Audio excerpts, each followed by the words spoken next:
My beloved, lean in. Those who mock and begin living in quiet confidence that what God promised, He will fulfill. You may not know how, but you know who. And the who is always greater than the how. God is greater than the system, greater than your circumstances, greater than your fears, and greater than any door that was once closed. So now is the time to build before the breakthrough. Prepare like the answer is already on the way. Organize your life, plan your steps, write the vision, clear the clutter, make room, not just in your home, but in your heart. Because God does not send rain where there are no seeds in the ground. God does not open doors where there is no faith to walk through them. And God does not release wealth into hands that are clenched in fear. He blesses those whose hands are open to give, to receive, and to worship. Let the world chase after fleeting riches. Let them hustle in panic and store up in fear. But you stand firm in your trust. Your stability is not in the bank. It is in God. Your legacy is not built on gold. It is built on faith. Your door is not carved by human hands. It is opened by divine command. And when it swings open, because it will, you will walk through it not with pride, but with praise, not with arrogance, but with awe, because you will know beyond every shadow of doubt. It was not your effort that did it. It was not your talent. It was not your intellect. It was God. God alone, the one who sees, the one who knows, the one who opens the door. So you don't have to worry. And now let me tell you something the world won't say to you, something that goes against the logic of man, but stands tall in the wisdom of God. True provision does not come from hustle. It comes from alignment. You can grind every day and still feel empty. You can have all the coins in your pocket and yet be spiritually bankrupt. But when you are aligned with God, when your steps are ordered, when your motives are purified, you begin to experience a kind of success that no paycheck can ever provide. That is the success of the soul. That is the wealth that does not wither. That is the blessing that overflows from the unseen into the visible. People will ask, how did it happen? How did you get from not enough to more than enough? And you will not be able to explain it by charts or formulas. You'll simply say, it was God. Because when God does it, the fingerprints are too divine to be explained away by coincidence. It will not be strategy that delivered you. It will be surrender. Not your schemes, but your submission. Not your plans, but your patience. Because when God opens the door to your finances, it won't be ordinary. It will carry the unmistakable mark of heaven. You must understand, God doesn't open doors just to fill your account. He opens them to fulfill His purpose. When He lifts you, it's not just for your comfort. It's for His glory. So you must ask yourself today, am I ready to carry the weight of blessing with the strength of integrity? Because blessing without character is a curse in disguise. God is not raising up people who are just rich. He is raising up people who are righteous, people who won't bow to the idols of greed, people who won't trade their calling for cash, people who won't sell their soul for worldly applause. So don't rush the process. Let God finish what He started in you. Let Him finish humbling you, refining you, teaching you. Let Him finish breaking off the false dependencies so that when the blessing comes, you'll know where it came from. You'll know it wasn't the bank, the boss, or the market. It was the breath of God blowing open what no man could touch. And hear me now with clarity and conviction. There is no force strong enough to stop what God has willed for your life. Not poverty, not delay, not rejection, not betrayal. When God speaks a word over your destiny, it cannot return void. It travels like lightning, unstoppable and unshakable. And what He has promised, He will deliver. Not because of who you are, but because of who He is. God is faithful. God is just. God is generous beyond measure. And if He said He will open the door, then even if the hinges have rusted and the lock has been sealed for years, that door will move. But now, let's go deeper. What if the financial door you're waiting on isn't meant to just bless your life, but to break a chain in your lineage? What if the provision that's coming isn't just for your comfort, but to cancel curses that have tormented your bloodline for generations? What if God is getting ready to shift everything through you? Don't think small. Don't limit God to a payday. He's not just your provider. He's your liberator. He's setting you up to become the first, the foundation, the one who changed the story for your entire household. That's why it's taken time. That's why the pressure has been intense. You thought you were just praying for a breakthrough, but God was crafting a testimony. You thought you were just asking for help, but God was building a legacy. You thought you were crying alone, but God was collecting every tear and watering the soil of your destiny with them. And now the harvest is close. The wind is shifting. The door is creaking open. But when it opens, walk through it with reverence. Walk through it with awareness that this is not just a financial moment. It's a divine assignment.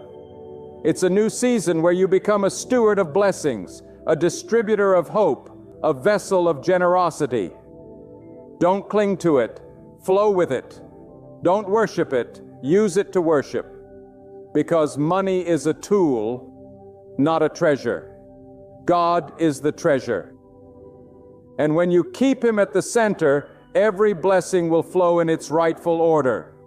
Now let this truth echo through your bones. You are not destined for lack.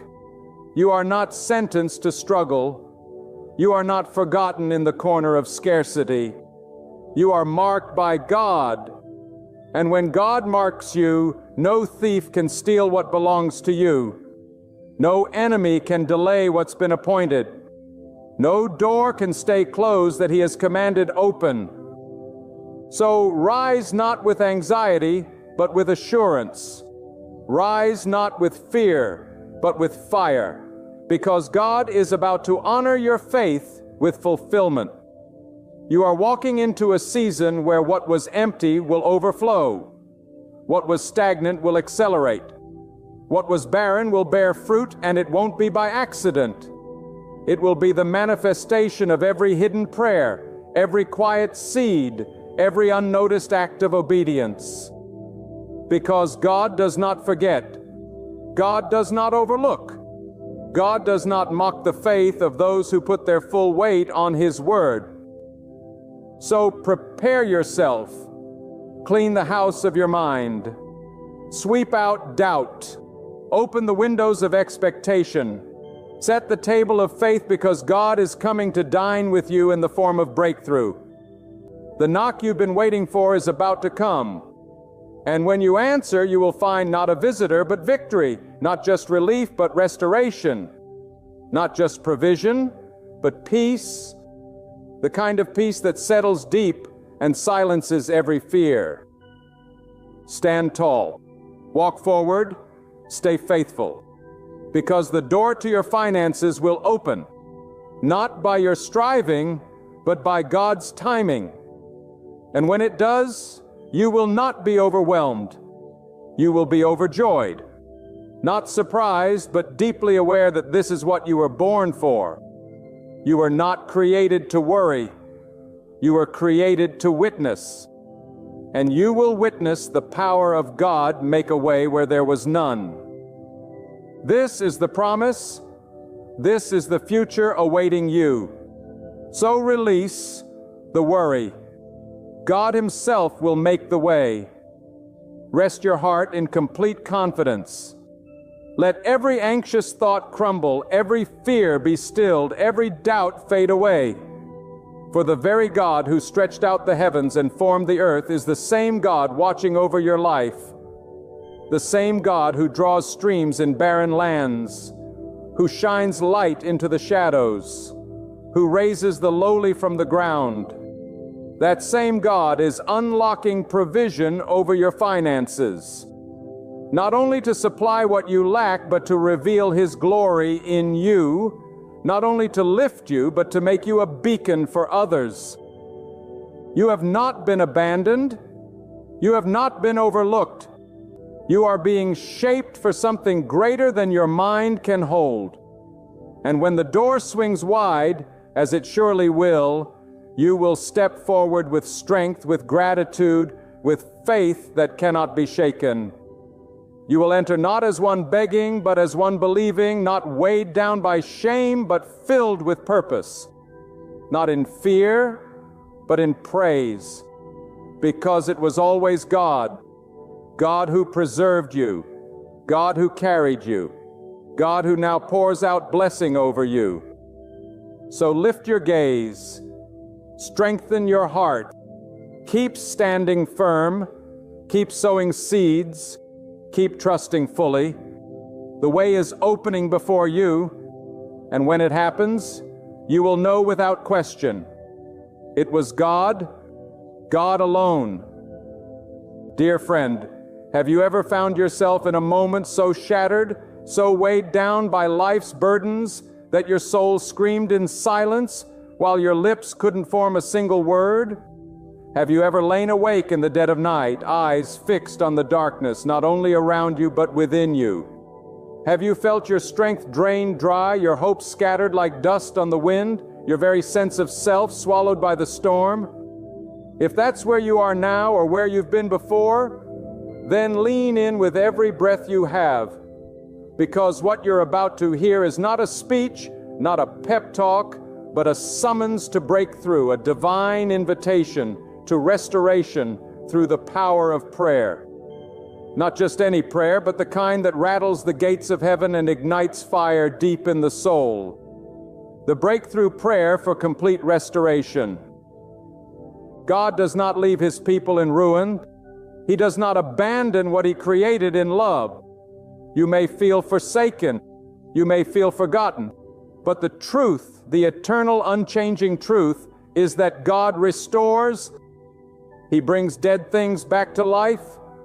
He rebuilds what was torn down. He revives what was crushed, and He does it in ways that defy logic, stretch understanding, and shatter limitations. But listen to me now, restoration is not automatic. Restoration is born through prayer.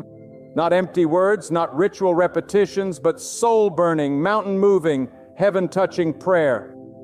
It is in that sacred space where your tears become your language, your pain becomes your offering, and your faith becomes your weapon.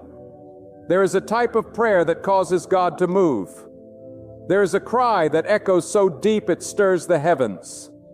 And when that kind of prayer is born from the womb of desperation and trust, God responds. Not because He is far away needing to be convinced, but because prayer aligns your spirit with His power. Restoration begins not with your plans, not with your strength, but on your knees. You want a breakthrough?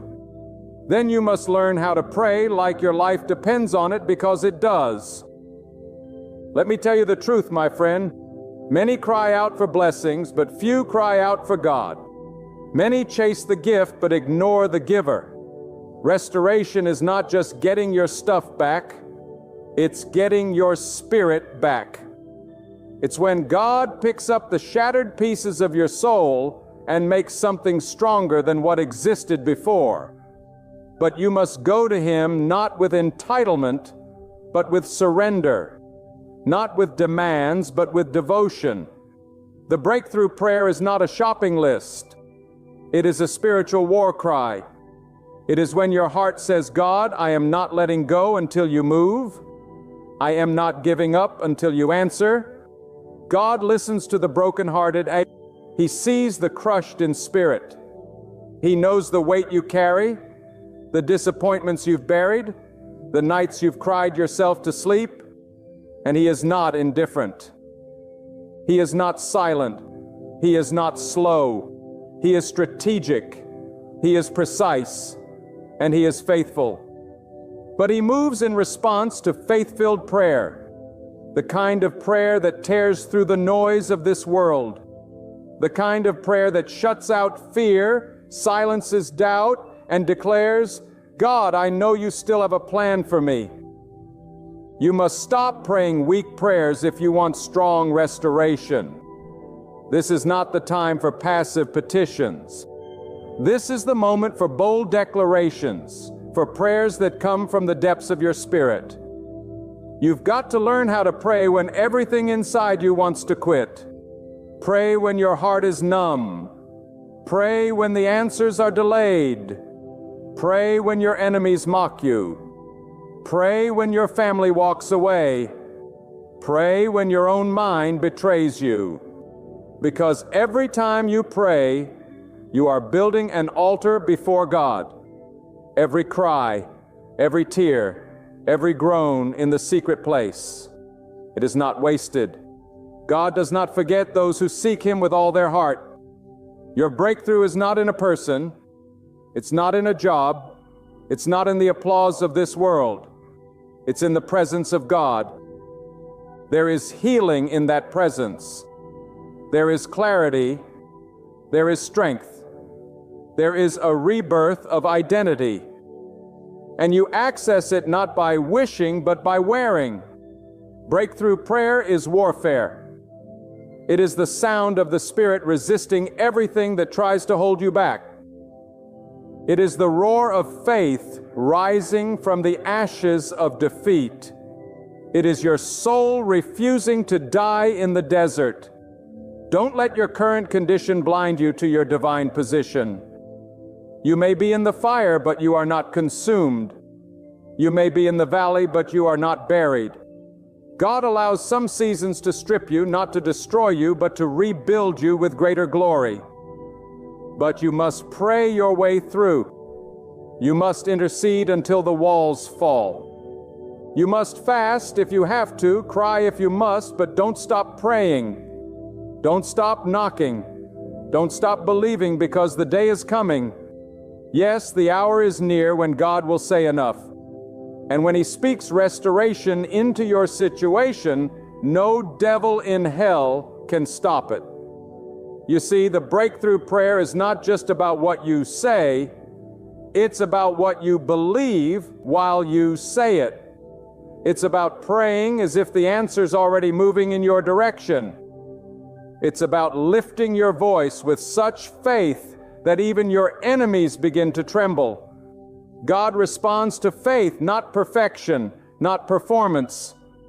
Faith, even if it's trembling faith, even if it's just enough to whisper, God, help me. That's enough to part seas. That's enough to shake chains off your life. That's enough to raise what was dead. Some of you are praying from broken marriages. Some of you are praying from hospital beds. Some of you are praying from prison cells, literal or emotional. But I declare to you, God restores, God revives, God resurrects, God brings back what you thought was gone forever. But you must call on Him with all that you are. You must pray like someone drowning, reaching for the lifeline. You must lay it all at His feet. Your fears, your shame, your secrets, your dreams, and say, God, only you can rebuild me. Only you can restore what I've lost. Total restoration is not partial healing. It's not just fixing what was broken. It's making it better than it was before. God doesn't just give you back what was stolen, He multiplies it. He doesn't just restore your years, He redeems them. He turns your pain into power, your sorrow into strength, your wilderness into a wellspring. But it begins when you shift from casual prayer to desperate, relentless prayer, from speaking to crying out, from asking to declaring. Because when your voice rises in raw truth before God, His power falls in divine response. Your breakthrough prayer will often be forged in the fire. It will not be easy. It may be birthed in sleepless nights and lonely hours. But keep going, keep praying, keep pressing, because when you pray like that, the atmosphere begins to shift. Things start moving in the unseen realm. God dispatches His power where there was once only despair. The moment you pray with faith, restoration is set in motion. You may not see it immediately, but trust God is working. God is restoring. And in due season, your weeping will turn to dancing. Don't you ever let the devil convince you that it's over. Don't you let disappointment drown out your voice. You may have been delayed, but you have not been denied.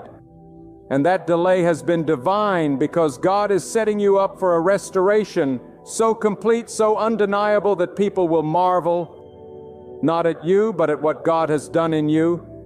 But you must remain at the altar. You must keep the fire burning. You must not retreat. You must not be silenced. The enemy fears a praying soul because prayer unlocks power, and power brings restoration. There will be a time, a moment when everything changes, when the prayer you prayed in secret becomes the testimony you shout in public, when the God you sought in the storm becomes the glory you carry in the sunlight. But it doesn't start with people. It doesn't start with opportunity.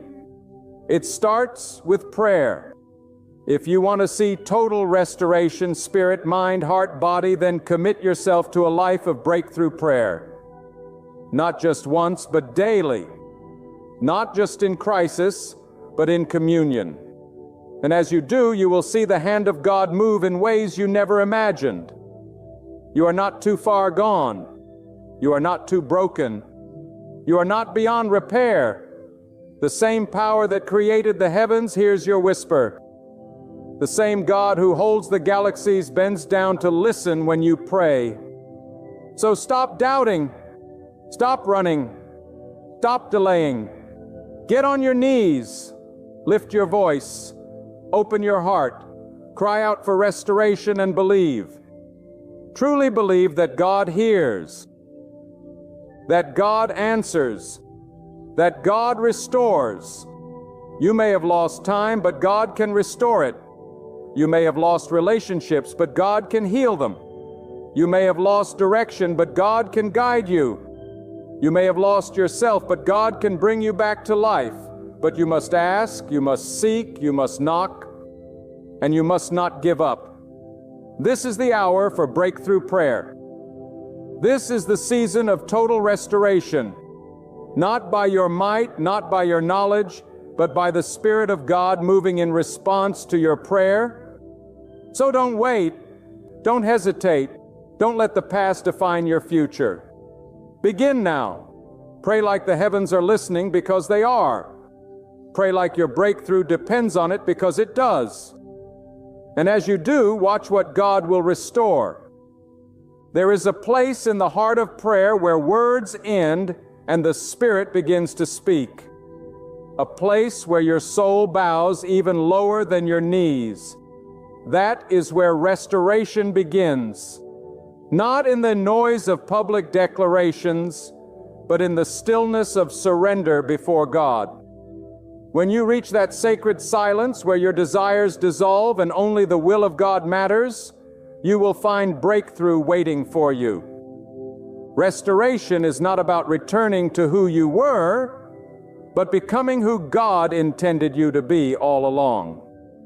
And the path to that becoming is paved with trust, obedience, and raw, unfiltered prayer.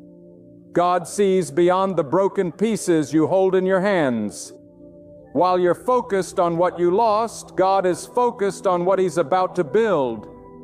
He does not rebuild using the rubble of your past. He creates anew. He uses loss to position you, pain to prepare you, and prayer to propel you. That is why your breakthrough prayer must not be limited by your understanding. It must rise above your emotions, above your reasoning, and reach into the unseen realm where faith is your only anchor. You must learn to pray past your feelings and into your future. The kind of prayer that touches God's throne is not the prayer of comfort. It is the prayer of consistency.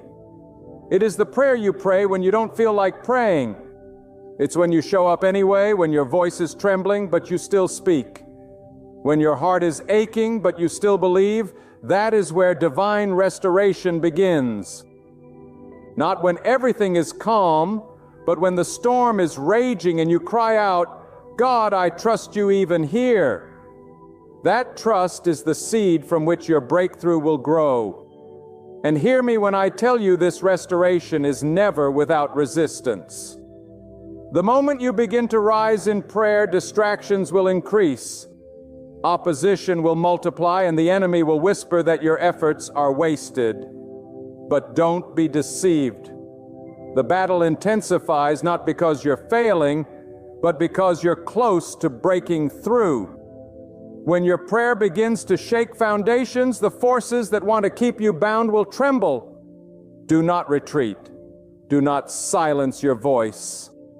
Keep pressing in because the very resistance is proof that restoration is near. God responds to those who persist. Not those who perform, but those who pursue. The breakthrough prayer for total restoration is not a one-time act. It is a lifestyle of communion with God. It's walking with Him in the garden of your trials. It's talking with Him in the heat of your tests. It's leaning on Him when the road is unclear. You must understand God is not just interested in restoring what's around you. He is committed to restoring what's within you, your peace, your clarity, your courage, your purpose. Sometimes God will strip away everything just to rebuild your foundation, because He knows that without a solid inner life, no outer restoration can stand. That is why your prayers must go deeper than outcomes. Ask for transformation, not just solutions. Ask for wisdom, not just rescue. Ask for alignment, not just advancement, because once your soul is right before God, everything else will follow. The breakthrough you seek on the outside must first be activated on the inside.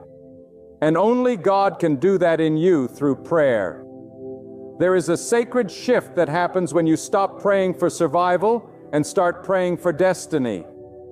When you stop saying, "God, get me out," and start saying, "God, get me through, make me stronger, wiser, unshakable." That is the prayer that heaven answers. That is the prayer that brings restoration that cannot be taken away again. Because God doesn't just restore your circumstances, He restores your authority, your discernment, your resilience, your joy. Do not envy the progress of others. Do not compare your restoration to someone else's blessing. What God is doing in you is tailor-made. He knows what had to be broken for you to finally turn to Him.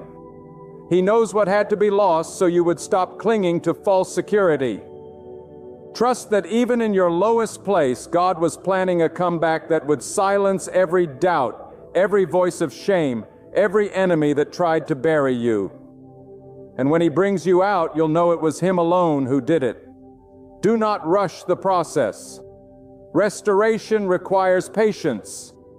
It may take time, but every moment spent in faithful prayer is building a foundation that cannot be moved. Others may not see it. They may wonder why you're still praying, still waiting, still believing. But let them talk. Because when God restores you, even your enemies will witness it. and the restoration will speak louder than your defense ever could. Your breakthrough is coming, but don't just wait for it. Pray it into existence. Wake up with prayer, walk in prayer, go to sleep in prayer, not religiously but relationally. Talk to God about everything. Bring Him your grief, your questions, your failures, your dreams.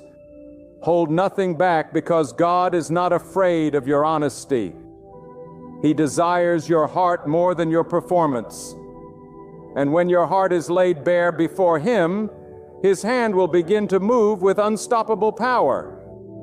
There will be a moment, and you'll know it when the weight lifts, when the silence breaks, when what you prayed for begins to manifest. But even then, don't stop praying, because the same prayer that brought you to the breakthrough will sustain you through the blessing. Restoration is not a one-time event. It is a continual journey, and every step of it must be covered in prayer, guided by trust, and anchored in God. Some of you are praying for your children to return. Some of you are praying for your health to be restored. Some of you are praying for the burden of regret to be lifted. Let me tell you, God hears. He has not turned His face away. He is near to the brokenhearted. He bottles your tears. He records your cries, and He answers in ways that exceed your understanding. But you must keep knocking. You must keep seeking. You must keep holding on even when it feels like nothing is happening. Because something is happening. In the silence, God is setting things in motion. In the waiting, He is purifying your motives. In the delay, He is strengthening your faith. Don't misinterpret the quiet. Restoration grows in silence before it shouts in the open. And when the time is right, when your spirit is ready, when the vessel is prepared, God will release it. The breakthrough, the healing, the turnaround, and it will be total, not partial, not halfway, but complete, divine, undeniable restoration. Do not underestimate the power of one prayer prayed with faith. God doesn't require a multitude of words. He looks at the posture of the heart. He responds to sincerity. Cry out to Him, not just with your lips, but with your life. Let your every move be an act of worship. Let your pain become your prayer. Let your waiting become your offering. Because when God sees a life fully surrendered, He unleashes favor that cannot be contained. And remember this, God's restoration often comes in a way you didn't expect. It might not look like what you prayed for, but it will be what you needed. Trust that His ways are higher. His thoughts are deeper. His timing is perfect. You don't have to understand the path. You just have to trust the one who leads. And if you hold on to that trust, if you keep walking by faith and not by sight, you will look back one day and see that every tear, every delay, every unanswered question was preparing you for something greater than you imagined. You are not forgotten. You are not abandoned. You are not overlooked. God is writing a restoration story with your life that will touch others, heal wounds, break generational cycles, and bring glory to His name. But it begins with you alone in prayer, laying everything at His feet. Not once, not twice, but every day, faithfully, relentlessly, passionately.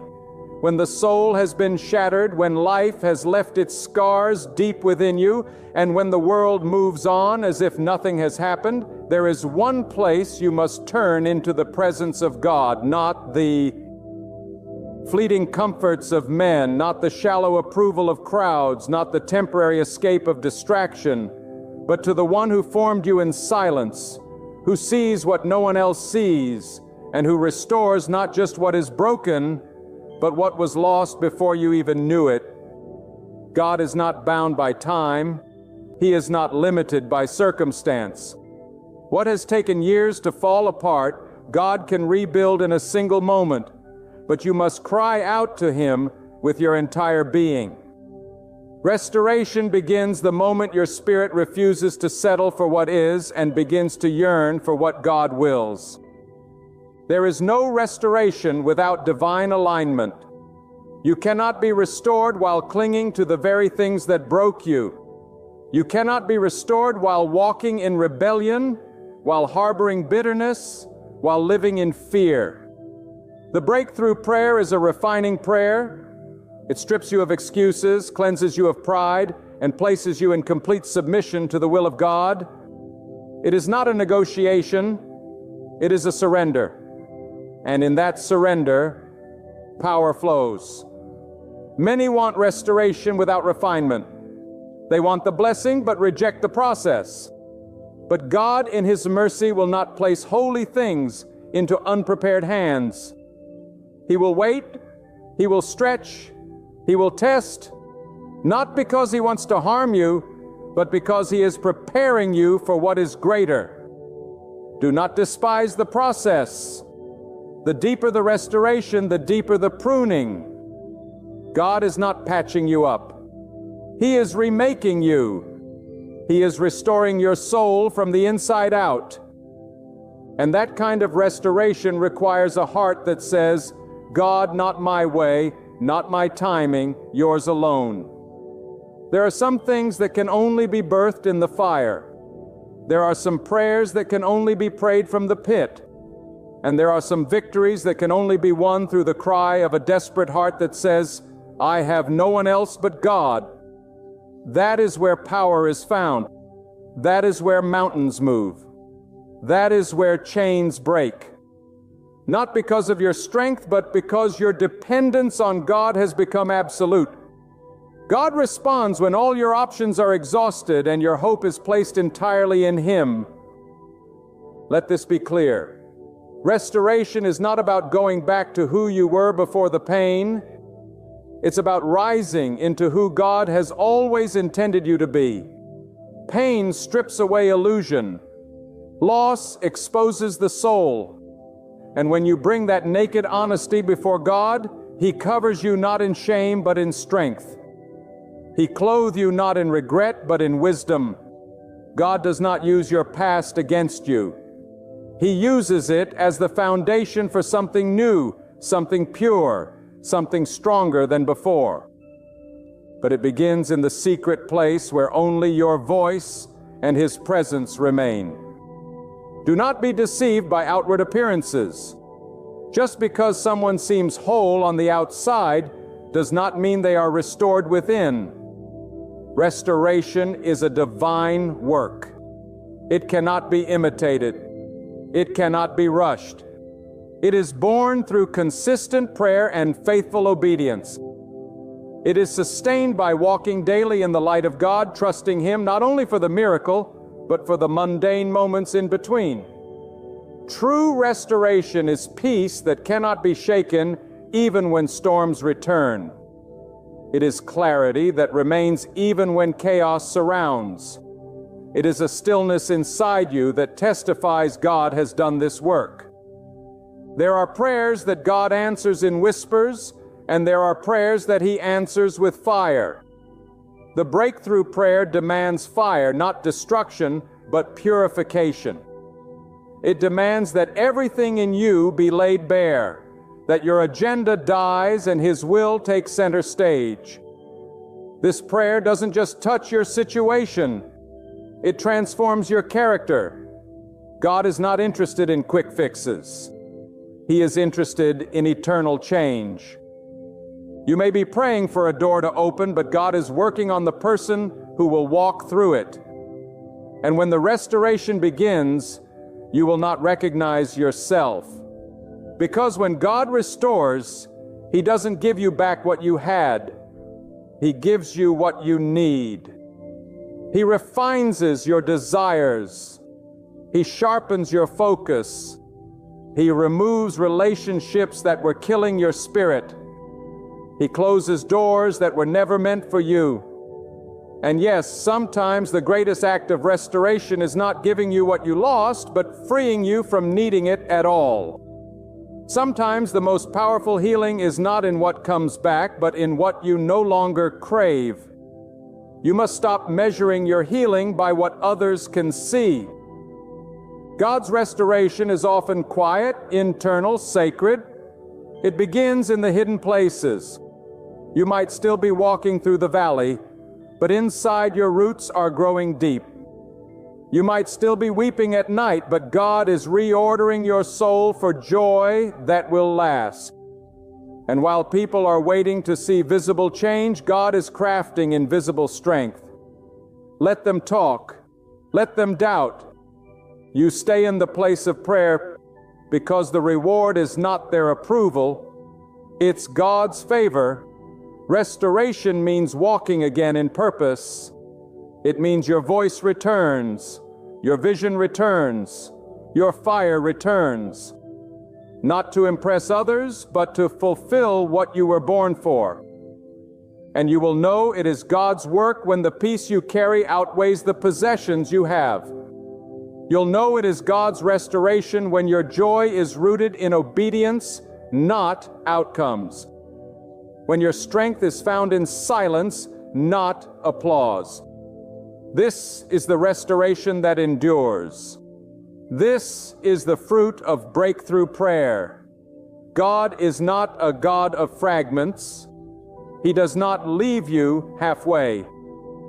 If you will surrender everything to Him in prayer, your wounds, your memories, your reputation, your expectations, He will not only rebuild you, He will establish you. He will plant you in a place where your roots will not be shaken again, but you must stay committed to the secret place. You must stop looking for quick comfort and start seeking lasting transformation. Prayer is not your last resort. It is your lifeline. Hold it tightly. Make it the first breath of your morning and the final whisper of your night. Keep in mind, restoration was never meant to stop with you. It's for every soul your life will touch. For those who will watch your journey and discover hope again. For the generations yet to come who will rise stronger because you refuse to give up in prayer. This battle is bigger than your personal healing. You are interceding for every life tied to your own. God is raising up rebuilders. Men and women once shattered, now restored, carrying the mantle to lead others through the fire. And it all starts in the secret place of prayer. It all begins with one desperate cry, "Lord, I need you." So don't wait for perfect conditions. Don't wait until the hurt fades. Start now. Pray as though your tomorrow hangs on it, because it truly does. God is prepared to restore what the years have stripped away. He is ready to breathe life into what despair tried to bury. He is ready to raise up what you thought was gone forever. But He's waiting on your voice. He's waiting on your surrender. And when you give it, when you offer it without conditions or hesitation, God will answer with power that no one can deny. Breakthrough is not an event. It is a lifestyle, a continual posture of dependence on God, a relentless return to His presence, a daily choice to believe that His power is greater than your pain and His promise stronger than your past. Restoration begins in that choice. And once you choose it, hold fast. Because the breakthrough is not a myth. It is a reality that belongs to those who refuse to stop praying, refuse to stop believing, and refuse to let go of the God who restores all things. When God begins to restore, He does not simply repair the surface. He reconstructs from the root. That is why your restoration may feel slow, even painful at times, because God is digging deep. He is unearthing what has been buried, exposing what has been ignored, and confronting what has been suppressed. He does not heal symptoms. He heals the source. And while the world may offer temporary fixes to ease the discomfort, Only God has the power to touch the hidden places of your spirit and speak life where there was once only survival. Restoration is not for the passive. It is for those who refuse to settle. It is for those who say, I will not die in this wilderness. I will not remain in this brokenness. I will not let this be the end of my story. That kind of boldness is not arrogance. It is trust in God. It is the belief that what God has spoken over your life is greater than what life has tried to take from you. And when that fire ignites in your soul, your prayer life changes. You stop praying for escape and start praying for endurance. You stop asking why and start declaring, let God's will be done in me fully, completely, and without delay. There's a kind of restoration that humbles you, not because you have lost, but because you've witnessed the mercy of God in your lowest state. It breaks your pride. It softens your heart. It reminds you that you did not earn the turnaround. God gave it to you. And that awareness transforms the way you walk. You no longer strive for validation from others. You no longer cling to the applause of the world. You walk with quiet strength because you know the one who restored you is greater than anything this world can offer. But listen closely. If you truly want restoration, you must release control. God will not restore what you continue to manipulate. He will not fill hands that refuse to let go. Some of you are still holding on to what hurt you, still replaying what broke you, still chasing the approval that was never meant to define you. But God says, lay it down. Trust me with it. Because until you release it, you cannot receive what's next. Restoration requires relinquishment. You must trade the ashes for beauty. But you cannot do that while clinging to the fire that burned you. Breakthrough prayer is dangerous prayer. It disrupts the ordinary. It dismantles comfort. It shakes you from passivity. Because the moment you pray for full restoration, you are inviting God to remove every false foundation in your life, every relationship that cannot go with you, every thought pattern that has kept you in bondage, every habit that has delayed your destiny. And though it may feel like loss, it is gain. Though it may feel like chaos, it is divine order. God clears out the lesser to make room for the greater. He tears down what was temporary so He can establish what is eternal.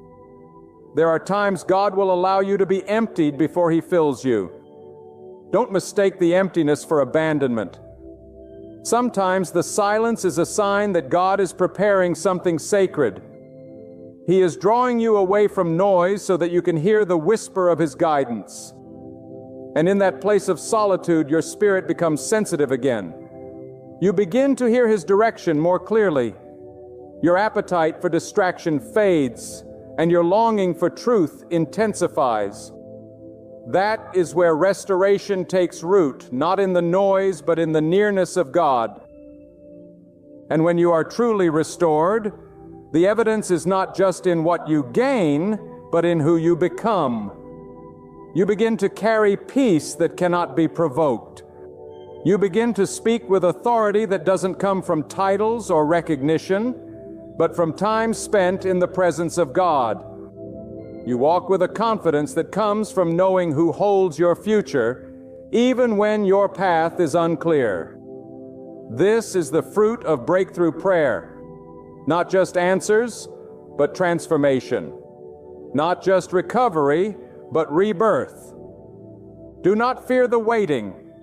Do not resist the wilderness, because some of the deepest restorations happen in seasons where nothing seems to move. In those quiet days when you feel forgotten, misunderstood, and isolated, God is working. He is building strength in your spirit. He is developing endurance in your soul. He is enlarging your capacity for greater. What looks like delay is often divine construction. So lift your head, dry your tears, and continue to pray, because the silence does not mean denial, it means preparation. Let God rewrite your story. Let Him redefine your worth. Let Him reset your focus, because when God restores, He removes what the enemy tried to attach to your name. Shame, fear, rejection, despair, He breaks them off. He doesn't just patch the wound, He replaces the scar with wisdom. You don't just walk out healed, you walk out empowered. That is why the enemy fought you so hard, because your restoration will be a testimony that ripples beyond your life. It will restore others. It will set captives free, and it will glorify God in ways your pain never could. Every setback is an opportunity for a setup. Every valley is an invitation to deeper vision. Every loss is a seed that God can use to grow something supernatural. But you must bring it to Him in prayer. Unfiltered, unmasked, unafraid. Cry out to Him. Speak to Him when the words don't come out perfect. He's not looking for performance. He's waiting for honesty. That kind of prayer moves mountains. It splits the heavens. It shifts the atmosphere. It invites divine intervention. And know this, no place is too dark for God to reach. No heart is too hardened. No past is too stained. No future is too far gone. One moment in the presence of God can do more than years of human effort. One whispered prayer can bring breakthrough. One surrender can change generations, but it must be real. It must come from the depths of your soul. Restoration from God is not limited to repairing what the eye can see. It reaches far beyond material loss, far beyond public shame, far beyond emotional pain. It penetrates the very core of who you are. Your spirit, your essence, your soul's alignment with its divine Creator. The breakthrough prayer for total restoration does not merely ask God to restore situations. It pleads for the restoration of the soul's sacred rhythm with His will. When your soul returns to its original posture before God, humbled, surrendered, and fully yielded, that is when true restoration begins to blossom like dawn after a long and bitter night. There are dimensions of restoration that only obedience can unlock. You may cry, you may fast, you may plead, and all of these are powerful, but without obedience, your prayer is hindered. You must not only call upon God, but you must follow His lead. If God calls you to release bitterness, obey. If God calls you to let go of unclean habits, obey. If God convicts your heart to walk away from what is comfortable but corrupt, obey. Because obedience is not weakness. It is the doorway to power. And the deeper your obedience, the more complete your restoration will be. Some of the most powerful restorations are the ones that happen in hidden places where no one sees, no one claps, and no one even knows the depth of what God has done. These are the restorations that bring tears of awe when you look back and realize that what should have destroyed you only deepened your intimacy with God. This is the kind of breakthrough that the world cannot imitate and that no enemy can take credit for.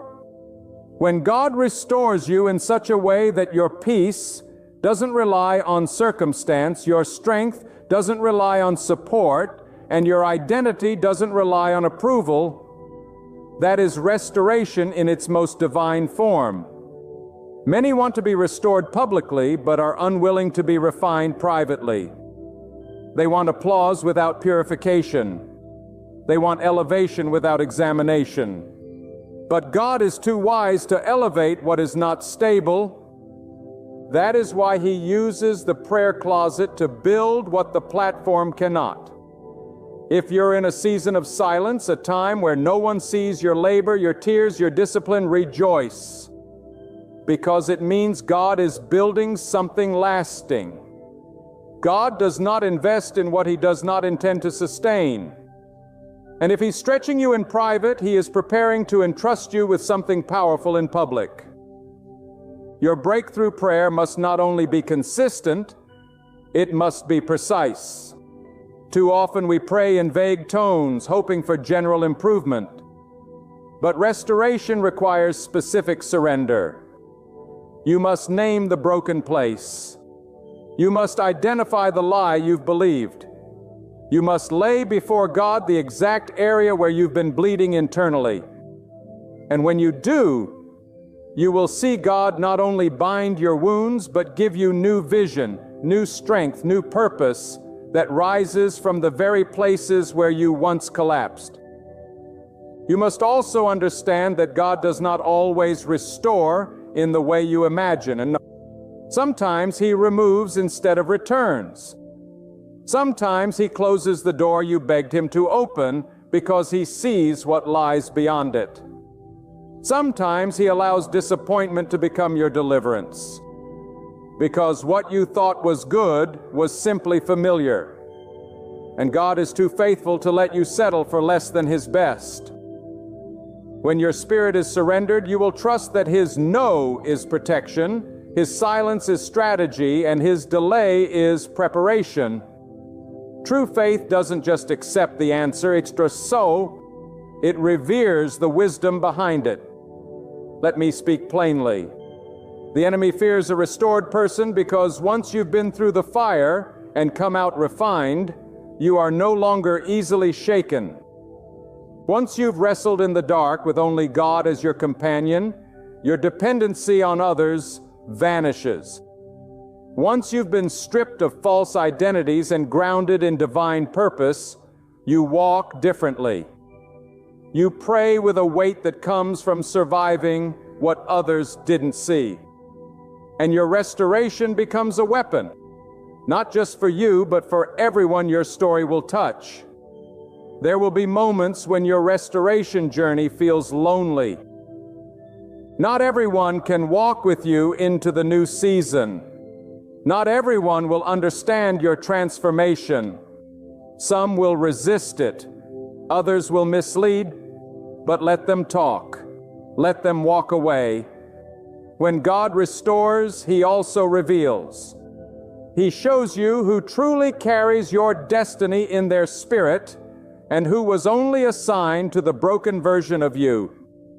Don't chase the crowd. Don't explain yourself. Focus on staying in alignment with God's hand. His presence will bring the right voices into your life at the right time. Restoration is also generational. What God is doing in you now is not just for you. It's for your children, your children's children, and the legacy they will carry. Every prayer you pray today lays a brick for the road they will walk tomorrow. Every stronghold you break is a wall they won't have to climb. Every habit you surrender becomes a testimony of power they will inherit. So when you feel weak, remember you are fighting for a future that goes far beyond your own. And God honors those who stand in the gap for generations. God does not overlook faithfulness. He sees the unseen sacrifices, the quiet acts of obedience, the inner battles you never posted. And He is faithful to reward those who remain in pursuit of Him, even when the world offers faster routes and easier roads. Let others chase shortcuts. Your reward is not from man, it is from the hand of God. And when He chooses to release it, it will be undeniable, unstoppable, and undeniably sacred. There will come a day, mark it in your spirit, when you will rise, and everything that once looked like loss will be redefined as a setup. Every closed door will be seen as divine mercy. Every delay will be revealed as protection. Every tear will be accounted for. Every cry will echo in eternity. And you will say, not with bitterness, but with awe, God restored me better than I ever imagined. Not by strength, not by control, but through prayer, raw, honest, and burning with passion. So if you find yourself in the midst of breaking, keep on praying. If exhaustion weighs on you, stay on your knees. If doubts surround you, keep searching, for the answer you long for may be just beyond one more breath of surrender. The turning point may only be waiting on one more act of obedience, and the breakthrough could be nearer than you realize. God is not done with you yet, not even close. He is crafting something in your life that will outlast the storm, outshine the pain, and outlive every critic. And when it is finished, it won't bring you pride. It will bring glory to God, because your restoration is not merely a comeback. It is your calling. It is your divine assignment, and it begins now where every true transformation starts, in stillness, in surrender, in the hidden power of breakthrough prayer. My friends, let me ask you something that will stir the very core of your being. What if you chose to live each and every day as though everything, yes, everything was already falling into place for your good? What if, despite the chaos, the setbacks, the silence, and the storms, you held on to unshakable faith that God is aligning every detail in your favor? The world is loud, filled with voices that declare limits, spread fear, and preach defeat. Yet in the middle of it all, there is a softer sound, a divine whisper, a sacred call from the throne of God saying, "Trust me, walk as though it is already finished, move as if it is already secure, speak as if it is already fulfilled. Live as though everything is working out for you, because when I am your God, it truly is." This is not fantasy. This is not blind optimism. This is holy confidence, rooted in the sovereignty of God and anchored in the truth that He is not the author of confusion, but the God of perfect order. He is not one who forgets, but the one who carefully orchestrates. You may not see the blueprint, but that does not mean the design does not exist. You may not feel progress, but that does not mean you are not advancing. Just because your eyes are filled with tears doesn't mean your life is filled with failure. The truth is, many of the things that look like setbacks are setups in disguise. But only those who walk by faith, not by sight, will recognize it. You see, faith isn't just something we feel in moments of worship. It's not something we touch only when we're desperate. Faith is a daily decision, a constant posture, a lifestyle of radical trust in a God who never abandons His people. So when I say act as if everything is working out for you, I am not telling you to fake it. I am telling you to faith it. I am telling you to rise up in the boldness of spiritual authority, to shake off the lies of the enemy, and to wear the robe of confidence that God has already tailored for you. Because God has gone before you, God has prepared the way, God has seen the end from the beginning. And when God is on your side, nothing, absolutely nothing, can stand against you. You were not created to live in fear. You were not born to dwell in doubt. God did not shape you in your mother's womb for you to crawl through life begging for scraps of joy, scraps of peace, scraps of purpose. You are not a victim of circumstances. You are a vessel of destiny.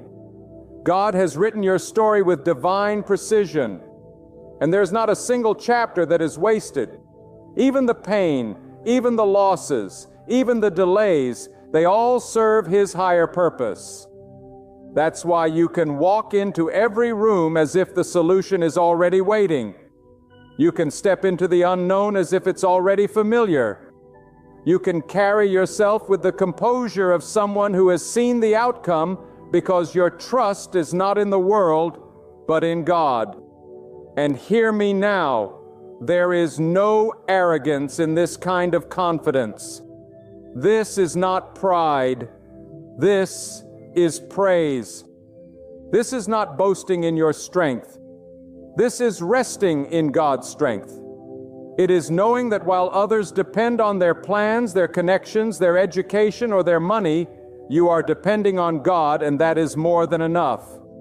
That is why you can smile while the world frowns.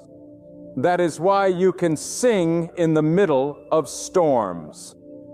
That is why you can rest when others are panicking, because you know something they don't. You know that God never loses control.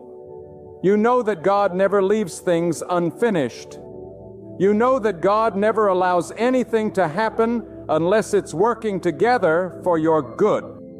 Now let me speak to those of you who are in the middle of the struggle. Those who have prayed and not yet seen results. Those who have fasted and still feel stuck. Those who have done everything right, yet life still seems to fall apart. I want to speak into your spirit right now. God is still working. You may not feel it. You may not see it. But God is doing more behind the scenes than you could ever imagine. Just because you are in a dark place doesn't mean God has left you. In fact, some of God's greatest work happens in the dark. Seeds grow in the dark. Diamonds form under pressure. Purpose is refined in pain. You may feel forgotten, but heaven knows your name. You may feel broken, but God sees your wholeness. So lift your head, straighten your back, and walk with faith, because what's coming is better than what has been. Let the world call it delusion. Let the critics call it denial, but you walk like it's already yours. You speak like the door is already open. You pray like the answer's already on the way. Because when you act like everything is working out for you, you are not being unrealistic. You are being prophetic. You are declaring with your posture what your spirit already knows. That God is faithful. That God is intentional. That God is not playing games with your life. You're not living in fantasy. You're living in divine expectation. There is power in expectation. There is an anointing that rests upon those who believe, even when nothing looks believable. That's why the enemy wants to break your spirit, because once your expectation dies, your fight dies with it. But I came to remind you today, do not let your expectation die. Do not let your hope dry up. Act as if everything is working for your favor, because when you live like that, you shift the atmosphere. You change the energy in the room. You move from survival to dominion. You stop reacting and start responding. You stop doubting and start declaring. And that is when God begins to move in ways that blow your mind. Some of you are standing in front of closed doors and you've been knocking, crying, waiting. But let me tell you, when God closes a door, it's not because He's punishing you. It's because He's protecting you. Every no from God is a redirection. Every delay is a divine preservation. You think you've been denied, but God is just setting the stage for something greater. You must learn to move with divine rhythm. Not ahead of God, not behind Him, but with Him. And the only way to do that is to trust fully, fearlessly, faithfully. Stop waiting for things to look good before you praise. Stop waiting for people to approve before you move. Stop waiting for clarity before you commit. Walk like it's already done. Act like it's already yours. Rejoice like the battle is already won. Because if God said He is with you, then what are you afraid of? Why are you second-guessing? Why are you entertaining fear? Fear is not your friend. It is your enemy. And faith and fear cannot occupy the same space. Choose faith. Choose belief. Choose confidence not in yourself, but in the one who created you for such a time as this. I know it's not always easy. I know some nights you cry into your pillow and wonder if any of this is real.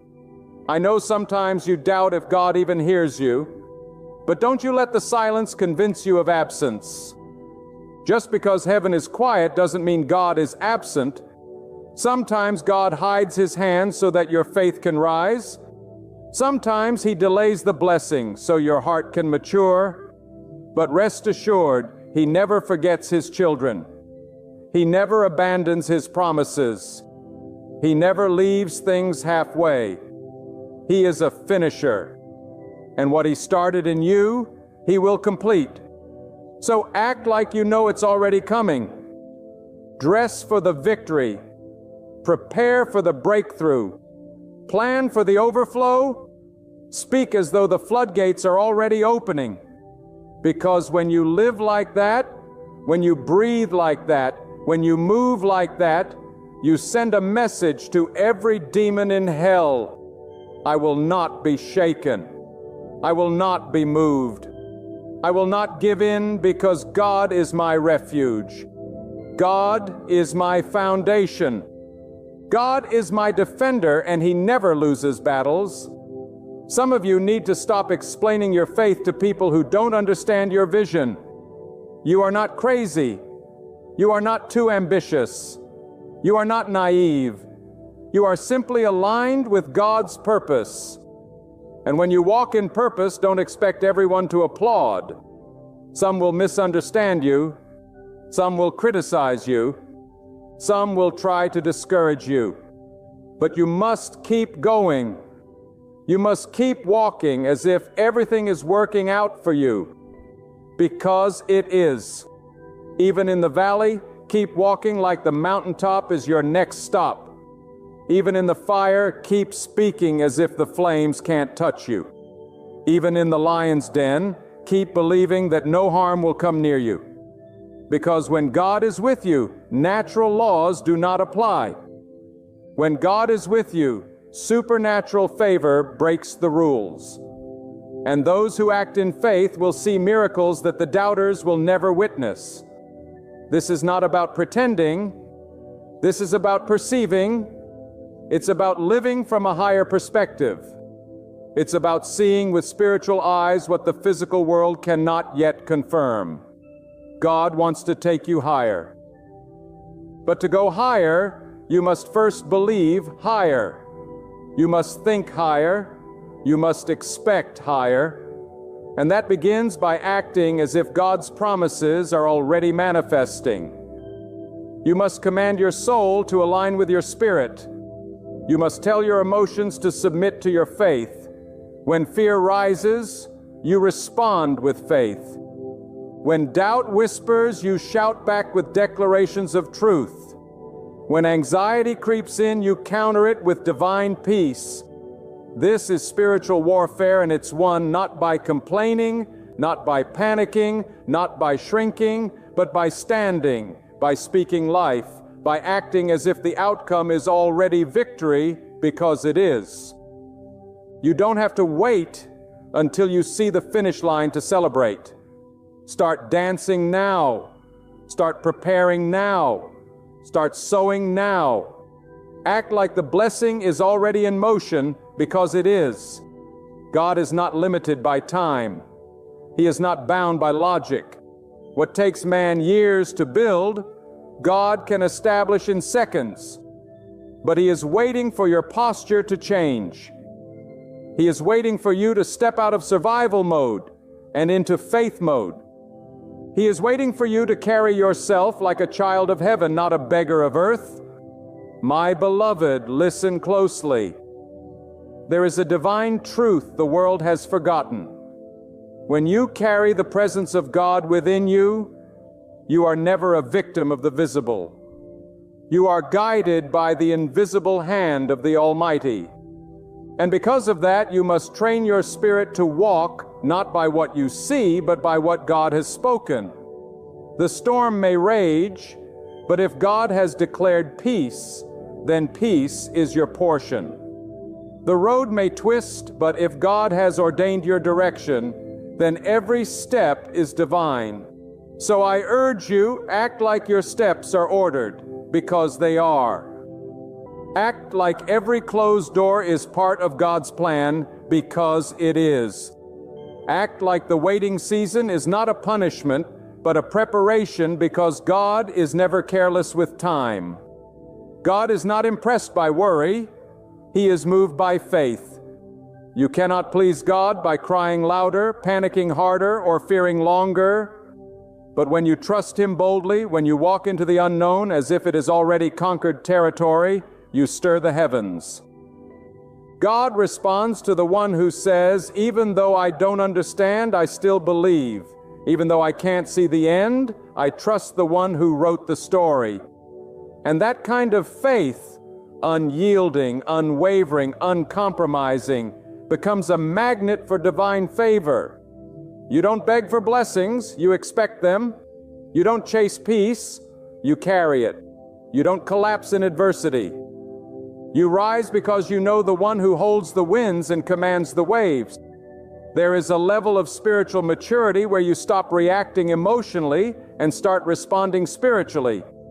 You no longer need external validation to know you are on the right path. You no longer tremble when things go wrong. Why? Because your stability is no longer rooted in circumstances. It is rooted in God, the one who is eternal, unshakable, and sovereign over all things. You live with the inner knowing that if God allowed it, then He intends to use it. If He permits the valley, it's because the valley leads to elevation. If He removes certain people, it's because their presence would pollute your purpose. That's why you can walk forward with boldness, even when the terrain is unfamiliar. You can act as if the outcome is already settled, because when God is leading, it is. And hear this. When you carry this kind of faith, your energy shifts. You stop broadcasting your pain and start testifying about your peace. You stop telling everyone about your problems and start proclaiming that God is your solution. You no longer ask, why is this happening to me? You begin to declare, what is God building in me through this? That's a transformation. That's not religious performance. That is spiritual alignment. You are stepping into your divine identity. You are becoming who God called you to be before the foundation of the world. People may think you're foolish. They may see you're calm in the storm and assume you're in denial. But what they don't see is the unshakable trust you've built with God in the secret place. They don't see the tears you've sown in silence. They don't see the nights you surrendered your will on your knees. They don't see the depth of your reliance on God when everything else was stripped away. But God saw it. And because of that, you now walk with a quiet confidence, a sacred assurance, a holy boldness. That's why you act like everything always works out for you, because you know who you belong to. You know that God is not in the business of letting His children drown in storms that were designed to teach them how to walk on water. And let me speak to the dreamers, the visionaries, the faithful who have dared to believe God for the impossible. Don't you dare shrink back now. Don't you dare allow fear to abort what God has placed in your spirit. You must act as if the outcome is already in your hands. You must speak as if the harvest is already breaking through the soil. Not because you are pretending, but because you are perceiving through the lens of the Spirit. And what you perceive by faith is more real than what you see with your eyes. Faith does not deny reality. It declares that God's reality is higher. Let your actions match your belief. Don't just pray for rain, bring an umbrella. Don't just ask for opportunities. Start preparing. Don't just hope for healing. Walk like you are whole. God is moved by preparation. When He sees you moving in faith, heaven opens. When you align your behavior with what you are believing for, doors begin to swing wide. Too many are waiting to feel ready. But faith is not a feeling. It is a decision, a choice to believe that God's hand is stronger than any circumstance and His promise more powerful than any delay. You don't have to convince others. You don't need their agreement. When God has whispered His will to your soul, that is enough. When He has placed a vision in your heart, guard it. When He has given you a word, protect it. Don't explain it to those who are spiritually asleep. Let your life be the evidence. Let your peace be the sermon. Let your unshakable confidence in God be your testimony. When they see you thriving in places where others collapsed, when they see you glowing in seasons that should have broken you, they'll ask how. And you'll answer it was God all along. Act like your future is secure because it is. Act like your life is guided because it is. Act like the resources will come because they will. God is your source, not the job, not the bank, not the people around you. He can feed you in the desert. He can raise support from the most unlikely places. When He provides, no one can stop it. When He elevates, no one can block it. And when He protects, no one can harm what He covers. So why would you live in fear when your life is hidden in the care of the one who sees all, knows all, and controls all? Stop rehearsing your limitations. Stop confessing your past. Speak your future. Declare your destiny. Talk like someone who knows that God is the author and finisher of your story. Even if the chapter you're in feels dark, even if the lines are heavy with sorrow, the next page has already been written with hope. The ink of God never dries up. His promises are not delayed. They are being delivered. But you must be in position to receive. And that positioning begins with your mindset, your posture, your attitude, your expectation. Walk in it now. Let the fire refine you. Let the trial shape you. Let the rejection redirect you. Let the silence teach you. And in it all, act like everything is working for you. Because God is working through everything for you. You don't serve a careless God. You serve a God of detail. A God who sees the end while you are still at the beginning. A God who uses even your mistakes as part of the masterpiece. That is why you must not crumble under pressure. You must not doubt in the valley what God told you on the mountain. You must walk even if you limp. You must believe even if your voice shakes. Because when God is the architect, no storm can demolish what He is building. Every battle is training ground. Every obstacle is an invitation to rise. Every unanswered question is a doorway to deeper faith. So hold your head high, speak with authority, pray like you mean it, and live like everything is already shifting in your favor, because the truth is, when you align with God, it already is. You are not waiting for something to begin. You are walking into what God already finished. So act like it, because heaven is watching. The earth is responding. The atmosphere is shifting. And all creation is groaning. Not for fear-filled souls, but for sons and daughters of God who walk in power, who move with purpose, who speak with confidence, who live every day with the quiet, unstoppable force of someone who knows that everything is working out. Not by chance, not by coincidence, but by the divine orchestration of God alone. And now I say to you with urgency in my voice and fire in my spirit, stop hesitating when you were born to move. Stop questioning what God has already confirmed. Stop shrinking when God has already stretched your capacity. This is not the time to sit back and wait for approval.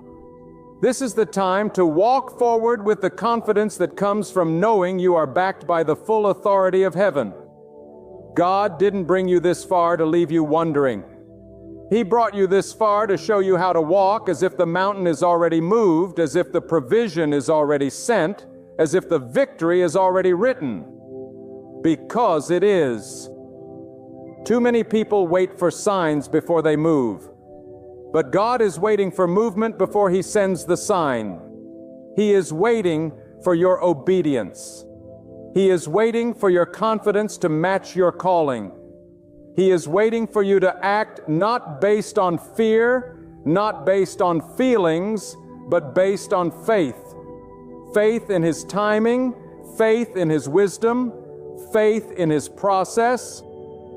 And when you begin to live from that place where your trust in God outweighs every visible obstacle, you shift spiritual dimensions.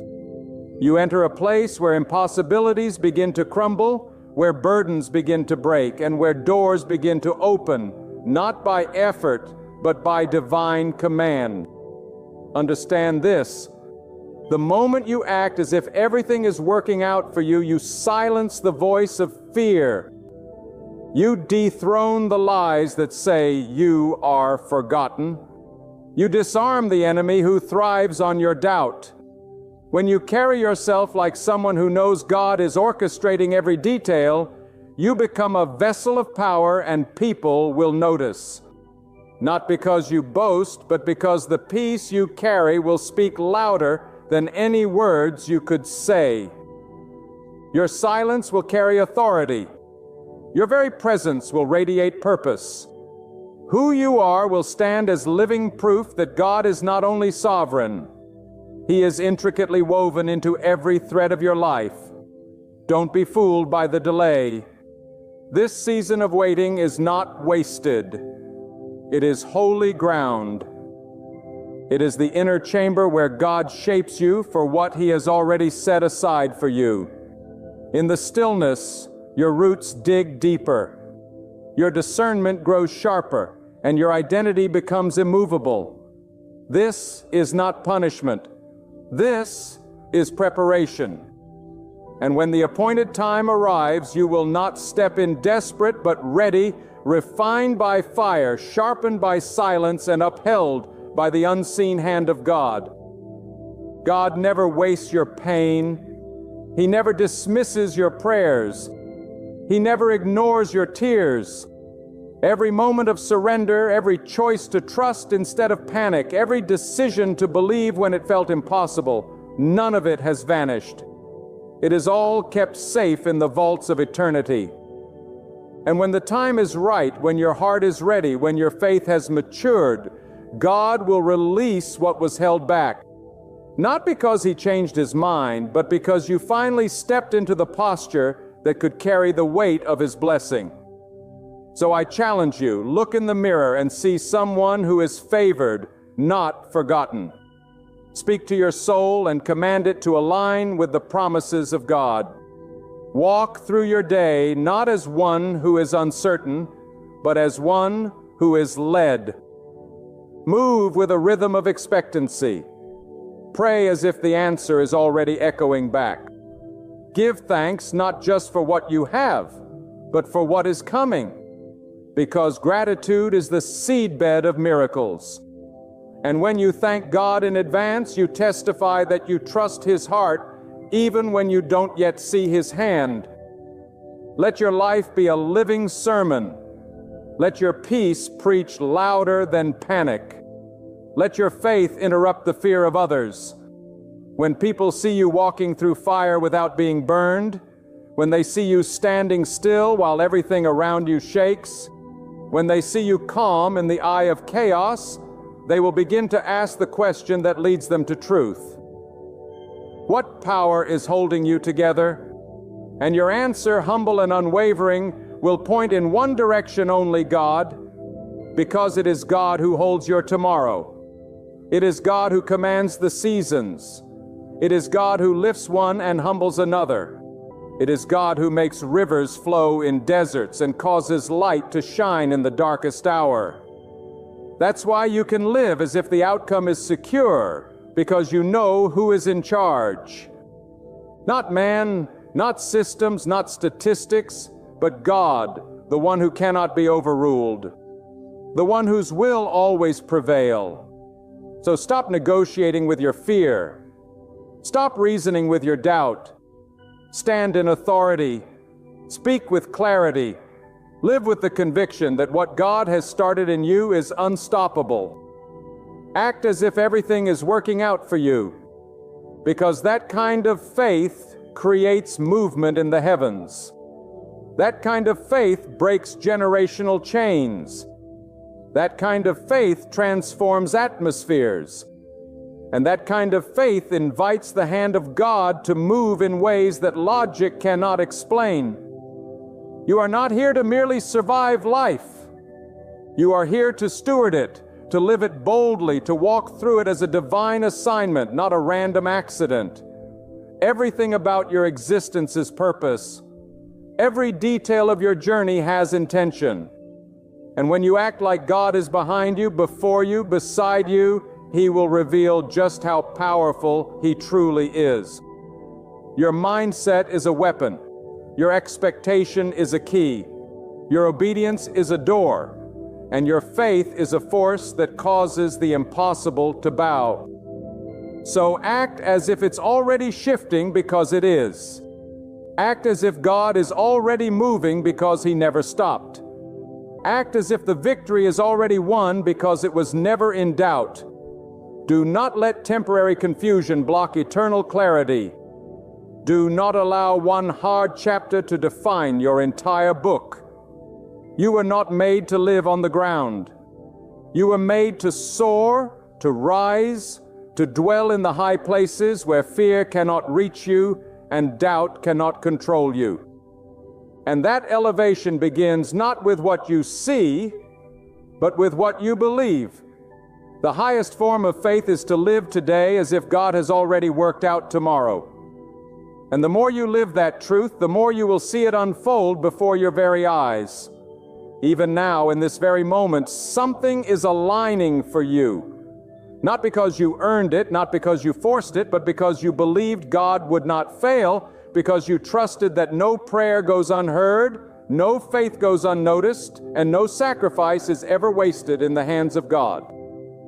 There is a power that enters your life the moment you shift your inner conversation from fear to faith. When you stop saying, "What if it doesn't work?" and begin declaring, "Even this is part of God's plan." Something changes not just around you, but within you. You begin to live not as someone searching for meaning, but as someone assigned by heaven. And that awareness, that divine awakening, becomes your compass. When your foundation is built on trust in God, storms don't shatter you. They reveal your strength. Delays don't derail you. They deepen your dependence. The challenges don't crush you. They uncover the capacity God placed inside you long before the trial ever began. You must remember, God does not respond to panic. God responds to faith. When you carry yourself as though the victory is already written, when you speak as though the way is already made, when you believe that no detail of your life is random, you honor the greatness of God. And when you honor God in that way, He honors you in return. Not always with comfort, but with clarity. Not always with ease, but with evidence. Evidence that you are not alone. Evidence that your prayers are not empty. Evidence that His hand is guiding what your eyes cannot yet see. There is a discipline of the Spirit that says, even if everything around me feels chaotic, I will remain calm. Not because I'm strong, but because I trust the one who is stronger than all. This is not just a mindset. It is spiritual warfare. Because the greatest battle is not outside of you. It's within. The voice that says, "Give up," is loud. But the whisper that says God is still working is stronger. And that whisper will lead you further than any shout of fear ever could. It is not the absence of trouble that proves God's favor. It is the presence of peace in the middle of it. It is the ability to say, "I don't have to understand it to trust it. I don't have to control it to believe that it's being worked for my good. And when you live like that, when you act like every twist in the road is part of a greater map you haven't seen yet, you are not being you are being surrendered. Surrendered to the truth that God is too wise to make mistakes, is too faithful to lie, and too loving to leave you in a place that has no purpose. I speak now to the weary, the stretched, the tired soul, the one who's still standing but doesn't know how much longer they can hear this truth and let it burn in your heart. God has not brought you this far to abandon you in the wilderness. The same hand that opened the sea for others will part the storm for you. The same voice that said, "Be still," to the wind still speaks into your confusion today. The silence you feel is not God's absence, and it is His strategy. For when He is quiet, it is because He is working. And when He is working, you can rest. So live with peace that confuses the enemy. Walk through fire and don't even smell like smoke. Smile when it makes no sense. Praise before the breakthrough because you know that nothing can touch your destiny unless God allows it. And if He allows it, He will use it. That is why you act like everything always works out. Not because life is perfect, but because God is sovereign over imperfection. There is no mistake too big for God to reroute, no failure too far gone for Him to redeem. God is not looking for perfect people. He is looking for faithful ones. People who will still stand when it would be easier to quit. People who will still believe when it would be easier to complain. People who will still walk with their head held high even when the evidence doesn't match the promise. Yet you must become fluent in the language of faith. Speak as if the answer is in motion. Respond as if the doors are already opening. Worship as if the floodgates are already pouring. Not to manipulate the outcome, but to magnify the God who controls it. Your words have power. Your declarations shape your reality. When you speak defeat, you strengthen discouragement. But when you speak life, when you speak hope, when you speak trust, you awaken divine possibility. Let this be the day you stop carrying the weight of what you cannot change and start walking in the lightness of what God already has under control. You were not built to carry burdens that belong to God. You were built to believe, to surrender, to rise. Worry is a thief. It steals your energy, your clarity, your peace. But faith is a builder. It strengthens your vision, sharpens your spirit, and opens your life to supernatural order. So drop the weight. Let go of the illusion that your future is in your hands. It never was. It belongs to God. And when you act like it, you walk lighter, you love deeper, and you live freer. Some of you are waiting for the right time to believe, but the right time is now. The miracle doesn't come before the faith, it follows it. God doesn't reward hesitation, He rewards holy boldness. Not recklessness, but reverent trust. The moment you move in that trust, the spiritual realm begins to respond. You are not waiting for breakthrough. The breakthrough is waiting for your obedience. Act like it's already in motion. Move like the answer's already on its way, because it is. Every great move of God begins with someone who dared to walk differently. Someone who looked at a closed door and said, "That's not the end, that's a redirection." Someone who saw an empty space and said, "God will fill this with purpose." Someone who chose to see not what was in front of them, but what God had already ordained behind the veil of time. That someone can be you. That someone must be you.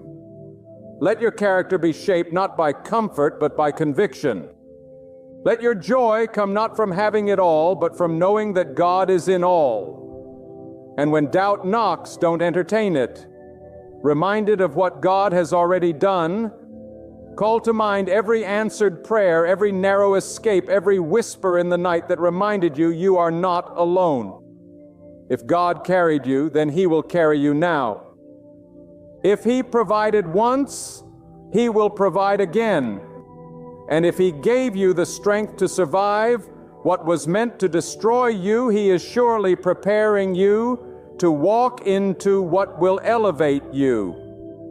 And let me say this with the weight of divine urgency. When you begin to live with the mindset that everything is working out for you because God is the one guiding it all, you are not living in delusion. You are walking in alignment with truth that transcends logic. You are stepping into the spiritual reality where your soul no longer bows to fear and your spirit refuses to negotiate with doubt. You become immovable, not because life becomes easy, but because your trust in God becomes unshakable. This is the kind of faith that silences storms before they even arrive. It is the kind of trust that transforms waiting rooms into worship rooms and valleys into places of revelation. You see, the strength of your life is not determined by how much you control, but by how deeply you surrender. To act as if everything always works out for you is not arrogance. It is alignment with the nature of God, the one who brings order from chaos, light from darkness, and wisdom out of confusion. When your heart is yielded to God, even your failures begin to serve you. Even your wounds begin to teach you. Even the betrayals that were meant to break you end up building you. Because when God is in control, nothing is wasted and nothing is random. Every twist in your journey, every unfamiliar turn, every delay you did not understand, each one is woven with purpose only God can fully comprehend. You must stop seeing your struggle as a sign of failure and begin to see it as a sign of formation. God is shaping you in the fire so that you can carry what you've been praying for. You don't prepare for greatness in comfort. You prepare in the dark, in the quiet, in the trials that force you to reach for God with everything you have. And once your faith is forged in that fire, you walk differently. You pray with greater authority. You move with certainty, not because you know all the answers, but because you know the one who holds every outcome.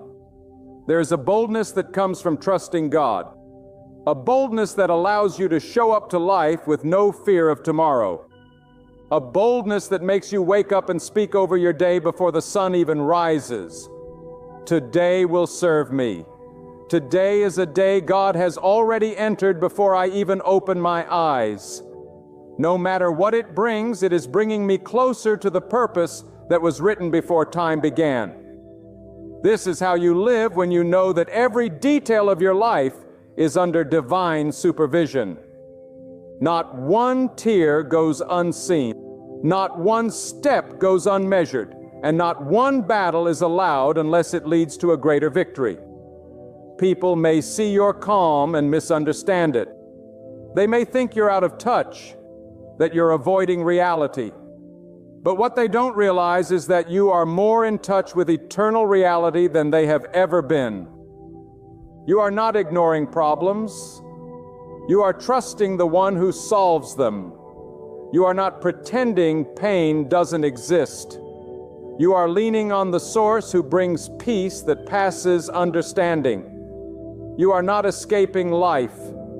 You are embracing it with a higher perspective, knowing that everything in this world is temporary, but what is rooted in God is eternal. This world is loud.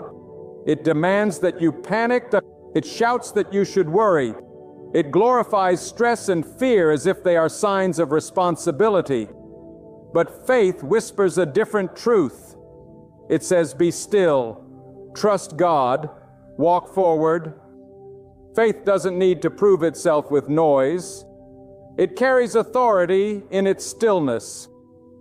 And when you act like God is already working everything out for you, you are not being irresponsible. You are being radically obedient because God never asked you to carry it all. He asked you to trust Him with it all. It takes courage to trust in the silence. It takes maturity to believe when the evidence says otherwise, but that's exactly where you grow. That's where your character is tested and your endurance is expanded.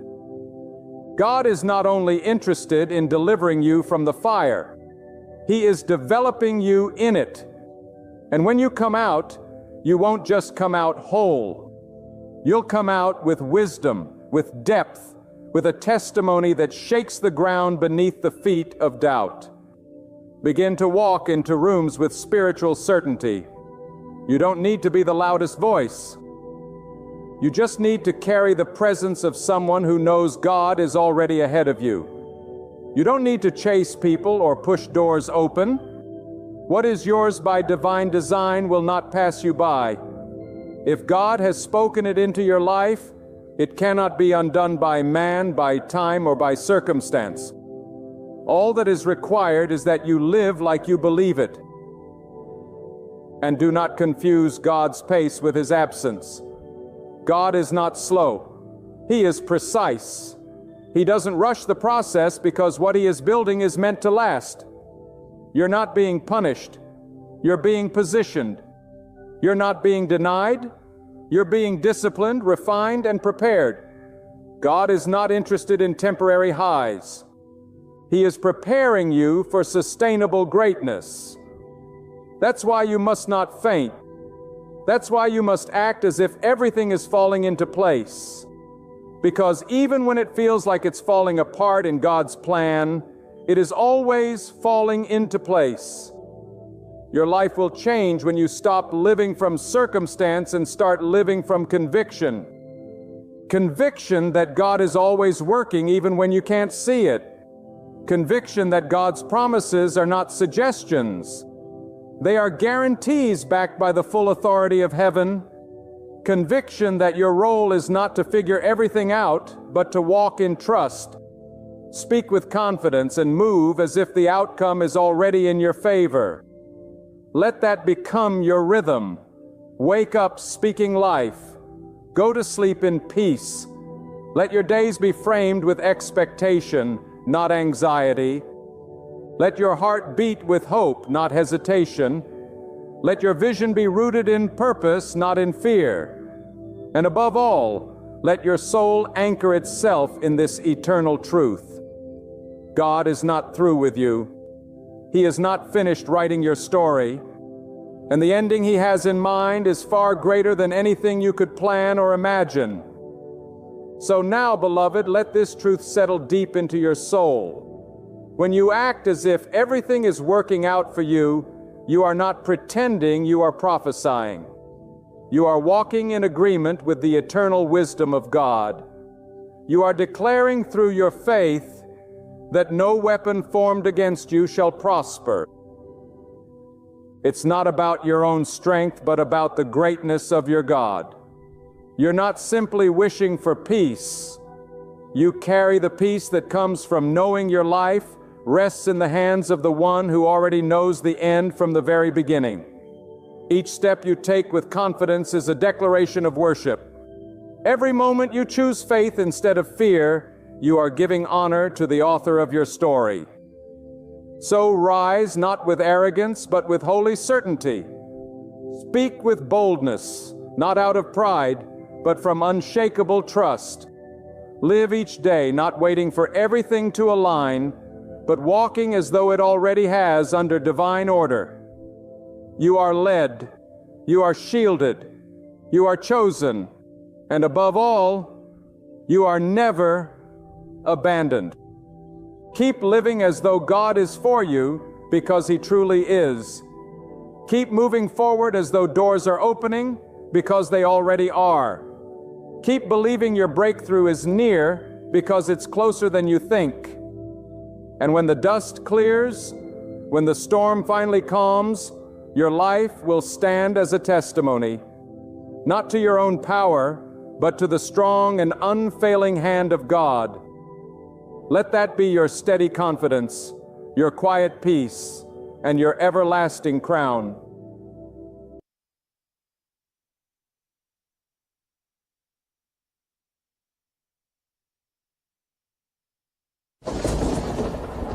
My friend, let me ask you this with all sincerity. With the weight of eternity pressing on this very moment, are you truly letting God direct every single day of your life? Or have you been drifting through your hours on autopilot, letting fear, doubt, pride, and the noise of this world tell you who you are and where to go? I speak this with a heart ignited by truth. Until you surrender to God's leading each day, you will remain restless, wandering, searching, and never finding peace. There is a deep stillness that only comes when your soul is aligned with its Creator. And that stillness is not in wealth, not in power, not in relationships, not in achievements. It comes when you stop steering your own life and allow God to take the reins of your heart. Until you hand Him that control, until you humble yourself and bow to His will, you will always be guided by something smaller. And whatever leads you will shape you. If it isn't God, it's the world. And the world has no mercy for your soul. Every morning, from the moment you wake up, two paths lie before you. The path of surrender or the path of self. One leads to purpose and peace, the other to confusion and destruction. And too many people, even those who say they believe, choose self. They wake up and instead of asking God, "Where would you have me go today? What would you have me do?" they rush into their plans, chasing things that will crumble, answering to people who don't care for their soul, filling their mind with noise, and silencing the voice of God with their own ambitions. But hear me clearly, you were never created to lead your life on your own. That was never the design. God made you with a blueprint, and that blueprint requires His voice guiding every single step. Not just in moments of crisis, not just when your plans fall apart, not just when you're desperate and broken. Every day, every hour, every breath. There is a power that comes when you let God lead you. And it's not the power the world brags about. It's not the kind that puffs up with pride. It's not loud or flashy.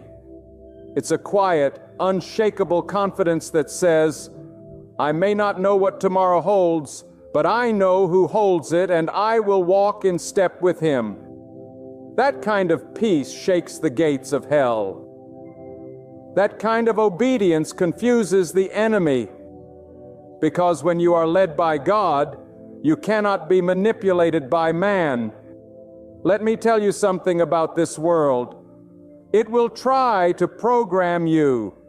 It will try to script your life, define your worth, tell you who you should be, what you should chase, what you should desire. But God never speaks through chaos. He speaks through conviction, through clarity, through peace, through purpose. When you are tuned into His voice, you stop being driven by the noise around you. You become anchored.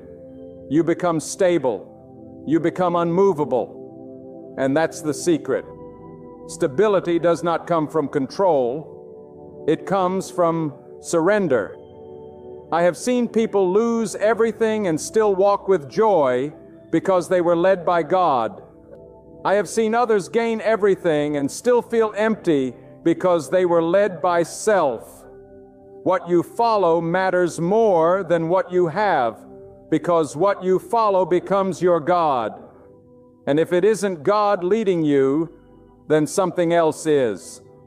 And that something else will always lead you into a wilderness you were never meant to enter. There is a deep longing inside every human heart, a longing to be led. And you may not admit it, but it's there. You were never meant to be the master of your fate. That is too heavy a burden for any soul. You were meant to follow God with your whole heart. Not half, not occasionally, not when it's convenient. but daily, fully, completely. God does not want part-time loyalty. He's not looking for weekend devotion. He wants your surrender Monday through Sunday from sunrise to sunset and all through the long quiet nights. Because God knows what lies ahead, you don't. And when He leads with purpose. He leads with precision. He doesn't guess. He knows who needs to walk with you and who needs to walk away. He knows what battles you should fight and which ones you need to be still and let Him handle. He knows where the danger is hiding and where the blessing is waiting, but you'll never know unless you let Him lead. Too many people pray for God's blessing while still holding the wheel. You cannot ask for divine direction while clinging to your own map. That's not surrender. That's contradiction. If you want God's best, you must be willing to drop your plan and trust His path, even when it's unfamiliar, even when it's uncomfortable, even when it's unpopular. Let me speak clearly to the one who feels stuck. You've tried everything. You've done it your way. You've pushed and pulled and begged and worked until your hands bled.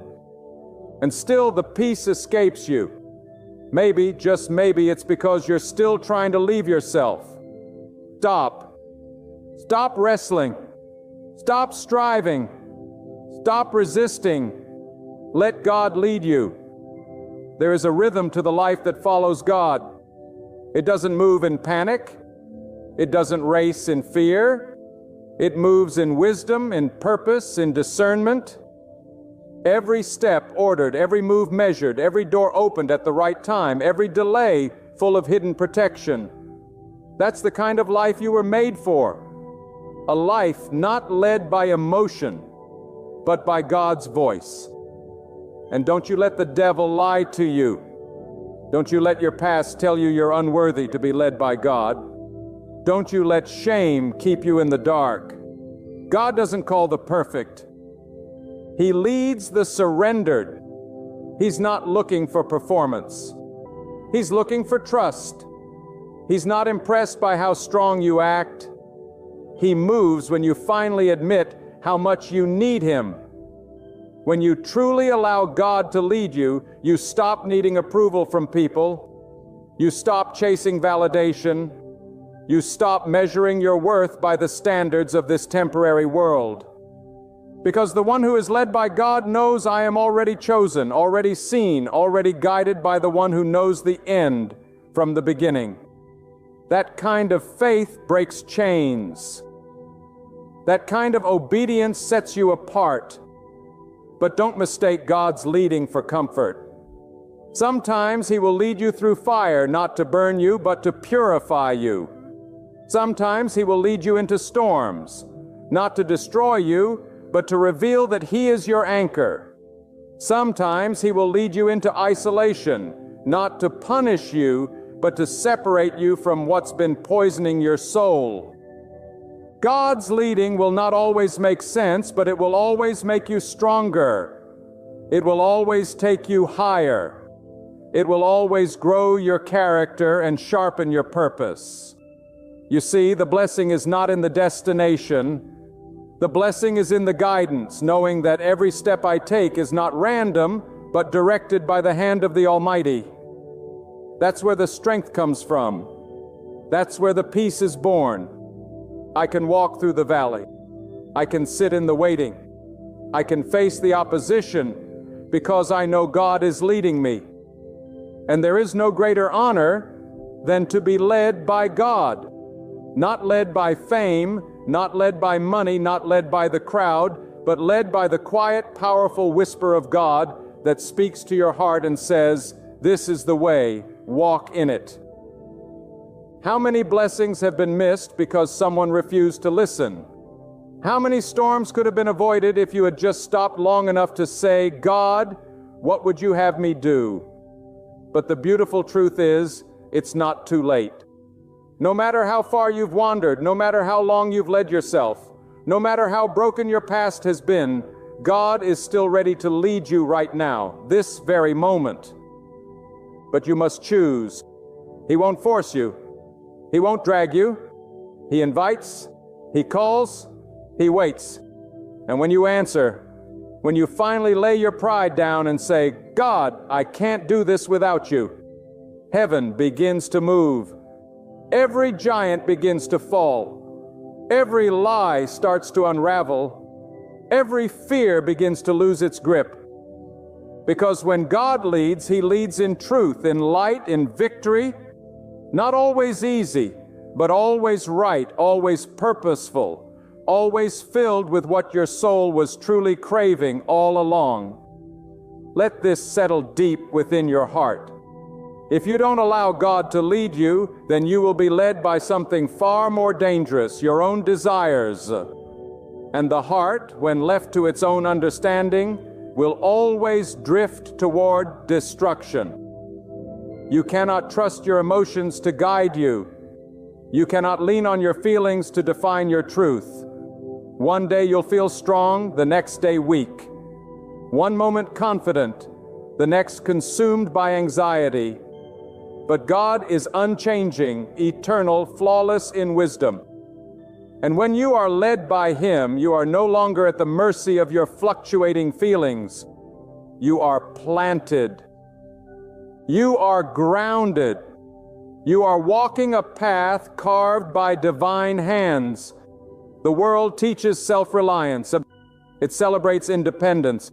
It glorifies doing things your way. But that mindset is the very root of spiritual blindness. True freedom is not found in leading yourself. It's found in submission to the one who made you. You were not created to carry the full weight of your decisions on your own shoulders. God did not design your mind to bear the burden of life's uncertainties alone. That's why He calls you to trust Him. That's why He beckons you into daily dependence, not as a sign of weakness, but as the highest act of wisdom and strength. When God leads, He does not just show you the way. He becomes your way. He does not just give direction. He becomes your direction. Every morning you rise, He is already there. Every night you lay your head down, He is still watching. He is not distant. He is not indifferent. He is near to the one who seeks His guidance. He honors those who humble themselves and cry out, God, without you, I am lost. There is nothing more dangerous than delayed obedience. Many people say they are waiting on God, but in reality, God is waiting on them to surrender, to obey, to let go. God has already paved the way, already placed the provision, already cleared the storm. But until you step under His leadership, you will never walk in what He has prepared. He does not force His will upon the proud. He speaks to the one whose heart is bowed in reverence and readiness. Let me tell you this plainly.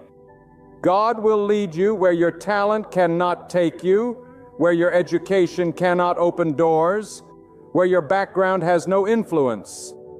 Because when He leads, He bypasses man-made qualifications. He elevates the lowly. He promotes the forgotten.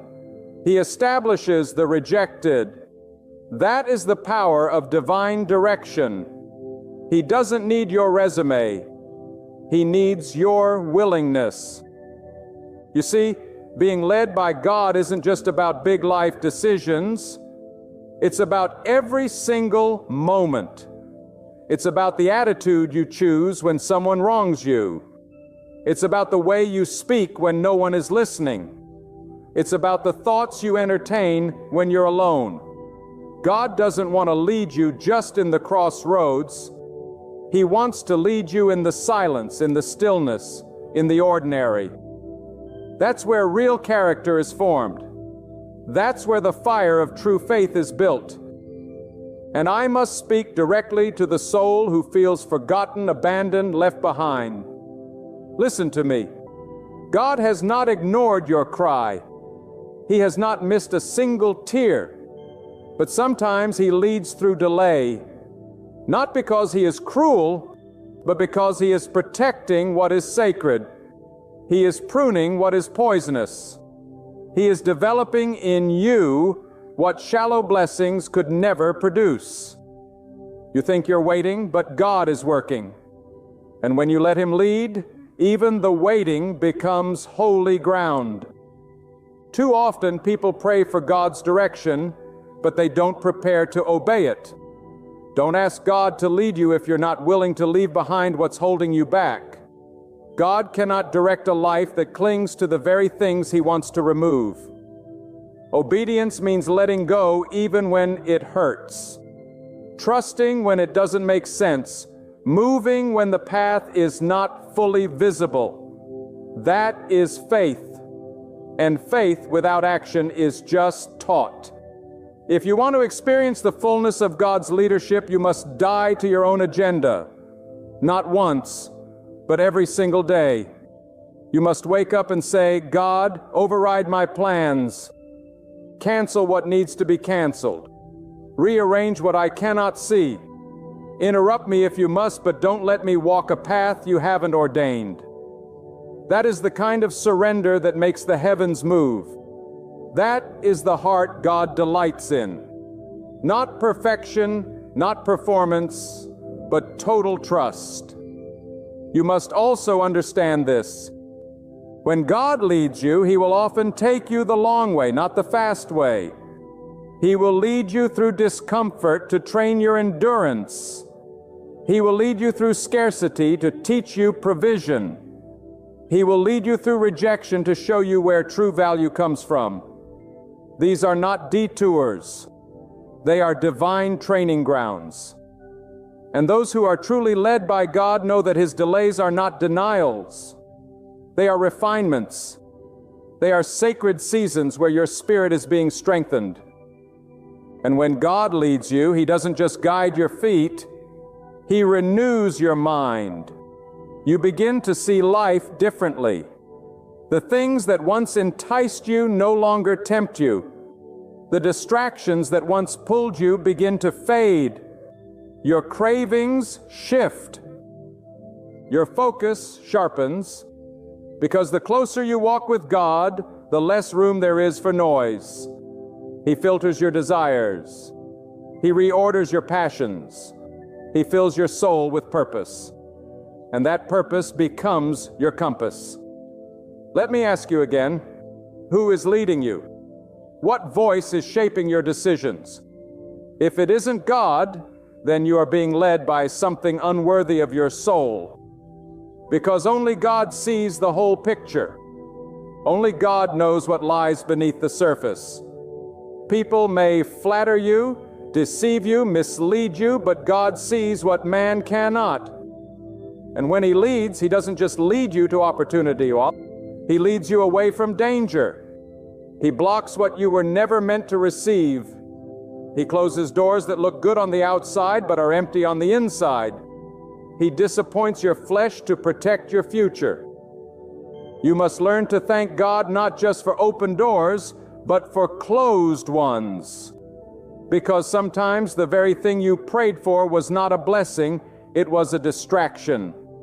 And in His mercy, God said no. That is leadership. That is love. That is the kind of guidance that saves your life, even when it stings your pride. And let's be honest, it takes courage to let God lead. It takes boldness to go against the grain, to walk by faith when others walk by sight, to be still when others run, to trust the invisible hand of God more than the visible approval of man. But hear me, God never abandons the one who follows Him with a pure heart. He will make a way where there is no way. He will bring water from dry ground. He will raise you up when the world counts you out. But you must be consistent. Not 1 foot in and 1 foot out. Not faithful when it's easy and doubting when it's hard. You must walk in step with God through every season, through the mountain and the valley, through the joy and the sorrow. Because leadership from God is not seasonal, It's a lifestyle, a sacred alignment, a daily communion. And when you live like that, you begin to carry a power that nothing on earth can replicate. The power of a soul led by God. And so, my friend, don't delay. Don't harden your heart. Don't ignore the whisper. God is calling you right now to follow Him more deeply than ever before. Not casually, not occasionally, but completely, because what He wants to do in your life cannot be done through partial obedience. What He wants to build in you requires full surrender. You may not know every step ahead, but when you know who is leading, you don't need to. You walk with trust. You move with reverence. You live with peace. And I must say this not to stir emotion, but to awaken the slumbering soul. There is no greater tragedy than a life lived outside the leadership of God. You can possess the finest education, the largest bank account, the highest accolades, and still be wandering in the dark, because success without direction is just noise. Movement without meaning is just exhaustion. But when God leads you, your steps are no longer random. They are ordered. Every encounter becomes divine. Every delay becomes intentional. Every setback becomes a setup for something higher. That is the difference between living and simply existing.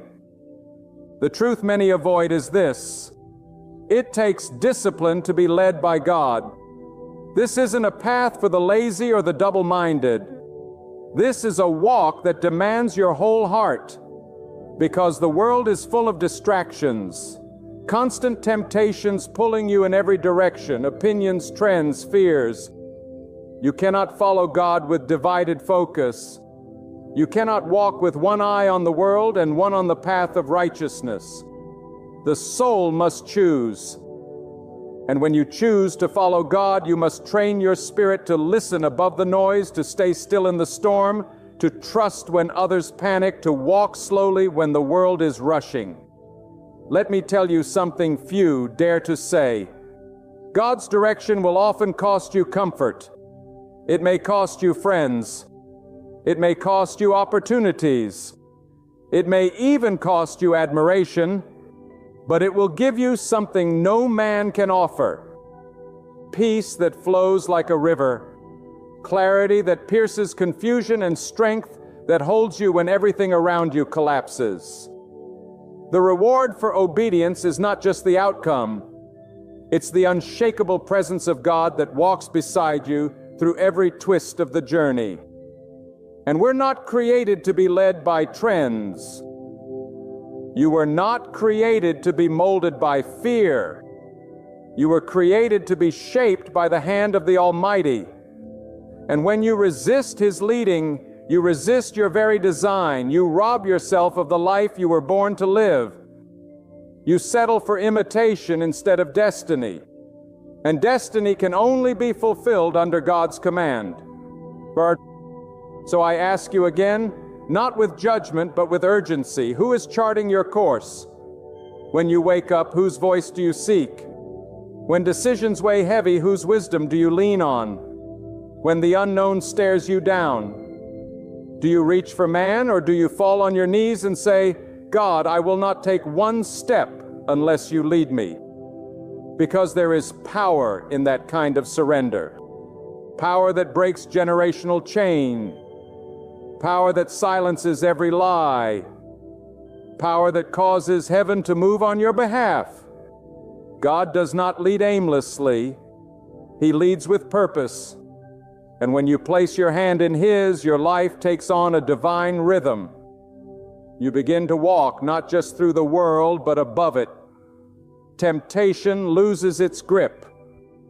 The opinions of others lose their power. The chaos of the world no longer shakes you. Why? Because your eyes are fixed. Your heart is anchored. Your soul is led by the one who is eternal. Let me speak directly to the dreamer, the visionary, the one with burning purpose but paralyzed steps. You've been trying to make it happen by force. You've been chasing results without direction.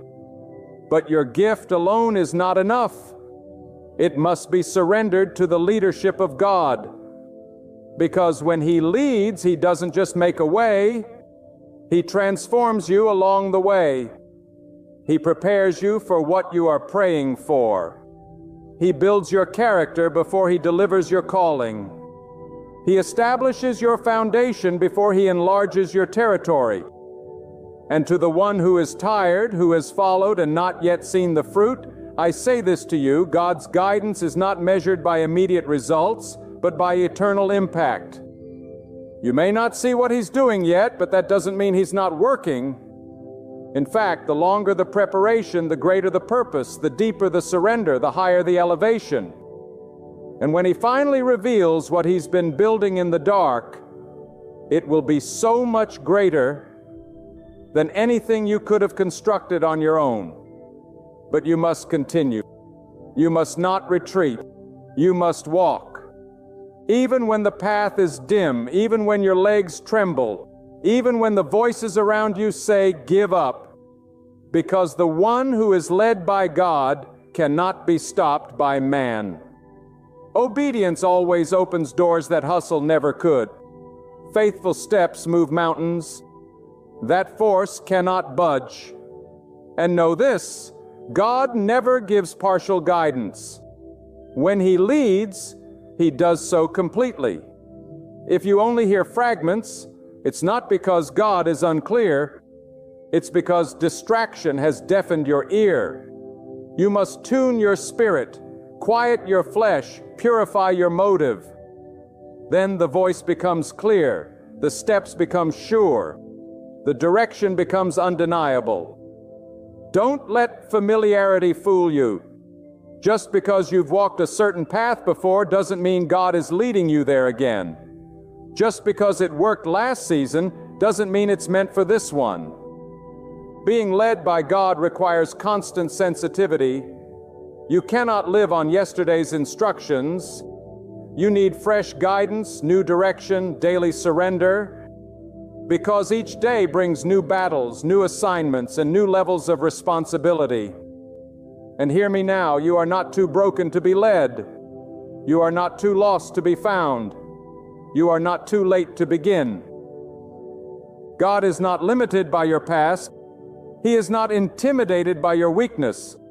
He is not disappointed in your journey, but He will not compete with your pride. He waits for the humble heart. He responds to the surrendered soul.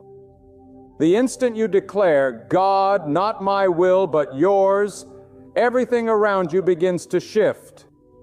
You step back into alignment with your true calling. You leave behind confusion and step into clarity. And I say this with conviction, burning deep within my spirit. If you genuinely desire to see God's power manifest in your life, you must stop bargaining with His instructions. Stop deciding which commands you feel like obeying. Stop filtering His direction through your comfort and convenience. You cannot walk in the fullness of His guidance while clinging to half-hearted obedience. The road to greatness is narrow, not because God is harsh, but because He is intentional. He wastes no step. He gives no careless command. Every word He speaks is meant to protect you.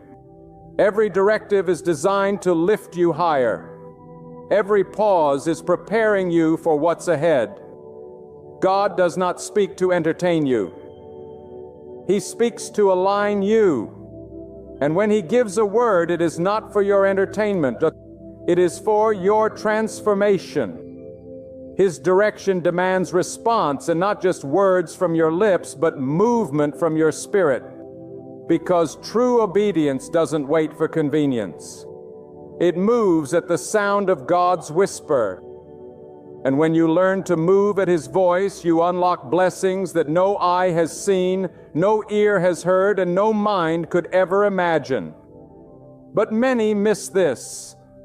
They want God to speak clearly, but they haven't created space for Him to speak at all. They fill their lives with distractions, their minds with noise, their days with hurry, and then wonder why they feel lost. God does not shout over chaos. He speaks in stillness. He leads those who are willing to slow down, to be quiet, to seek His face above all. If you want divine direction, you must cultivate divine devotion. You must hunger for God's guidance more than you hunger for the opinions of men. And hear this, God will not lead a heart that is still chasing idols. You cannot be led by God while being ruled by greed.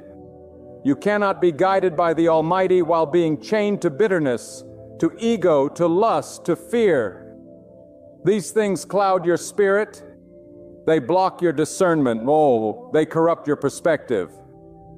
And God, in His mercy, will often strip away those attachments, not to punish you, but to free you, because He cannot pour destiny into a vessel that's already full of pride. When God begins to lead you, He also begins to cleanse you. He will refine your motives. He will expose your intentions. He will reveal what has been hiding in the corners of your soul, not to shame you, but to sanctify you. Because His leadership is not just about external decisions. It's about internal purification. He's not only concerned with where you're going, He's deeply invested in who you are becoming. And the more you surrender, the more He shapes you. The more you yield, the more He molds your spirit into strength. You begin to walk differently, speak differently, think differently. Not because you're trying harder, but because you're being led by something higher. You no longer need to force outcomes, manipulate people, or chase affirmation. God becomes your compass, your confidence, your source. You are no longer driven by pressure. You are driven by purpose. Let me make it plain. God's leadership will often challenge you before it blesses you. It will require sacrifice. It will confront comfort. It will dismantle pride. But every painful shift is preparing you for the weight of the calling that's ahead. Every instruction you obey, even when it hurts, is like a seed planted in faith that will one day produce fruit so abundant it will overflow into generations. But the seed must fall at the ground and die. Your plans must die. Your timelines must die. Your expectations must be placed on the altar. Because the one who is led by God must walk by faith, not by sight. Faith doesn't demand a roadmap.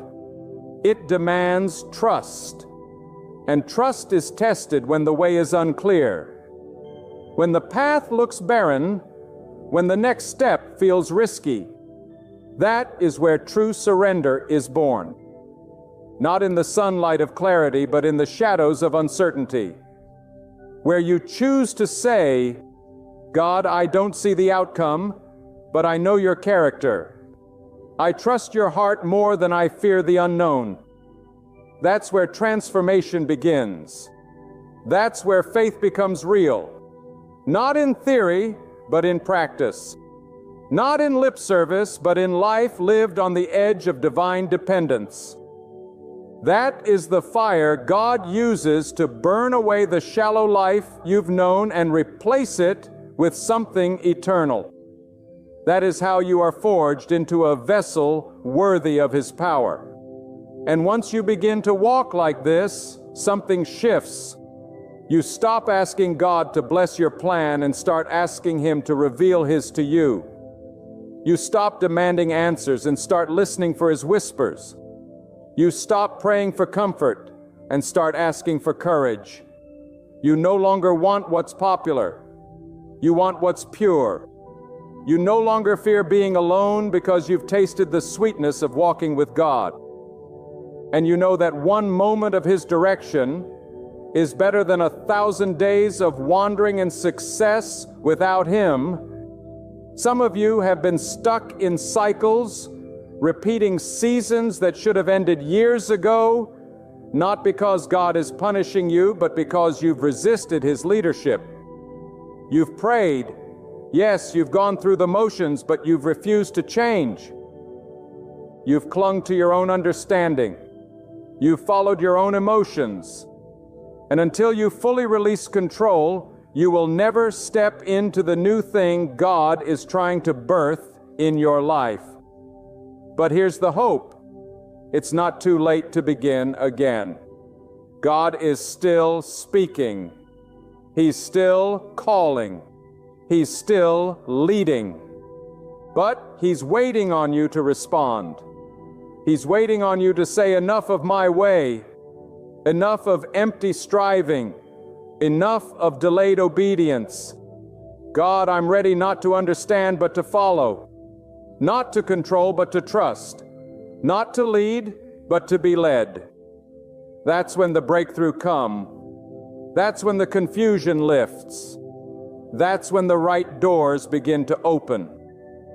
Not because you kicked Him down, but because you waited for the key. God's timing is perfect. His methods are flawless. His plans are detailed with wisdom beyond human comprehension. And when you align yourself with Him, you step into a flow of divine favor that cannot be earned, only received through obedience. So listen closely. Don't look for shortcuts, no. Don't rush what God is refining. Don't compare your journey to anyone else's. The path He has for you is sacred, specific, and saturated in purpose. And when you let Him lead, even your detours become holy. Even your trials become teachers. Even your tears become the water that nourishes the seeds of destiny. Let this sink deep into your spirit. Being led by God is not a one-time decision. It's a daily posture, a continuous surrender, a life that whispers again and again, God, I trust you more than I trust myself. And in that surrender, there is power. In that trust, there is peace. In that obedience, there is protection. So wherever you are, no matter how far you feel, no matter what mistakes you've made, lift your eyes to the heavens and declare with all your heart, God, I am ready to follow you fully, faithfully, and fearlessly. And watch what He does. Watch how He shifts things you thought were immovable. Watch how He restores what you thought was lost. Watch how He creates beauty from brokenness. Not because you deserve it, but because you finally let Him lead. And now I speak to the hidden parts of you, the places you keep guarded, the battles you fight in silence, the questions that haunt you when the world grows quiet. You wonder why your life feels heavy. You wonder why doors don't open. You wonder why, despite all your effort, your soul remains. Let me tell you the truth that breaks chains when you resist God's leadership. You resist your own healing. When you block His guidance, you block the peace you've been begging for. It's not that God is far. It's not that He is silent. It's that the noise of your own control has drowned out His direction. You must understand God will never compete for space in your life. He is not a background voice, and He is not an accessory to your ambition. He is the source, the sustainer, the one who gives life meaning. And until you make room for Him to lead, everything else will remain out of alignment. You can dress it up, you can decorate your schedule with distractions, but your soul will still whisper the truth. I need God to lead me. This is not weakness. This is not failure. This is the deepest kind of wisdom to acknowledge that without God, even success becomes slavery. Even fame becomes emptiness. Even love becomes temporary because the foundation is unstable. But when God leads, when He truly becomes the one who orders your every step, your life becomes anchored in something eternal. I say this with urgency. You cannot fake being led by God. And you may fool people. You may impress crowds.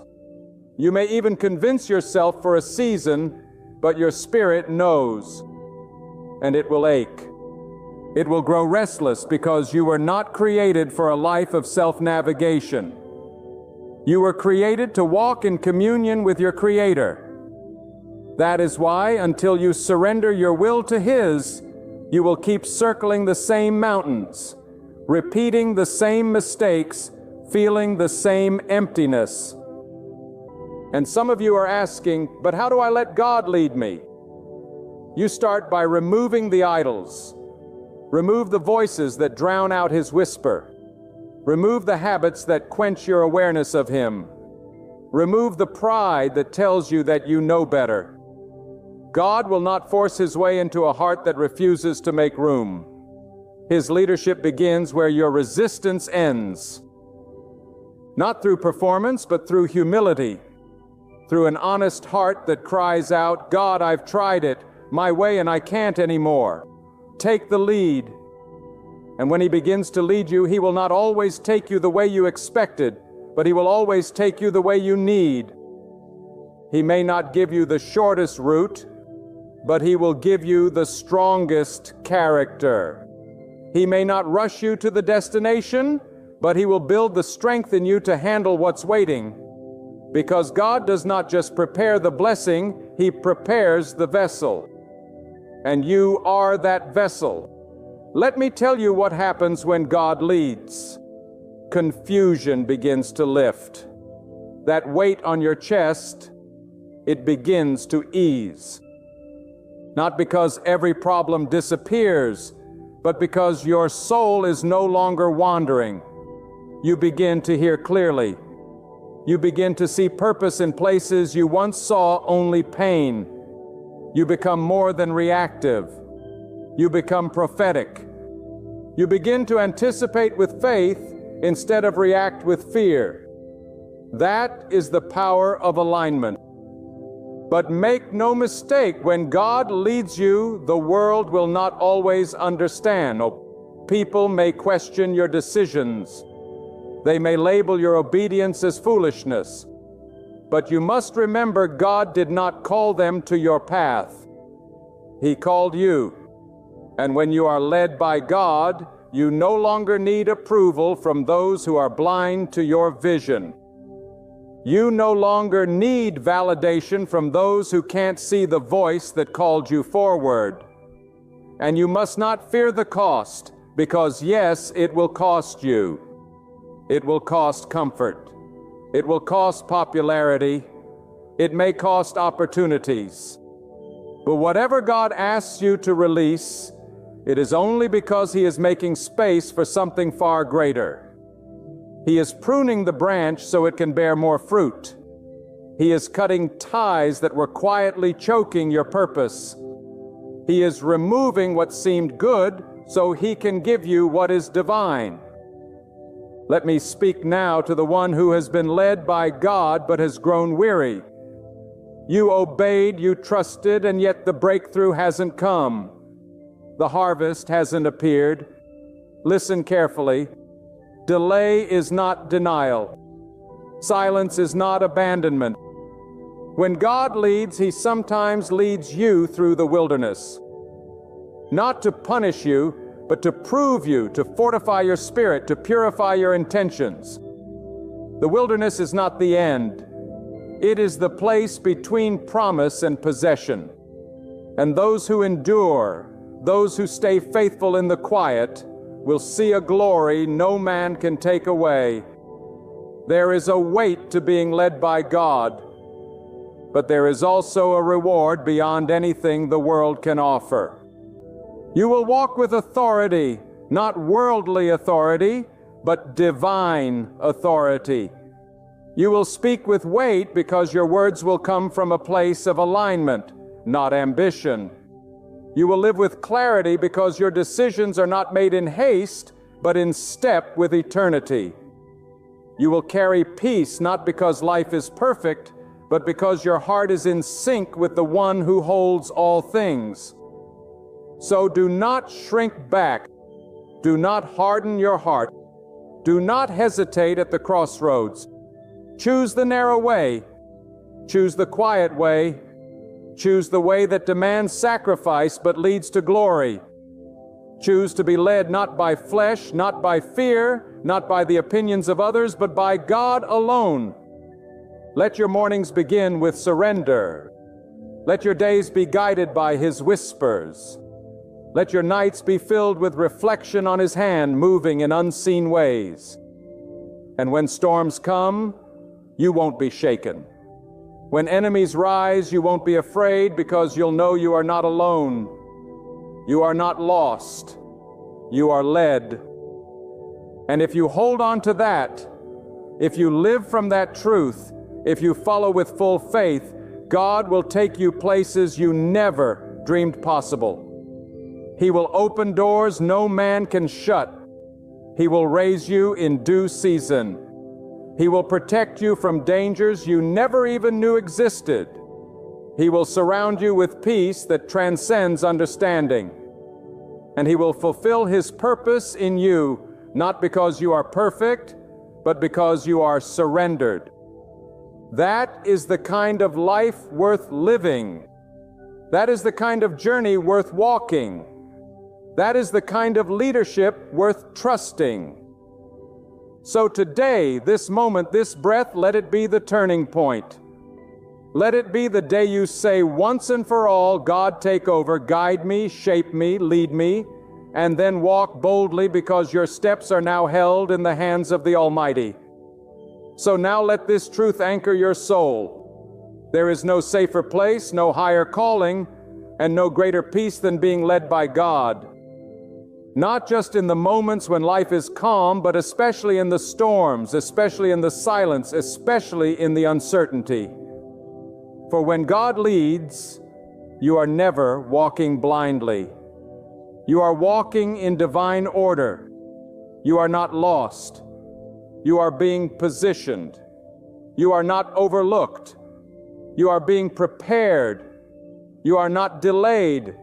You are being developed. And so I urge you from the depths of my spirit, make this the day you stop striving and start surrendering. Let go of the need to control the pressure to please, the fear of the unknown. Lift your heart and declare with unwavering resolve, God, I will no longer lean on my own understanding. I will no longer be moved by noise or fear. I will be led fully, freely, and faithfully by you alone. In the end, what defines your legacy is not the wealth you've gathered, but the surrender you've shown. Not the distance you've traveled, but how faithfully you walked beside the one who formed you. May your life echo with faith, obedience, and steadfast trust in God's direction. Let each step, each word, each choice declare the truth that you were never your own. You have always belonged to Him, guided by His hand, shielded by His mercy, and propelled by His purpose. As you journey forward, remember this unshakable truth. When God moves, no power can restrain you. No enemy can overcome you. No barrier can hold you back. You rise not by strength, not by might, but through the will of the Almighty breathing through you. Surrender to God's lead and watch your life shine as a living testimony of His glory. Beloved friend, listen to me with your whole heart. This isn't just another sunrise. This isn't just another fleeting hour slipping past you. No, this is a divine interruption, a sacred proclamation, a prophetic echo reaching from eternity straight into your spirit. The waiting season is finished. The delay has been lifted. Prepare yourself for the favor of God, for the very things you've prayed for, wept for, and fought for. They are now at your doorstep. You've journeyed through valleys. You've endured nights so dark even hope seemed silent. You've stood at the brink of the cliff, with discouragement pulling at your soul and only the whisper, God win, on your lips. Heaven watched. Heaven listened and heaven acted, not on your schedule, not by your clock, but by a divine appointment. And that appointment has arrived. God is about to pour out favor so powerful it will erase years of pain in a single breakthrough moment. You were tested not because you were overlooked, but because you were handpicked. The pressure was never punishment. It was preparation. God never tests what He's not about to trust with something greater. You thought you were being buried, but God was planting you. And now the roots have grown deep enough. The foundation has been set strong enough. The wait was never wasted. It was working for your favor. Some of you feel like you've been stuck in a silent season. No signs, no wonders, no open doors. But I came to declare today, silence does not mean absence. God has not abandoned you. God has not overlooked you. Sometimes before God reveals the blessing, He hides it in a season of stillness so you can grow into the kind of person who can carry it. But hear me now. This is the hour when the silence is breaking. The stillness is ending. God's favor is coming in waves. You didn't cry for nothing. You didn't sacrifice for nothing. You didn't forgive those who betrayed you for nothing. Every tear watered the promise. Every prayer paved the path. Every sleepless night refined your spirit. And now God is about to reward you in public for what you endured in private. The tables are turning. The door that wouldn't open before will swing wide now. Not because you forced it, but because God favors you. Favor is not about who you are. It's about who God is. God sees what people overlook. God promotes those others try to disqualify. God blesses those who are mocked, those who are underestimated, those who are counted out. If you feel invisible in this world, get ready, because God is about to shine a light so bright on your life that even your enemies will have to acknowledge it. They'll say, surely this was the hand of God. You may not have the credentials, you may not have the connections, but you've got the covering. God's favor is not something that can be explained. It's something that is seen. When God favors you, rules are broken. Protocols are suspended. Systems shift. What should have taken years happens in days. What was closed for others opens for you. What was impossible becomes your reality. That's favor. And God says, you're next. You didn't miss your moment. You didn't mess up so badly that God changed His mind. God's favor is not dependent on your perfection. It's activated by your faith. And your faith, through every struggle, every failure, every delay, every unanswered question, your faith has been enough. It's been seen. It's been heard. And now it will be rewarded. You held on when others let go.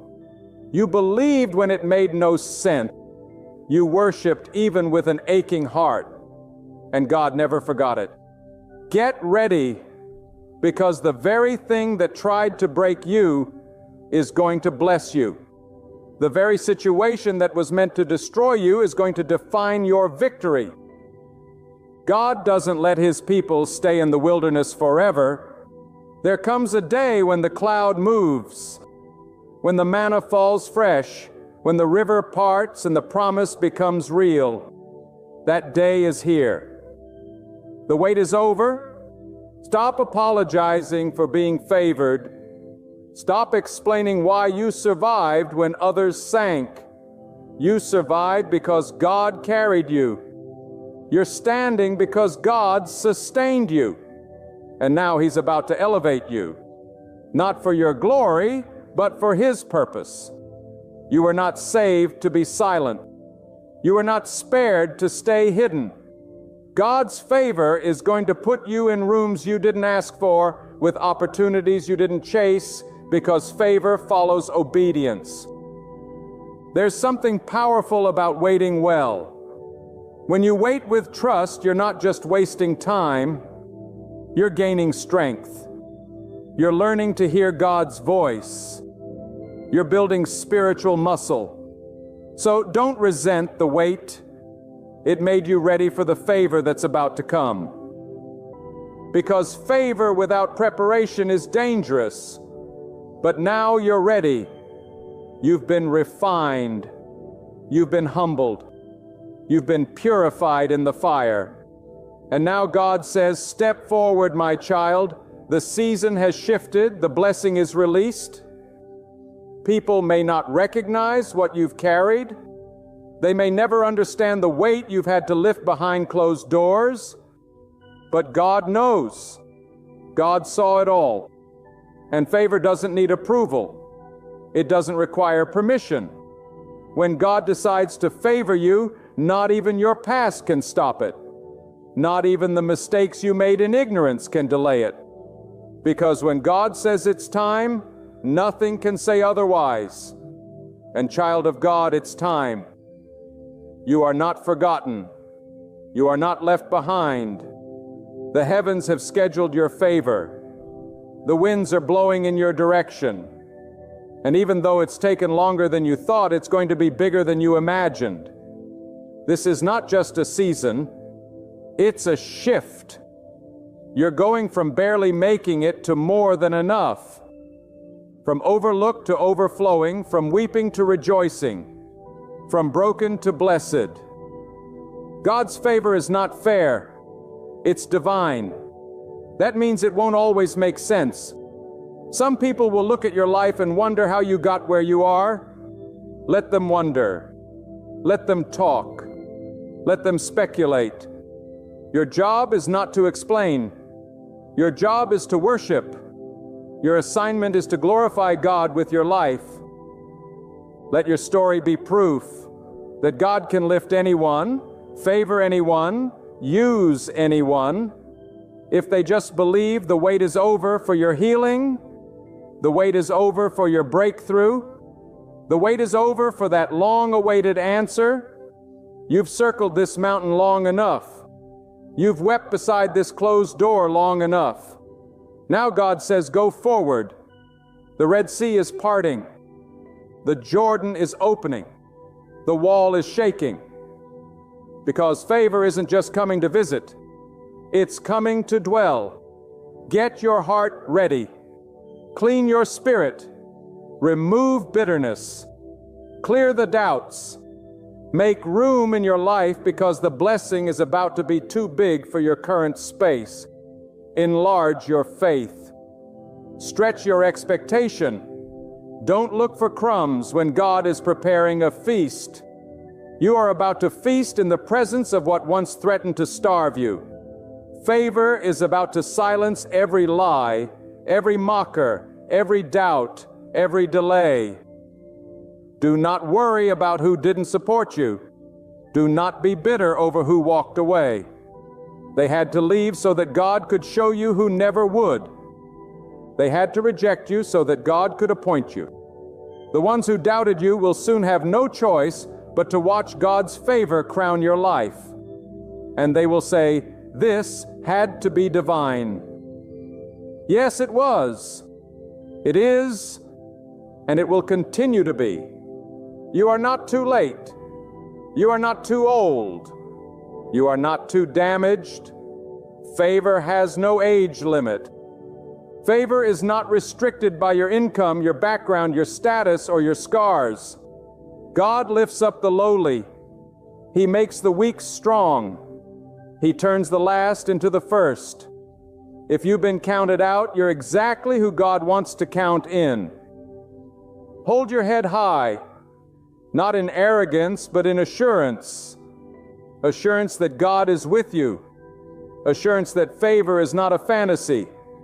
It's a fact.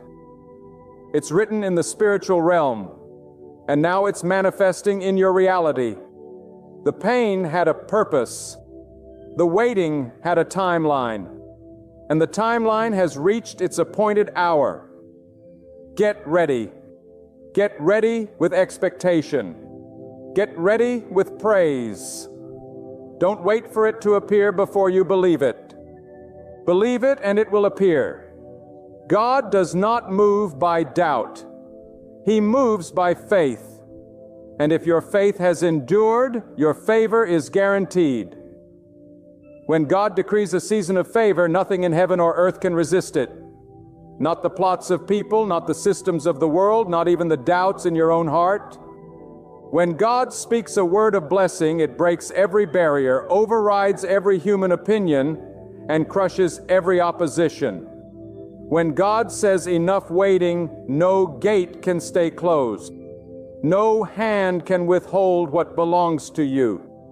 There is a sacred shift taking place in your life, and you must be bold enough to walk in it. For too long, many of you have been shrinking in fear, dimming your light to make others comfortable, holding your tongue to avoid conflict. But hear this: when God's favor is upon you, you do not have to explain your light. Shine anyway, speak anyway, rise anyway.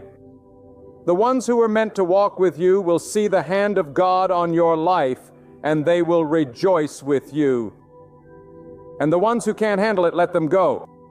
Favor does not chase approval. It flows from the approval of God alone. Stop measuring your future by your past. You are not the mistakes you made. You are not the labels people placed on you. You are not the circumstances that crushed you. You are what God calls you: blessed, worthy, chosen, favored. The same God who watched you suffer in silence is the same God who is now bringing a breakthrough so loud it will echo into generations. And when God favors you, He doesn't just bless you, He breaks cycles. He ends generational curses. He reverses the plans of those who tried to destroy you. He builds you up so that others may find shelter in your testimony. God's favor is not about ease. It's about elevation. It lifts you beyond your limitations, stretches you beyond your comfort zone, and positions you where you never imagined you'd stand. And you must prepare your heart not just for the blessing, but for the responsibility that comes with it. Because when God favors you, He expects you to carry it with humility, to walk with integrity, to speak with courage, and to act with justice. Some of you are still questioning why now. Let me tell you, because God knows what you can handle now that you couldn't handle before. There's a strength in you that came from the suffering. There's a discernment in you that came from the betrayal. There's a fire in your spirit that came from being pushed into the furnace. And God was watching the whole time, not to punish you, but to purify you. Because only purified vessels can carry the weight of divine favor. Do not mistake quiet seasons for wasted time. In the hidden place, God was crafting something extraordinary. In the silence, He was setting divine appointments. He was aligning resources, stirring hearts, and preparing paths. While you were focused on survival, God was focused on strategy. He was making a way behind the scenes so that when the curtain lifts, your story will bring glory to His name. And now the time has come. The appointed hour has arrived. What was once invisible is about to be undeniable. There is no storm that can cancel a word spoken by God. No delay can nullify what has been divinely ordained. You see, God does not work on man's timeline. He is not pressured by clocks nor hurried by calendars. But when God moves, it's always the right time, perfect timing, divine precision. And this moment, this very moment, is no accident. If you are hearing this, it's because God wanted you to know your waiting was not in vain. His favor is now resting on your life like the early morning dew. Soft but unmistakable. Favor means acceleration. What took others years will take you months. What others had to labor endlessly for will come into your hands with ease. not because you are better, but because God has chosen to place His hand upon you for a purpose. That's why it's crucial to stay grounded in gratitude. Favor is not a prize, it's a responsibility. It's not to boast, it's to bless. It's not just for your benefit, it's for the transformation of everything and everyone connected to you. Do not let bitterness contaminate your favor. Do not let jealousy rob you of your peace. If someone else gets blessed before you, rejoice, because it means God is in the neighborhood. And if He's moving in their life, He can surely move in yours. Celebrate others' favor as a sign that your own is on the way, because God is not limited in supply. He blesses according to purpose, not popularity, according to timing, not talent. And your time is now. There are doors you couldn't open no matter how hard you tried. You knocked, you fasted, you pleaded, still they stayed closed. But do you know why? Because God was reserving something better. He was not denying you. He was protecting you. Some of the things you begged for would have distracted you from what He truly had in store. God loves you too much to give you what looks good, but isn't His best. And now that your heart is aligned, your motives are pure, your spirit is ready, He is releasing the door that only He can open. And when He opens it, no man can shut it. Let this truth settle deep in your soul. You do not have to chase favor. You align with God, and favor chases you. You stay faithful in the field, and God will call you to the palace. You honor God in obscurity, and He will exalt you in visibility. That's how God works. He doesn't promote according to popularity. He promotes according to purpose. You have cried long enough. You have waited long enough. You have questioned long enough. Now it is time to rise, to walk boldly into what God has prepared for you. Not with arrogance, but with assurance. Not with fear, but with faith. For you are not walking into the unknown. You are walking into fulfillment. You are stepping into a realm that was crafted for you before you even knew to pray for Him. And don't be surprised if the favor of God brings you into rooms you never imagined. Don't be surprised if He causes your name to be mentioned in places where your feet have not yet walked. That's the power of divine favor. It goes ahead of you. It speaks for you. It establishes your name before you arrive. Not because of who you are, but because of who God is. And when the favor manifests, when the doors swing open, when the answers come, when the breakthroughs flood in, remember who brought you there. Do not let the blessing make you forget the blesser. Stay grounded. Stay grateful. Stay humble. For the same God who raised you up can sustain you, and if you honor Him with your increase, He will multiply it beyond anything you could ask or imagine. Some of you are entering into a season of restoration. What was stolen from you is about to be returned sevenfold. What was broken is about to be rebuilt stronger. The relationships that were torn, the finances that were drained, the confidence that was shattered, God is restoring it all. You will not end this year the same way you began it. God's favor will redeem the time. You will recover. You will rise. You will reign not in pride, but in purpose. Hear this with all your heart. You were born for this moment. Every trial prepared you. Every setback shaped you. Every delay taught you, and now God is trusting you with a new level. With favor comes weight. With favor comes responsibility. But don't fear the weight. God wouldn't have given it to you if He hadn't already placed the strength within you to carry it. Let your words be seasoned with grace. Let your hands be open to give. Let your spirit stay sensitive to God's direction. Because as you step into this new dimension of favor, your influence will grow, and with it the power to shift lives, to break chains, to speak life into the dry bones of others. This favor is not just for you. It is through you for the world around you. And now that the hour has come, you must prepare your mind to think differently. You must rise above the level of survival and embrace the mindset of abundance. Not material abundance alone, but abundance in strength, in peace, in clarity, in divine direction. For when God's favor comes, it doesn't just touch your outer life.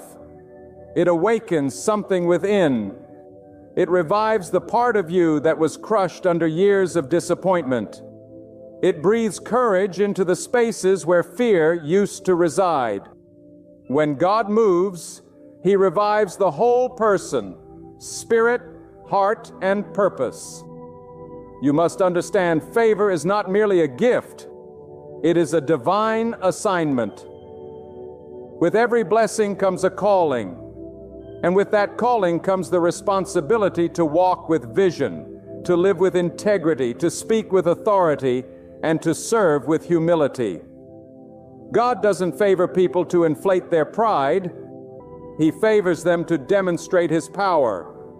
You are being positioned as a vessel, an instrument of hope in a generation drowning in confusion. The favor that is being poured into your life must overflow into the lives of others. It must heal, uplift, restore, and inspire. That is how the blessing multiplies. It flows outward, not inward. Do not underestimate the strategic nature of God's timing. You are not entering this moment by accident. God is deliberate. He is intentional. When He decides to lift someone, it is because there is a task that requires elevation. When He gives you more, it is because there are burdens around you that need lifting. Do not hoard the blessing. Share it. Speak into the broken. Cover the wounded. Encourage the weary. Reach out your hand to those still sinking beneath the same burdens you once bore. For the truest evidence of favor is not in how high you climb. It is revealed in how many lives you lift alongside your own. And as God's favor increases over you, opposition will come. Not everyone will rejoice in the work God is doing through you, but that is the reality of rising higher. It shines a light on the insecurity of those unwilling to move. Do not shrink back to ease their discomfort. Do not dim your flame so others can remain in shadow. Your elevation is a testimony. Your victories are a sermon. Your breakthrough shouts boldly that God still lifts, still restores, still works. And if opposition comes, let it. For when God opens a door, no resistance can shut it. That is why your heart must remain anchored in truth. Keep yourself rooted in discipline. Do not let achievement intoxicate your spirit. The favor of God is sacred. It must be revered. Guard your thoughts from pride. Guard your soul from greed. Guard your intentions from corruption. Because what has been entrusted to you is far from ordinary. It is holy. It is divine. And if you handle it with reverence, God will continue to increase you. Not just in what you have, but in who you become. Let your favor bring light, not shadows. Let it bring peace, not pride. Let it draw people toward God, not toward your ego.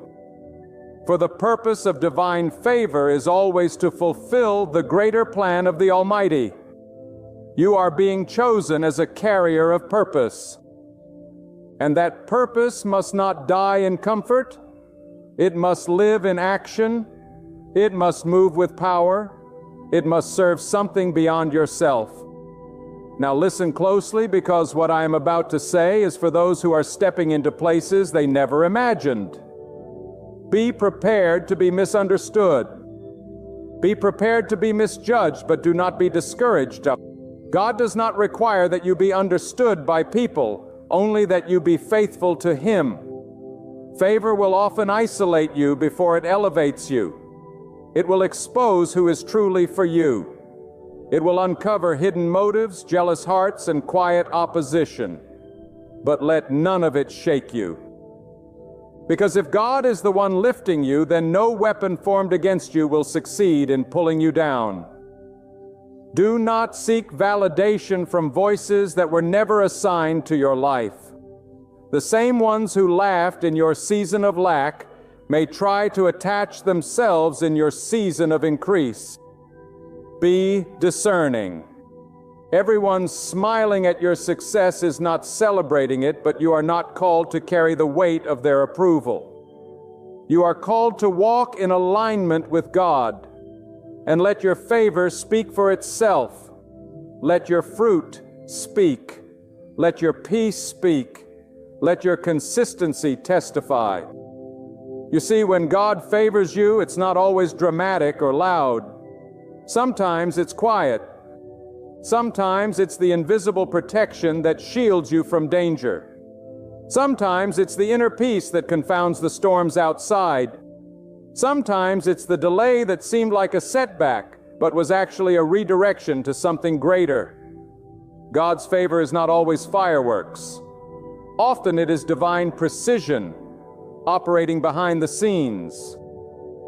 But in this season, hear me, the favor will be visible. It will be unmistakable. You won't have to explain it. It will be seen in the clarity of your steps, the fruitfulness of your hands, the growth of your spirit. It will be seen in the joy that returns to your eyes and the strength that returns to your voice. You will walk in rooms and shift atmospheres. You will speak and chains will fall, not because you're great, but because God's greatness is resting on you. Stay committed to prayer. Stay rooted in reflection. Stay humble in prosperity. Favor without reverence becomes pride, but favor carried with devotion becomes a testimony. And that is what your life will be.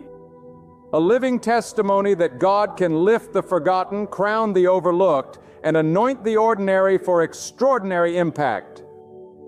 And let this be clear, favor does not mean the absence of trials. It means triumph in the midst of them. It means God will walk with you through the fire and not let you be consumed.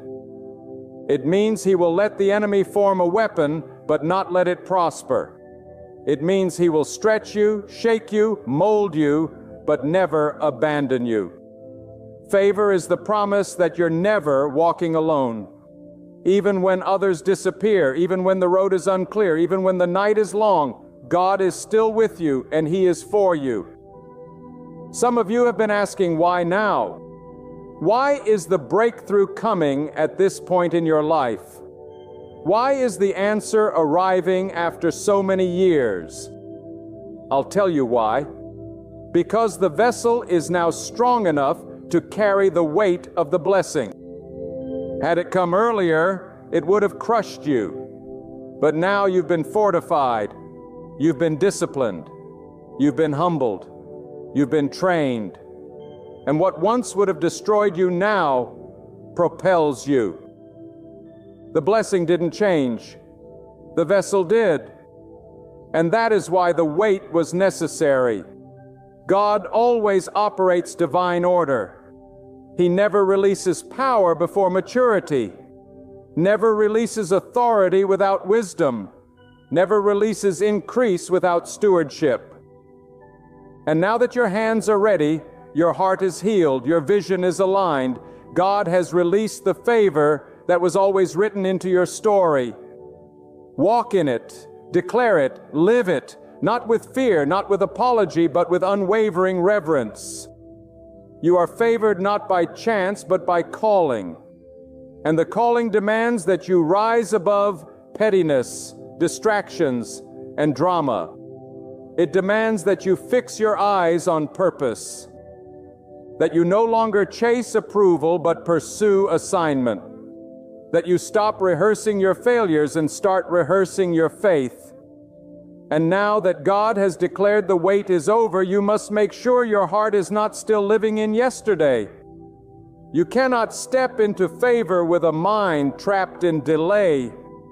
The season is changed, but if you do not perceive it, you will miss the very thing you've prayed for. God has shifted the atmosphere, but you must shift your thinking. You must leave behind the identity that suffering tried to stamp upon you. You are not a victim. You are a vessel. You are not just someone who survived. You are someone God has chosen to thrive. And the moment you embrace this truth, the flow of divine favor will not just touch you, it will surround you. This is a moment for radical faith, not a safe, cautious faith that tiptoes around obedience. No, this is a time for bold, mountain-moving, risk-taking, God-honoring faith. The kind of faith that steps forward even when the next step is invisible. The kind that builds the ark before the rain comes. The kind that walks into the fire believing that even if it burns, God is still worthy. That is the kind of faith favor responds to. That is the kind of faith that breaks cycles, overturns verdicts, and silences every voice of opposition. When God decides to release favor, He doesn't ask permission. He does not consult your past. He does not take a vote. He simply moves. And when He moves, everything must bow. Timing, resources, relationships, opportunities. The wind begins to blow in your favor, and doors that seemed rusted shut begin to unlock. Hearts that were cold begin to turn. Pathways that were hidden begin to light up. Why? Because when God releases favor, even the natural realm must obey. You must prepare for this favor with integrity. Many people desire elevation, but few prepare their character to handle it. When God blesses you, what you do next reveals whether it was favor or fantasy. Favor will expose what's inside of you. It will stretch you. It will test your discipline. It will call for more prayer, not less. More humility, not applause. Because if you are not anchored in God, favor can become a trap instead of a testimony. But when you are rooted in submission and clothed in reverence, the favor that comes will not destroy you. It will define you. God's favor is precise. It doesn't land on everyone at once. It falls on those who have walked through the fire with their faith intact. It descends upon those who have served silently, given generously, and endured faithfully. God does not forget those who honored Him when there was no audience, no reward, no applause. He remembers the hidden tears, the quiet acts of obedience, the unseen sacrifices. And now He is rewarding openly what was done faithfully in secret. Let the critics come. Let the doubters whisper. Let the envious watch from a distance. They cannot stop what God has ordained. They may try to discredit you, but they cannot disqualify you. For your validation does not come from man, it comes from God. And when God favors you, even your enemies will be forced to witness it. Not for your ego, but for God's glory. This is why you must not delay your obedience. When God speaks, move. When He instructs, act. When He convicts, correct. For favor is not just about receiving, it is about responding. It is not enough to celebrate the blessing. You must steward it. You must protect the environment in which favor can flourish. That means removing distractions, cutting ties with compromise, and saying no to what once felt comfortable. because favor and complacency cannot dwell in the same house. Understand that God's favor does not mean every battle disappears. In fact, it may attract more warfare. But the difference is now you do not fight alone. Now the battle is not yours. It is God's. When you are favored, attacks will come, but they will fail. Traps will be set, but they will be exposed. Weapons will be formed, but they will not prosper. Because favor is not just about open doors. It is divine protection. It is God going before you and clearing the path even when you cannot see what's ahead. This is the moment to stretch your faith wider than your fear, to believe for things you once deemed unreachable, to step into dreams that felt too big, too bold, too delayed. Favor is not just about what you can imagine. It's about what only God could make possible. If your dream doesn't require divine intervention, it may not be rooted in divine favor. But when you're walking in true favor, doors open that you never knew existed. God will put your name in places you've never set foot. He will cause people to pour into you who don't even know why they're doing it, because favor draws what effort alone cannot earn. Do not reduce your expectation just because of past disappointments. You may have been denied before. You may have been overlooked, misjudged, underestimated. But now it's your time. The rejection was redirection. The delay was divine development. And now that the favor is falling, your only responsibility is to be ready. Ready in your spirit, ready in your mind, ready in your actions. This is not the time to shrink. This is the time to walk boldly in what God has declared over your life. Favor will teach you who truly belongs in your life. Everyone who started with you may not finish with you. Some people were only assigned to your season of struggle, not your season of success, and that's all right. Let them go with peace, but do not grieve over what God has pruned. When God favors you, He purifies your surroundings. He removes distractions. He clears away anyone who cannot handle the weight of what is coming next. So do not mourn what you've lost. Rejoice over what you've been preserved for. The favor of God will mark your life in such a way that even places of pain will become places of praise. Where there was betrayal, God will bring loyalty. Where there was confusion, God will bring clarity. Where there was scarcity, God will bring overflow. The shift is not coming, it is already in motion. All God requires is that you believe and remain faithful. Not perfect, but faithful. Not flawless, but willing. Willing to be used, to be molded, to be led. That's all God needs to release more than you ever asked for. And now, as this divine word pierces through your soul, hear it with the urgency of a trumpet in the wilderness. God is not just opening the door, He is commanding you to walk through it. No more hesitation. No more second-guessing yourself. No more shrinking under the weight of opinions or past failures. When God says the wait is over, it's not a suggestion. It's a summons, a sacred call to rise and move into the territory that has been spiritually marked for your name. This is not a time to debate. It's a time to obey. There is a point in every chosen life where the wilderness must give way to the promise, where the wandering must bow to divine direction.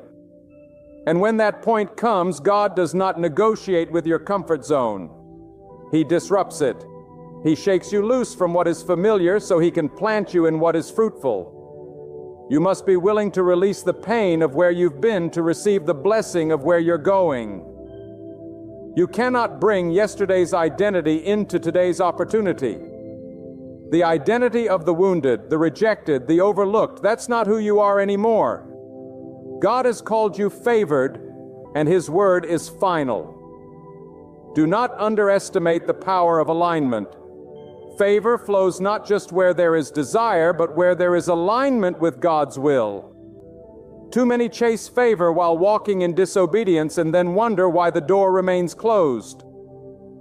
But God does not bless chaos. God does not favor rebellion. Favor demands surrender. You must surrender your timeline, your method, your ego, your attachments, everything.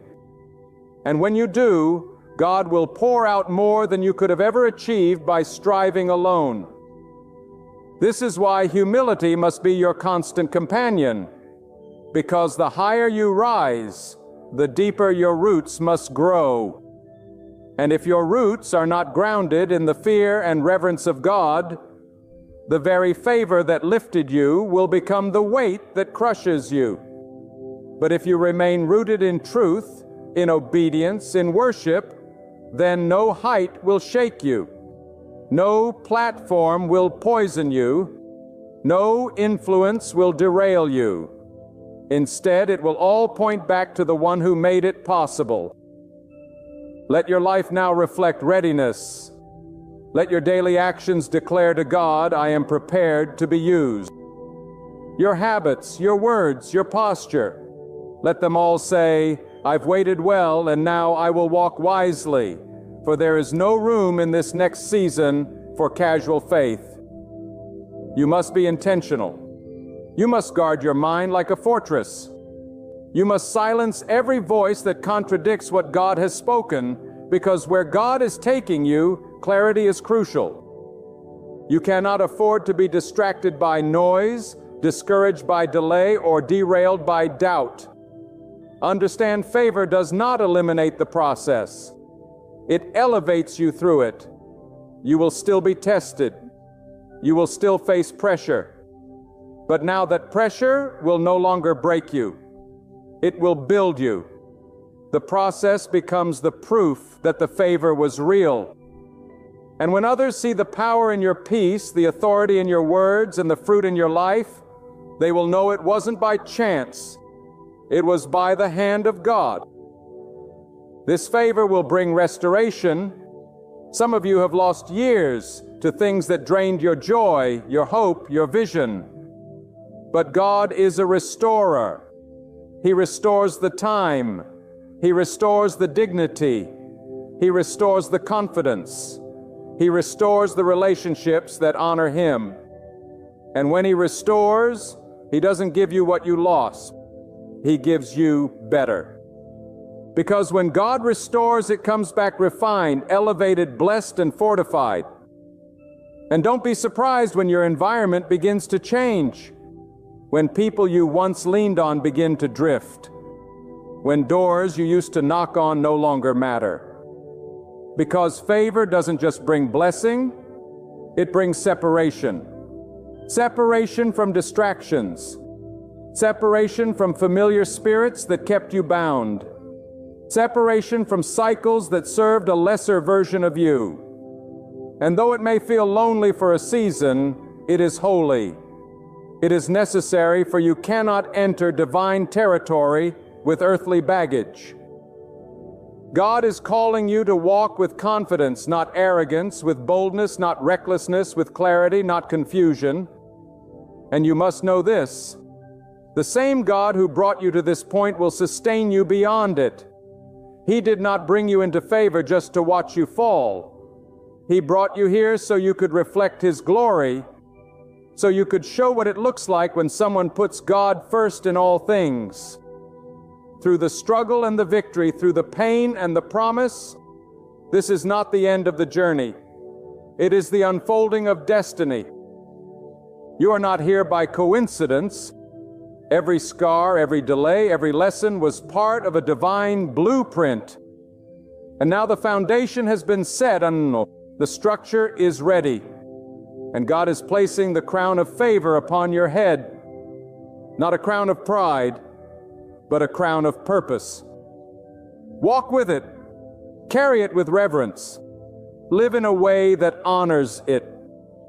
From this moment forward, make a decision in your heart. I will not go back. I will not doubt. I will not let fear rule me. I will not let failure define me.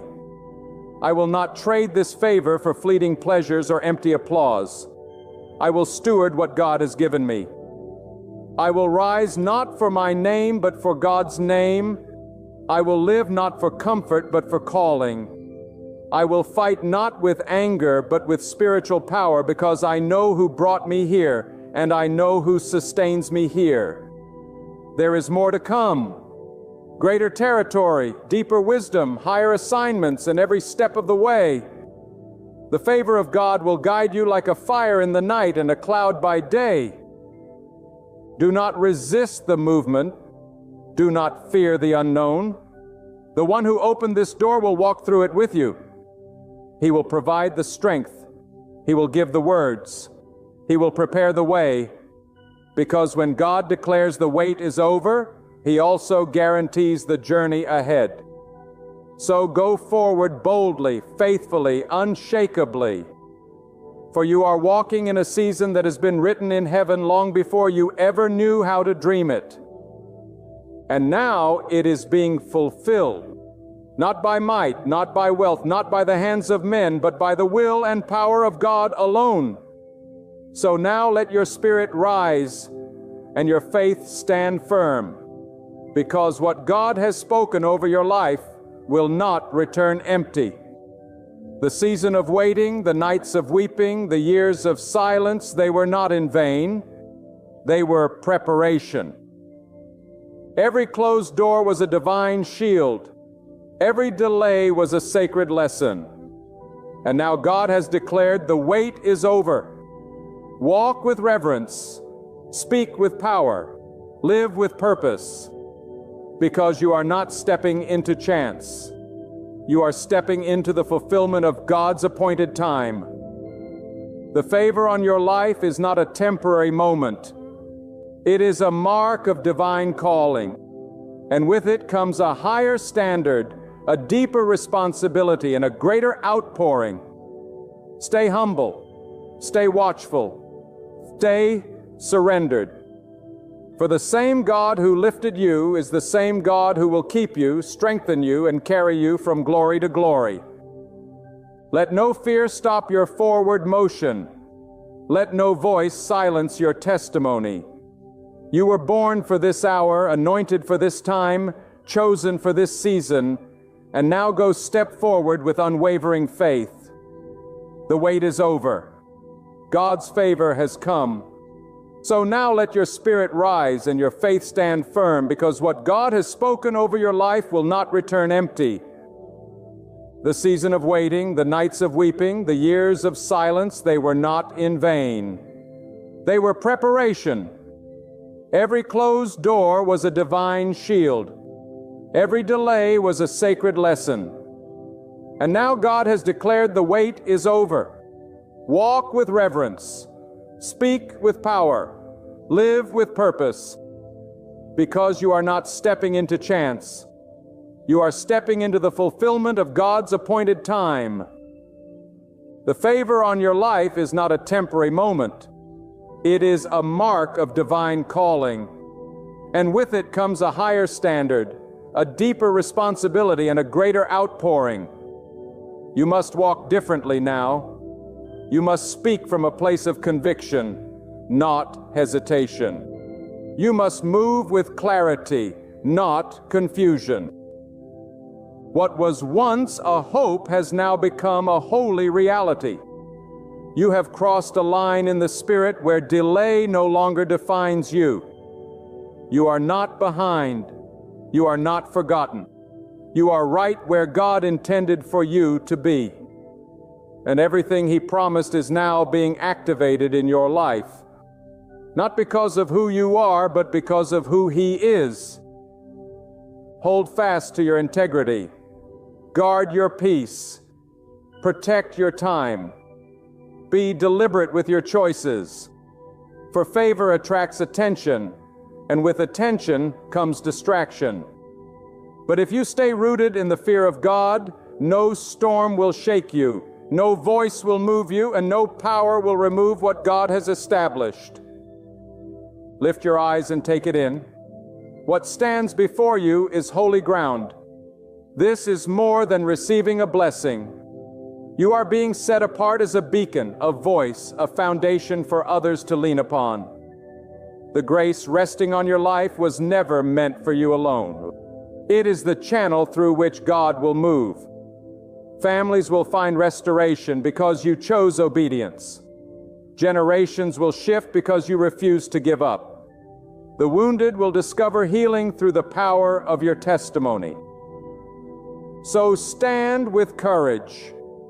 Speak with assurance. Rise with a humble heart. You are not in the waiting anymore. You are moving. You are creating. You are entering into what was designed for you before the beginning of time. And as you press forward, remember, the very God who sustained you in the waiting is the same God who will stand beside you in the victory. This is your moment. This is your appointed hour. Heaven has opened its gates.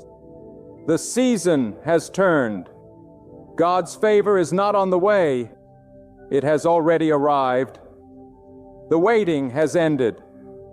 And now, your new chapter unfolds. My dear one, lean in, because these words are not only for your ears, but for your heart, your spirit, and the deepest part of your soul. There will be seasons in your life when God is opening your eyes, not to harm you, not to make you resentful, but to awaken you. To awaken you from the lies of false connections, from the mirage of loyalty, from the bondage of emotional dependency on people who do not value you or honor the divine presence in your life. Because not every smile is genuine, not every embrace is pure, and not every companion is faithful. There are those around you who truly do not care, and God longs for you to see them as they are before they corrupt the innocence of your spirit. God never intended for you to walk blind to reality. He has called you to walk in His light. Yet some of you are walking with people who drag you into darkness, who drain you, who exploit you, who appear only when it benefits them. And you, beloved listener, continue to defend their behavior. Keep hoping they will change. Keep convincing yourself that they love you. But the truth is, they don't care about you, and you know it deep down. God has whispered it to your heart in those lonely moments, in those late-night tears, in those betrayals that cut you like a blade, but still you stay. Now hear this with conviction. When someone doesn't care about you, God will allow their actions to speak louder than their words. God will remove their mask. You don't need to chase people who walk away. You don't need to beg for attention, for respect, for love. Because the God who formed you in the womb did not design you to be a doormat. God called you to be strong, to be dignified, to be free from the chains of false relationships. The first sign of someone who doesn't care about you is indifference. They're not moved by your pain. You can be breaking inside and they'll scroll past your tears like they're watching a show. They don't ask how you are. They don't check in unless they want something. And when you try to share your heart, they roll their eyes. They change the subject. They make you feel like a burden. That's not love. That's not loyalty. That's not the will of God for your life. The second behavior is disrespect. People who don't care about you will mock your beliefs. They'll downplay your victories. They'll highlight your flaws. They will treat you like you're replaceable, disposable, insignificant.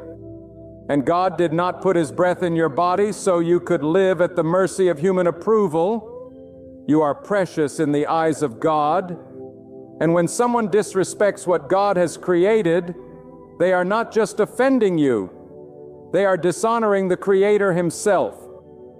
The third trait is disloyalty. They talk behind your back. They smile in your face, but they poison your name when you're not in the room. God sees that, God hears what they say in secret. And let me tell you, no weapon formed against a child of God shall prosper. But you must stop giving your loyalty to those who would betray you for the smallest gain.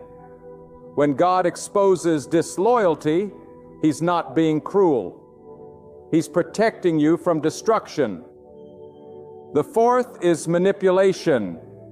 People who don't care about you will twist your emotions. They'll gaslight you into thinking you're the problem. They'll guilt trip you into silence. They'll use your kindness as a weapon against you. And before you know it, you're shrinking. You're walking on eggshells. You're afraid to speak your truth. But God does not dwell in fear. God dwells in truth. And where God is, there is peace, not confusion, not anxiety, not emotional torment. The fifth sign is inconsistency.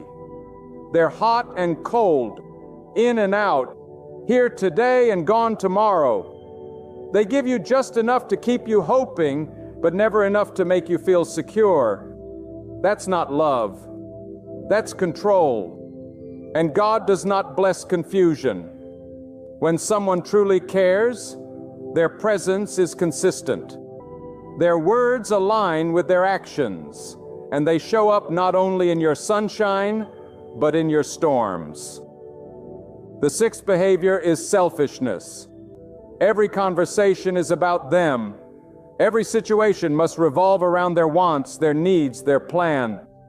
And you are just an accessory to their ego.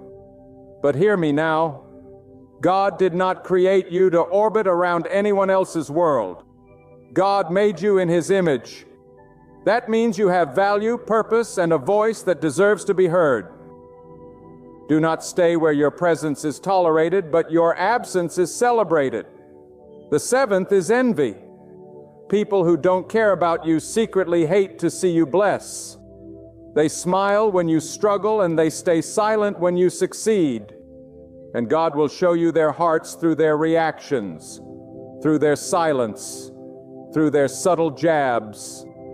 Don't ignore it. When someone cannot celebrate what God is doing in your life, it's because they never wanted you to rise. And anyone who is threatened by your elevation cannot walk with you into your destiny. The eighth and final sign is neglect. They don't pray for you. They don't defend you. They don't invest in your growth. They vanish when life gets hard. And God says enough. Enough of begging. Enough of chasing. Enough of tying your worth to people who wouldn't even lift a finger for you. When someone consistently neglects your heart, your soul, your value, they have forfeited the right to walk with you. You've cried enough tears for people who never shed one for you. You've lost sleep over people who rest easy after breaking your heart. You've given your best to people who only gave you crumbs. But God is saying it ends now. This is the season where you reclaim your dignity, where you let go of what is not aligned with your purpose, where you stop asking for love from people who don't even love themselves. And hear me, when you release what doesn't care about you, God will make room for what does. God will send people who honor your presence, who cover you in prayer, who lift you up instead of tearing you down. You don't need a crowd. You just need the ones who are sent by God. And you will know them not by their words, but by their fruit. Because when someone is sent by God, they reflect God's love, God's patience, not God's truth, and God's peace. You've been fighting battles you were never meant to fight, all because you're trying to hold on to people God told you to let go of. You're exhausted not because of your calling, but because of your attachments. You are tired because you are dragging dead weight. People who have no intention of growing, of loving, of being accountable. Let it go. Let them go. If someone can walk away, let them walk.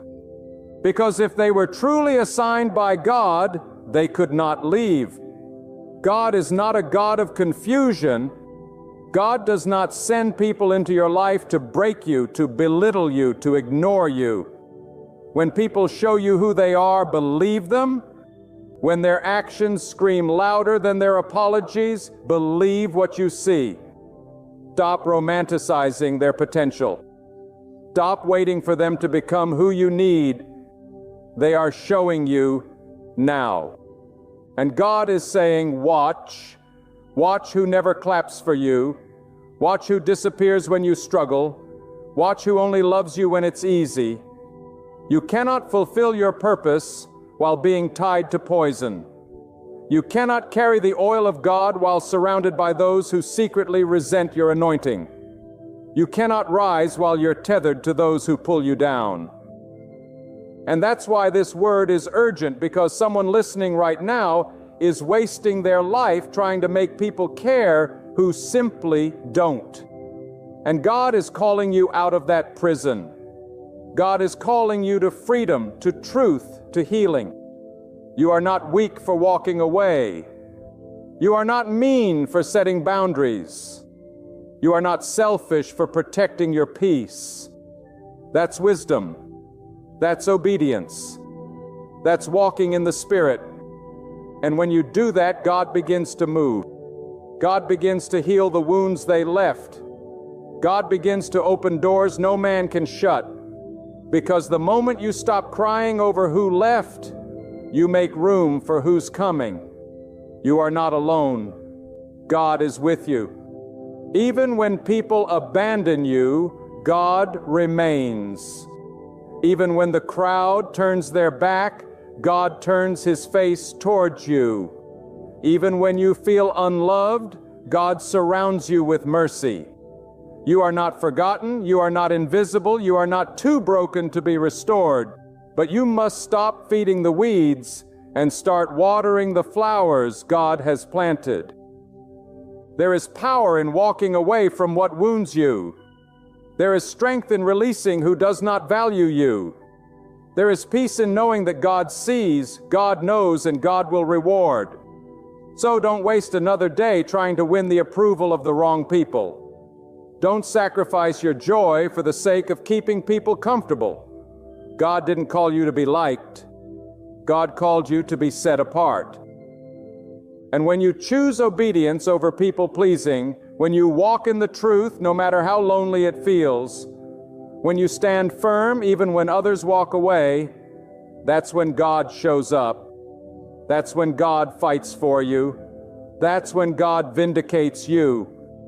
Because no eye has seen, no ear has heard, and no mind has imagined what God has prepared for those who trust Him over man. My dear soul, hear this with spiritual clarity. When you finally open your eyes to the behaviors of those who do not care about you, you are not stepping into bitterness. You are stepping into wisdom. God is not calling you to harden your heart, but to guard it. God is not asking you to stop loving people, but to stop giving your love to those who trample it. There is a holy difference. There is a sacred balance.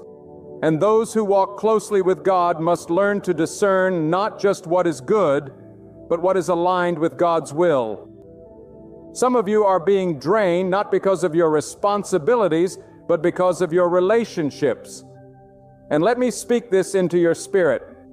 Any connection that costs you your peace, your clarity, your faith is too expensive. You cannot afford to walk with those who strip you of your inner strength, who make you second-guess your worth, who silence the voice God placed within you. God has already declared you worthy, chosen, loved, and set apart. When others treat you like an option, God is reminding you that you are not just someone, and they are mistreating what God has ordained. You must understand this. Not everyone who walks with you is walking for you. Some walk beside you only for excess. Some walk with you only for the benefits of your kindness. And when the benefits stop, so does their loyalty. And when their true face is revealed, you cry not because of what they did, but because of what you believed about them. But even in that, God is merciful. God allows disappointments to become divine redirection. What feels like betrayal is often just God's hand removing you from danger you could not see. Let me speak a deeper truth to you now. When you are walking in obedience to God, you will lose people. Not because you are unkind, but because your spirit irritates those who are comfortable in their dysfunction. Your growth exposes their complacency. Your peace threatens their chaos, and your light makes them confront their own shadows. And so they retreat, they attack, they belittle. But do not be shaken. For every person who walks away, God is drawing you closer to purpose. God never designed you to chase those who walk away. When people leave, let them. The same God who watches the sparrow fly is watching you mourn what He already removed. Stop picking up what God has told you to release. Stop planting seeds in soil that is proven barren. God is not just the giver of good things. He is also the remover of harmful things. When someone exits your life, do not only ask why, ask what God is making room for. Every ending carries the seed of a greater beginning. There is a powerful deception the enemy uses. He convinces you to lower your standards in the name of love. He tells you to tolerate neglect, to excuse disrespect, to absorb constant pain, all in the name of keeping the peace. But peace without dignity is not peace. It is imprisonment. God is not the author of such confusion. God calls you to love. Yes, but never at the expense of your own soul. You are called to compassion, not to self-destruction. You are called to patience, not to passive suffering. And let me say this boldly, your kindness is not a weakness. Your loyalty is not a flaw. But giving it to the wrong people turns your strength into sorrow. That's why God urges you to walk with wisdom. Love must be intentional. Mercy must be guided. Forgiveness does not mean allowing someone to keep access to the sacred parts of you while they continue to defile them. God wants you healed, not just hospitable. You can love from a distance. You can release and still wish them well. That is strength. That is obedience. Some of you are clinging to relationships that God is actively trying to end. You cry out for peace, yet hold on to chaos. You ask God for clarity, but keep inviting confusion to your table. Let me speak into your life. Not everyone deserves a seat in your sacred space. Your heart is not a revolving door. Your presence is not common.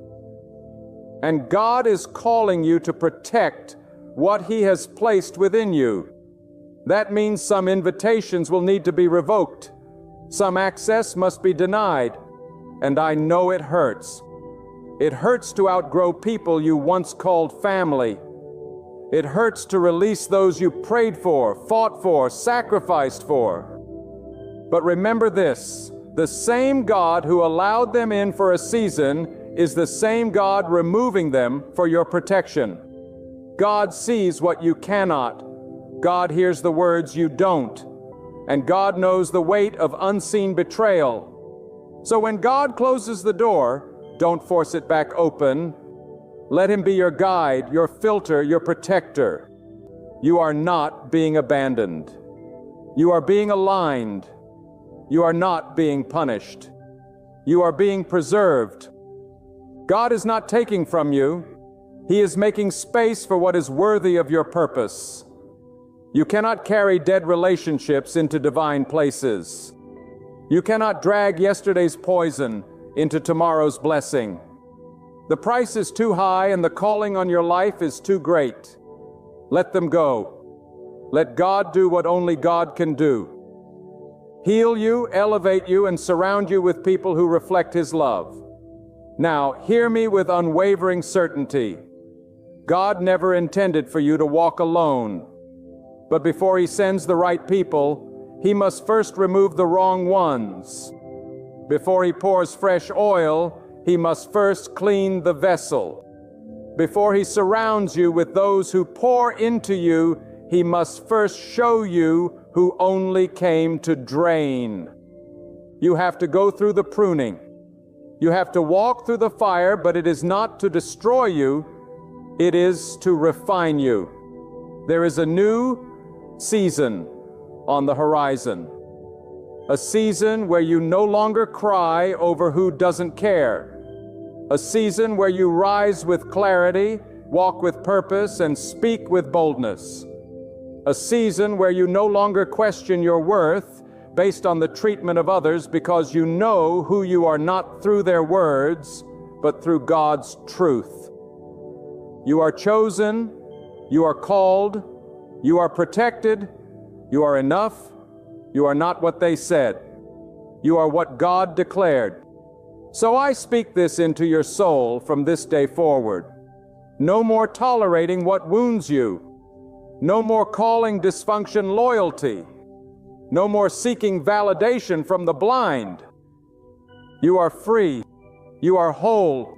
You are walking into a season where God will surround you with those who see your worth, value your presence, and reflect His peace.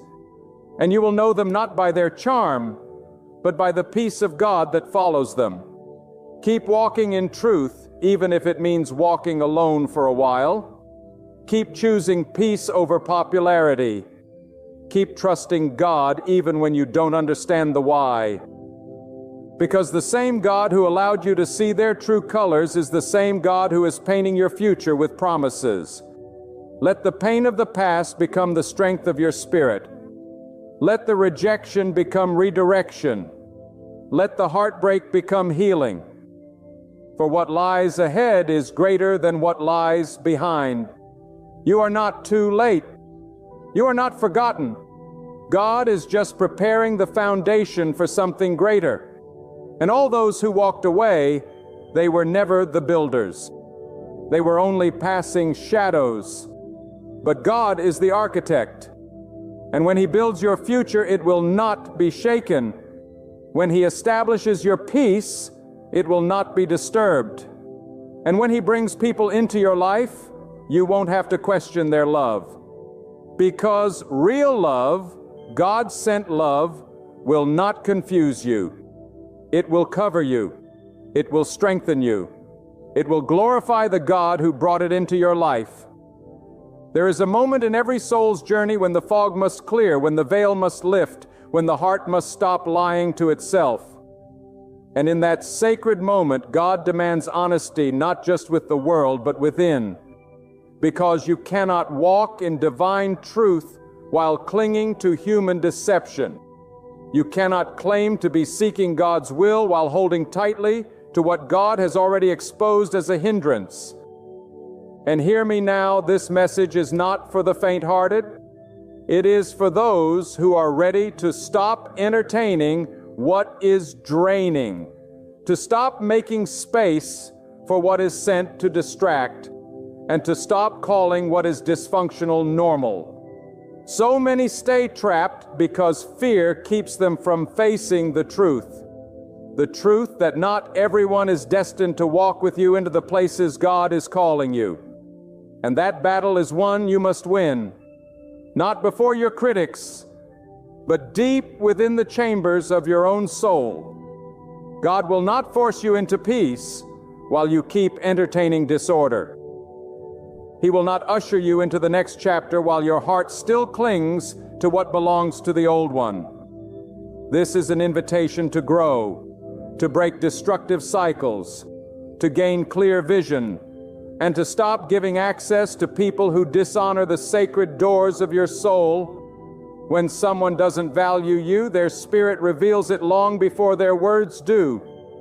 Yet too often we wait for a confession when God has already laid the evidence before us. You are not blind. You are simply hesitant to accept what your eyes already see. But denial comes at a heavy price. It will chain you to past wounds. It will make you worship potential instead of embracing reality. And God does not dwell in illusions. God is truth. And when truth arrives, every lie is forced to bow. Do not confuse history with destiny. Just because they've always been around doesn't mean they are meant to stay. God doesn't preserve relationships based on length of time. God preserves based on alignment. And when a person's spirit no longer aligns with where God is taking you, separation becomes holy. Releasing becomes obedience. Letting go becomes praise. And in your release, you are telling God, I trust you more than I trust my own desires.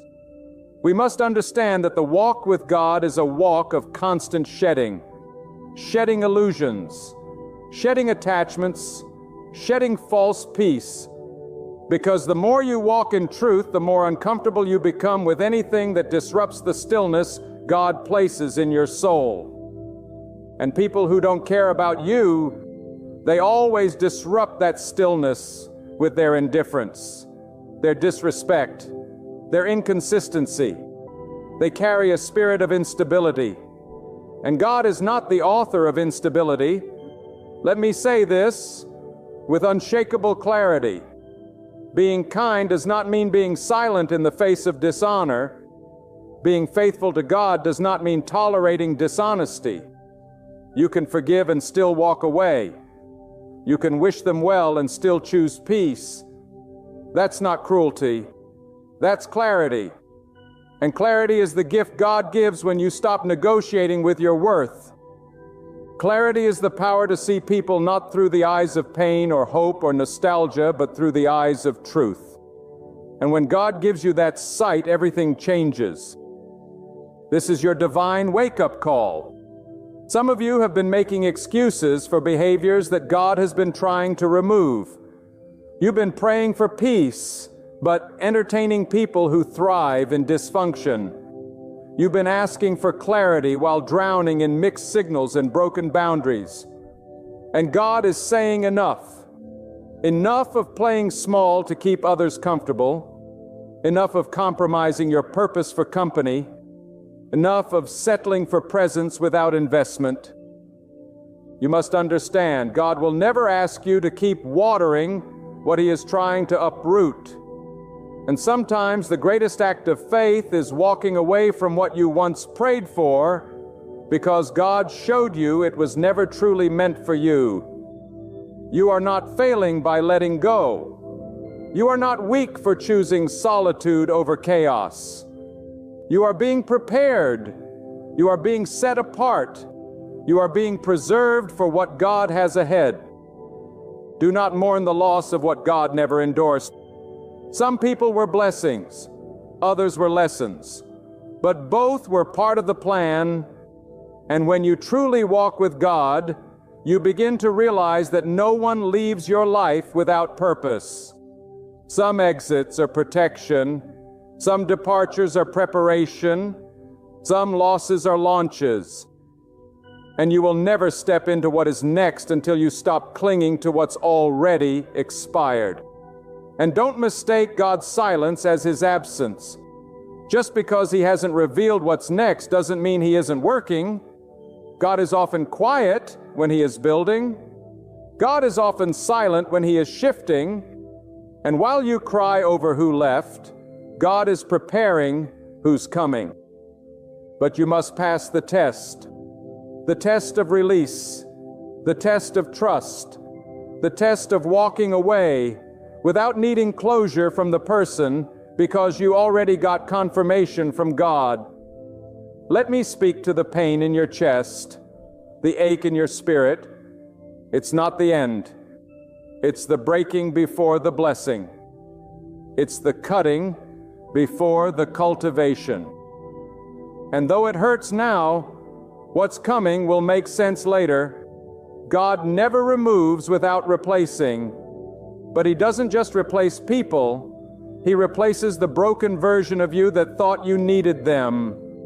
And when the healing begins, you'll look back and thank God for every closed door, every betrayal, every exit, because it was in the loss that you found your true self again. People who don't care about you cannot help you grow. They stunt your vision. They drain your fire. They mute your prayers. And their assignment was never to build you, but to test you. And once the test is passed, the season ends. And if you hold on beyond the season, the blessing turns into bondage. You don't need another round of the same heartbreak to believe what God has already shown you. Walk away now so you don't have to crawl out later. God is holy, God is wise, God is just, and He doesn't want His beloved walking around wounded, confused, empty, and begging. You are not a beggar. You are not forgotten. You are not someone who must earn scraps of love.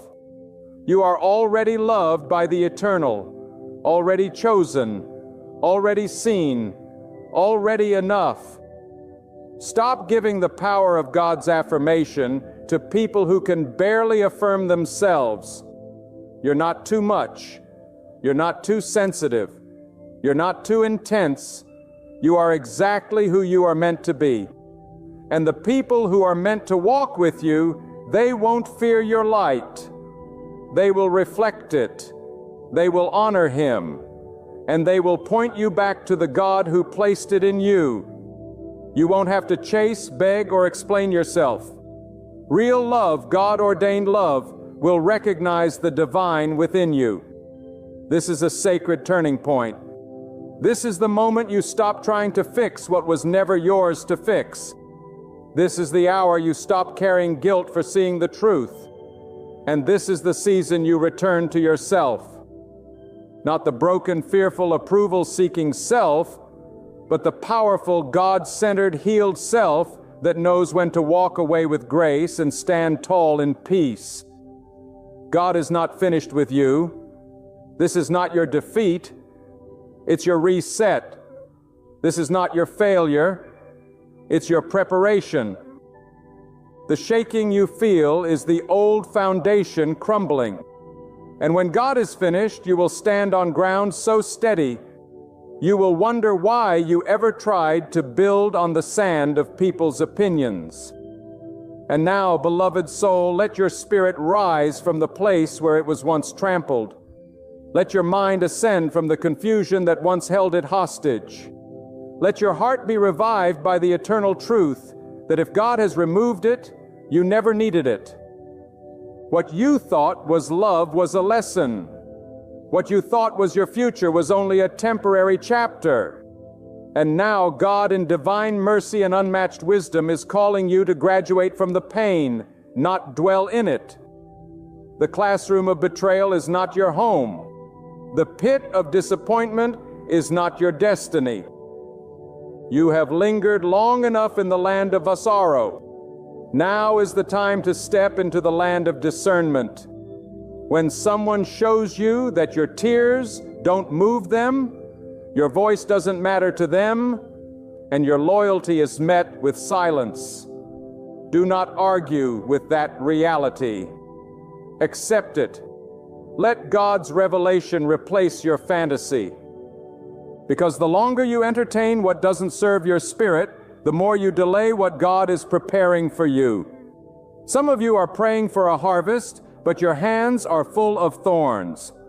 God cannot place something sacred into hands that won't let go of what is damaging. You were not created to carry everyone.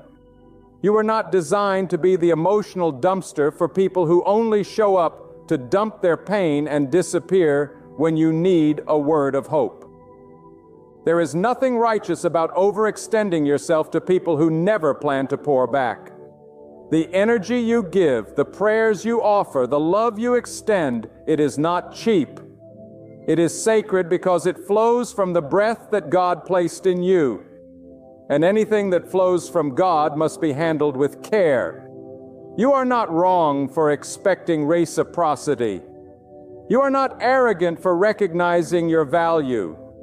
You are simply walking in awareness. Awareness that your time, your peace, your spirit all belong to God first. And when people mishandle what belongs to God, you must take your hands off the wheel and let God drive the separation. Stop fighting what He is trying to finalize. Stop defending those He is exposing. Stop fixing what He's breaking apart for your salvation. Because not all endings are losses. Some are divine rescues. And every time God removes someone who doesn't care about you, He is clearing space for peace to enter, for clarity to reign, and for strength to rise again. Hear me now. The silence of some people is not just neglect, it is a message. The delay in their response, the absence of their presence, the disinterest in your growth that is not oversight, that is intentional, and your spirit knows it. You feel the imbalance. You sense the one-sidedness. And yet you convince yourself to give it one more try, one more chance, one more day. But that day turns into month, and those months turn into years. And all the while, God has been standing beside you, waiting for you to believe what He's been showing you. God is not emotional confusion. God is not the spirit of guilt. God does not want you enslaved to emotional turmoil masked as friendship. God is truth, and truth liberates. Truth doesn't keep you guessing. Truth doesn't leave you wondering if you matter. When people are sent by God, they reflect the peace of God. They speak life, not drain it. They give joy, not grief. They sharpen your soul, not strip it of its strength. You must understand that the most dangerous people in your life are not always the loudest enemies. They are the silent betrayers, the ones who don't fight you, but also never fight for you. The ones who never slander you, but also never speak up in your defense. The ones who are close enough to know your heart, yet distant enough to watch it break and say nothing. And if you are not careful, you will start believing that this lukewarm loyalty is love. But God's love is not lukewarm. God's love does not leave you anxious. God's love brings peace even in storms.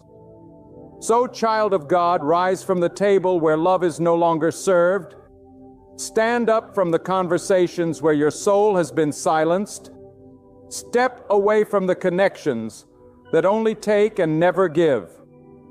And when you do, you will feel the breath of God fill your lungs again.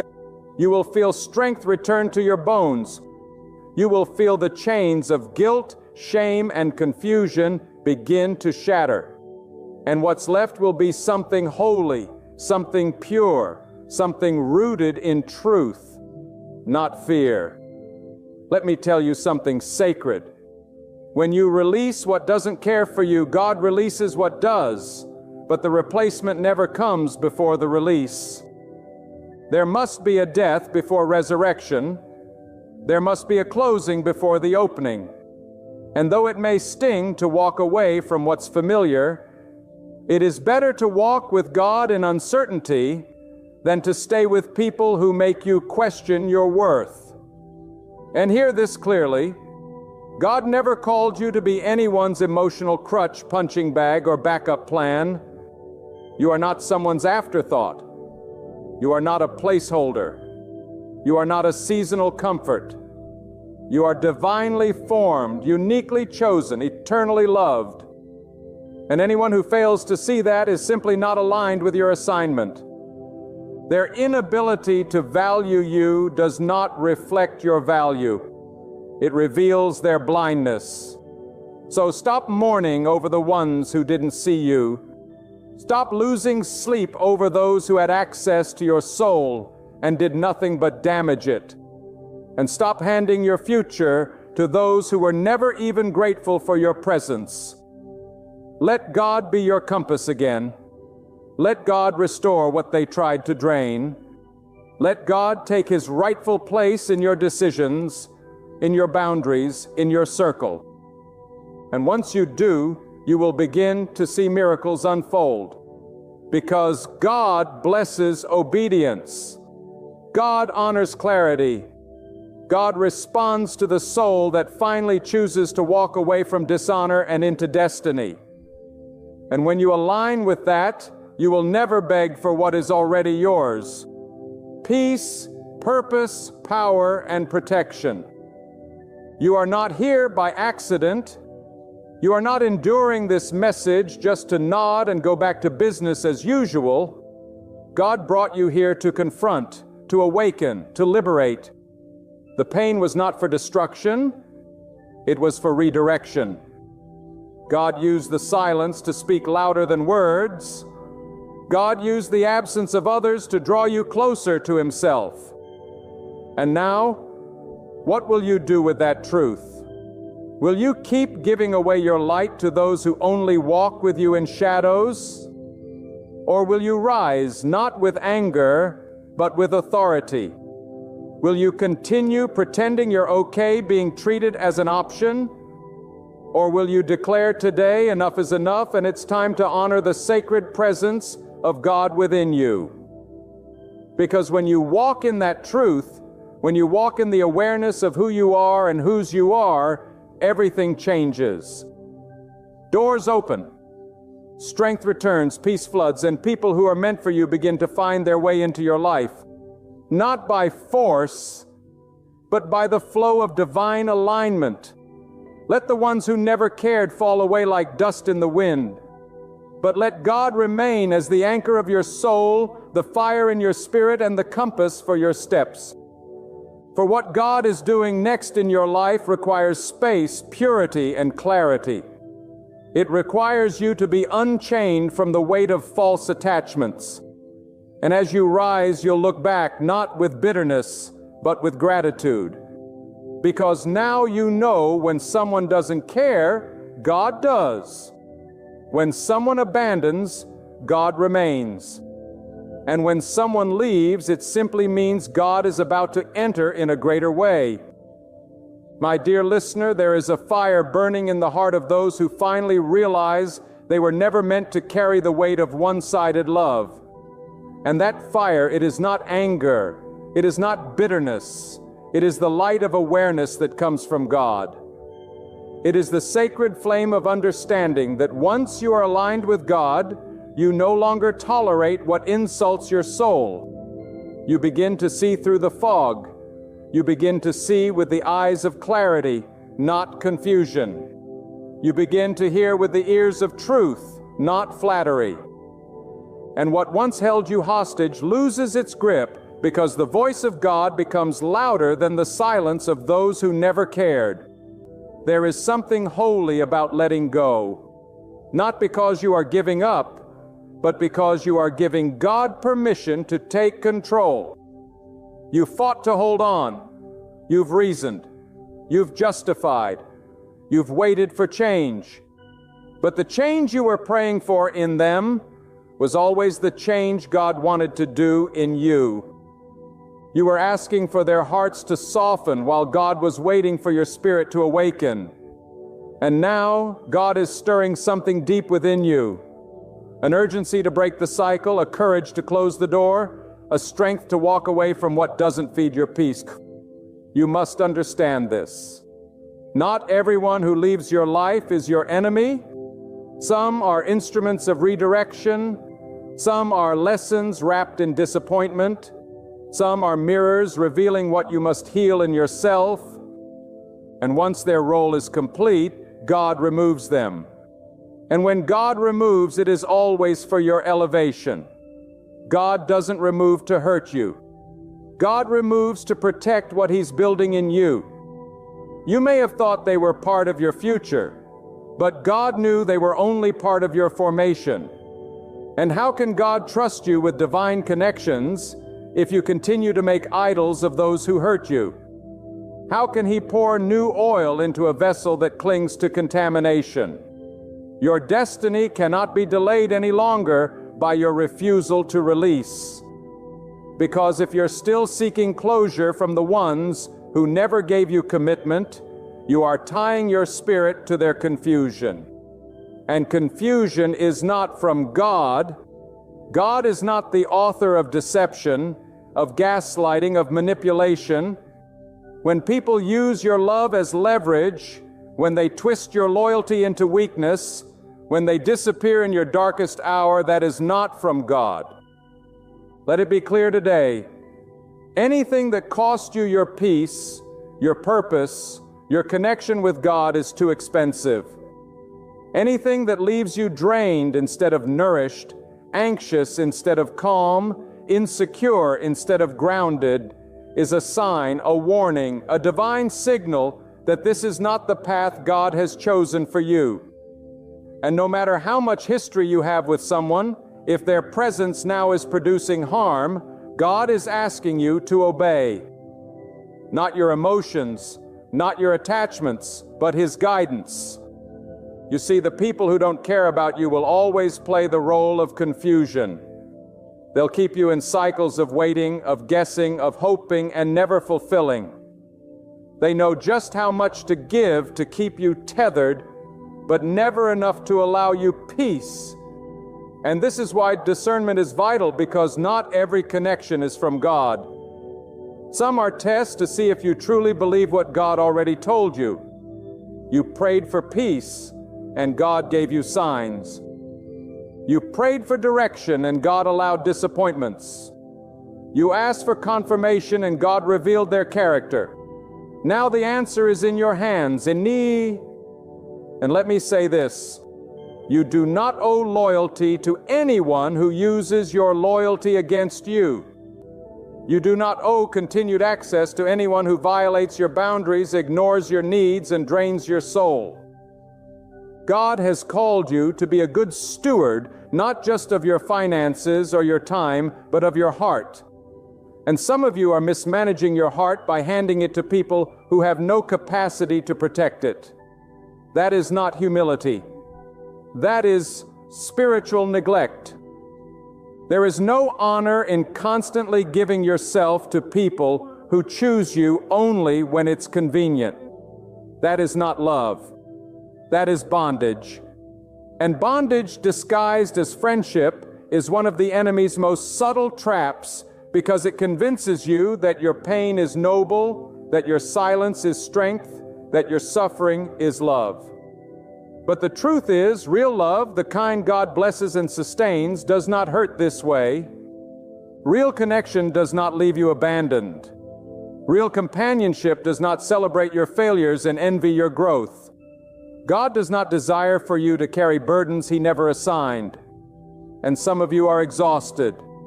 Not because you are weak, but because you are carrying what God already told you to drop. He said, walk away, and you waited. He said, set boundaries, and you compromised. He said, protect your peace, and you silenced yourself. But now God is making it unmistakable. The discomfort in your soul is not random. It is revelation. It is God's way of saying this is not for you. There is more ahead, but you must let go of what holds you back. And here's what you must grasp. Your spirit will never be at peace when you are entangled with people who were not assigned to your purpose. You can fake it with smiles. You can mask it with activity. But deep down your soul knows when you are off path. God placed that compass in you, that still small voice that whispers, you deserve better. That unshakable awareness that you're shrinking in a place where you were meant to grow. That inner fire that won't be silenced by emotional crumbs.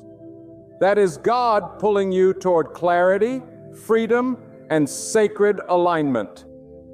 And the moment you choose obedience over emotional attachment, your life will shift. Doors you couldn't force open will begin to swing. Weight you thought you had to carry will suddenly lift. People you once chased will fade without a fight. Because when you let go of who doesn't care, you make space for what God does. You make room for relationships where your presence is appreciated. You create margin for connections that reflect the peace and respect your soul has been starving for. So don't cry over closed doors that God Himself shut. Don't mourn people who walked out while you were trying to build a future with them. Don't lose sleep over those who had access to your heart and still chose to mistreat it. Let them go, not with hatred, but with holy clarity. Let them walk, not with bitterness, but with boundless gratitude that God stepped in and did what you couldn't. You are not a victim. You are victorious. You are not unwanted. You are divinely preserved. You are not empty. You are being prepared. And when God finishes what He started in you, those who dismissed you will not recognize the version of you that rises from this refining. Because what's coming is not just healing, it is transformation. It is strength. It is divine promotion. But first, you must obey the voice that says enough. Enough of questioning your worth. Enough of tolerating what God has exposed. Enough of crying over those who rejoice in your pain. God has greater.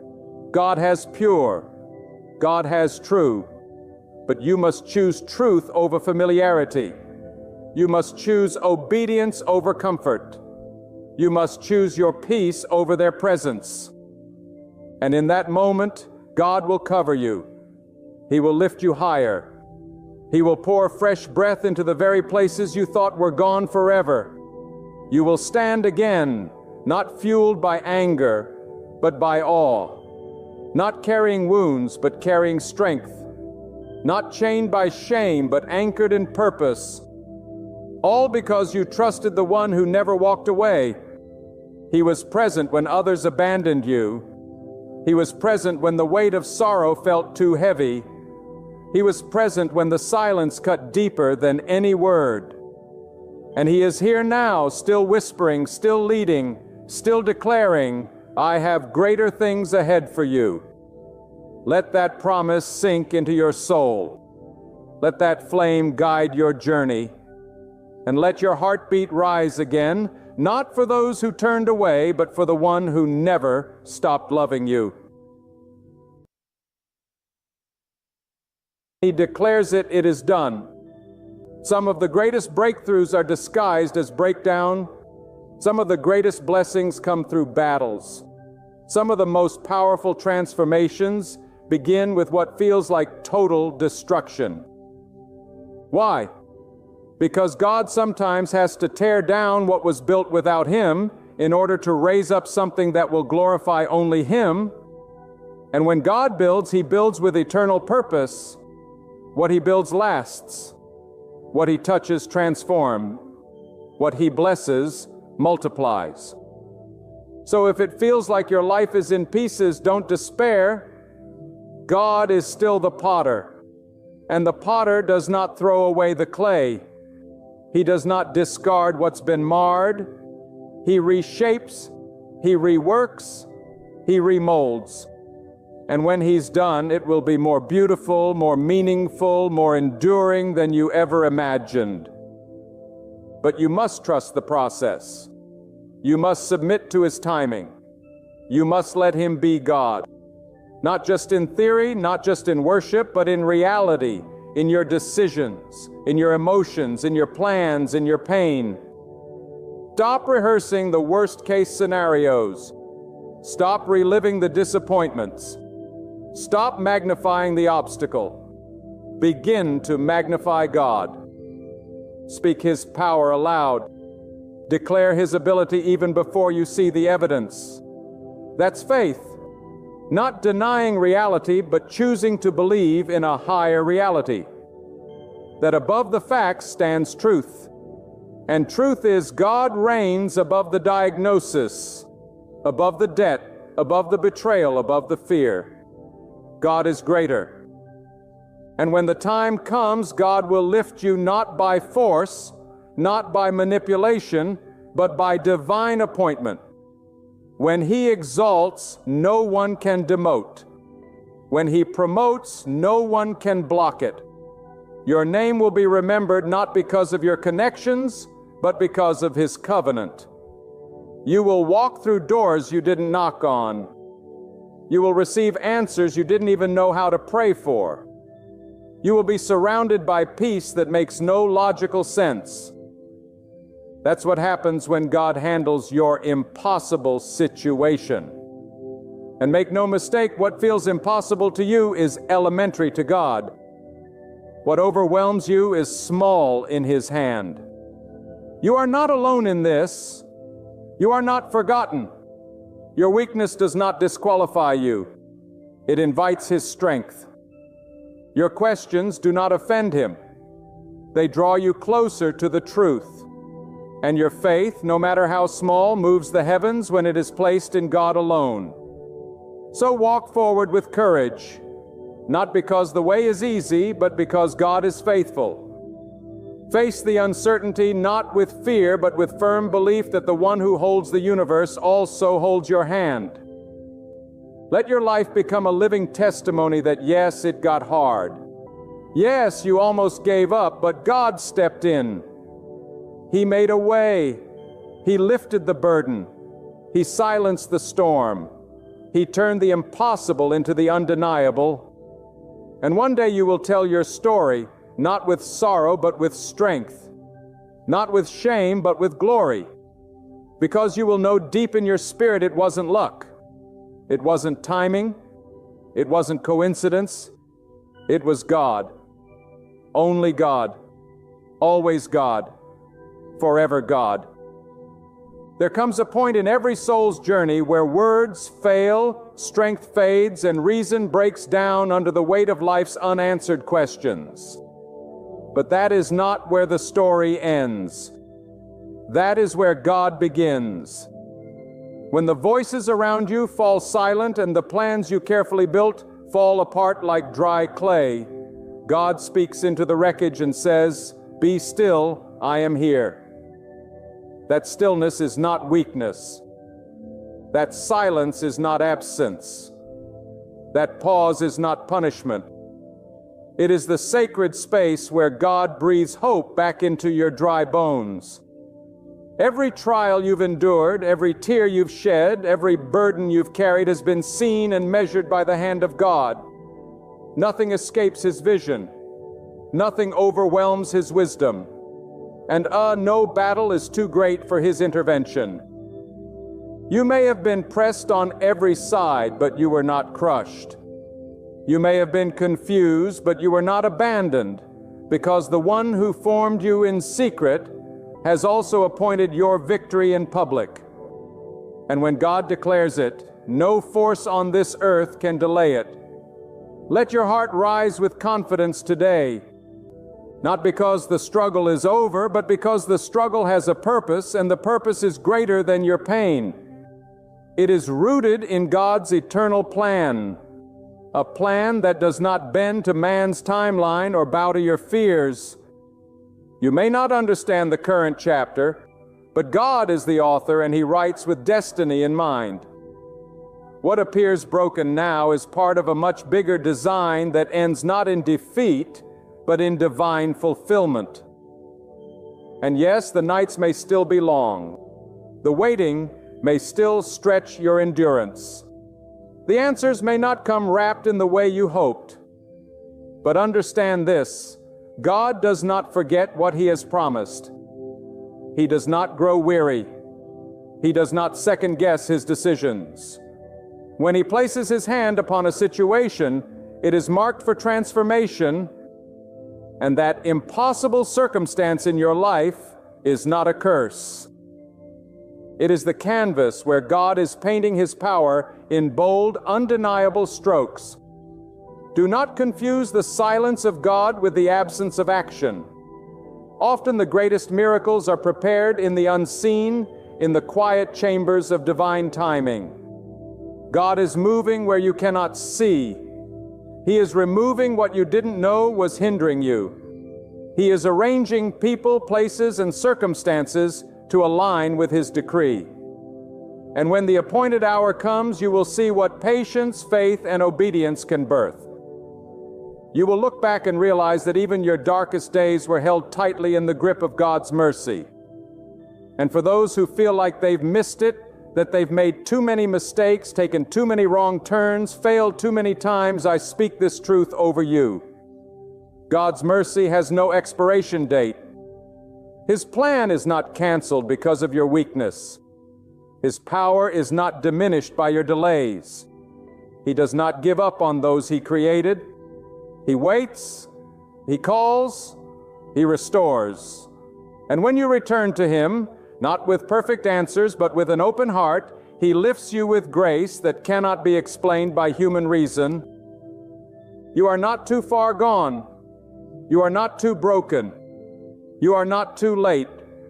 You are right where you need to be to experience the mighty hand of God in your life. And if He allowed this trial, it is because He intends to use it. Nothing in God's hands is wasted. Not your pain, not your waiting, not even your silence. All of it becomes part of the testimony that will one day flow from your life like a river of living proof that God is faithful. So lift your eyes, straighten your back, steady your heart. What you are walking through may feel like fire, but it is not to destroy you. It is to refine you. And when you come out on the other side, you will not smell like the smoke. You will shine like gold. Not because of your strength, but because of the one who carried you through the flames. Let go of trying to control what only God can command. Lay down your anxiety at the feet of the one who controls the seasons. Hand over your fears to the keeper of time, the mover of hearts, the opener of doors. You will never win a battle trying to carry it alone. When you surrender it into God's hands, what seemed impossible transforms into a canvas for His glory. And before you realize it, you'll look back at this very moment with tears, not of pain, but of deep thankfulness. You'll whisper, "That was the day I finally discovered what it means to truly rely on Him." That was the instant your heart stopped trembling. That was the turning point where faith stopped being just words. It became the very strength that carried you through the impossible.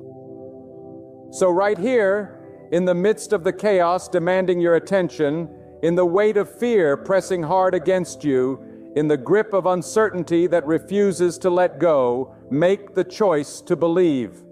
Not the belief that waits for proof to appear, but the kind that knows God is already at work, already shifting things, already paving the way.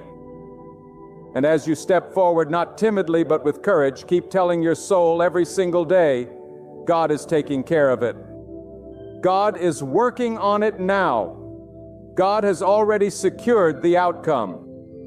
From the start to the finish, from trial to triumph, from heartache to healing, He is in control. And that truth alone is more than enough. Have you ever felt the sting of betrayal? The kind that slices deeper than any blade, shattering trust and leaving you stranded in the very place where you once thought you were safe. Have you ever poured your heart, your loyalty, your sacrifices into someone, only to be answered with silence, rejection, and cruel deception? Hear me now. With fire in my spirit and truth burning in my soul, God saw every bit of it. He saw the nights your tears soaked the pillow. He saw the moments you doubted your worth. He saw the days you wore a smile while your heart was quietly breaking inside. And I stand here to proclaim with holy certainty, God Himself will restore you right before the eyes of those who betrayed you. You might feel invisible right now. You might feel discarded, humiliated, abandoned. But God's work in your life is not over. He has not stopped writing your story. He has not overlooked your devotion. He has not dismissed your pain. He has not ignored the prayers whispered through trembling lips onto tear-stained pillows. No, God is watching. And God is setting a table, not in secret, not in hiding, but in the presence of those who betrayed you. You may not understand the silence now, but trust this silence from God never means absence. It means preparation. There are moments in life where God allows betrayal not to destroy you, but to reposition you. Sometimes the very people who turned against you were necessary for the turning point in your destiny. They were part of the process, not the promise. And while they may have walked away thinking they had the last word, thinking they had broken you, God was just getting started. Because when God restores, He doesn't do it in secret. He does it publicly. He will lift you in the very place you were thrown down. He will honor you in the place where you were dishonored. He will bless you in front of those who cursed you. He will heal you openly in the presence of those who hoped you'd stay broken. Do not grow bitter. Do not seek revenge. Do not waste your energy trying to explain yourself to people who were committed to misunderstanding you. Let them laugh. Let them talk. Let them gossip. Let them point fingers. But while they're watching, God is working. He's building something in you that betrayal cannot break. He's planting seeds of glory in the soil of your suffering. He's using their lies to strengthen your truth. He's using their rejection to reveal your resilience. Don't you see? They thought they buried you, but they didn't know you were a seed. There is something holy about betrayal. It reveals what comfort cannot. It strips away the illusion and reveals the intention. And when people leave you in your lowest moment, God steps in to show you that His presence is the only one you ever truly needed. The arms of God are never folded in judgment when you've been wounded. They are wide open, waiting to hold you, to raise you, to cleanse you of the pain that people cannot see. Yes, they betrayed you, but God will build you. They left you, but God will lift you. They mocked you, but God will magnify you. You may feel like nothing is happening. You may look around and think you've lost. But I tell you today, the very ones who betrayed you will one day have to witness your restoration. Not because you want revenge, not because you need validation, but because God always finishes what He starts. And when He begins a work in you, betrayal can delay it, but it cannot deny it. Those who thought they ended your story are about to witness a new chapter, one written by the hand of the Almighty Himself. God is the God of justice, and justice does not always come in the way we expect it. Sometimes justice is not a strike of lightning. Sometimes justice is elevation. When God raises you beyond what they thought you could ever become, that is justice. When God favors you despite their schemes, that is justice. When He blesses your name while they tried to stain it, that is justice. You don't need to clap back. You don't need to get even.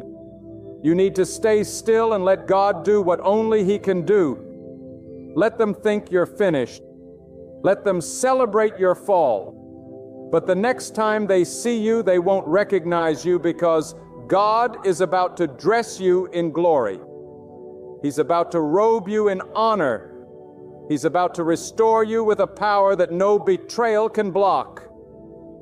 They may have taken your peace, but God is returning double. They may have tried to ruin your name, but God is raising your influence. They may have tried to shame you, but God is clothing you in strength. You are not done. You are being developed. Don't lose heart. Don't let bitterness take root in your soul. Don't rehearse the betrayal in your mind every night. Release it.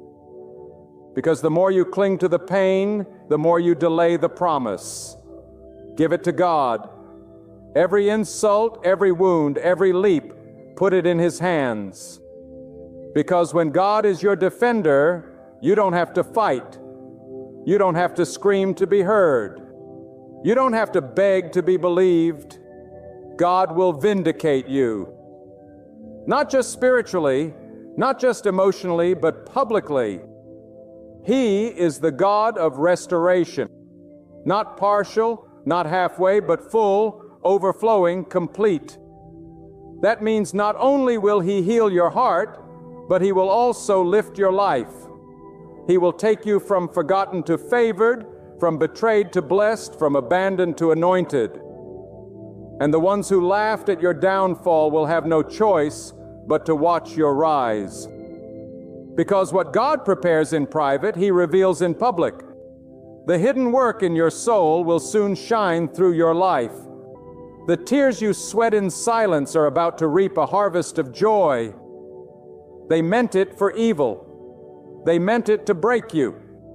But God is using it to make you. They meant to silence you. But God is using it to strengthen your voice. They thought the betrayal would destroy you, but they didn't factor in God.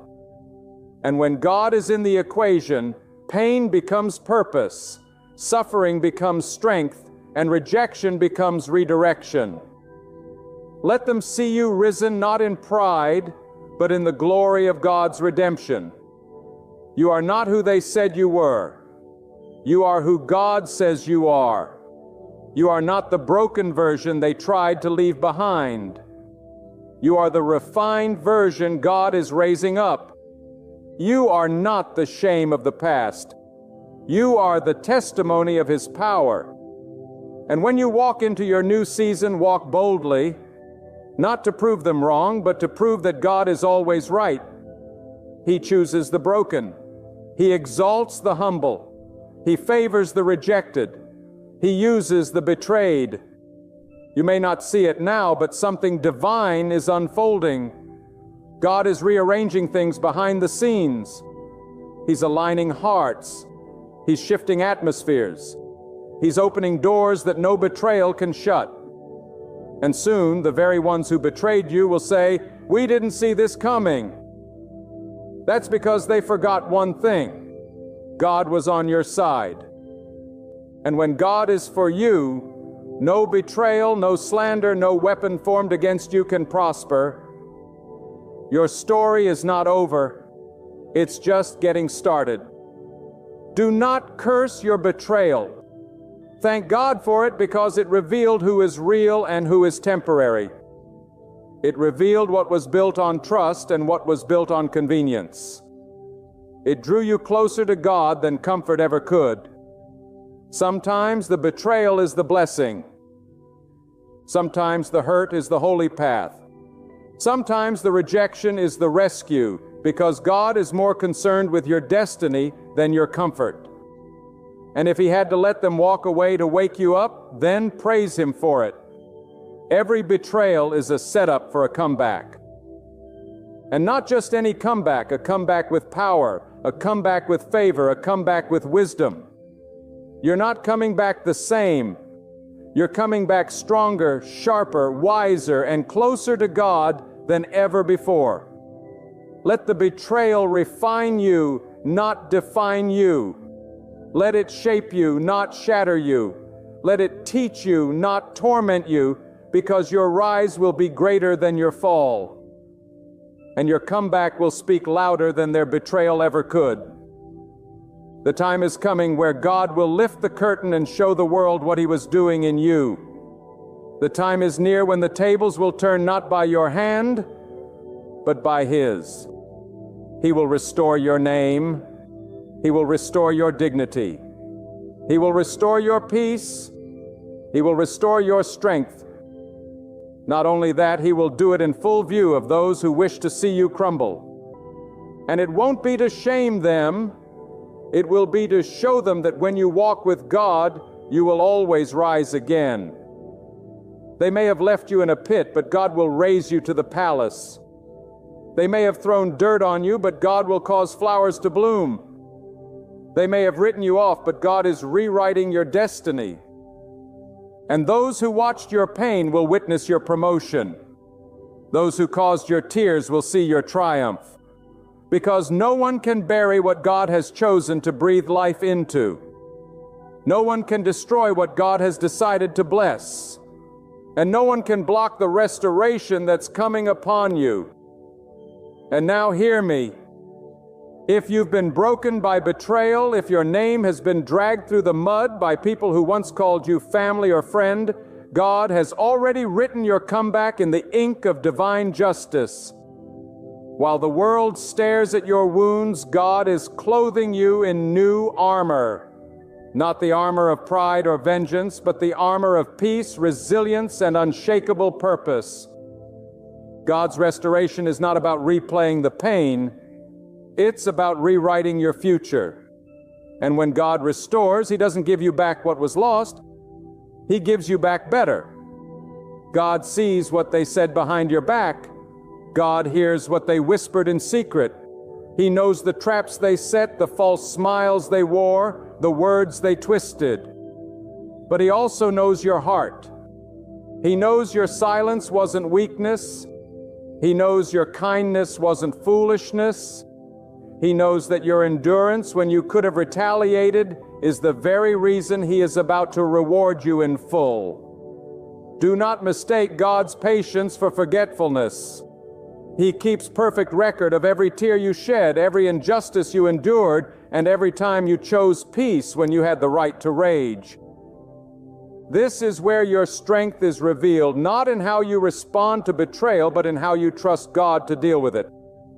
And let me tell you, God never misses. He never fails to restore. He never lets the story end with your pain. And if you stay close to Him, He will take what was meant for your destruction and turn it into the very foundation of your elevation. The same stones they threw to bring you down will become the platform God uses to raise you higher. There are people who left your life thinking they took something from you. They walked away thinking you'd never recover. But they don't know the power of the one you belong to. They don't understand that betrayal does not bury the faithful. It awakens them. And when God is your vindicator, you won't even have to speak. Your restoration will do the talking. Your peace will silence the critics. Your joy will confuse the enemy. Because when God restores, He restores with glory. Let them see your scars. Let them watch you shine. Because those scars aren't signs of weakness. They're proof that God healed you. They're reminders that what was meant to destroy you became the fire that refined you. You don't have to hide your past. You don't have to explain what happened. Just walk in your purpose. Just keep moving forward because God is using your story to display His power.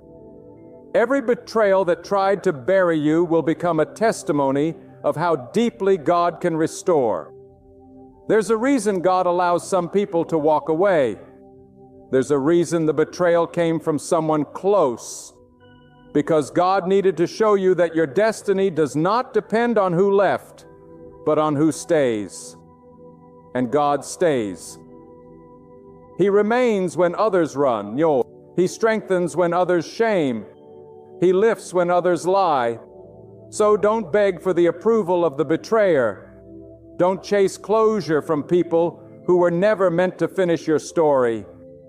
God is your closure. God is your justice. God is your comeback. Some of you have been carrying the weight of betrayal for years. It hardened your trust. It bruised your spirit. But today, hear this truth. God is not only able to restore what you lost, He is able to restore who you were before the pain, the softness in your heart, the purity in your intentions, the fire in your soul. God is bringing it all back stronger and wiser. He is rebuilding you with deeper wisdom, higher vision, and greater strength. What you're becoming through the pain is far more powerful than who you were before it. The people who walked away did not walk away with your destiny. The ones who betrayed you did not take your anointing. Your purpose is not in their hands. Your future is held by the one who sees all, knows all, and restores all. And when God sets out to restore a person, He does it in such a way that even your enemies will have to acknowledge His hand on your life. They'll look at you and wonder how you survived. They'll look at you and ask how you didn't break. And you'll simply smile because you'll know it was God. There's a level of strength that only comes from being broken and rebuilt by God. It is a strength that no man can give you. It is a peace that cannot be purchased. It is a wisdom that no betrayal can erase. And if you hold on through the process, if you surrender every wound to God, you will risen not bitter but better, not angry but anchored, not vengeful but victorious. Because the hand of God does not merely restore, it glorifies. It reveals His power in your perseverance. And know this, God is not restoring you for the sake of your reputation. He's restoring you for the sake of His purpose. Your elevation is not just about proving people wrong. It's about proving that those who walk with God cannot be destroyed by betrayal. Your story is about to become a sermon.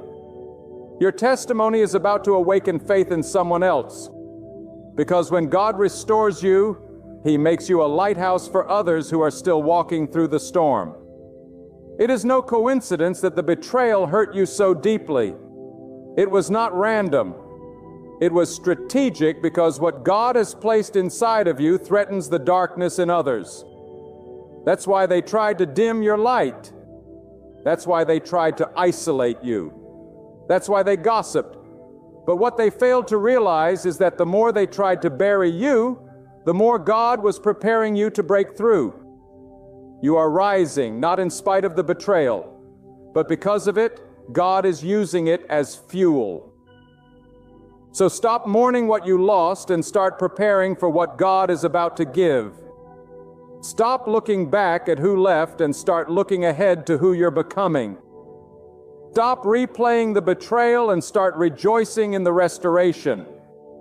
Because your weeping may have endured for a night, but your mourning is coming. And when it comes, the ones who once doubted you, dismissed you, and betrayed you will have to stand back and watch as God displays His goodness in your life. This is not the end of your story. This is the rising action. This is the chapter where you learn just how powerful it is to be held by God when everyone else lets go. This is the moment when your soul realizes that being betrayed by man is never the end because you are backed by the Almighty. And He never loses. He never forgets. He never fails. He is preparing a restoration so undeniable, so glorious, that no mouth will be able to deny it, and no heart will be able to ignore it. Let God work. Let Him finish what He started. Let Him restore you so completely that the very pain that once paralyzed you becomes your platform to speak life into others. Let Him raise you in front of the very people who buried you. Not so you can say, "Look at me," but so the world will say, "Surely God was with them." And if you keep walking, if you keep trusting, if you keep believing, even through the pain, you will live to see the day where everything they meant for evil turns to dust in the face of God's blessing. You will see the tables turn. You will see your name honored. You will see your peace return. And you will see your strength renewed. Because betrayal is never the end for those who walk with God. It's only the beginning of something holy, something powerful, something that the world cannot take credit for. God will restore you, not someday, but soon. And when He does, He will do it in front of every eye that doubted, every heart that walked away, and every tongue that cursed you. Stay ready. Stay humble, because restoration is on the way. And when it arrives, it will be undeniable. God is about to do something in your life that only He can do. and the world will witness the glory of it. Listen closely, because what I'm about to say is not just meant to inspire you. It is meant to awaken your spirit. Betrayal is not just a wound. It is a test. A test that reveals who truly holds your heart. A test that separates dependence on people from dependence on God. You see, when those you trusted most turn against you, when those you loved walk away without explanation, God is not punishing you. He is purifying you. He is burning away the illusion that your strength came from man. He is removing every crutch, every false comfort, every shaky foundation, so that you may stand firm on Him alone. And let me tell you something. When God strips you, it's because He's about to strengthen you. The world may have thought you were finished. They may have expected you to fold under the weight of betrayal, but they underestimated the power of the one who holds you. They don't realize that God allows the breaking to produce the building. He allows the abandonment to birth the awakening.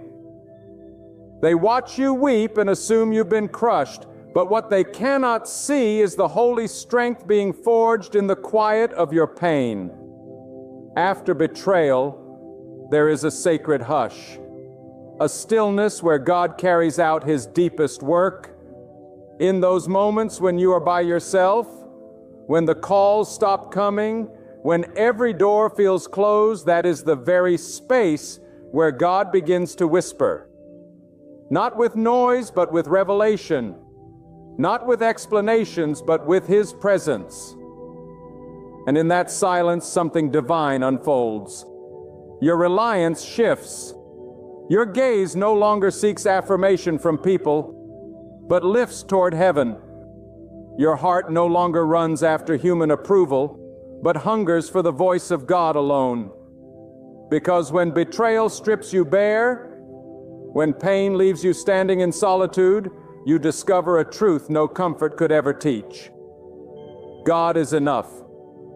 And not just enough, He is more than enough.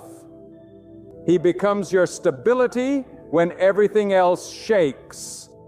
He becomes your whisper of hope when the noise of doubt grows loud. He becomes your anchor when the winds of betrayal try to toss you aside. And in that holy moment of surrender, God begins the process of holy restoration. But here, this truth, restoration, is not just about regaining what was lost. It is about becoming who you were always meant to be. It's about God reshaping your soul, refining your purpose, and releasing you into a version of yourself that the betrayal was never meant to handle. This is why they left. This is why they turned on you. Because what God is preparing in you could not be carried in the presence of betrayal. He had to remove the noise so you could hear His voice.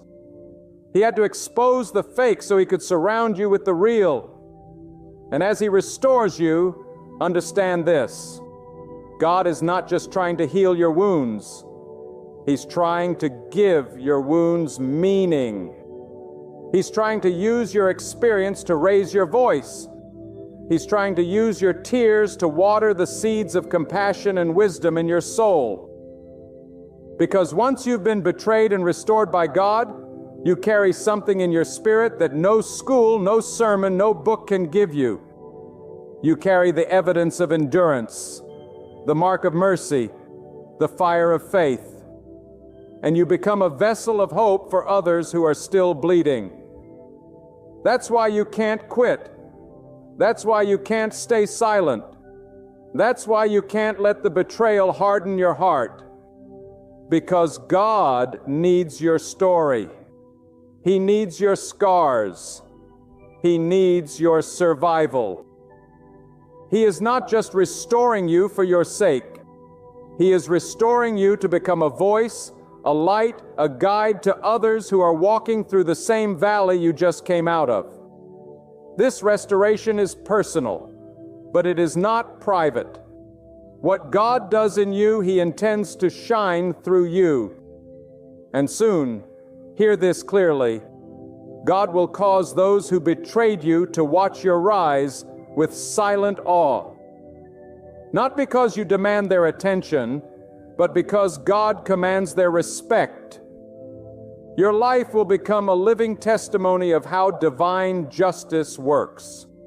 They may have slandered you, lied on you, turned people against you, but none of their efforts can stand against the will of God.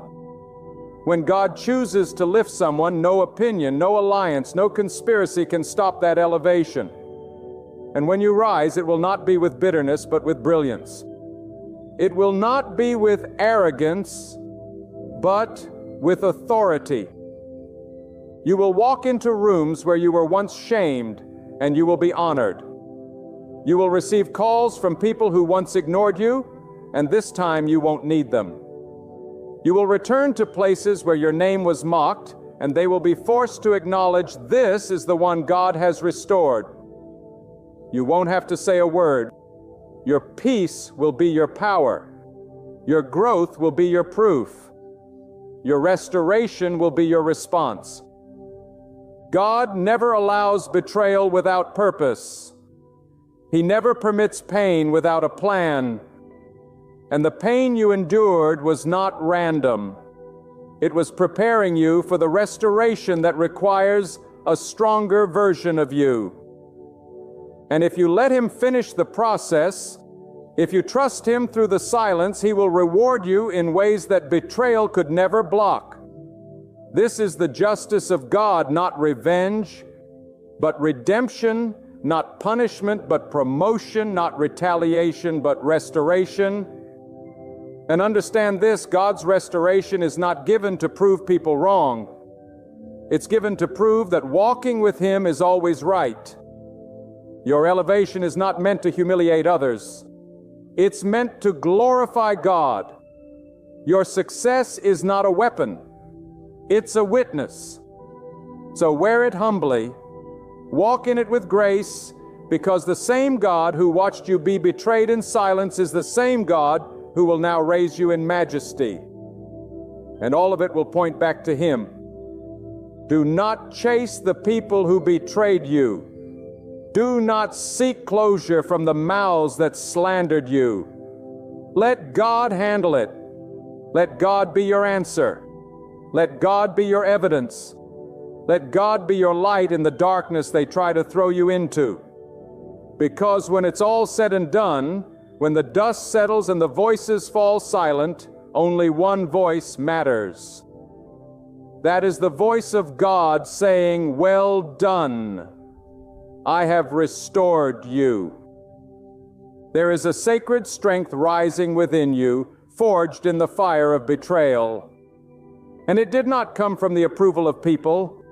It came from being crushed, ignored, and underestimated. And the world is about to see what happens when someone leans fully into God alone after being forsaken by those they trusted most. You see, betrayal strips away everything shallow. It leaves no room for pretending. It takes off the mask. But what betrayal also does, if you hand it over to God, creates space for something holy to grow. It makes room for a faith that cannot be shaken, a peace that cannot be bought, and a restoration that cannot be denied. Do not despise the silence that followed the betrayal. That silence is where God speaks the loudest. In that silence, God shows you who He really is. Not just the God of blessings, but the God of rebuilding. Not just the God of comfort, but the God of transformation. God is not just mending your brokenness. He is extracting power from it. What once made you cry will soon become the very thing that gives you authority. You will speak from a place that only pain could open. You will lead with a depth that only loss could create. And you will love with a heart that knows what it means to be hurt and healed by the same hands, the hands of God. You may be wondering, why did God allow it? Why didn't He stop them from turning on me? The answer is not to punish you, but to prepare you. There are certain doors God will not let you walk through carrying people who were never meant to go with you. Their presence would have polluted your purpose. Their loyalty was never rooted in truth. So God allowed the betrayal not to break you, but to separate you. And separation is often a sign that elevation is near. When God is about to raise you, He removes what cannot breathe in the altitude of your calling. And do not fear what you lost. What walked away was never greater than what God is sending. God never subtracts without a plan to multiply. He never removes without a plan to replace with better. The betrayal was painful, yes, but it was also prophetic. It revealed what you needed to see, not what you wanted to believe. And now, with clearer eyes and a purified heart, you are ready to receive what God had reserved for you all along. Let your enemies watch. Let the betrayers observe in silence, because soon they will witness a transformation they cannot explain. And they will be left wondering, how did this happen? The answer will not be your hustle. It will not be your charisma. It will not be your connections. The answer will be one name only, God. Because no one restores like God does. He doesn't just return what was taken. He adds favor to it. He adds strength to it. He adds purpose to it. And most of all, He makes sure that everyone sees it was His hand and not yours. You won't have to defend yourself. You won't have to argue or convince. The restoration will speak louder than any rumor. The peace you walk in will silence every tongue. The blessings flowing into your life will declare whose you are. And let me tell you something divine. God is not just going to restore your status. He's going to restore your soul. He's going to restore that hidden place within you that became tired, weary, and disappointed. He's going to breathe life into the areas of your heart that betrayal tried to kill. You will not just recover externally, you will be made whole on the inside. You'll start to smile again, not a forced smile, but a genuine, glowing, sacred joy. You'll laugh again, not to cover the pain, but because God has replaced it with purpose. You'll trust again, not blindly, but with discernment, because God has given you wisdom through the wounds. You will love again, not carelessly, but courageously, because God's restoration doesn't leave you bitter. It makes you better. And you must understand something vital. When God chooses to showcase His restoration, He does it in such a way that the stage belongs to Him. Yes, your enemies will see it.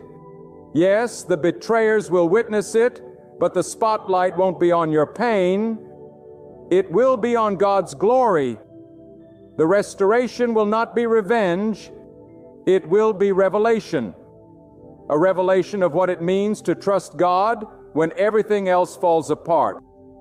A revelation of what it means to survive betrayal and still rise with integrity. A revelation that those who place their hope in God will never be put to shame. You are not being restored to the same level you were before. No, God is elevating you beyond what was familiar. He is moving you into spaces where those who hurt you can no longer reach. He is preparing you for blessings they cannot interrupt. You see, when God steps in, He doesn't just fix the damage. He increases the capacity.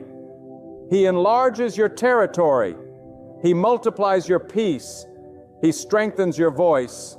He stretches your spirit. You're not going back to who you were. You're stepping into who you were destined to be. And let me remind you of this truth. God is not restoring you based on how people treated you. He is restoring you based on how you remained faithful to Him. You didn't curse them when you could have. You didn't seek revenge when you were tempted. You didn't stop praying. You didn't let bitterness become your identity. That's why restoration is coming. Not just because you were hurt, but because you honored God through the hurt.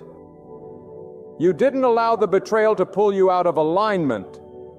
And for that, God is about to reward you. This season will not end in defeat. It will not end in silence. It will not end in shame. It will end with a holy unveiling. God is about to remove the veil, the weight, the burden, and reveal the strength, the wisdom, and the beauty that was forming in your soul all along. And when He does, the restoration will be so complete, so breathtaking, so divine, that even the wounds of betrayal will bow in submission to the will of God. There will come a moment in your life, a divine moment, when the very ground that shook beneath your betrayal will become the stage of your restoration. Not by the hands of man, but by the sovereign hand of God. The same voice that spoke galaxies into existence is speaking over your situation now. Be still. I am working. Do you not know? Do you not perceive it? Even when it looks like nothing is changing, God is moving. He is rearranging circumstances. He is aligning opportunities. He is softening hearts. And all of it is preparing the way for your rise. But understand this with clarity. Restoration is not a return to the past. It is a revelation of what was always within you, now brought to the surface by fire. The betrayal was the heat, but the outcome is the purification of your purpose.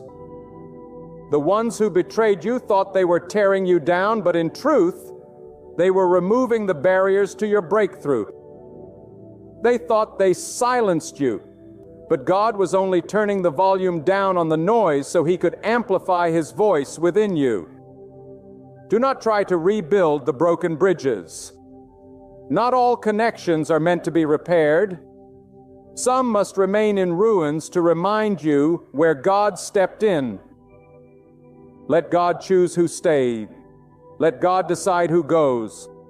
Because not every person who walks with you in your early chapters is meant to witness your restoration. Some must watch from a distance so that they and you know it was never by their strength, but only by God's mercy. There's no betrayal so deep that God cannot raise you higher. There's no lie so damaging that God cannot restore your name. There's no abandonment so painful that God cannot fill the emptiness with His presence. And when He fills it completely. You won't be half-idle. You won't be pretending. You won't be faking joy. You will overflow with wisdom, with discernment, with calm strength, with quiet confidence, with the kind of peace that makes people say something happened in their life and only God could have done it. Let them wonder. Let them whisper. Let them watch. Because God is not restoring you for applause. He is restoring you for purpose. You've been through the valley and now He's placing you on a mountain not so you can shout about your pain, but so you can declare His power. He will make your life a message, a movement, a miracle in motion. And all of it will point back to the one who never left you when others did. To the one who stood beside you when doors closed. To the one who knew the betrayal was part of your becoming. This is why you must not fight in your own strength. You must not return evil for evil. Do not waste your divine energy trying to prove yourself to people who already chose to misunderstand you. Let God be your defender. Let Him be your shield. Let Him be your vindication. For when He lifts you, no one can push you down. And when He restores you, no one can reverse it. It will be established, sealed, guarded by the authority of heaven. There's a holy weight to the restoration of God. It is not surface level. It is not for show. It is deep, authentic, and rooted in righteousness. When God restores you, He doesn't just give you opportunities, He gives you the character to carry them. He doesn't just open doors, He gives you the discernment to walk through the right ones. He doesn't just elevate your name, He purifies your motives. That's why the process hurts. That's why the waiting is long. Because God is not just changing your situation, He is changing you. And when the time comes, and it will come, your restoration will be undeniable. Even your enemies will have to admit, surely God has favored them. Not because you fought back, not because you retaliated, but because you trusted the one who sees everything and forgets nothing. Your patience will be rewarded. Your silence will be honored. Your long nights will be answered, not with explanations, but with elevation. Do not despise your tears. Do not be ashamed of your scars. Those tears watered your next season. Those scars became the map to your future strength. Every tear you shed in secret was counted. Every heartbreak you endured in silence was recorded. And now God is about to turn what was private into something public. Not to shame you, but to show the world what it looks like when someone walks faithfully through betrayal and comes out blessed on the other side. So stand tall, stand firm, walk with dignity, because the chapter of confusion is ending and the chapter of clarity is being written. The days of silence are behind you and the days of testimony are in front of you. What they tried to destroy, God has preserved. What they attempted to ruin, God has refined. What they threw away, God is now presenting with honor. You don't need validation from those who betrayed you. You don't need applause from the crowd. You need only the smile of your Creator. And when He smiles on you, He opens doors no man can shut. He raises voices no one can silence. He brings peace that surpasses understanding, and He restores in a way that not only blesses you, but causes others to believe. So keep walking even when the path is quiet.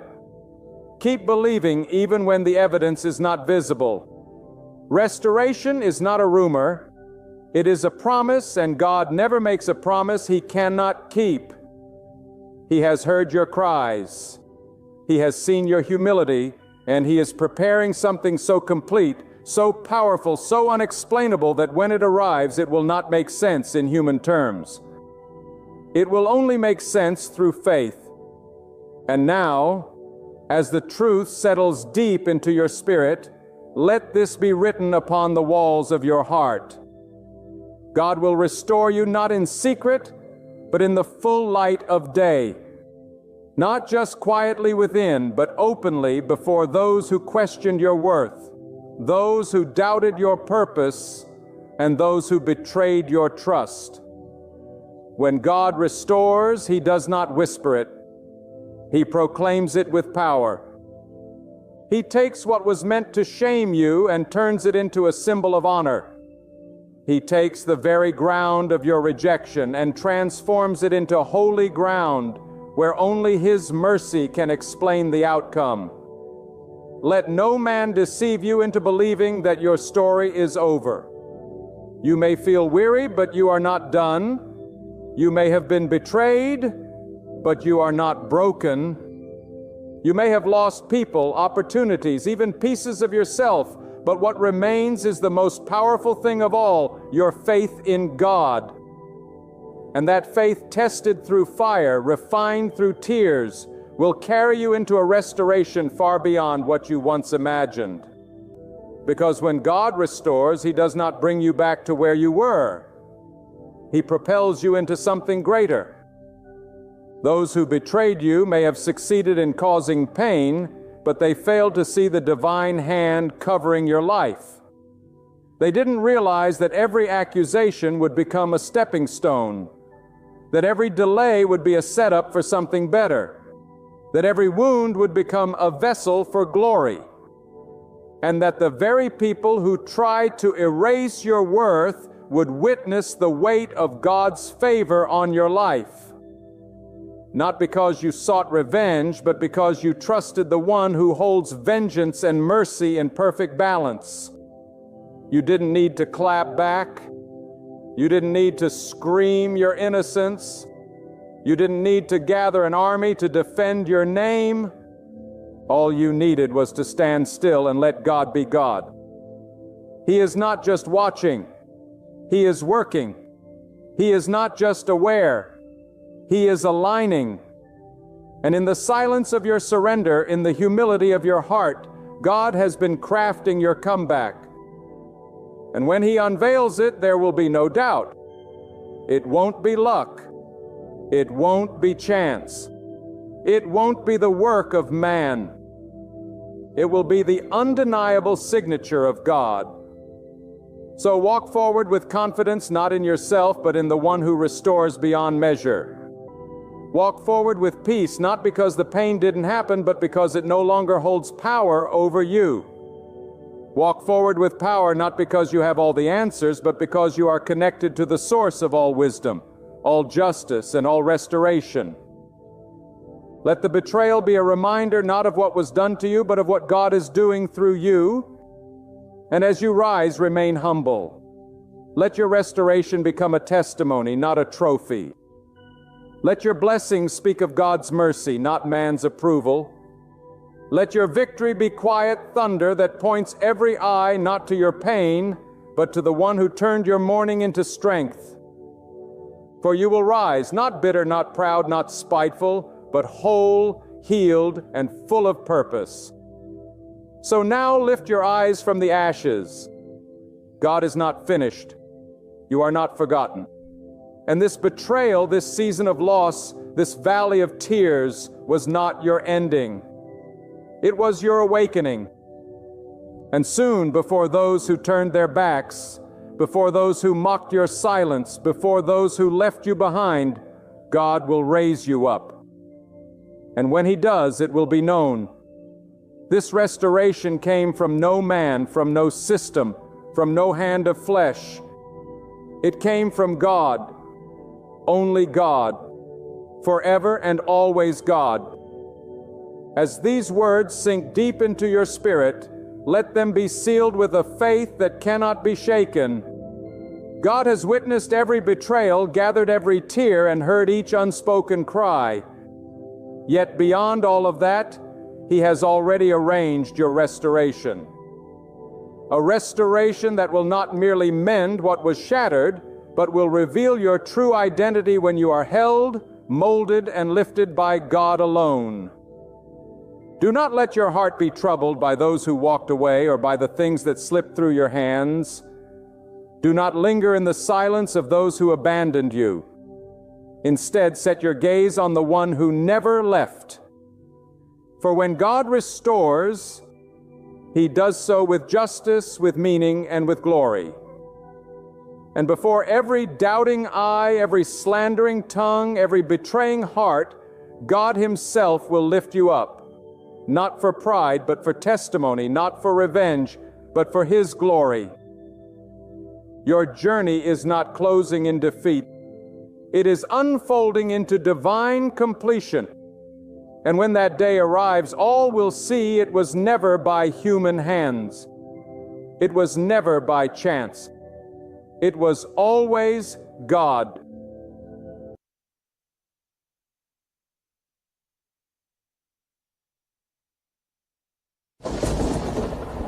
Before the foundations of the earth were set, God already existed.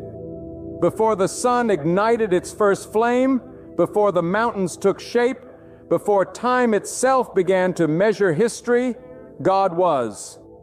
And even now He remains all-powerful, all-knowing, ever-present, sovereign over heaven and earth. But in today's hurried world, filled with glittering distractions and fleeting pleasures, many have strayed from the ancient way. Many chase after God's hand rather than seeking His face. They crave the gifts, but not the giver. They long for the blessings, but not the presence. They desire success without surrender. And that, my friends, is the deep tragedy of our generation. We have become a people consumed with results. We desire healing without humility, breakthrough without obedience, prosperity without prayer. We hurry to the altar not with hearts bowed in reverence, but with hands outstretched demanding more. God bless me, God promote me, God expand me. But who will cry out, God, I want you, even if the blessings never come? Who will say, take everything from me, but don't take yourself? The deepest hunger of the soul is not for things, it is for God.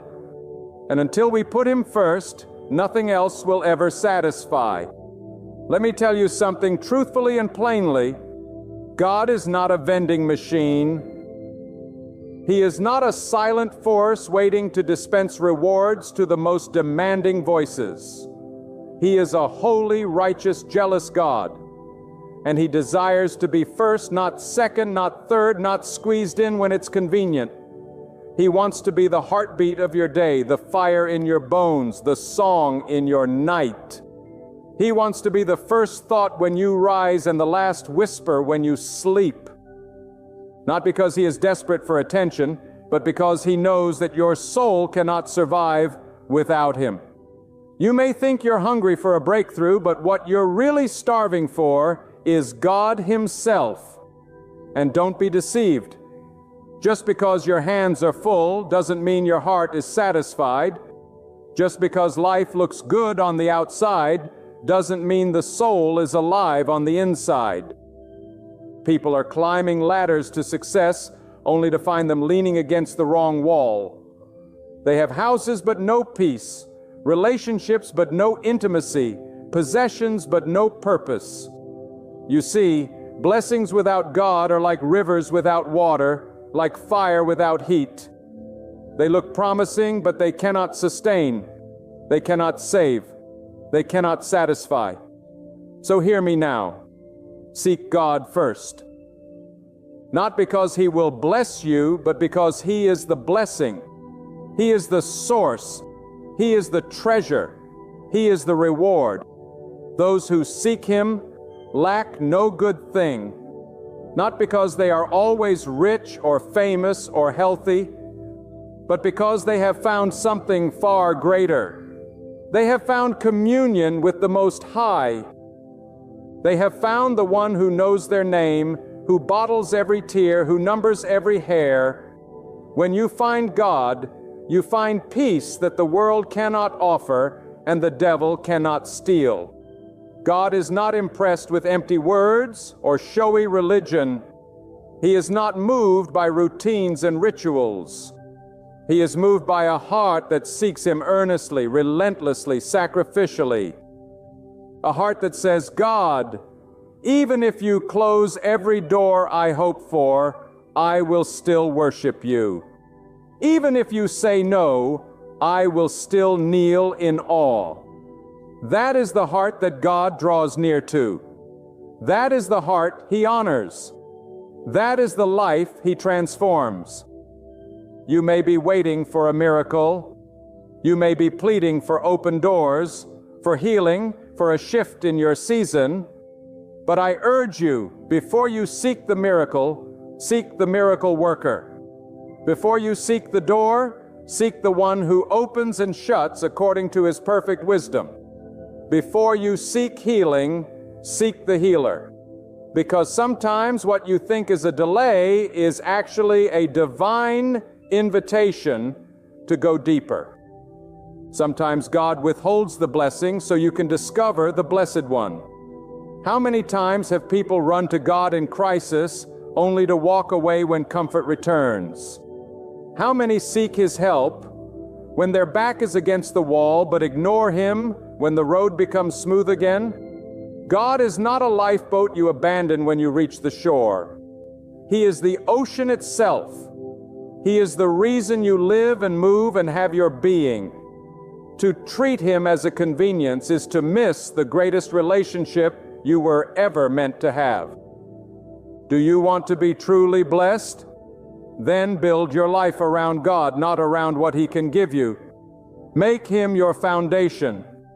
Make Him your priority. Wake up early not to chase wealth, but to sit in silence and hear His voice. Fast not to manipulate His hand, but to empty yourself and say, God, You are enough. Study not to gain knowledge alone, but to encounter the living God in every line and every truth. That's what it means to seek God first. It is to rearrange your entire life around Him, not just fit Him into the gaps. Some of you are wondering why everything feels empty, why the success didn't fulfill you, why the applause didn't heal your wounds, why the relationship didn't fill the void. It's because you were created to walk with God, not just to be blessed by Him. His presence is your home. His word is your compass. His voice is your anchor in the storm. And until He becomes your everything, everything else will always feel like not enough. Don't be fooled by this world's version of blessing. Fame fades, riches vanish, beauty withers. But the one who walks with God walks in a blessing that cannot be shaken. You may not have the spotlight, but you'll have His favor. You may not be the loudest voice, but you'll have His whisper in the quiet. You may not have all you want, but you'll have all you need. And that is the real blessing, to walk in step with the Almighty. People chase after God's hand because they have not seen the beauty of His face. They have not tasted the sweetness of His presence. But once you have, nothing else will do. Once you have stood in His glory, everything else loses its shine. Once your heart has been ignited by His fire, you can't go back to lukewarm living. That is why God sometimes strips us of the very things we thought we needed, so that we might finally see that He alone is our portion. So if God removes the blessing, will you still worship? If He delays the answer, will you still trust? If He says, wait, will you still serve? That is the test of true faith. Not what you do when He gives, but what you do when He withholds. The mature soul says, even if He slays me, yet will I trust Him, because the goal is not comfort, the goal is closeness, the goal is not abundance, the goal is adoration, the goal is not the blessing, the goal is God. And I say to you now with urgency in my spirit, return to the secret place. Return to that quiet room where you first heard His voice. Return to the simplicity of loving Him for who He is, not for what He can do. Let the fire of hunger consume you again. Let the thirst for righteousness overwhelm your soul. Let every idol be cast down. Let every counterfeit be exposed. Let your heart cry out, not for more things, but for more of God. That is the beginning of true revival. You don't need a bigger platform. You need a deeper altar. You don't need more followers. You need more time on your knees. You don't need more affirmation. You need more intimacy with God. Because when you seek God first, blessings will chase you. Doors will open that no man can shut. Favor will surround you like a shield. But those things will be byproducts, not your pursuit. The pursuit must always be God alone. So I urge you today, realign your life, examine your motives, ask yourself the hard questions. Do I love God, or do I just love what He gives me? Am I building His kingdom or asking Him to build mine? Am I surrendered or just selective? These are the questions that shake the soul. These are the questions that lead to true transformation. And only when we face them honestly can we rise into the fullness of what God has prepared for those who love Him. You don't need to chase after every open door. You need to chase after God. You don't need to compete with the world. You need to commune with the one who created it. You don't need to fear missing out. You need to fear missing Him. Because when God is first, everything else finds its proper place. Peace reigns. Purpose awakens. Blessings come not as idols to distract, but as tools to glorify Him. But when God is not first, even blessings become burdens. There is a kind of poverty in this world that no amount of riches can cure, the poverty of a soul disconnected from its Creator. A soul that hungers for more, but feasts on dust. A heart that reaches for blessings like empty hands chasing the wind, never realizing that what it truly longs for is God Himself. There is no substitute for the presence of God. Not wealth, not recognition, not comfort, not even religious activity. You can surround yourself with everything the world calls good and still feel hollow if God is not the center of it all. When God is not first, everything else becomes misaligned. The heart becomes restless, the spirit anxious, the mind distracted. That is why so many feel exhausted, not just physically, but spiritually. They are carrying burdens they were never meant to carry. They are chasing promises while ignoring the promiser. They have turned faith into a transaction, seeking God only to get something in return, as if He were a means to an end. But God is not a tool for our ambition. He is the purpose, the source, and the destination. To seek God first is not just about giving Him the top spot on your to-do list. It is about surrendering your entire existence to His will, His timing, and His truth. God does not compete for your attention. He waits, patient but not passive, loving but not indulgent. When you ignore Him, He doesn't chase after you with noise. He allows silence to settle in so that your heart might finally recognize its own emptiness without Him. It is in that silence, in that holy stillness, that the voice of God becomes loudest. But you must be willing to silence the world, to quiet your desires, and to listen not for what you want to hear, but for what God is truly saying. There is no greater pursuit than the pursuit of God. Not because He is hiding, but because He is holy. His presence is not discovered through casual glances or hurried prayers. It is found when the soul becomes desperate. When you drop every idol, every distraction, every false hope, and fall to your knees with one cry, God, I need You more than I need anything else. That's when the heavens begin to open. That's when the soul begins to revive. That's when clarity replaces confusion and strength replaces weakness. So many are waiting for God to change their situation, but God is waiting for you to change your position, not your physical posture, but your heart posture. Are you seeking God with convenience or with conviction? Are you coming to Him as a guest in your life or as the one who owns your life? There is no halfway surrender. There is no casual seeking that unlocks deep intimacy. If you want the fullness of God, you must give Him the fullness of you. And understand this. Sometimes God delays the blessing not to punish you, but to protect you from loving the blessing more than you love Him. He sees how fragile our devotion can be. He knows how quickly we forget when things get easy. So, in His mercy, He withholds not to break us, but to build in us a faith that cannot be shaken by seasons or circumstances. Faith that says, even if nothing changes, I will still seek You. Even if doors remain closed, I will still trust You. Even if the blessing never comes, I will still serve You with all that I am.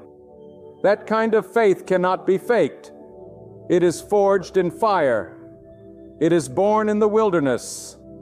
It grows when God seems silent, when prayers feel unanswered, when hope is tested again and again. But in that wilderness, something beautiful happens. You stop seeking the blessing and you start seeking God.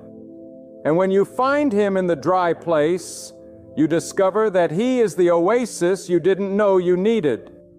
You discover that His presence is the blessing. Not what He gives, but who He is. The true sign of a blessed life is not abundance. It is alignment. Alignment with God's will. Alignment with His purpose. Alignment with His timing. And that kind of alignment only comes through consistent, deep, passionate seeking of God. Not just on the mountaintops, but in the valleys. Not just when things are going right, but especially when they're falling apart. Because it's in those moments, the moments of pain, confusion, and stillness, that the soul is most open to transformation. Do not measure your spiritual life by your material conditions.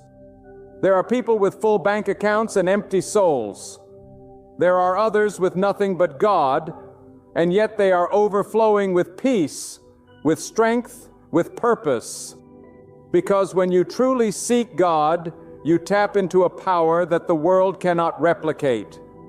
You receive joy that circumstances cannot destroy. You find purpose that no one can steal from you. That is what it means to be blessed. That is what it means to walk in divine favor. But beware of distractions. The greatest enemy to a God-first life is not always evil. It is often the good things that become idols. It is the career that consumes your thoughts, the relationships that demand your energy, the goals that steal your focus. None of these things are wrong, but when they replace God, when they rise above Him in your heart, they become chains. They may look like blessings, but they slowly rob you of your intimacy with the one who gave them to you. God must be sought with urgency, not passivity, with hunger, not apathy, with fire, not formality. A seeking heart is not content with yesterday's encounter. It yearns for more, not more things, but more of God's presence, more of His truth, more of His refining. Because the one who seeks God is never stagnant. They are always growing, always stretching, always moving towards something deeper. And that depth becomes their foundation, their compass, their identity. God is not calling you to a life of endless striving for His approval. He is calling you to rest in the assurance that you belong to Him, and that seeking Him is the only thing that will keep you grounded in a shaking world. Everything else will shift. People will change. Seasons will come and go. But when God is your foundation, you will stand firm. You will not be tossed by every wind. You will not be crushed by every hardship. You will not be seduced by every lie. The path to blessing is not paved with manipulation or performance. It is carved through surrender. It is walked with humility. It is led by obedience. When you stop demanding and start listening, when you stop rushing and start waiting, when you stop pursuing results and start pursuing God, you will see doors open that no effort could ever force. You will see peace settle into places that used to be filled with anxiety. You will see a joy rise up that makes no sense to the world. This is the secret the world cannot comprehend, that the greatest treasure is not in what God does for you, but in who God is to you. The one who finds this treasure no longer worries about outcomes. They are no longer tossed by opinions. They are no longer afraid of loss because they have anchored their hope, not in blessings that fade, but in the eternal God who never changes. So wake up your soul, call it to attention, shake off the numbness that life has tried to place on your spirit. Refuse to live another day casually connected to God. Seek Him with tears if you must. Seek Him with fasting. Seek Him with relentless devotion. Let your pursuit of God be the loudest testimony of your life. Let your hunger for Him speak louder than your success, your status, or your reputation. Let the fire in your heart declare to the world, I seek God first, not because I am perfect, but because I know I am nothing without Him. There is coming a time when every foundation will be tested, when storms will blow and fires will rage. What will hold you then? Not the blessings, not the things you acquired, only God, only the relationship you built with Him in the secret place, only the trust that was forged in the furnace of seeking. That is what will carry you through. That is what will keep you standing when everything else falls. You want to live a life that is unshakable? Then let God be your first pursuit, your daily bread, your unrelenting desire. Not just in the morning, not just when problems come, but every moment, in every decision, in every dream. Seek Him, not just with your lips, but with your life. And watch how everything else begins to change. Not because God finally decided to bless you, but because you finally discovered that seeking Him was the greatest blessing of all. The world will always try to convince you that fulfillment lies in what you can achieve, accumulate, or control. But the soul knows better. The soul was never designed to be filled by things. It was created to be filled by God. And until you truly seek God with your whole heart, you will continue to feel the ache of emptiness, no matter how full your hands may be. You see, success without God is merely noise. Comfort without God is a trap. Prosperity without God is a path that leads to spiritual poverty. The enemy of your soul doesn't always come dressed as destruction. Sometimes he comes disguised as distraction, not to destroy you outright, but to detour you from the one pursuit that actually matters, seeking God above all else. There are moments in your life when you must stop everything and ask yourself, what am I truly chasing? Am I chasing peace or the Prince of Peace? Am I chasing breakthroughs or the one who breaks every chain? Am I chasing answers or the one who is the source of all wisdom? Many people spend years running after the wind only to collapse in exhaustion, wondering why they feel so lost. The answer is simple. They put the blessing before the one who blesses. They looked for fruit but ignored the root.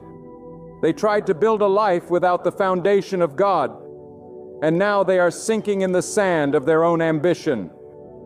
God does not play hide and seek. He is not far off. He is near to those who call upon Him in truth, but He is not found in shallow waters. He is not discovered in the rush. You must go deep. You must be still.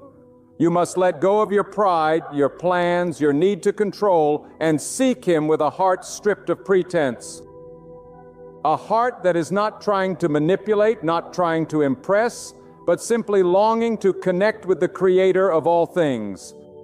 There is a fire that comes when you seek God sincerely. It's not a fire that consumes you. It's a fire that refines you. It burns away the impurities, the lies, the fears, the false identities you've clung to. It reveals who you really are.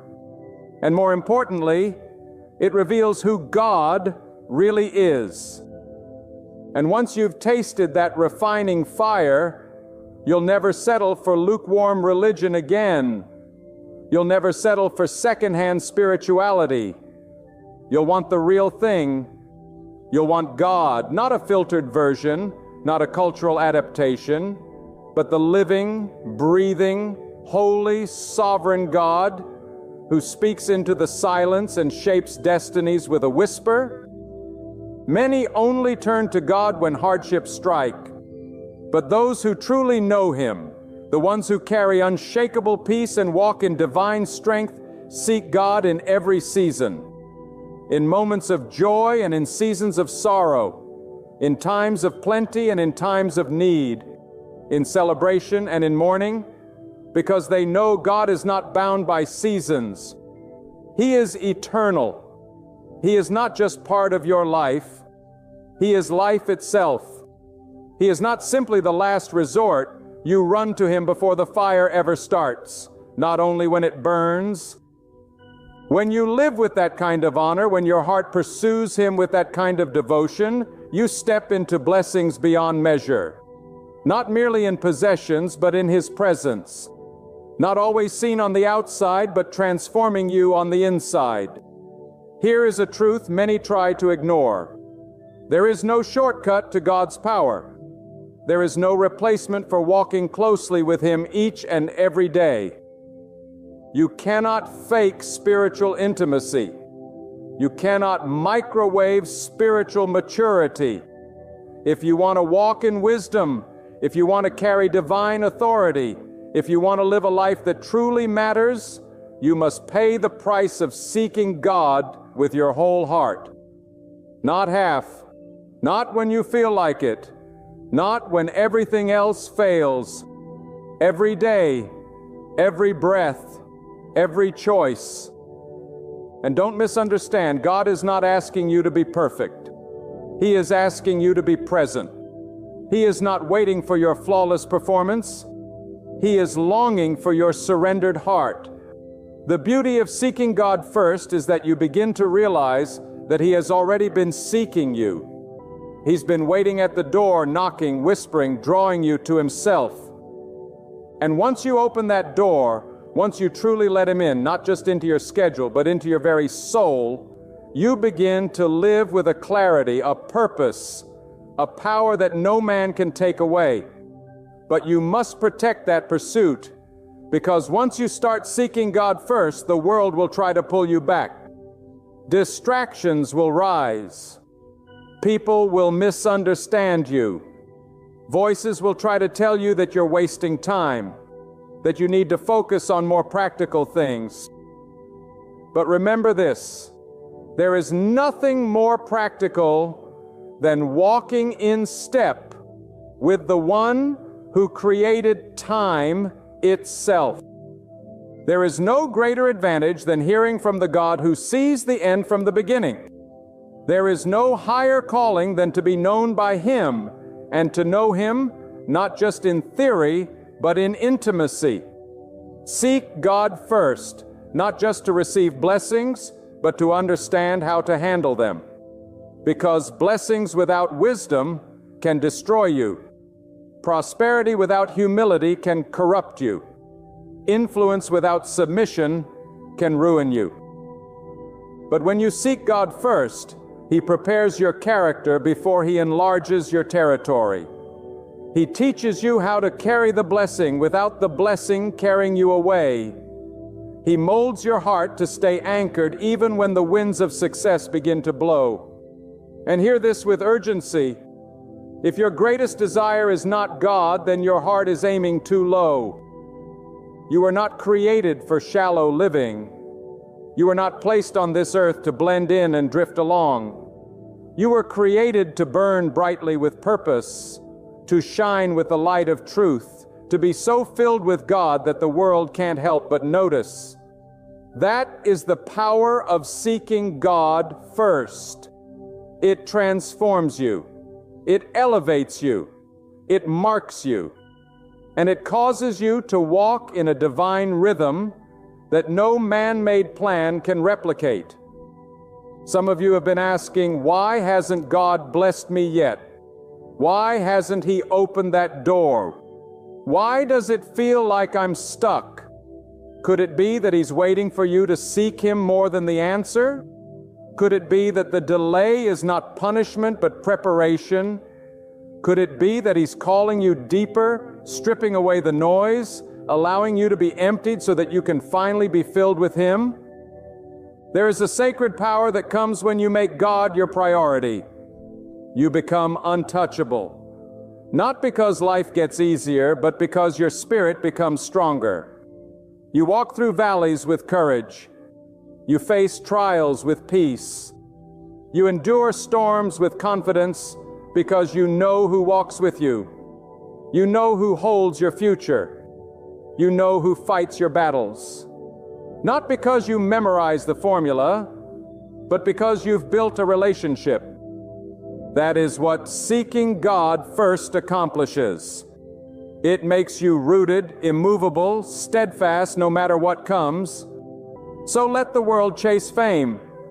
Let them chase fortune. Let them chase fleeting pleasures. But as for you, set your heart on God. Make Him your pursuit. Make Him your ambition. Make Him your obsession. And you will find not only are you blessed, you become a blessing. You become a vessel, a carrier of light, a voice of truth, a warrior of peace, a living witness that when God is first, everything else falls into place. Not always as you imagine, but always as it should be. Seek God before you seek approval. Seek God before you seek applause. Seek God before you make a decision, before you move forward, before you plan your future. Because when you get Him right, everything else comes into alignment. He doesn't promise a life free from trouble, but He promises a life filled with purpose. He doesn't promise that you won't cry, but He promises you'll never cry alone. He doesn't promise that the road will be easy, but He walks every step with you. There is no greater pursuit than this: to know God, to love God, to seek God first, not just once, not just when it's convenient, but every single day with all your strength, with all your soul, and with every fiber of your being. That is the pursuit that changes everything. That is the journey that never ends. That is the life worth living. There comes a time in every person's life when the noise of the world begins to fade and the voice of eternity becomes louder. That voice is not shouting, it is calling. It is not demanding, it is drawing. And it is the voice of God whispering to your soul, come closer, come higher, come deeper. Not because God needs anything from you, but because He wants to give you something that no one else can Himself. And when you truly understand that God Himself is the ultimate prize, every other pursuit starts to look empty. Let the world call it madness.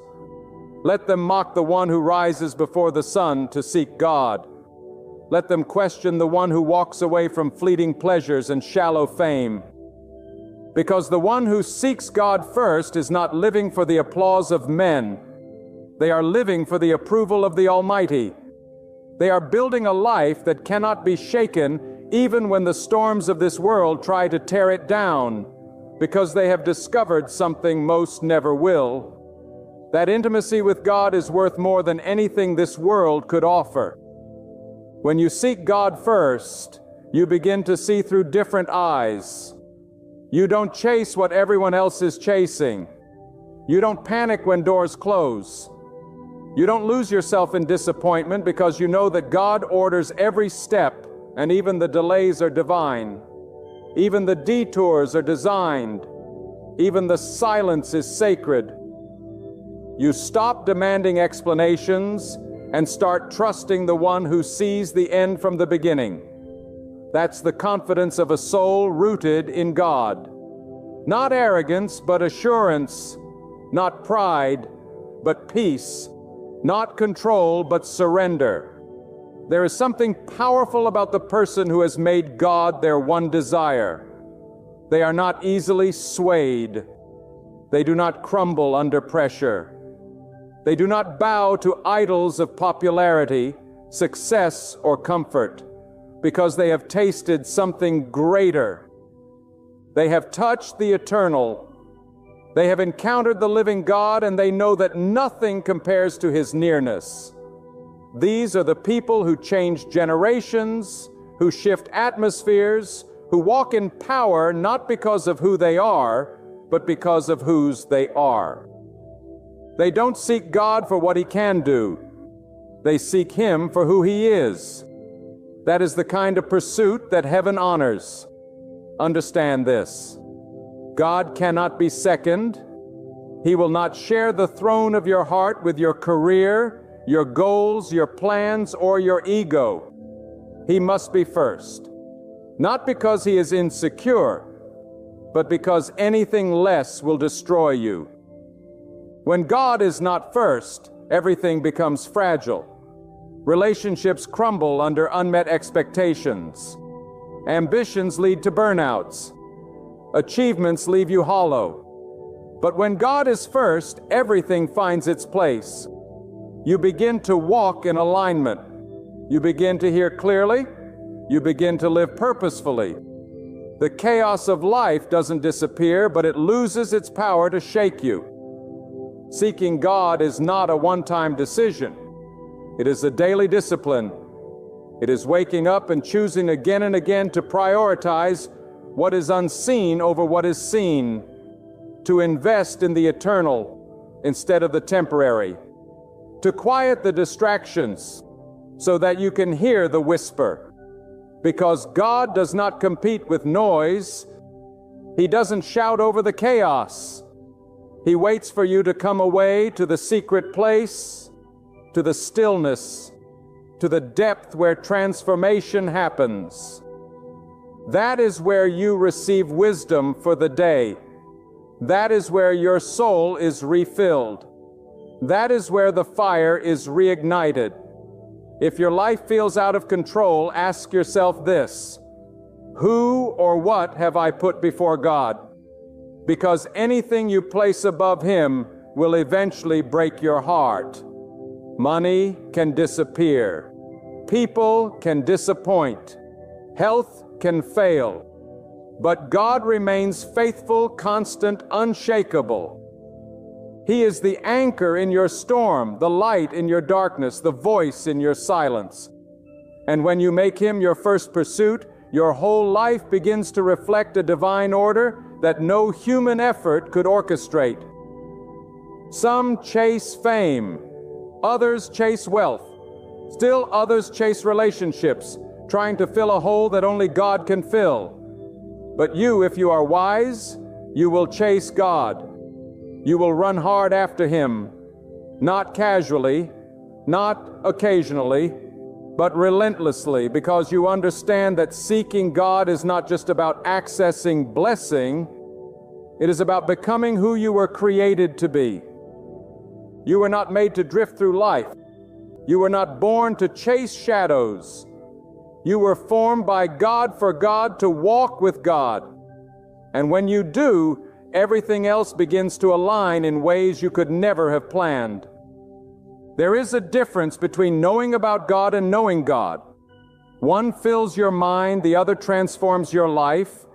One gives you information, the other gives you revelation.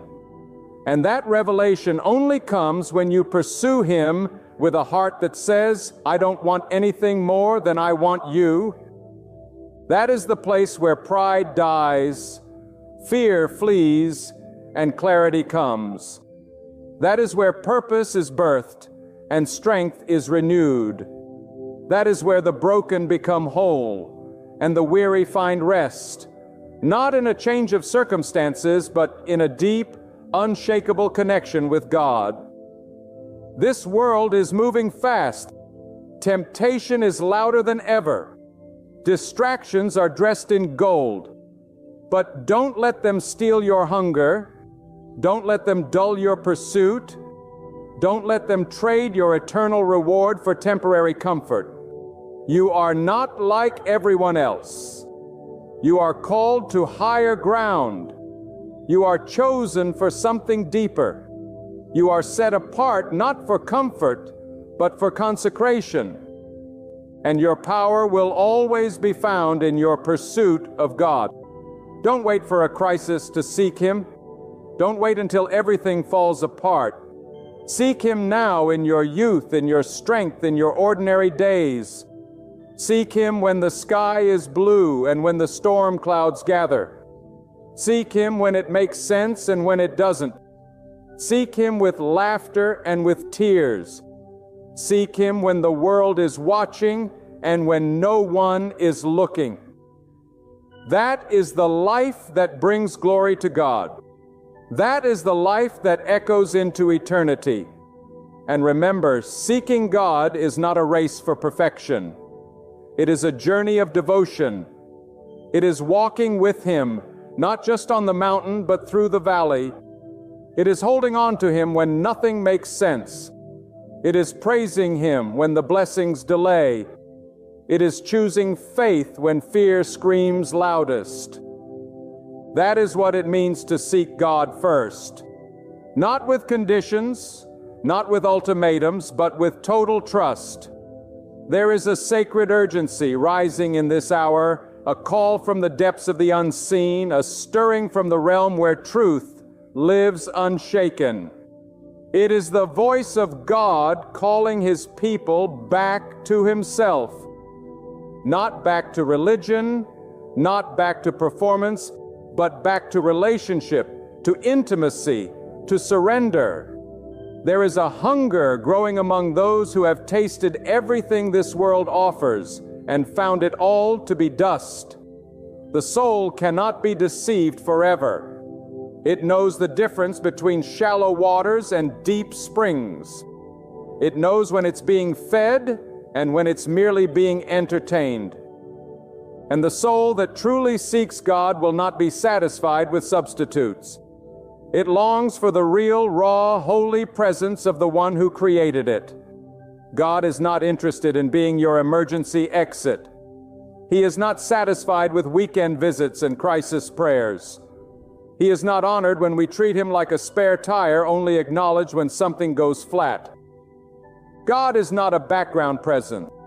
He is the main thread, the centerpiece, the breath in your lungs and the fire in your bones. He is not just a part of your life. He is life. Until you understand that, every blessing will feel incomplete. Every victory will feel hollow. Every mountain will eventually turn into another valley.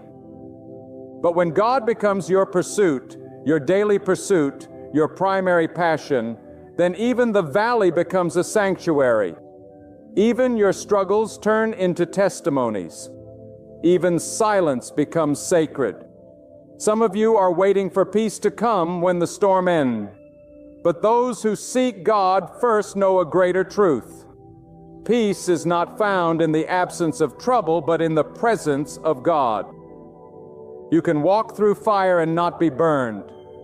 You can sit in the midst of chaos and remain still, not because of who you are, but because of who God is to you. That is the power of pursuit. That is the reward of making God first. Not that the world around you changes, but that you are changed. You become steady. You become unmovable. You become a vessel through which the light of the eternal shines in a world drunk on darkness. Let me ask you this. What does your heart chase when no one is watching? What do you dream of in the quiet? What stirs you to get out of bed in the morning? If it is anything other than God, then you have built your life on shifting ground. Because everything outside of God can and will shake. The economy can shake. Relationships can shake. Health can shake. But God, He never moves. He is the same yesterday, today, and forever. The soul that clings to Him will never be swept away. God is not impressed by external appearances. He sees the motive behind the movement. He sees the posture behind the prayer. He knows the difference between seeking Him and seeking what He can do. And He rewards those who seek Him not as a means to an end, but as the end itself. The greatest reward of seeking God is not what He gives you. It is that He gives you Himself. And that, my friend, is more than enough. When you make God your first and only pursuit, something supernatural begins to happen. You begin to crave what is holy. You begin to hunger for truth. Your spirit becomes sensitive to His whisper. your eyes open to His signs, your heart aligned with His timing. You stop striving and start abiding. You stop performing and start resting. You stop chasing outcomes and start walking in obedience.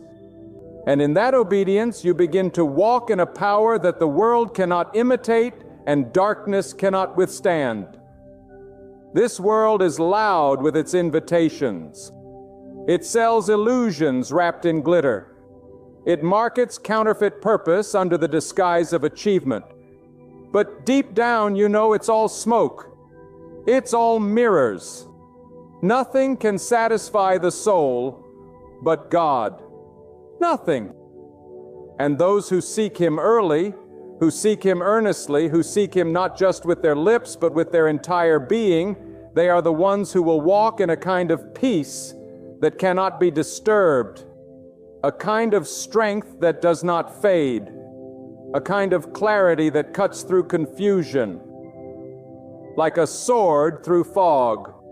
To seek God first means to dethrone everything else, to remove idols that may have crept into your life quietly, politely, wearing the mask of ambition, entertainment, relationships, even religion.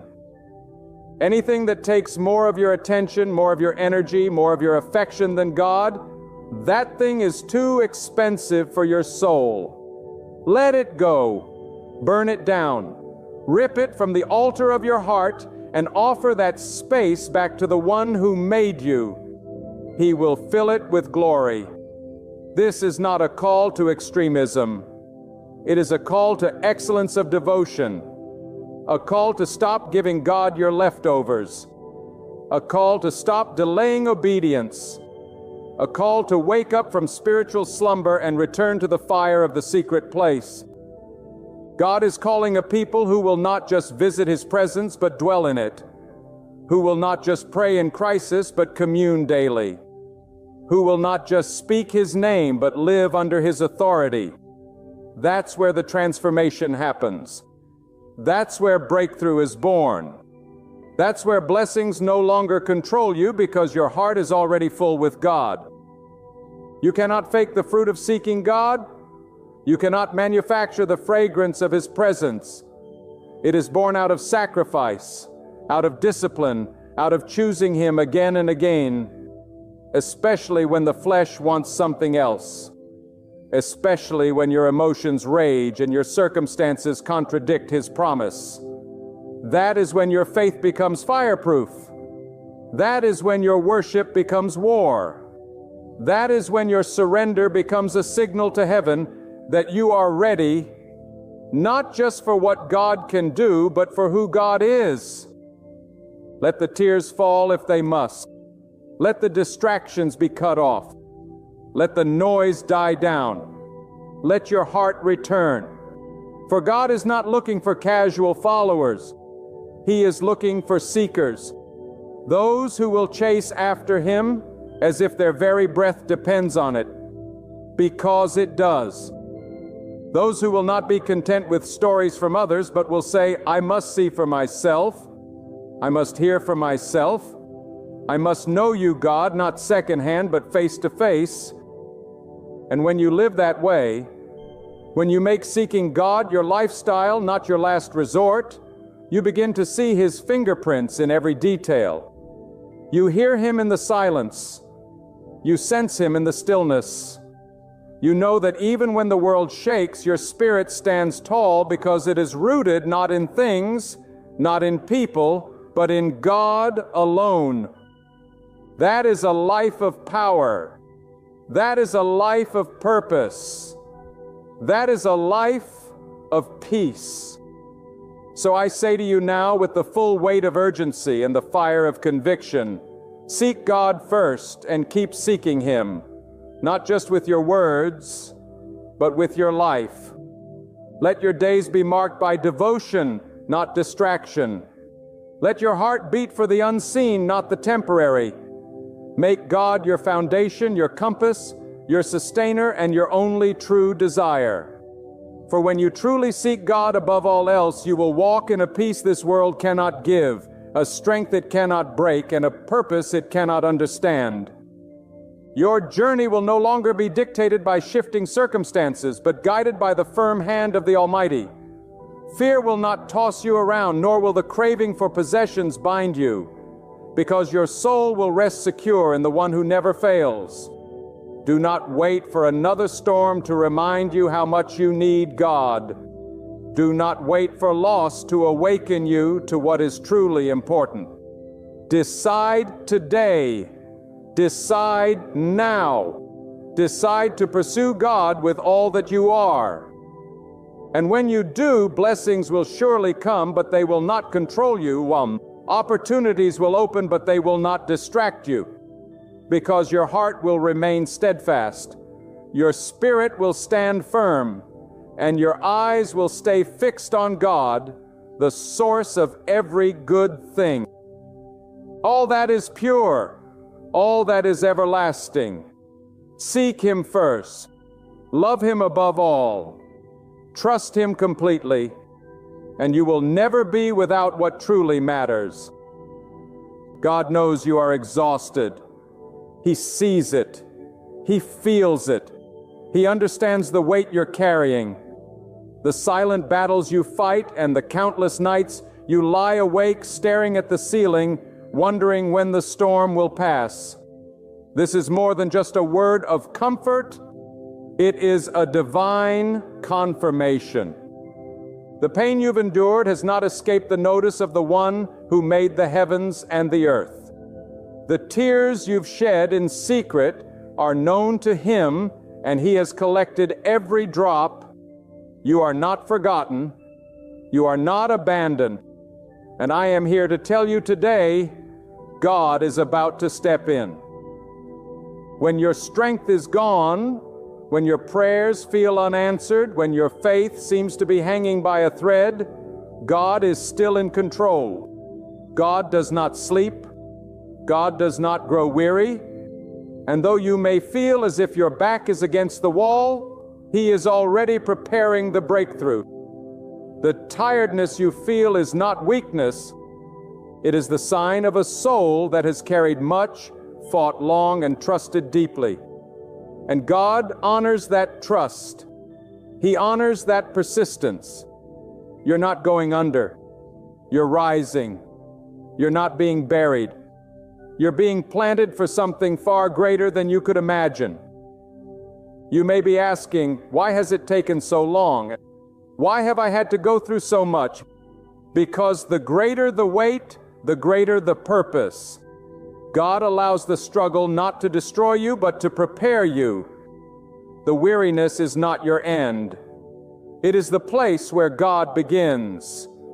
It is in that place of exhaustion, when you can no longer rely on your own strength, that God reveals His. When the flesh has failed and the will has withered, that's when God shows up in power. Don't think for a moment that God has left you. Even when it feels like heaven is silent, He is watching. He is measuring. He is orchestrating something far bigger than you can see. You've come through sleepless nights, through heartbreak, through confusion and fear, and yet you are still standing. That is not an accident. That is God's hand.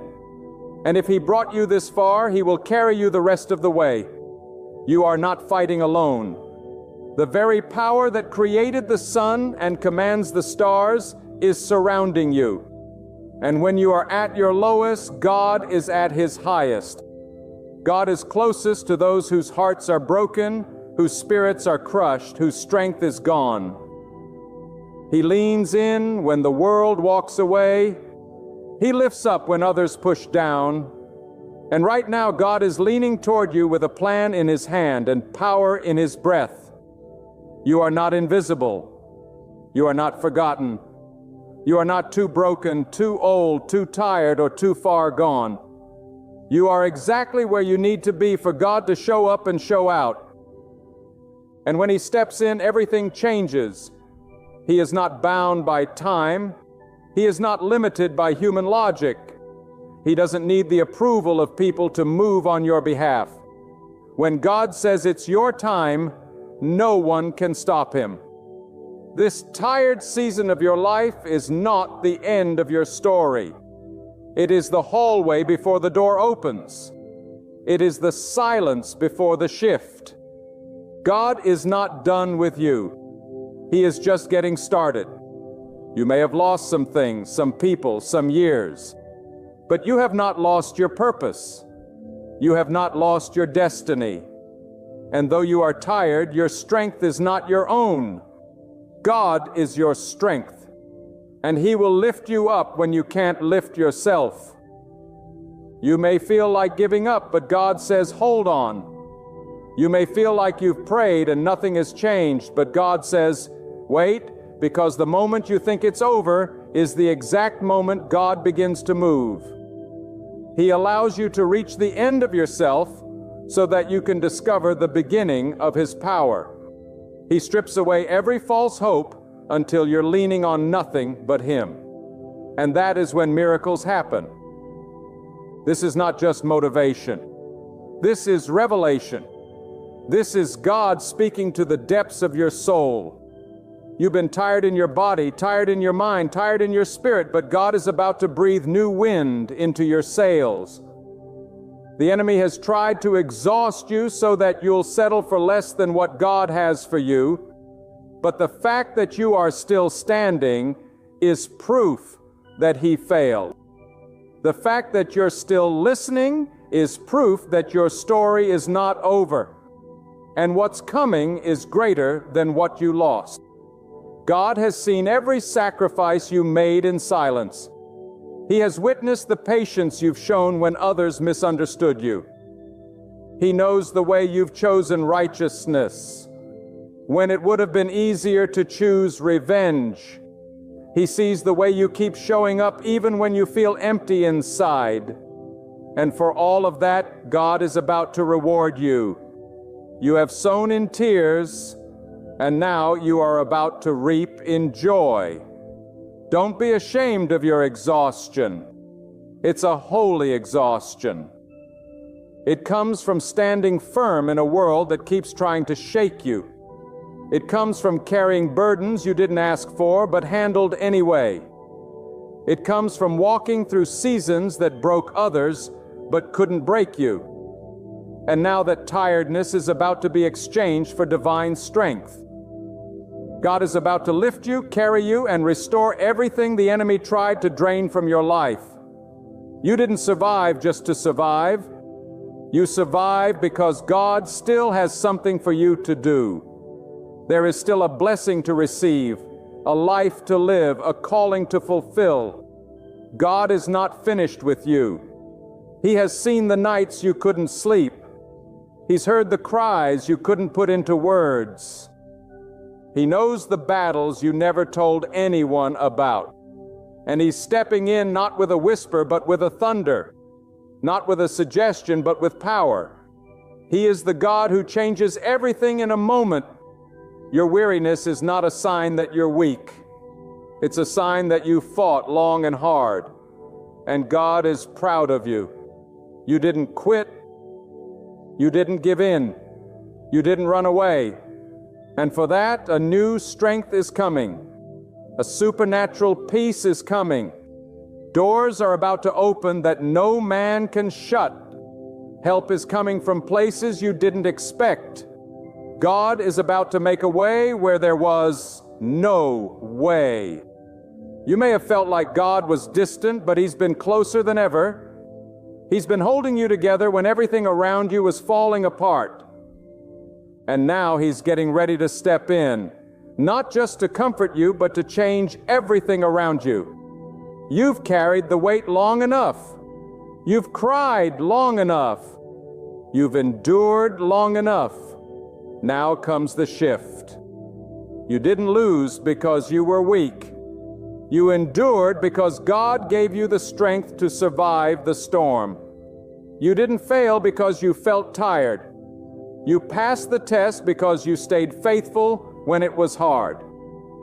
And now everything you lost in the fire, God is about to return in double. You're not at the end. You're at the edge of a divine encounter. There is a sacred moment coming, a divine interruption. God is stepping into your tiredness with restoration in His hand. And when He steps in, your enemies will scatter. Your fears will vanish. Your doubts will be silenced. What you've been praying for will begin to manifest, and the tired version of you will be transformed into a vessel of power, peace, and purpose. Let the world say what it wants. Let the critics scoff. Let the doubters doubt. But you know what God whispered to your heart. You know the promise He gave you in the secret place. And He is not a God who lies. If He said He would do it, He will. If He said He would deliver you, better believe He's on His way. So don't give up now. Don't let the tiredness pull you into despair. God is closer than your next breath. He is near to the brokenhearted. He saves those who are crushed in spirit. And He is about to lift your head and strengthen your bones. What felt like the end will be the beginning of something extraordinary. What felt like defeat will be revealed as preparation for victory. God is not late. He's right on time. And just because it hasn't happened yet doesn't mean it won't. His timing is not ours, but His timing is perfect. And when He moves in such a way that no one can take the credit but Him. He will show up in such power that you'll say only God could have done this. And yes, you are tired. But tired does not mean defeated. Tired does not mean forsaken.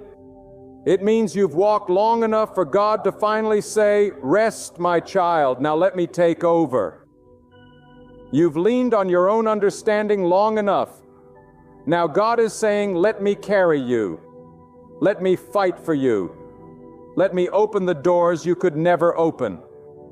He is not just the God of the beginning. He is the God who steps into the middle, who walks with you through the valley, who strengthens you on the battlefield, and who brings you out with more than you had before.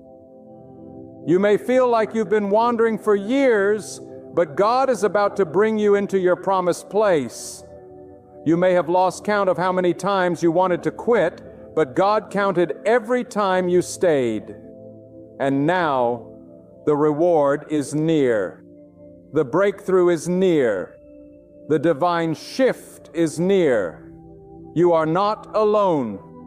You are not powerless. You are not done. You are God's child, and He is about to step in. He is about to take your hand, lift your spirit, and remind you that you are still His, and He has never let go. He never will. Keep standing.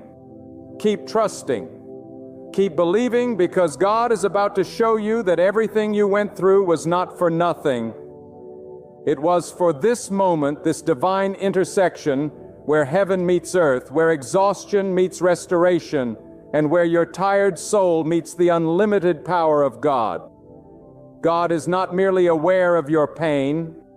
He is deeply involved in your process. You see, God is not a distant observer, casually watching your struggle unfold from afar. No, God is intricately present in your suffering, walking with you through every valley, guiding your footsteps through every wilderness. Your tears do not fall into nothingness. They fall into the hands of the Almighty, who counts each one and stores them as seeds for a future harvest of joy. You are not alone in your tiredness. God is in it with you. And not only is He with you, He is about to lift you out of it. There are moments in life when exhaustion doesn't come from physical labor, but from carrying emotional burdens that have worn your soul thin. You've smiled through the pain. You've kept quiet when your heart was breaking. You've stood tall when everything inside you was crumbling. And now God is saying, "Enough! You've done all you can. Now watch what I will do. This is the kind of exhaustion that attracts divine intervention. When you have nothing left, that is when God begins to show you just how much He has in store for you. The silence you've experienced was not abandonment. It was a divine pause. God often becomes silent when He is preparing something sacred. The soil doesn't make noise while it's growing the seed, but deep inside, something is happening in your stillness. God has been rearranging, reshaping, and renewing things that you cannot yet see. Just because you don't hear God doesn't mean He's not working. His silence is not absence. It is preparation. And now that preparation is about to produce manifestation, when your spirit groans under the weight of battles you don't even have words for, God hears it louder than any spoken prayer. When you've reached that sacred place of brokenness, when all your strength has run dry and you fall into the arms of faith, that's when God says, "Now, let me show you who I am." The weakness you feel is the gateway for God's strength to be revealed. The delay you hate is the doorway through which God brings greater clarity, deeper wisdom, and stronger resolve. You've been tired not just from the trials of life, but from trying to be strong for everyone around you. You've carried others. You've encouraged when you needed encouragement. You gave when you were empty. You stood firm when others fell apart. And though no one clapped for your endurance, God saw it. And God is about to reward the battles you fought in silence. He is about to reward the kindness you gave without expectation. He is about to reward the humility you showed when you could have retaliated. There is a quiet power that comes when your strength is gone and all you can do is whisper, "God, help me." That whisper shakes the heavens. That whisper summons divine attention. God does not ignore the faint cry of a weary soul, and He does not turn away from those who have reached the end of themselves. In fact, that's where He does His best work. When human strength is gone, when logic has no more solutions, when the night feels endless, that is the soil where divine miracles grow. There is a beauty in being tired after doing what is right. There is a sacredness in being exhausted from obedience, not from rebellion. When you get tired from pursuing truth, from showing mercy, from resisting temptation, from holding on to faith, that kind of tiredness is precious in the eyes of God because it means you've been fighting the good fight. And those who fight the good fight are never forgotten. God will vindicate your struggle. He will crown your consistency. He will multiply what you thought was wasted. Do not let the enemy lie to you in your tiredness. Do not believe the whispers that tell you God has left, that your prayers are empty, that your labor has been in vain. The enemy always shouts the loudest before God breaks through. He tries to get you to quit right before the door opens. But God is not a man that He should lie, nor does He forget the labor of love shown in His name. The reward is coming not because of your strength, but because of your surrender. You must understand something deep in your spirit. When God steps in, He doesn't patch what's broken, He makes it new. He doesn't just restore what was lost, He increases what remains. He doesn't just heal your pain, He transforms your heart. That's the kind of breakthrough that is coming for you. You will not just recover, you will rise. You will not just survive, you will shine. Because God is not content with just bringing you back to where you were. He is taking you somewhere you've never been. This weariness is not a sign of failure, for it is a sign that you have reached the edge of divine involvement. It is a sacred exhaustion that precedes a holy encounter. You've tried everything in your power. You've knocked on every door. You've cried every tear. And now you are standing on the edge of a moment that will shift the entire trajectory of your life. God is about to act. God is about to release what has been held back. God is about to shift the weight off your shoulders and place peace into your heart. You don't need to see how it's going to happen. You just need to trust that it will, because God doesn't reveal every step. He reveals His presence. And His presence is enough to walk through the fire without being burned. His presence is enough to stand in the storm and not be moved. His presence is enough to calm the chaos within you. Even if the chaos around you remains, there is power in trusting God when you're tired. That kind of trust breaks strongholds. That kind of faith invites divine acceleration. You've waited long enough. You've wept long enough. Now it is time to believe again. Not because you feel strong, but because God is your strength. And when He moves, He does it in a way that makes the tired worth it. He brings such peace that you forget the storm. He brings such favor that you forget the struggle. He brings such clarity that you understand why the waiting had to happen. What you thought was the breaking point will become the turning point. What you thought was a setback will be revealed as a setup. What you thought was the end will be the beginning of something far greater. That's how God works.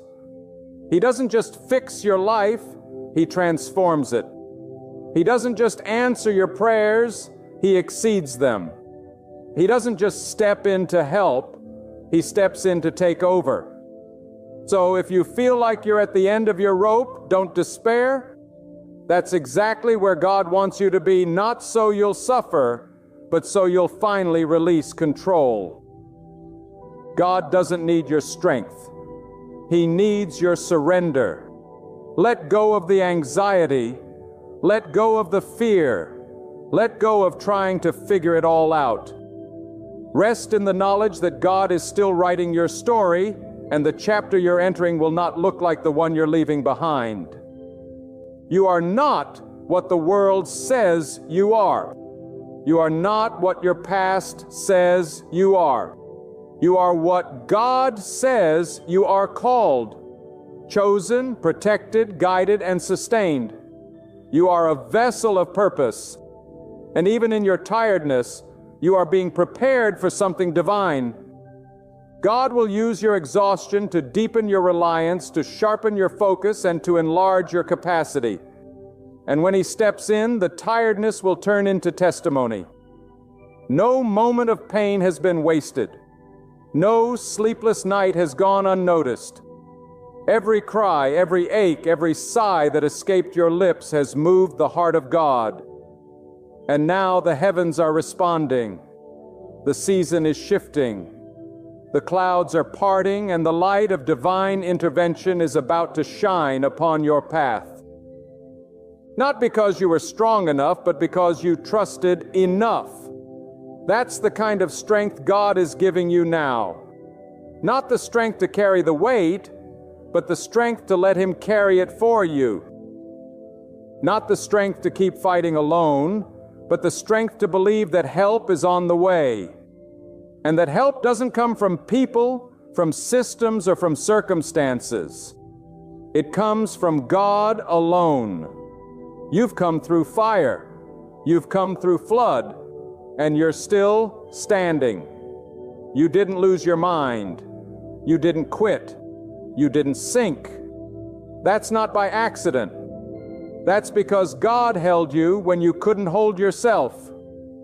And He's not about to let go now. In fact, He's stepping in stronger than ever before. There comes a time when the soul cries not for answers, but for relief, not for explanations, but for peace. You've crossed deserts with a heart full of faith. You've climbed mountains with trembling hands, hoping that the top would bring rest. And now you stand here worn out, not because you failed, but because you kept going. And in that fatigue, God sees something beautiful. Not weakness, not defeat, but a vessel emptied and ready to be filled. You are not collapsing. You are being cleared of every weight so that the glory of God can take over and carry you farther than your strength ever could. You have not missed your moment. The delays, the setbacks, the unanswered prayers, they were not signs that God forgot you. They were divine shields protecting you from what you could not yet see. Every no was a wall keeping destruction out. Every closed door was the hand of God saying, not this way, not yet. And now, as you stand on the edge of weariness, God is saying, I am the one who kept you from walking into a trap. I am the one who preserved your soul. Now watch how I lift you in my perfect timing. You may be looking around at others who seem to be thriving while you are barely surviving. But don't confuse movement with progress. God has kept you in the waiting room not to punish you, but to prepare you. What He's about to do in your life will require a foundation so deep, so secure that only a long season of refinement could have produced it. And now that foundation is set, the winds have blown, the rains have come, but you are still rooted. You are still here. And because of this, God is preparing to build something extraordinary upon the foundation of your perseverance. Do not lose heart over how slowly things seem to move. A tree does not break through the earth overnight. Its roots dig deep in silence long before its branches reach toward the heavens. In the very same way, your growth has been unfolding quietly in hidden places where no one else can see.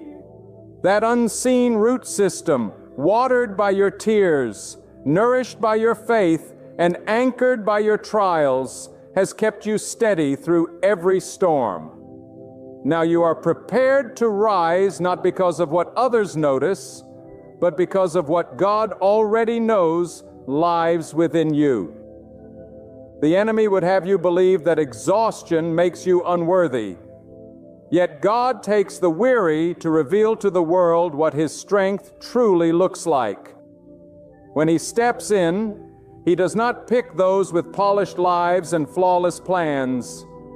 He chooses the tired, the battle-scarred, the ones who have walked through the fire and refused to bow. And as long as you still draw breath, it means you are still chosen, still called, still destined for the greatness God set apart for you before time began.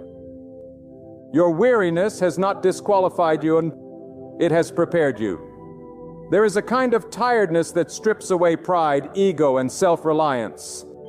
And when that is gone, all that remains is pure trust. That is the place God has brought you to. Not to crush you, but to reveal Himself to you in ways you could never have understood when you were strong. God reveals the depths of His power to those who are low, not those who are lofty. And in your tiredness, you are standing on sacred ground. You don't need to pretend anymore. You don't need to wear the mask of strength. God is not moved by performance. He is moved by surrender. And when you surrender your exhaustion to Him, He exchanges it for a power that cannot be explained, a peace that confounds logic, a strength that defies circumstances. God is not looking for perfect people. He is looking for honest ones, ones who say, I can't do this anymore, but I know you can. That is when divine power is released not through might, not through intellect, but through faith rooted in humility. You've walked long enough carrying the expectations of others. You've carried burdens that were never yours to carry. You've tried to be everything to everyone. But now God is calling you back to a place of divine alignment, a place where your soul rests not in what you do, but in who He is. You were never meant to carry the world on your shoulders. That is God's job. And the moment you place those weights back into His hands, He will begin to move on your behalf in ways that no effort could ever achieve. This is not about striving. This is about trusting. God is not impressed by how hard you work to hold it all together. He is glorified when you lay it down and say, I trust you to hold me. That kind of trust moves mountains. That kind of trust splits seas. That kind of trust turns weariness into worship. Because when you stop running and start resting in God, He begins to show you that the breakthrough was never in your effort. It was always in your surrender. And now that surrender is opening the gates of divine intervention. The heavens are shifting. The tide is turning. The season is changing because God honors the faith of those who remain faithful in the dry place. You've prayed with cracked lips. You've walked when you felt like crawling. And now the clouds are gathering, not to bring more storms, but to rain down the blessings you've long awaited. This is the moment God takes your ashes and gives you beauty. This is the moment He turns mourning into purpose. God does not rush the process. He perfects it. And your process, as painful and long as it has been, is not without purpose. Every delay has refined your focus. Every disappointment has deepened your dependence. Every hardship has increased your hunger for something more than this world can offer. And that hunger, when directed toward God, unlocks realms of strength, wisdom, and revelation that only come through the fire. You are not stepping into this next season with old strength. God is giving you something new, not recycled energy. Not surface-level encouragement, but deep spiritual power that anchors your soul in the truth that God is your sustainer. When the world shakes, you will not fall. When others lose their way, you will stand firm. Not because of who you are, but because of who your God is. Let the tiredness you feel remind you that you have given everything you had. Let it also remind you that now it is God's turn. You've done all you can do. You've prayed, you've waited, you've believed, and now God is saying, be still, let me be God. He is stepping into the very places where your hands have come up empty. He is stepping into the rooms where your voice was ignored. He is stepping into the chapters of your life that seemed unfinished, and He is writing a new ending. This is a divine promise. What is coming will make sense of what you've been through. What is ahead will redeem what was lost. And you will not just walk into it. You will walk in it with a peace that surpasses understanding. Because when God steps in, He doesn't just change your situation. He changes your perspective. He teaches you how to live above your circumstances, how to dwell in contentment even in chaos, and how to recognize His fingerprints in places others only see confusion. So stand firm even if your knees are shaking. Lift your head even if your heart is heavy, because your tiredness is not the end. It is the invitation. It is the signal that God is about to show Himself mighty. And when He does, you will look back on this season, not with regret, but with awe. You will say it was worth it. Every tear, every ache, every sleepless night, because it brought me to the feet of the Almighty. And when I was at my lowest, God lifted me with a strength not my own. You are on the edge of something sacred. Don't let the fatigue fool you. The enemy always attacks the hardest right before the breakthrough. He tries to confuse your vision, discourage your heart, and drain your hope. But he cannot stop what God has ordained. He cannot delay what God has decreed. You are still under divine covering. And no weapon formed against you shall prosper, not even the weapon of exhaustion. You will rest again, not just physically, but spiritually. You will breathe again without the weight of the world on your chest. You will walk again with joy in your step and peace in your heart. And it won't be because the road got easier, but because God made you stronger. Not by force, not by might, but by the power of trust in the one who holds your life in his hands. Let every heavy burden now be lifted. Let every silent fear now be stilled. Let every doubt now be drowned in the truth that God is not only aware of your tiredness, he is actively responding to it. He is already stepping into your tomorrow. He is already ahead of you, clearing paths, softening hearts, opening doors, and making crooked places straight. You are not late. You are not lost. You are not forgotten. You are exactly where God needs you to be for his power to be made perfect in your surrender and his glory to be revealed in your testimony. And that testimony will not be one of strength that never failed, but of a soul that, though weary, was held together by the hand of God until the appointed time of victory. And now in the stillness of your soul, listen, truly listen. For there is a whisper from heaven rising louder than the noise of your doubts. A whisper that says, I have seen your labor. I have heard your cry. I have not turned my face from you, and I will not delay.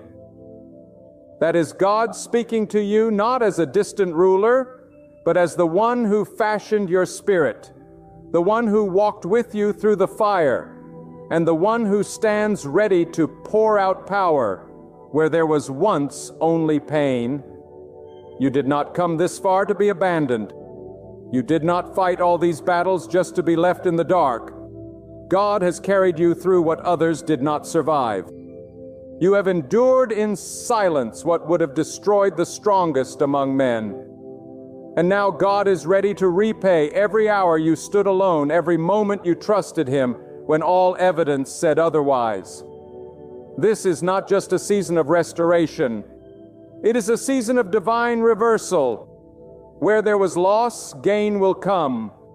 Where there was shame, honor will arise.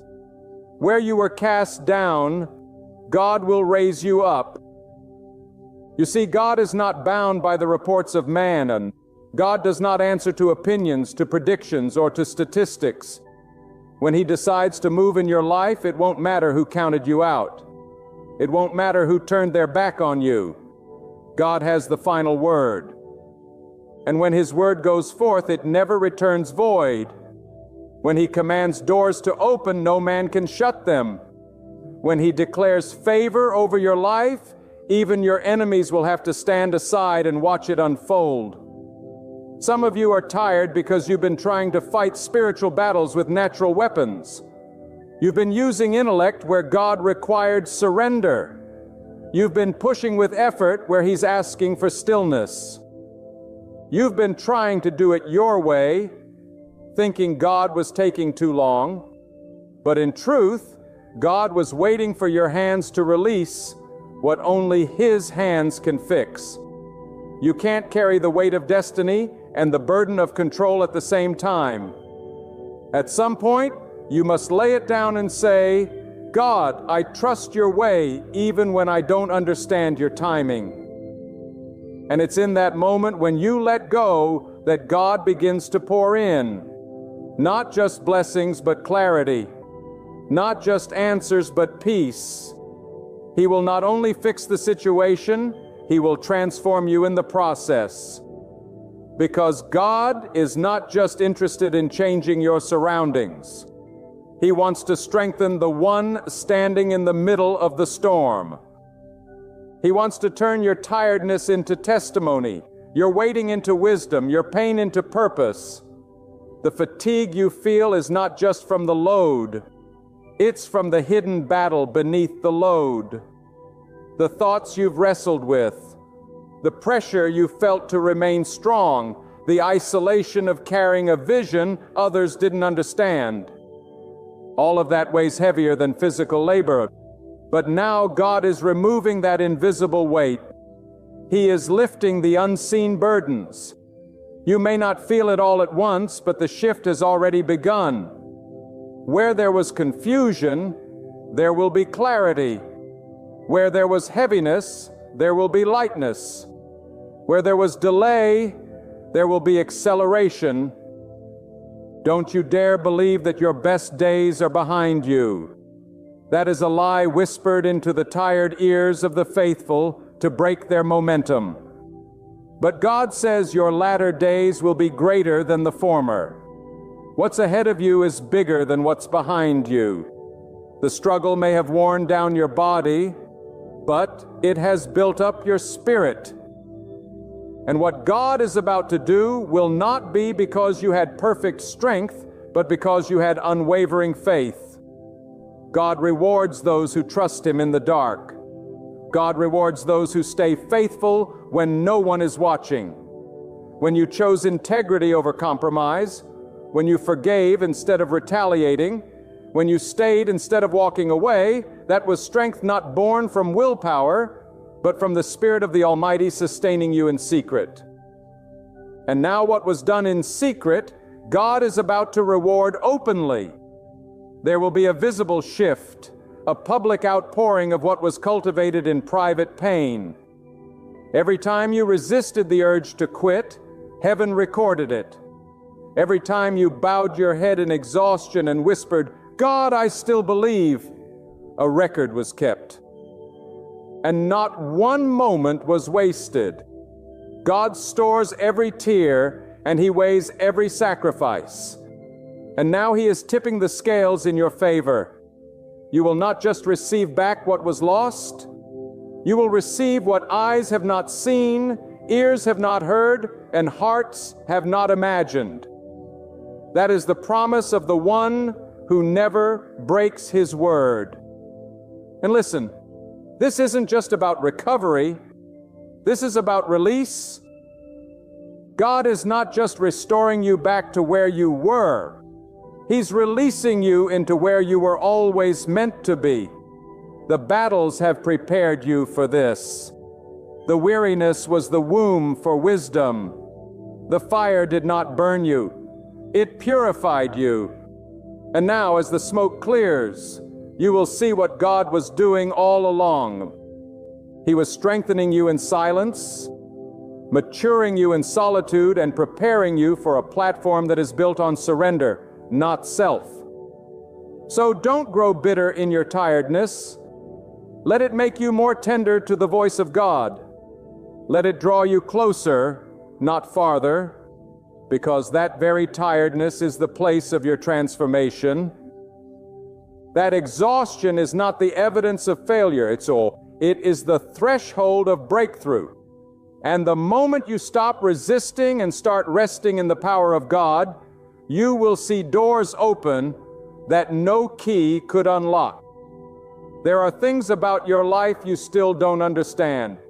There are losses you still grieve, betrayals that still sting, delays that still frustrate. But God is not finished. He is the author of your story, and He has not handed the pen to anyone else. The pages ahead are not blank. They are filled with moments of redemption, restoration, and radical change. What looks like the end is simply the turning of a page, and the next chapter will not carry the weight of the former. You are being shifted, not shattered. You are being positioned, not punished. You are being stretched, not broken. And all of it has a purpose. God wastes nothing. Not your pain, not your process, not your exhaustion.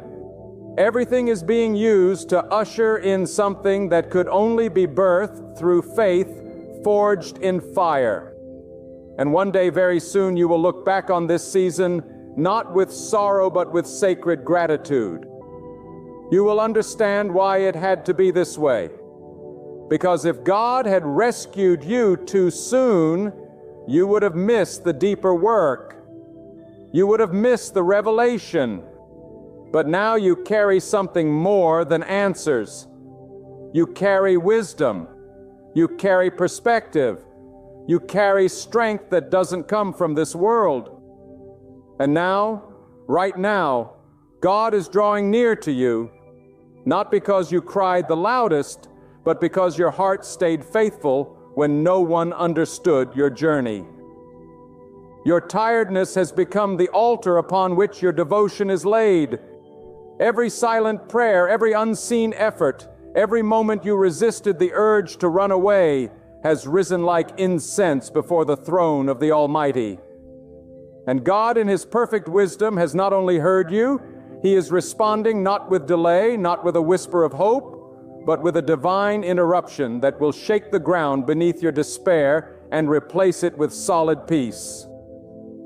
There are seasons when God hides His hand so you will search His heart.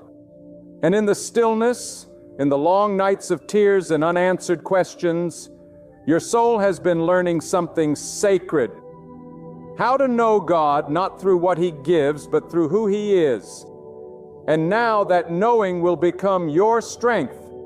That intimacy will become your security because you no longer follow God only for His blessings. You follow Him because you have tasted His faithfulness even in the drought. And that kind of trust birthed in the shadows will carry you through every valley ahead. You've been asking for relief, and God is preparing release. You've asked for a way out, and God is preparing a way through. You've asked for answers, and God is giving you revelation. You've asked for rest, and God is clothing you with resilience. This is not just a response. It is a holy reversal. That which was meant to crush you is becoming the very thing that launches you. That which once made you weep will become the reason you praise. For when God steps in, nothing remains the same. And don't you dare think God is late. He is never late. God moves in precision, not pressure. He does not respond to panic, He responds to purpose. And your life is not drifting aimlessly. It is being carried by divine hands toward an appointed season. The weariness is proof that you've come a long way. The fatigue is a sign that you're closer than ever. If you could see what God has already released in the unseen realm, your soul would leap. The answer is already on the way. The provision is already being prepared. The protection has already been dispatched, and all of it is heading in your direction. Not because of who you are, but because of who God has always been, faithful, true, and merciful. Let this truth burn into your spirit. God knows when you've reached your limit. He knows when the last thread of strength is fraying, and He will not let you fall beneath the weight. He promised not to burden you beyond what you can bear. And He is not a God who breaks His promises. So when you feel like you're at your end, know this: it's not the end at all. It's the beginning of God's power rising in your life like never before. This is the place where miracles start, where the natural stops and the supernatural begins. You didn't come through the fire just to go back to the ashes. You didn't survive the wilderness to settle in defeat. You didn't walk through those lonely nights to live in the shadows. God is calling you out, not in your own strength, but in His. He's calling you to rise again, to believe again, to breathe again. Not as the broken, but as the bold. Not as the weary, but as the warrior. Because this time you will not be moving in your own might. You will be carried by the wind of divine strength. Breathe straight from the mouth of the Almighty. This tiredness will not define you. This fatigue will not finish you. It will forge you into someone who walks with clarity, speaks with authority, and lives with peace that cannot be taken away. Because once you've known what it is to be carried by God in your weakest state, nothing and no one will be able to shake your faith again. You will not fear the valley because you've walked through it and saw God waiting there. You will not dread the storm because you've weathered it under divine shelter. You will not question the silence because you've learned that God speaks the loudest through stillness. And now, as you stand in the quiet moments between exhaustion and renewal, know this: God is not only about to lift your burden, He is about to lift your head. He is about to show you that what looked like the end was only the beginning of a new anointing over your life. A new season is opening before you, not built on striving, but on surrender. Not driven by ambition, but led by purpose. Not marked by fear, but sealed with peace. You are not who you were when this season began. The fire changed you. The fatigue refined you. The tears have taught you. And the presence of God has carried you. You've been led by His hand even when you couldn't trace it. And now that same hand is turning the page. A new chapter begins. One not written by your exhaustion, but by God's intervention. One not marked by your weakness, but by His overwhelming strength. So lift your hands not in defeat, but in surrender. Lift your voice not in fear, but in expectation. The same God who noticed your weariness is the one stepping in right now with strength, with calm, and with a promise. I did not bring you this far to abandon you. I have held you through the darkest hours. Now I will shine my light over you. Rest in me. Trust in me. For I am your God, and I will not forsake you. This is the truth you can anchor your soul to. This is the word that can hold the foundation of your life. When all else fades away, this stands unshaken. God is moving now. The season is changing. The weight is being lifted. And you, yes, you, will rise again. Not because you never grew weary, but because you leaned on God in your weakness. The one who holds the heavens has never failed, and He never will. Right now, someone stands on the edge of a breakthrough. Your soul feels tired, your heart is heavy, and your mind is crowded with questions. When, God? How long, God? Why the delay? But I speak to you with the fire of truth burning inside me. God has heard your cry. He has not forgotten a single prayer. The silence you've endured has not been rejection. It has been a divine pause. And the door you've been knocking on with trembling hands and tear-stained prayers is about to open. There is a stirring taking place in the unseen realm. You may not feel it, you may not see it, but faith was never rooted in your senses. It has always been about trusting the one who holds time, doors, and destinies in His hands. God is not slow, beloved. God is precise. The delay you face was not to punish you, but to prepare you. What you call waiting, God calls refining. What you call stagnation, God calls transformation. And the reason the door hasn't opened yet is because God doesn't want to just open it. He wants to establish you behind it. When God opens a door, no man can shut it. And when He closes one, no force in the universe can pry it open. You've been pounding on doors that looked right, sounded right, even felt right, but God kept them shut. Why? Because He knew that just because a door looks good doesn't mean it leads to the place He designed for your elevation. God is not interested in temporary victories. He is building you for something eternal, something weighty, something with purpose. You see, some of you have been waiting for years, not weeks, not months, years. And the enemy has whispered in the dark corners of your mind, it's never going to happen. You've been forgotten. That dream is dead. But let me stand before you and crush that lie with the weight of truth. God never forgets what He promises. Your delay is not denial. Your pain has not been wasted. The door is about to swing open, not because of your perfection, not because of your effort, but because of God's faithfulness. There are doors you prayed for when you didn't even know how to pray properly.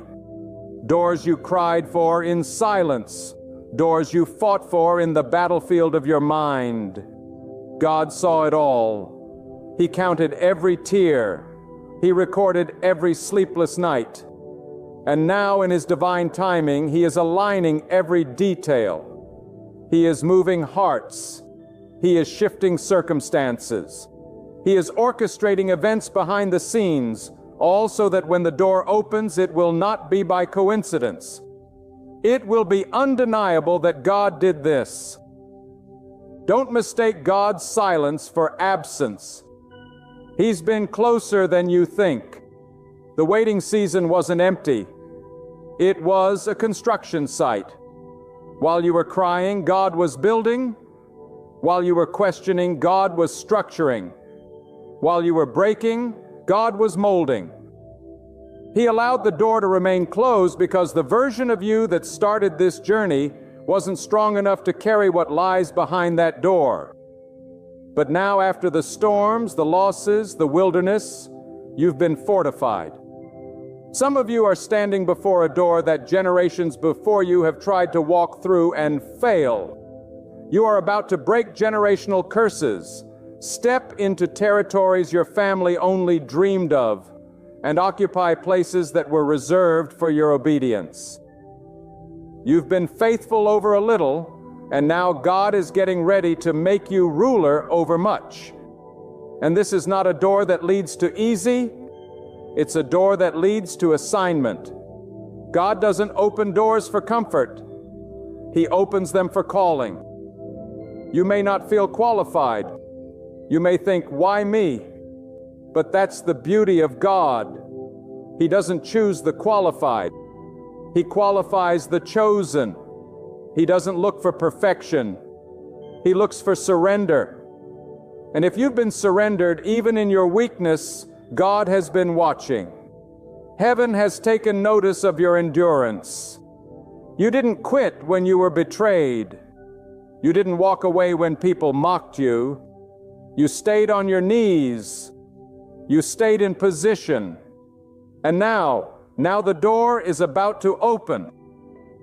And hear me, when God opens a door, it won't come with confusion. It won't require you to compromise.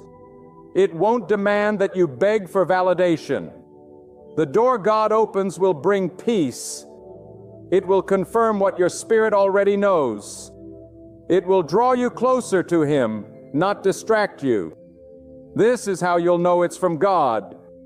It won't just elevate you, it will humble you. It will cause you to weep with gratitude because you'll know you didn't force it. You waited for it. But I must warn you, there are counterfeit doors. The enemy loves to offer premature opportunities dressed in the garments of blessing. Just because it's open doesn't mean it's God's door. Test the Spirit. Ask yourself, does this pull me away from God or push me deeper into purpose?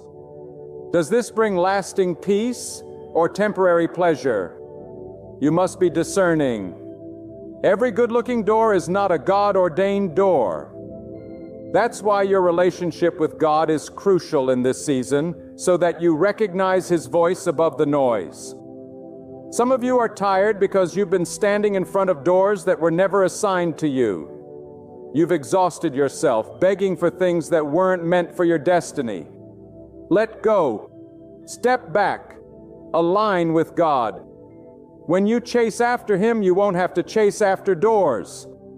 They'll open at the sound of your obedience. God is not looking for people who knock the loudest.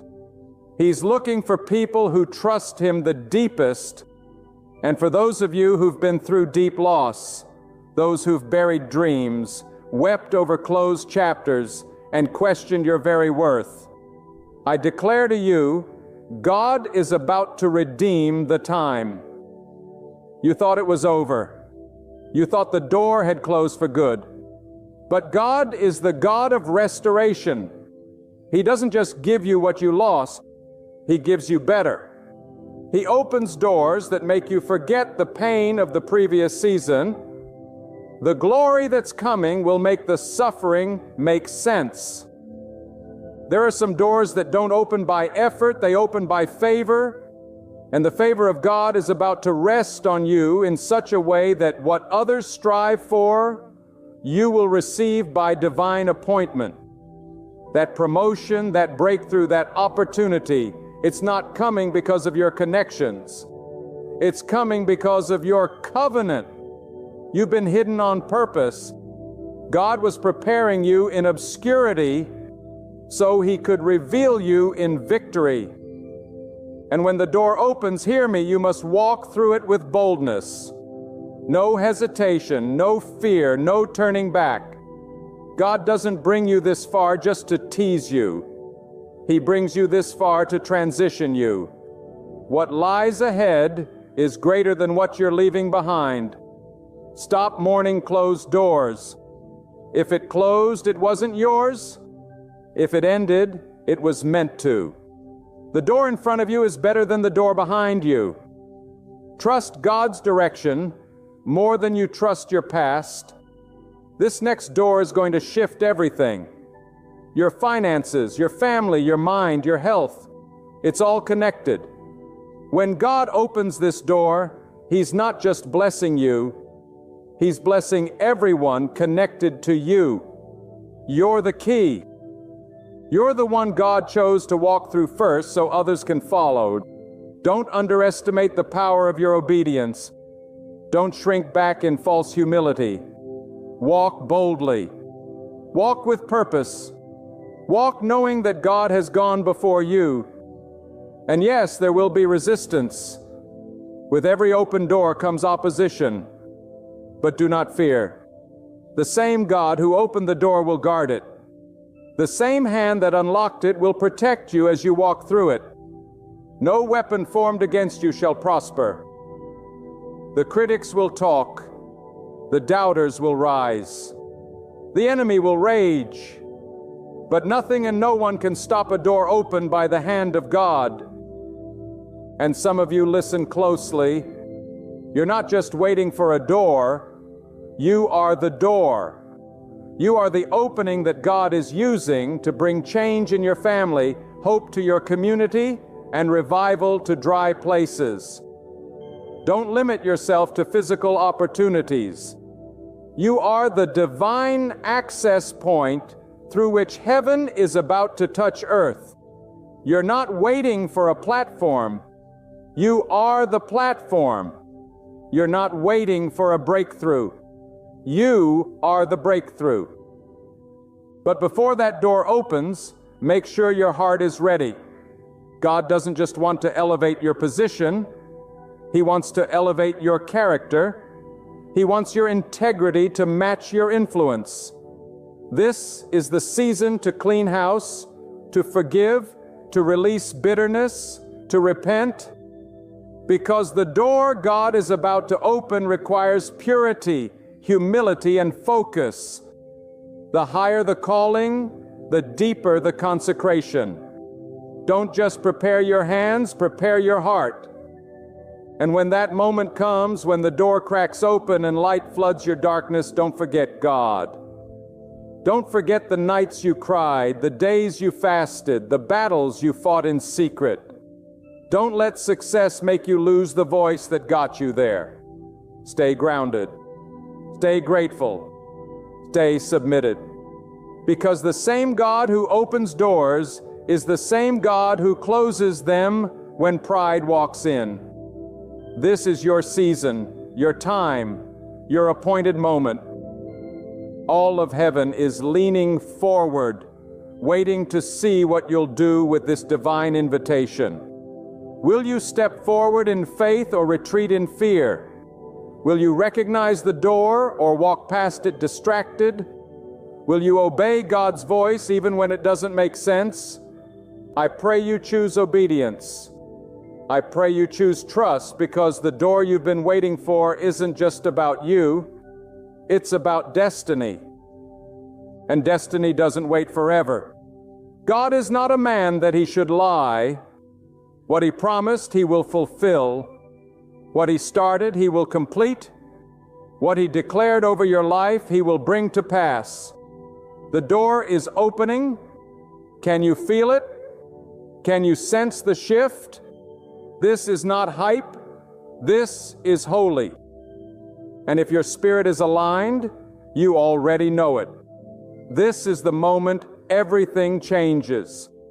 There is a moment in every life when you reach the edge of yourself. You've done all you can. You've prayed, fasted, believed, waited, and even crawled your way forward. Yet the door still seems locked. That is the moment when the test reaches its highest point. That is when the human effort ends and God's power begins. You see, God does not open doors merely because we are tired of waiting. He opens them when the appointed time arrives, when the process has done its work, when the fire is refined, and when your heart is finally in alignment with the purpose He has written for you before you ever drew your first breath. God has always been a God of timing. He is never early. He is never late. His actions do not bend to our impatience, because His plan is not based on our emotions. It is rooted in divine purpose. You may think you've been buried in obscurity, but God has actually planted you. And what is planted must first break before it rises. Do not curse your breaking. Do not resent the season where no one sees you. For it is in the quiet, in the stillness, where God does His most sacred work. The roots grow deep before the fruit appears. And understand this, every closed door was part of His mercy. Every delay was an act of protection.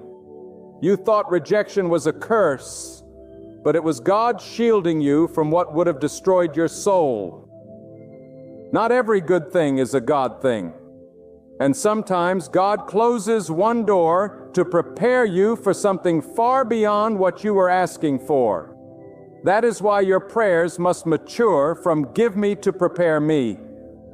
Because when God opens a door, He doesn't want you to just enter it. He wants you to thrive in it. So ask yourself, are you ready for what you've been praying for? Can your character handle the weight of the next level? Can your heart remain pure when favor surrounds you? Because God will not promote what pride will destroy.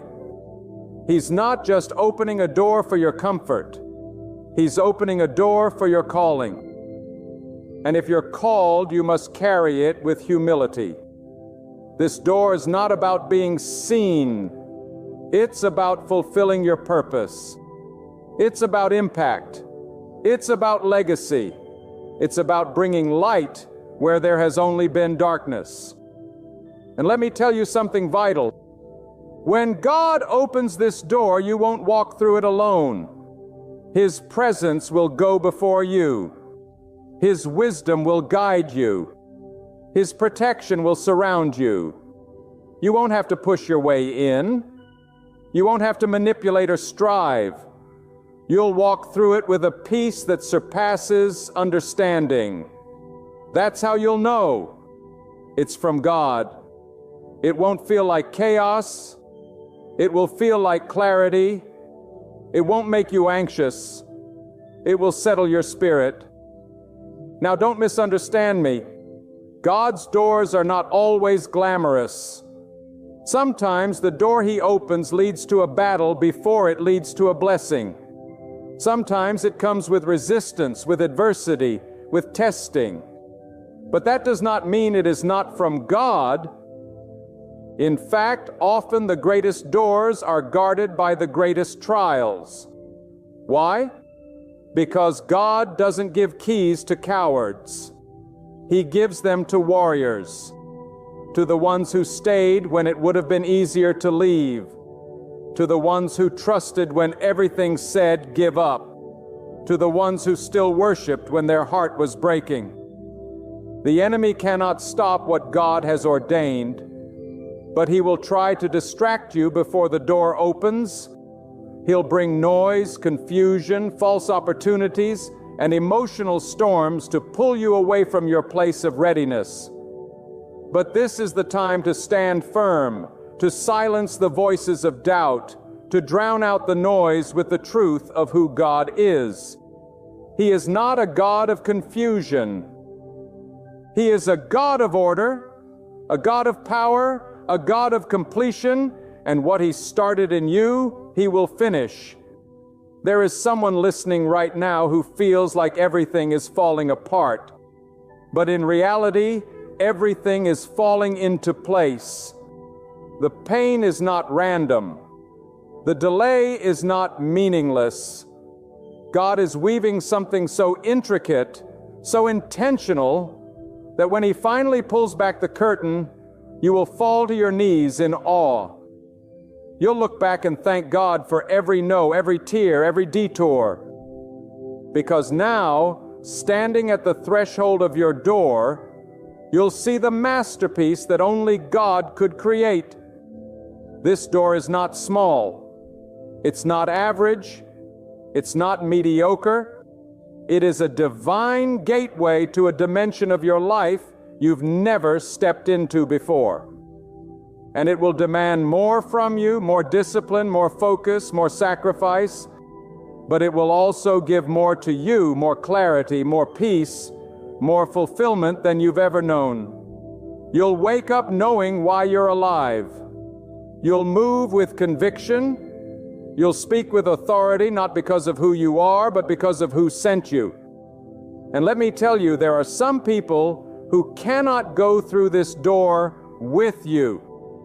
There are relationships that served a season but cannot survive this next level. You must be willing to leave behind what is familiar to walk into what is divinely prepared.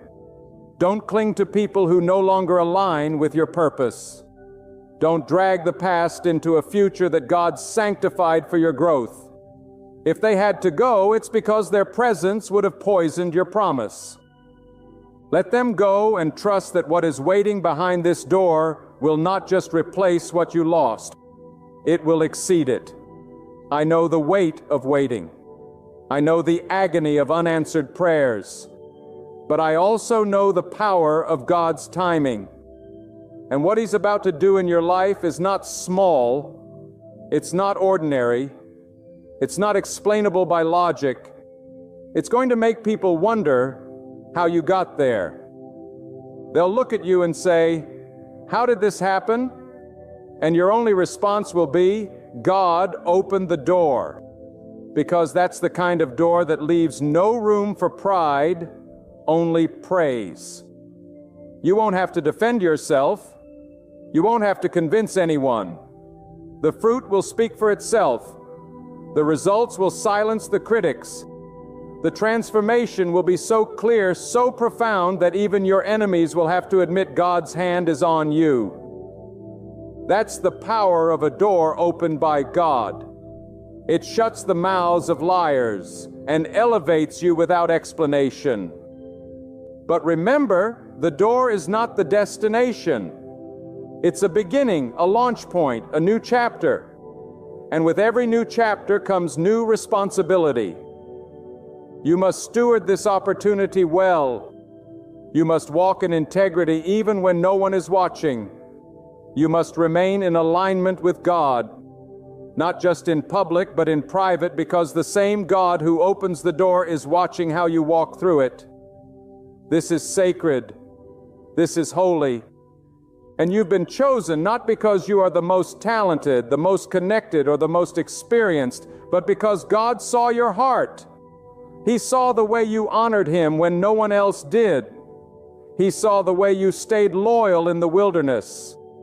And now, He's about to reward what only He saw. This is divine reward. Not earned, but granted. Not forced, but released in due season. The earth may not celebrate you, the world may not applaud you, but heaven is watching. Heaven is moving. And when heaven moves, no force on earth can stand in the way. This is more than an opportunity. It is a divine shift, and you must move with it. You must prepare not just for what's coming, but for who you must become when it arrives. God is not giving you a door to remain the same. He's giving you a door so that He can bring forth the version of you that He always intended. Let your posture be one of humility. Let your spirit remain teachable. Let your life be a vessel through which God can shine. The door is coming, and when it opens, it will confirm what your spirit has already known: that you were never forgotten, that you were never forsaken, that God was working all along, that this was not just your desire, it was His plan. When God opens the door you've been waiting for, it won't simply be an opportunity. It will be a divine appointment, an intersection between your obedience and His unmatched authority. And in that moment, your life will no longer be measured by what you lost, but by what you stepped into. You've been walking through the shadows of uncertainty for too long, but now the light of God's timing is about to break through with undeniable force. Not because you demanded it, but because you were developed for it. God does not honor entitlement. He honors endurance. You endured. You remained faithful. And now the heavens are preparing to release what your faith has already received. Understand this. What lies behind the door is not just for you. It is for those connected to your life. God is not only opening this door for your blessing, but for the breakthrough of others who will witness what He has done through you. Your story is about to become someone else's survival guide. Your testimony is about to shake someone else free from their chains, because God uses doors not just to advance individuals, but to advance His will in the earth through surrendered vessels. And make no mistake, you are being positioned as a vessel, a living, breathing instrument of His mercy, power, and glory. Do not confuse this divine moment with mere human success. The world chases platforms and praise, but the door God opens leads to something deeper. It leads to assignment, to sacred responsibility, to walking in what you were born to carry. You will not walk through to applause. You will walk through with authority. And authority does not come from men. It comes from God. From the fire you survived, from the prayers you cried, from the nights you bled in silence, holding on to promises that hadn't yet manifested. Some of you have been walking in circles, feeling forgotten, dismissed, abandoned. But your steps were not in vain.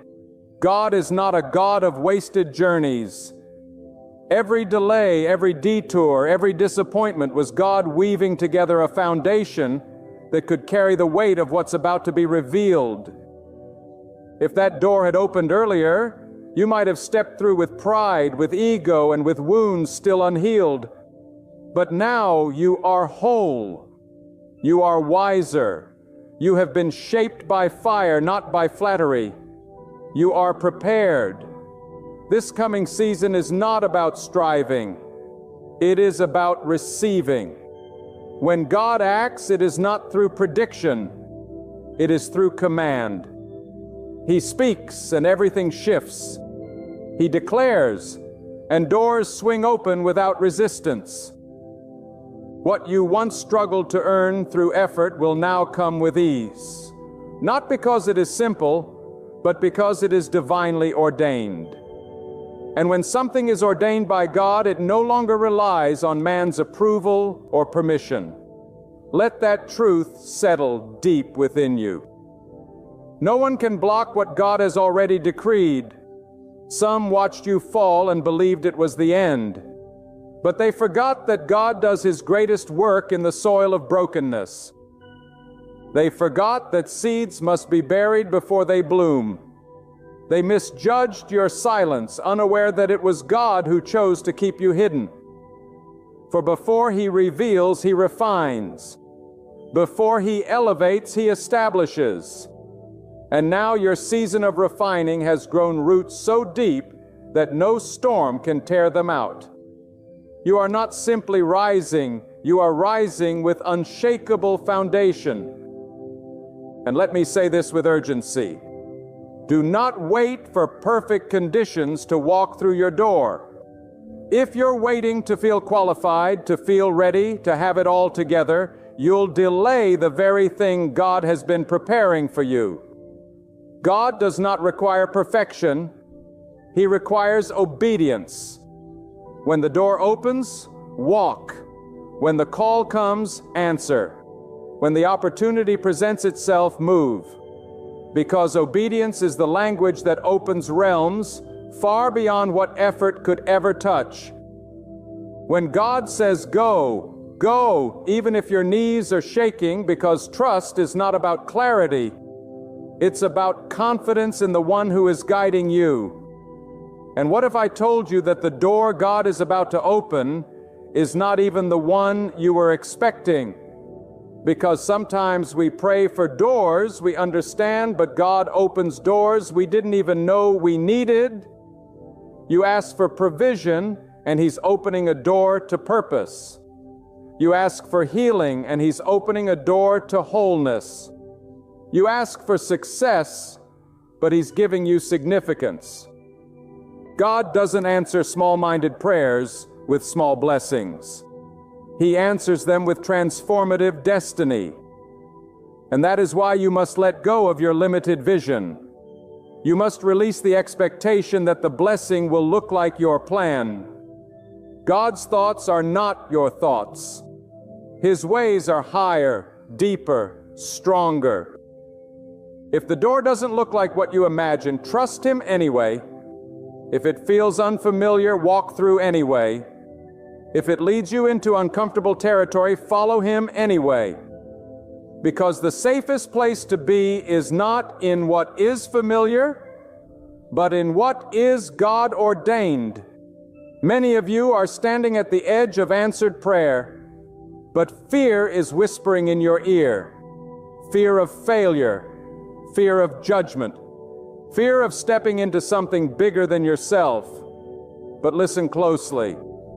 Fear has no authority where God has given you command. Fear is the thief of destiny, and it is silenced not by self-confidence but by God confidence. Speak to your fear. Tell it that it can't follow you through the door. Tell it that it has no place in the future God is calling you into. You didn't survive all that you've been through just to be held back by the ghost of doubt. The door's coming and you must be ready. Ready in your spirit, ready in your mind, ready in your heart. Because when it opens, you won't have time to prepare. You'll have to respond. And God has already prepared you in secret for what He is about to do in public. The conversations you had with Him in silence, the ones no one heard, the cries, the groanings, the surrendered moments, they are about to produce fruit before all to see. But do not get caught up in the visibility. God is not elevating you to be seen. He's elevating you to serve. And the higher you go, the more surrendered you must be. So let humility be your anchor. Let gratitude be your song. Let reverence for God be the compass that keeps your soul aligned. For the greatest tragedy is not a door that remains closed, but a door that is opened and mishandled. You must walk through with eyes fixed on God, ears tuned to His whisper, and a heart that beats not for glory, but for obedience, because this is holy ground. This is sacred territory, and what God is entrusting to you must not be taken lightly. Do not rush. Do not panic. Do not compare your journey to others. God's timing is tailored. His preparation is specific. And when He opens your door, it won't look like anyone else's because it was designed for you. And the beauty of God's door is this: it fits only your obedience. No one else can walk through it. No one else can claim it. No one else can block it. Because when God opens a door, it's sealed with His authority. And no force in the heavens or the earth can override His command. And hear this deep in your spirit. When God opens the door you've been waiting for, it will not come to validate your ego. It will come to fulfill His plan. You are not the center of the blessing. God is. You are not the author of the breakthrough. God is. And that is what makes it sacred. The door is not about your status, your image, or your self-worth. It is about being positioned where God can manifest His power through your life. It is about becoming the evidence of what happens when someone refuses to let go of faith. Even when it hurts, even when it's lonely, even when it feels like nothing is moving, you are not being rewarded for perfection. You are being trusted with purpose. God opens doors not because we've earned them, but because He sees we are now aligned with His will. The door represents more than change. It represents trust. God is entrusting you with something that carries weight. This is not lightweight favor. This is kingdom-level responsibility. So your prayer must shift. No longer God just open the door, but God prepare me to carry what's behind it. Because if He opens it and you aren't ready, what was meant to elevate you could overwhelm you. And God is too wise to give a crown to someone who has not yet learned how to carry the weight of surrender. Let this be a time where your inner life becomes stronger than your outer performance. God is not impressed by your public words. He is moved by your private obedience. He is watching the way you handle the quiet seasons, the invisible work, the unseen sacrifices. And that is what determines what doors open, not noise, not fame, not applause, but character forged in the silence of surrender. You may think no one sees the way you've obeyed God when it cost you everything, but God sees. And He is the one who holds the key to your future. There are no shortcuts to divine doors. You cannot manipulate your way into what God has ordained. You cannot rush what God is still preparing. Some have tried to build their own doors, carve out their own paths, but anything man-made will eventually collapse under pressure. Only what God opens can withstand the shaking of life. Only what God builds will stand through storms. This is why you must be patient.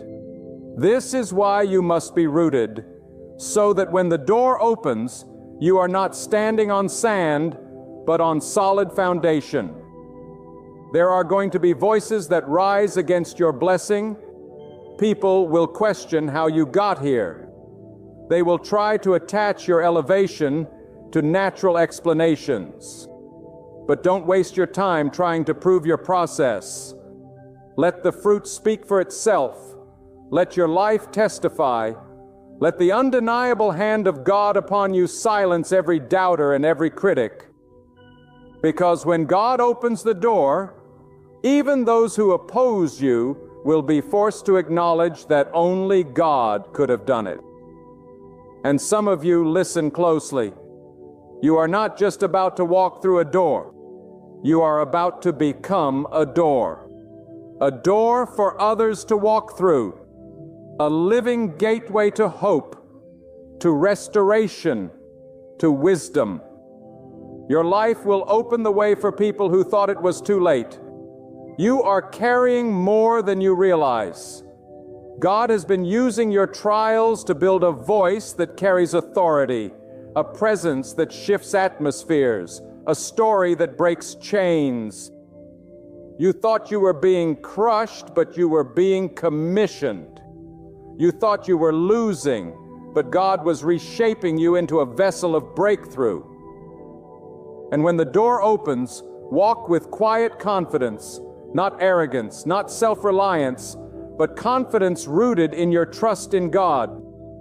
Don't minimize the miracle by acting like you don't belong. You do belong because God brought you there. You are not intruding. You are assigned.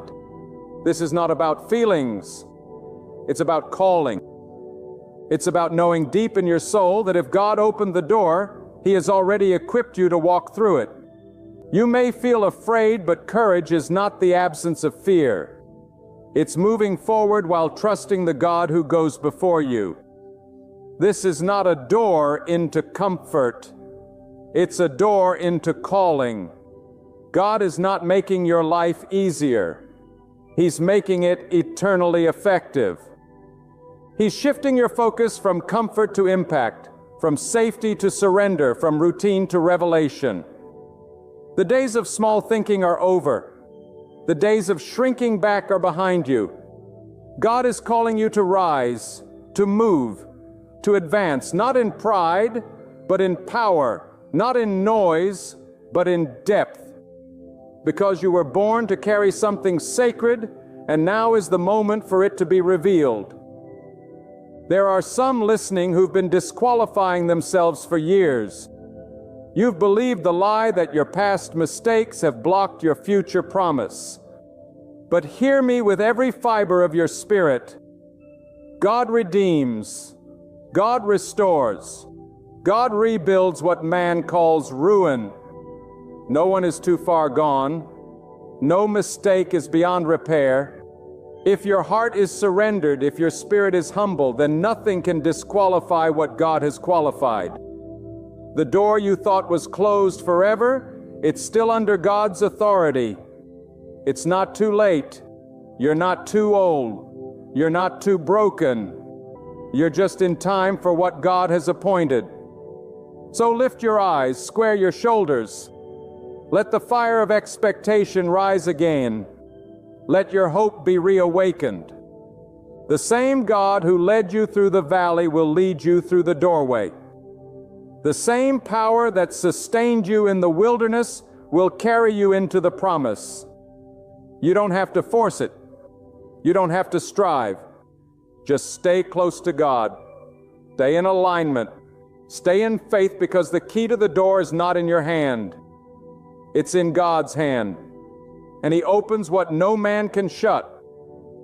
When that moment comes, when the atmosphere shifts, when the door cracks open, respond with boldness. Don't hesitate. Don't overthink. Don't look around for validation. If God brought you to it, walk through it. Don't ask for opinions. Don't wait for consensus. Obedience doesn't require a committee. It requires conviction. This is your appointed time. You've been through too much, cried too long, fought too hard to stand still now. This is not the season to look back. This is not the season to second guess. This is the season to step forward. And as you move, keep your eyes on the one who opened the way. Don't become distracted by the success. Don't become addicted to the applause. Stay grounded. Stay low. Stay prayerful. The blessing is not the destination. It's the beginning of a greater walk with God. The more He gives you, the more you must depend on Him. The higher He takes you, the more you must remain rooted in humility. Because the door is not the reward.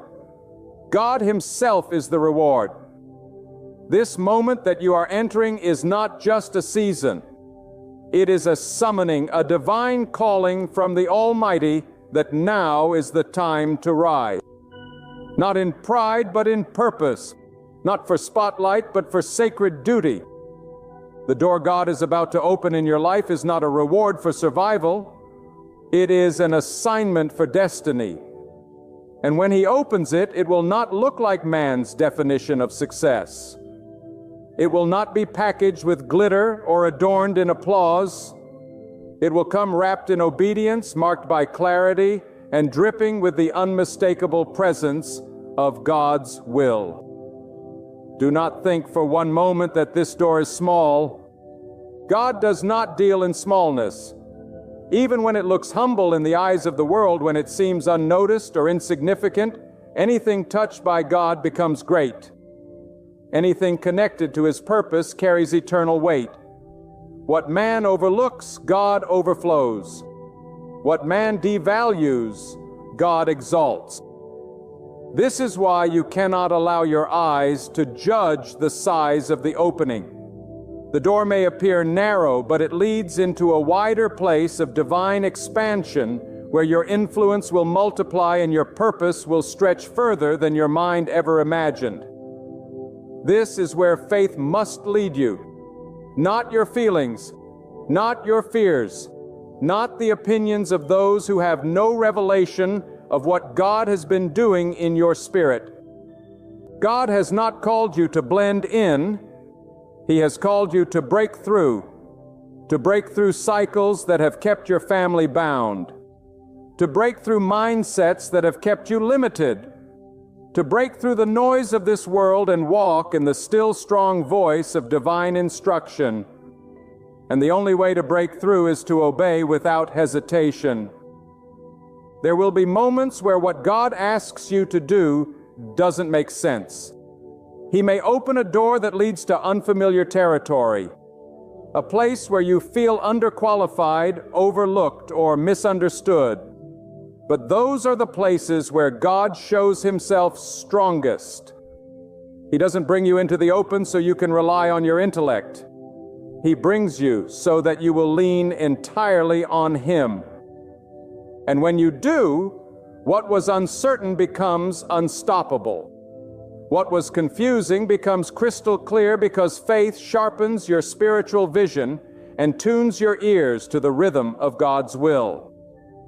Some of you are still trying to carry yesterday's burdens through a door that requires freedom. Let them go. You cannot walk into what God has for you if your hands are full of resentment, bitterness, or old regrets. God does not open the door to a new chapter so you can rewrite the old one. He opens it to write something fresh, something anointed, something eternal. You must release what is expired so you can embrace what is divine. Let go of what hurt you. Let go of what confused you. Let go of what didn't work.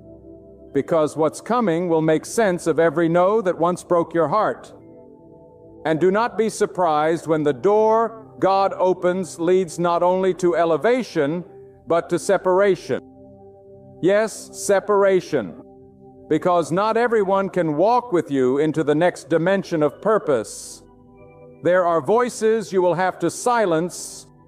There are places you will have to leave. There are habits that cannot survive in the presence of divine movement. If God is calling you higher, then you must shed what is lower. This is not punishment, it is protection.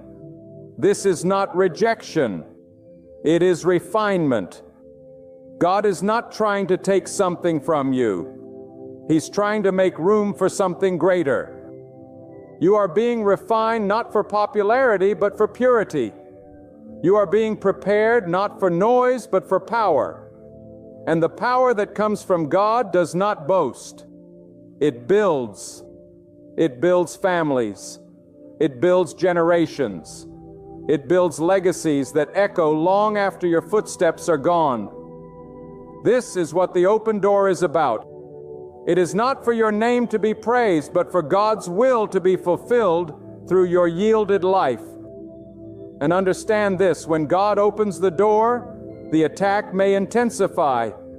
Do not mistake resistance for misdirection.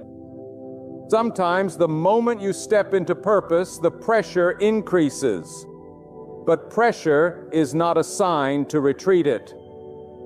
It is a sign that you have entered the realm of impact. If there is no resistance, you're probably not taking any ground. So don't flinch, don't fold. Stand firm, because the same God who opens the door will sustain you through it. You do not need to manufacture strength. He will be your strength. There are levels to favor. There are levels to calling.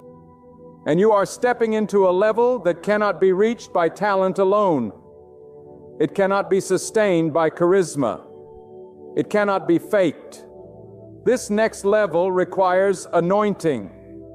And the anointing is not purchased with applause.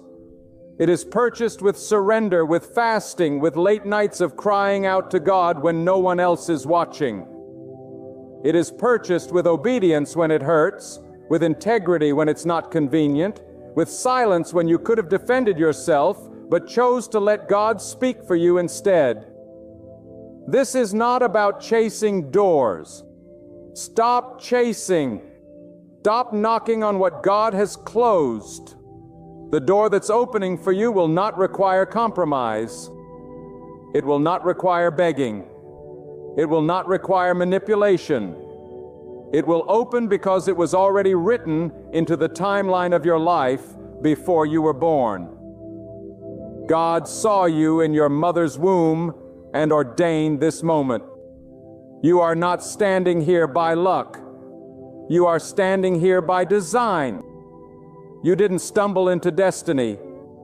You were summoned by it. And for the one who feels unworthy, let me speak directly to your soul. God does not call the perfect. He calls the willing. Your scars do not disqualify you. Your past does not cancel your future. Your mistakes do not outweigh God's mercy. If anything, your brokenness has prepared you more than you realize, because it is the broken vessel that pours best. It is the humbled heart that hears clearest. It is the life surrendered in pieces that God loves to make whole, because in the restoration He receives all the glory. So rise, rise with reverence, rise with expectation, rise knowing that what's coming cannot be stopped, delayed, or denied, not by any force of man, not by any voice of the enemy, not even by your own doubt. When God commands the door to open, it must open. And when it does, you will walk into rooms that your resume couldn't get you into. You will be seated at tables where you were once overlooked. You will receive opportunities that were beyond your qualifications, because this is not about merit. It is about mandate.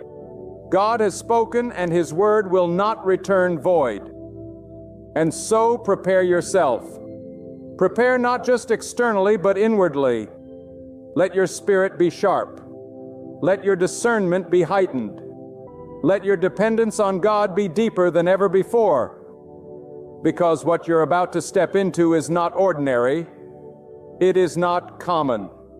It is not something you can explain. It is divine. You will know it. You will feel it. You will walk in it. And when you do, your life will never be the same. This is the moment you've prayed for, wept over, fasted for, dreamed of. And it is here. The door is opening. And when it does, it will be the undeniable move of God alone. So now stand still in your spirit, but strong in your faith. You have not waited in vain. You have not cried for nothing. The silence was never absence. It was preparation. The delay was never denial. It was divine alignment. God is not slow. He is strategic.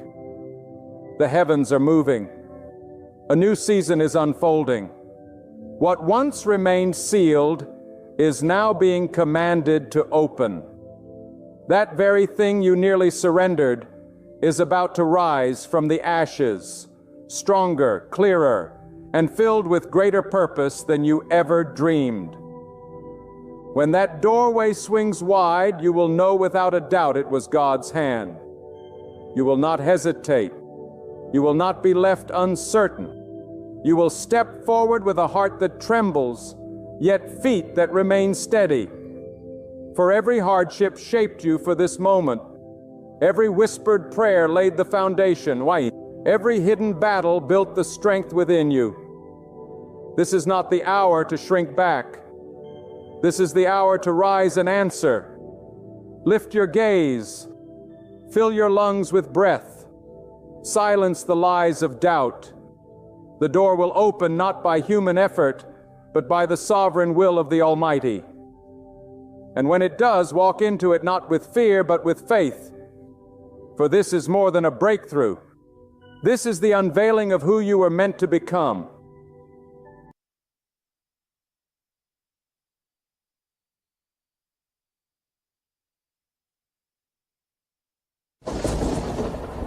My friends, lean in and open your hearts wide, because what I'm about to share is no ordinary speech.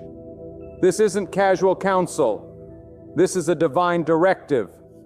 This is a holy summons to your soul. You were never designed to shuffle through life weighed down, defeated, or discouraged. You were not put here to live like a beggar of hope, grasping for crumbs of blessing. No, you were fashioned to move in the boldness of faith. You were created to carry the light of certainty.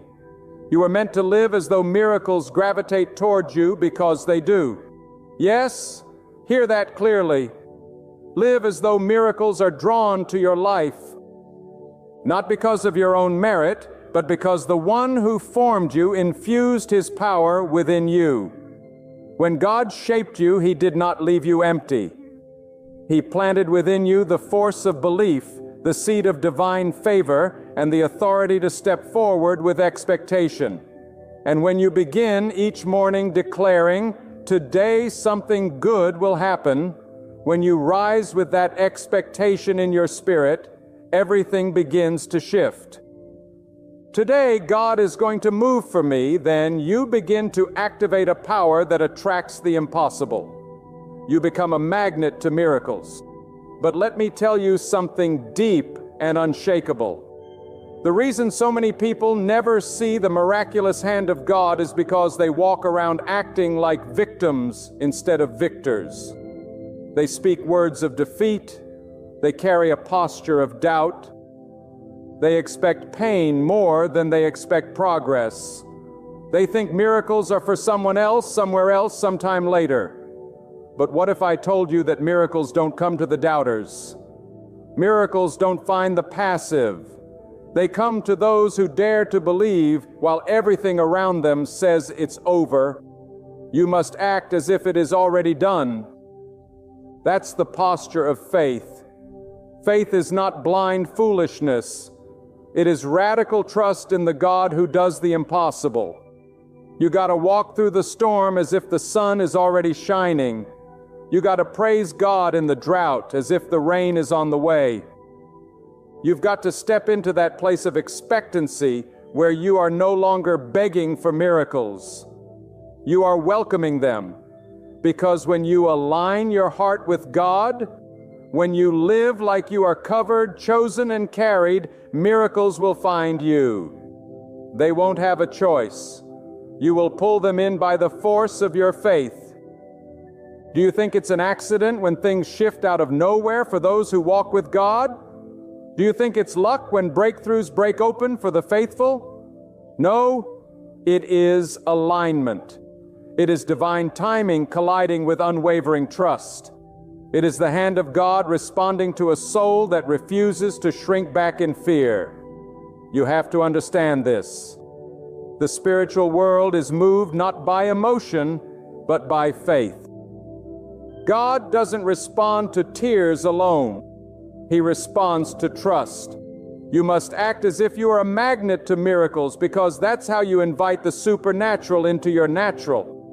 That's how you draw in what eyes have not seen and ears have not heard. That's how you attract what logic cannot explain. Your faith is not just for comfort. It is a magnet for divine movement. And every time you choose to believe, when you could doubt, every time you choose to rise, when you could crumble, you are pulling miracles closer. Now you might say, but I don't feel like a magnet. My life feels like a magnet to misery. And I say to you, Feeling is not fate. Circumstance is not your compass. What you see is not the whole story. Some of the greatest miracles are born in the darkest nights. The seed doesn't look like the harvest, but it carries the full potential of it. You don't have to feel it to walk in it. You don't have to see it to expect it. You just have to trust that God is not finished with your story. Let me tell you this truth. The enemy of your soul wants to rob you of your magnetism. He wants to strip you of your confidence in God. He wants to silence your declarations, destroy your expectation, and drown you in discouragement. But you have authority to resist. You have the power to stand in the middle of the storm and say, I am not shaken because I know who holds the winds. You have the power to act as if the answer is already on the way. Even while you're still waiting on the door to open, God doesn't move when we deserve it. He moves when we believe Him. He doesn't perform according to our perfection, but according to our posture. And when your posture is that of a magnet, miracles are pulled into your life. The blessing that was delayed starts running to you. The healing you've been praying for finds its way to your body. The peace you thought was lost settles over your home. But it all begins with your mindset. You must learn to train your spirit to expect good things, not in arrogance, but in assurance. You must program your thoughts to believe in the goodness of God, even in the valley.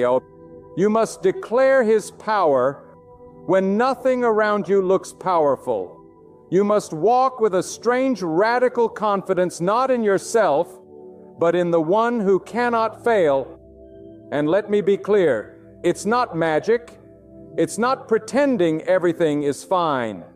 It's not about ignoring pain or denying struggle. No, it's about walking through the fire with the unshakable conviction that you will come out refined, not destroyed. It's about waking up every day and declaring with power, today I am a magnet to miracles because God is still on the throne. When you live like that, you don't chase miracles. Miracles begin to chase you. Let your steps be full of purpose. Let your prayers be saturated with boldness. Let your words carry life and not limitation. Every time you speak, you are either attracting or repelling. So speak like the blessing is already done. Speak like the answer is already being formed. Speak like your future is already unfolding in favor. Because in the Spirit, your words are magnets too. Speak defeat, and you attract more pain. Speak faith, and you attract the supernatural. And don't you dare disqualify yourself from the miraculous just because of your past. God does not use perfect vessels. He uses willing ones. He does not choose based on performance. He chooses based on purpose. If He's kept you breathing, He's still got miracles scheduled with your name on them. But you must come into alignment. You must rise up and start acting like the blessings are on the way. Act like the promotion is coming. Act like the healing is underway. Act like the peace is returning. Not because of who you are, but because of who your God is. Some people call it delusion. I call it divine faith. I call it spiritual authority. I call it walking in what you know, not what you see. Because we are not ruled by sight. We are led by faith. And when faith becomes your foundation, miracles become your reward. I've seen it. I've heard the testimonies. I've watched the impossible bow its head to those who refuse to quit. I've watched closed doors burst open because someone dared to keep knocking in faith. I've seen broken bodies restored, shattered minds made whole, relationships resurrected, and hopeless situations flipped by the power of God. And it always started with a decision to believe when belief made no sense. So I ask you today, what are you acting like? Are you walking around like someone the world has defeated? Or are you walking like someone who's already won in the Spirit? Are you acting like you are cursed, or are you acting like the favor of God is chasing you down? Are you shrinking under pressure? Are you standing in the middle of it with your eyes lifted toward the heavens, declaring, "This is not the end for me"? The time has come to flip the script. The time has come to break the curse of average, of defeat, of hesitation. The time has come to put on the garment of expectation. The time has come to speak with boldness, walk with confidence, and believe with fire. The time has come to act like you are a magnet to miracles. Because if you truly believe in the power of God, then that is exactly what you are. Your life is not small. Your calling is not minor. The battles you fought were not random. They were proof that you carry something the enemy fears. And the very fact that you are still standing is evidence that God is not through with you yet. The miracle is not somewhere out there in the distance. It's hovering, waiting for your faith to pull it in. You were never meant to wander through life unsure of your divine backing. There is a certainty, a holy confidence that comes from knowing that the Creator of the heavens and the earth is not distant. He is present. And when you walk with that awareness, you shift the very atmosphere around you. You begin to draw favor where there once was rejection. You begin to attract light in places others only see darkness. You must act, speak, move, and breathe as if miracles are magnetized to your obedience and faith. Understand this: your alignment with God's will is not passive. It's magnetic. You are not just hoping for good things to happen. You are positioning your spirit to receive what was already written for you. And that's the key. Not wishing, but positioning. You don't beg for the rain. You prepare the fields. You don't plead for the door. You position yourself with the key of faith. You don't cry for the light. You walk as if the dawn is breaking. When your spirit shifts from hoping to knowing, from doubting to declaring, miracles begin to shift into your realm. God is not withholding because He wants to punish you. Sometimes He delays to strengthen your spirit. Sometimes He waits until your faith matures enough to carry the weight of the blessing.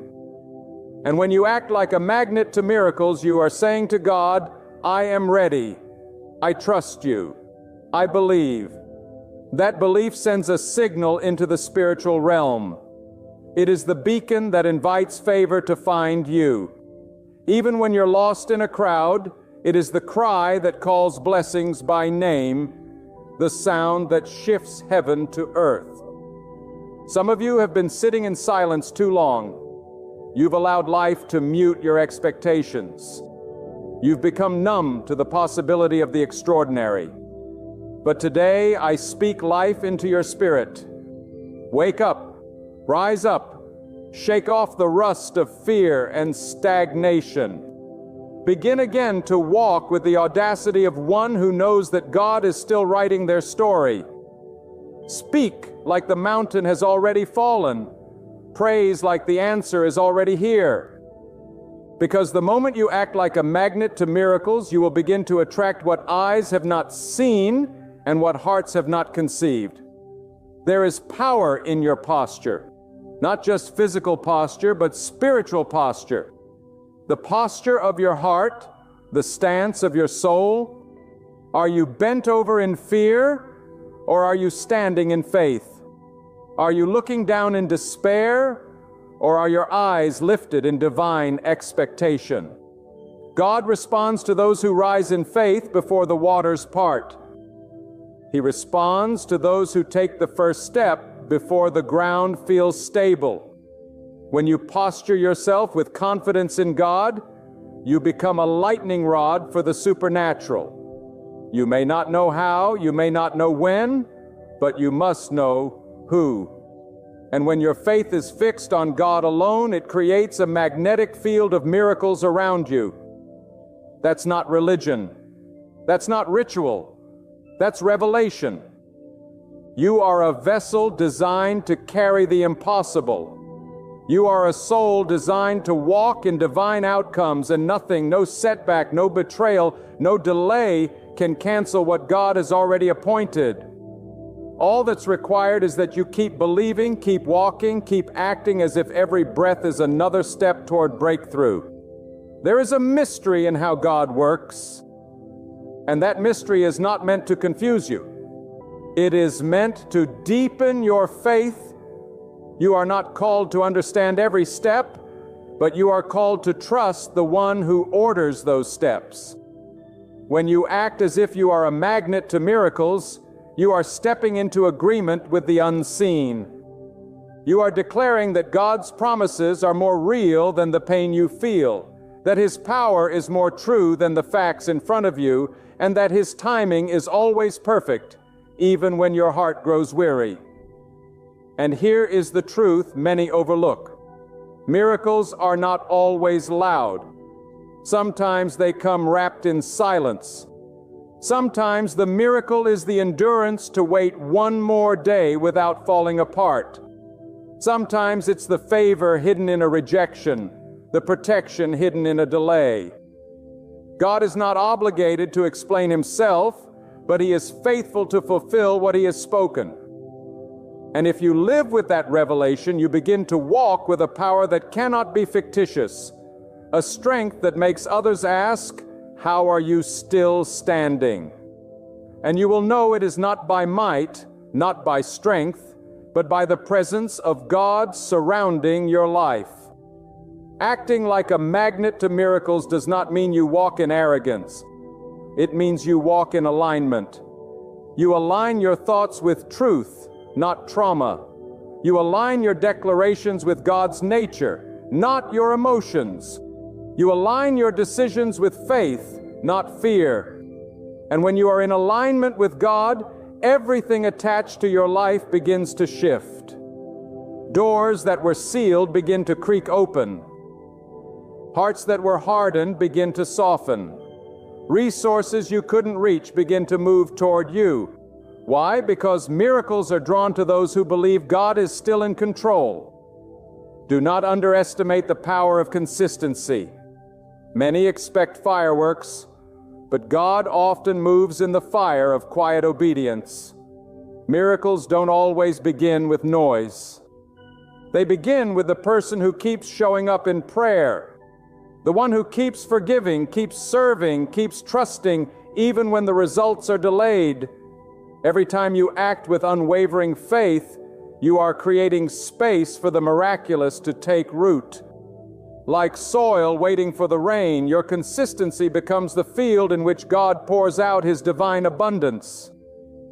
And if you ever doubt your value, if the world has convinced you that you're too broken, too forgotten, too ordinary, let me remind you that God never builds greatness on shallow ground. The deeper the trial, the higher the blessing. The longer the wait, the greater the glory. Do not despise the process. The pressure you feel is not there to crush you.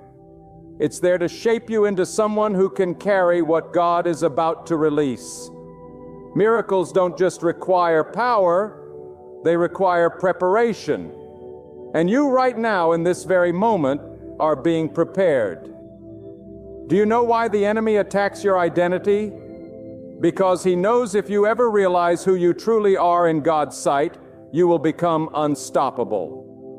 If you ever stop looking at your reflection through the world's mirror and start seeing yourself through the lens of God's purpose, you will walk like someone who knows heaven responds when they speak. You will carry yourself like someone who expects supernatural solutions. You will no longer chase validation. You'll understand that divine favor is your birthright. You'll speak like someone who carries the presence of God. And everywhere you go, the miraculous will follow. This is the hour to wake up your spirit. This is the hour to silence the voices that told you you were too small, too late, too weak. God does not need a crowd to validate His work. He needs one believer with a surrendered heart. One soul who says, even if I don't see it yet, I'll still act like it's on the way. That kind of faith shakes foundations. That kind of faith shifts bloodlines. That kind of faith creates legacies that echo into eternity. And don't be fooled. The world will try to talk you out of it. They will say, be realistic, lower your expectations. But God didn't call you to live realistic. He called you to live redeemed. He didn't instruct you to play it safe. He called you to walk on what others sink in. So stop letting fear disguise itself as wisdom. Stop allowing doubt to dress up as logic. There is no limit in God. His power is without borders. And if you align your life with His Word, your story will become one that others marvel at. Not because of what you did, but because of what God did through your belief.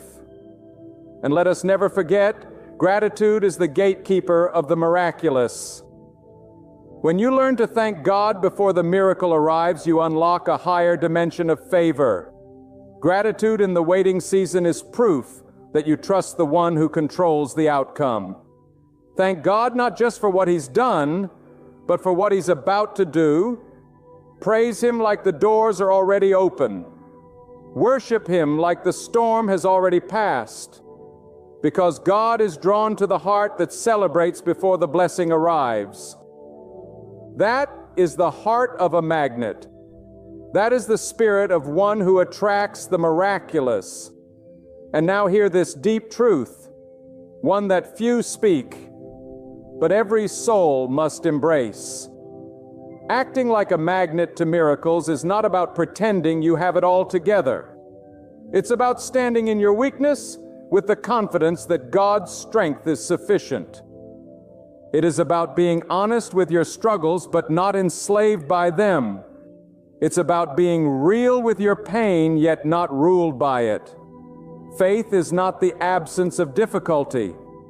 It is the unshakable belief that God's power is present even in the middle of the storm.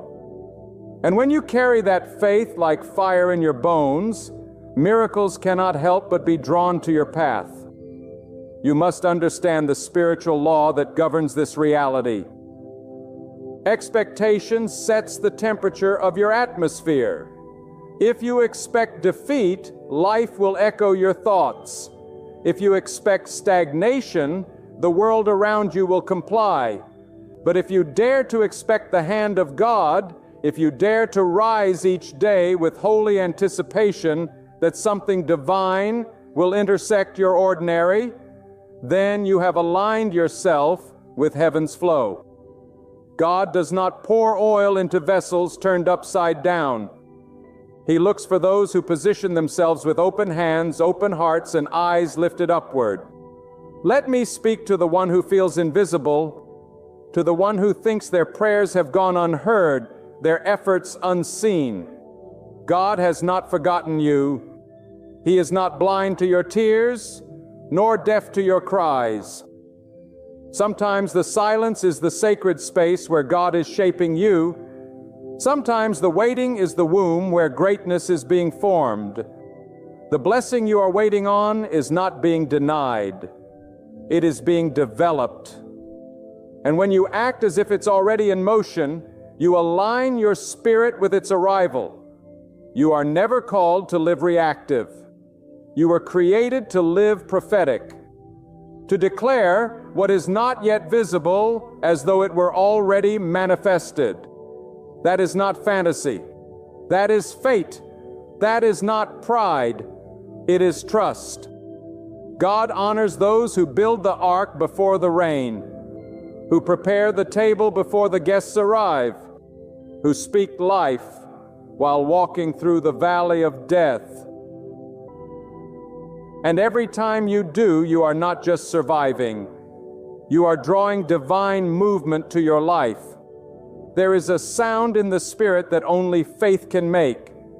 It is the sound of someone walking through fire and still saying, God is with me.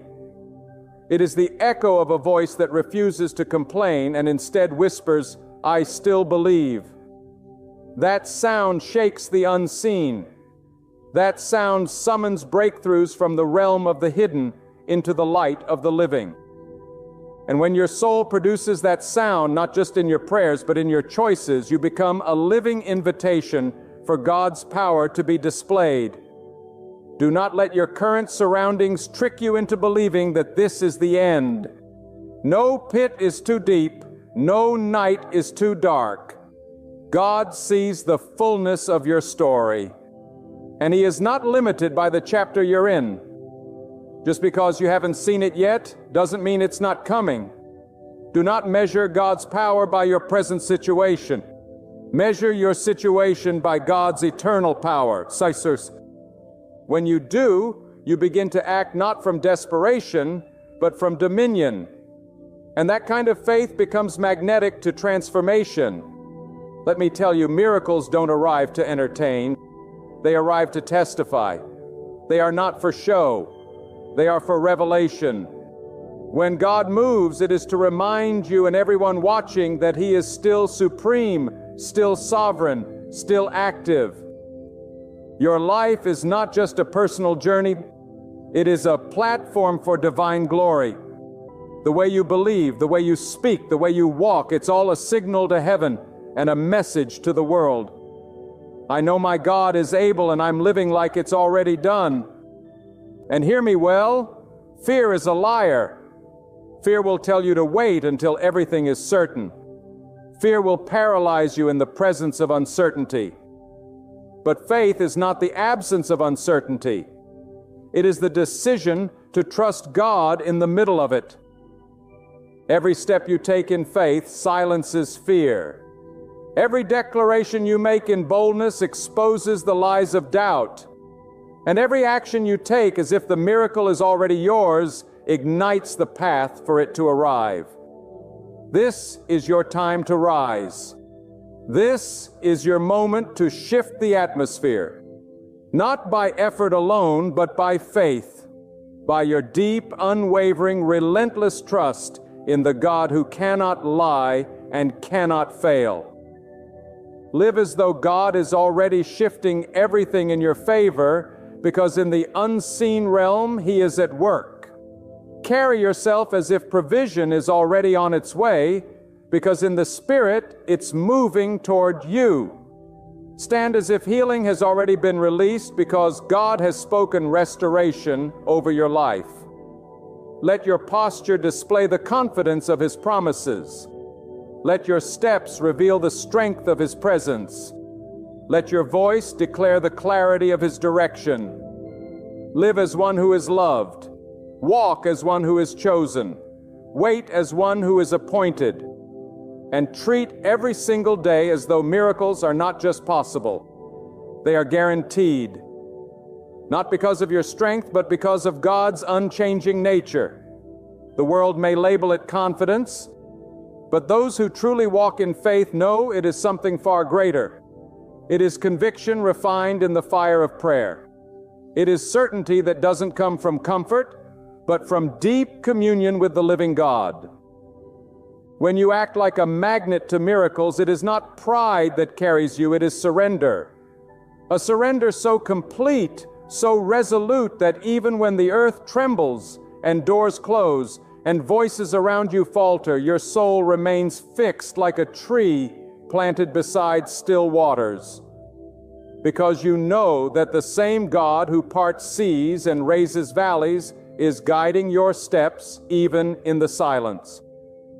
And here is a truth the world often forgets. The miraculous begins inside before it manifests outside. The transformation begins in your spirit before it shows in your surroundings. That is why you must not wait for the evidence to believe. You must believe before there is evidence. You must choose to act like the storm is ending while the sky is still dark. You must speak like the chains are broken while the weight is still on your shoulders. That is not denial of reality. It is alignment with higher truth, God's truth. And when your internal world comes into alignment with the promises of God, your external world has no choice but to respond. Faith does not need an audience.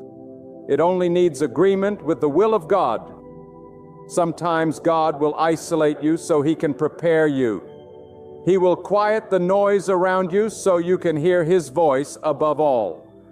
And in that place of stillness, when the world calls it failure, God calls it foundation. You are not being buried. You are being planted. You are not forgotten. You are being preserved.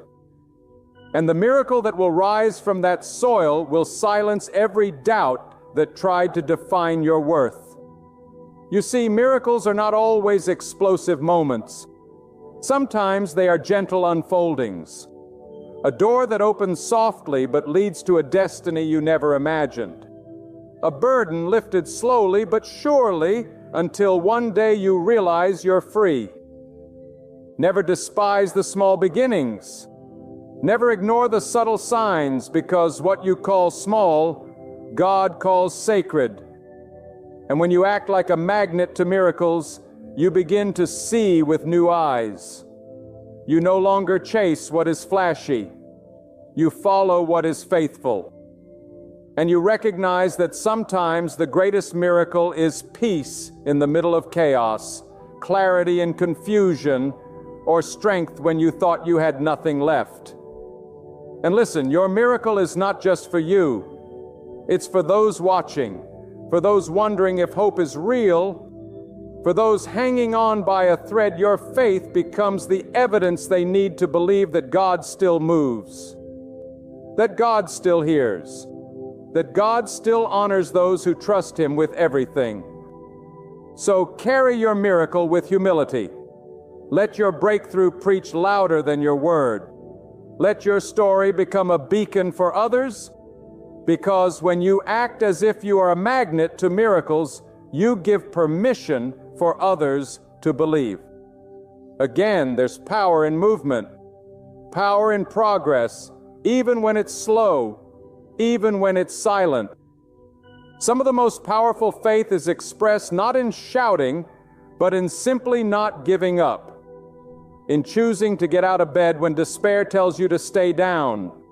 In choosing to smile when your heart aches. In choosing to speak life when your world feels dry.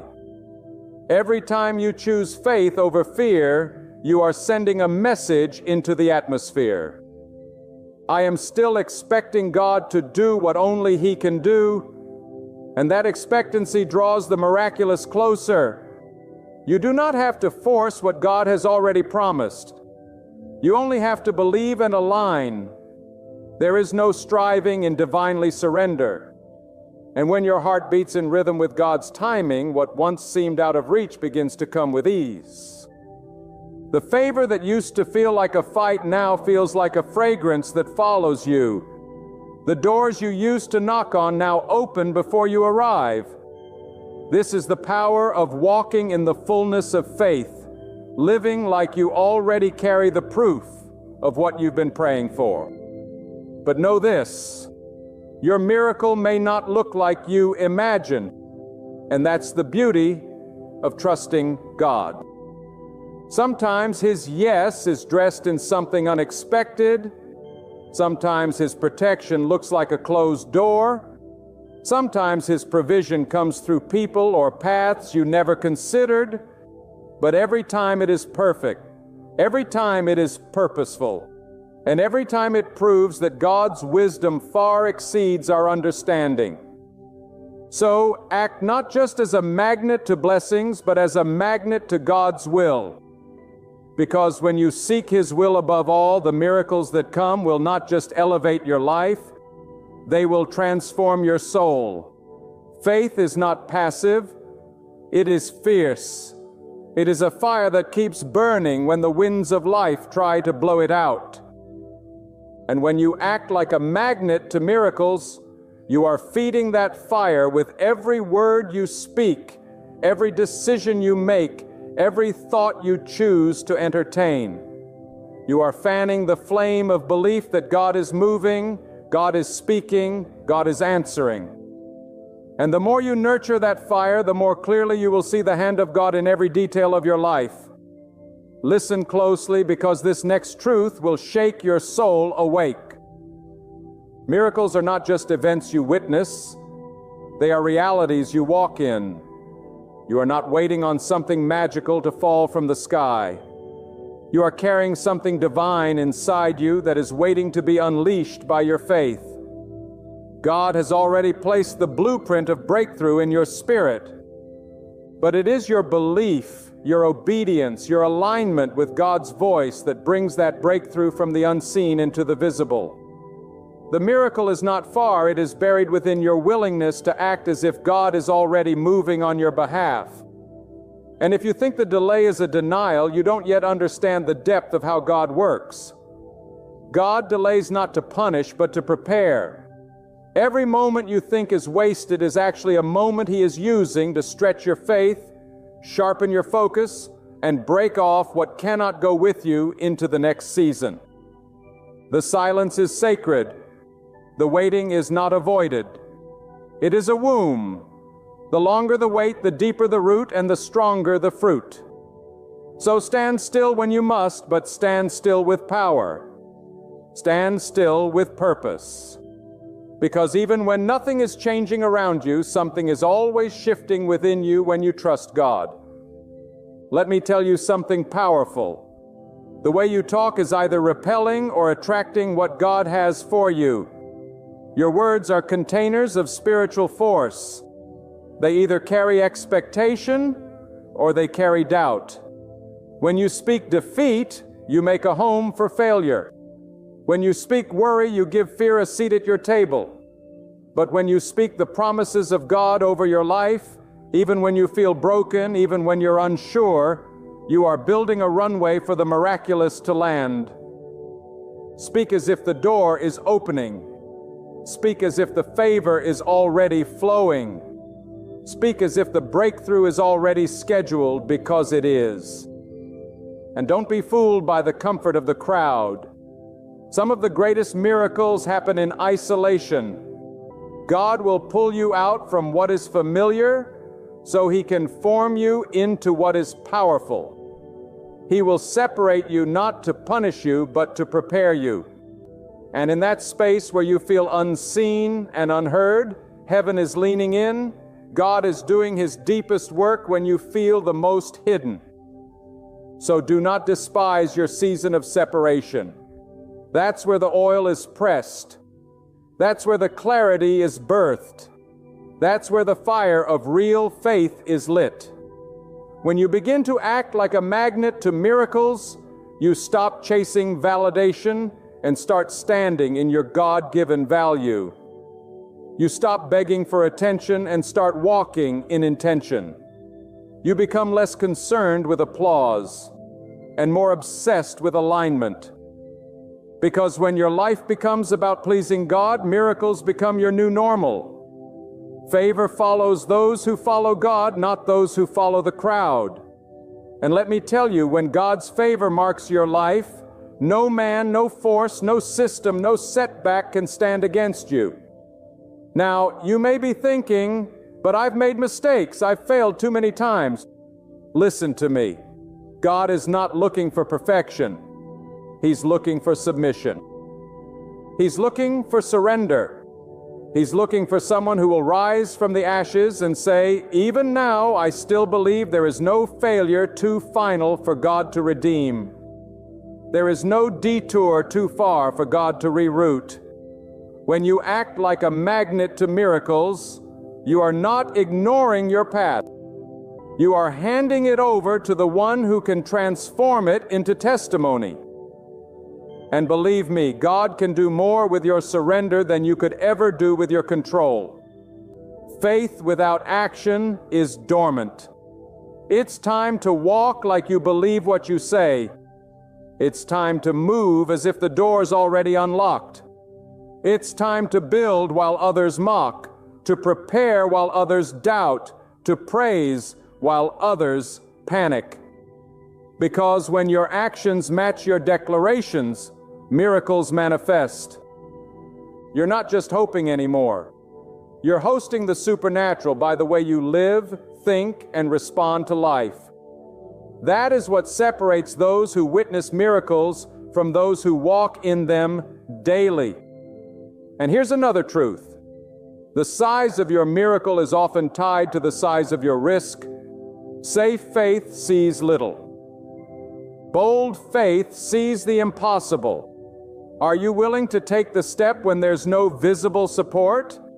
Are you willing to give when it doesn't make sense?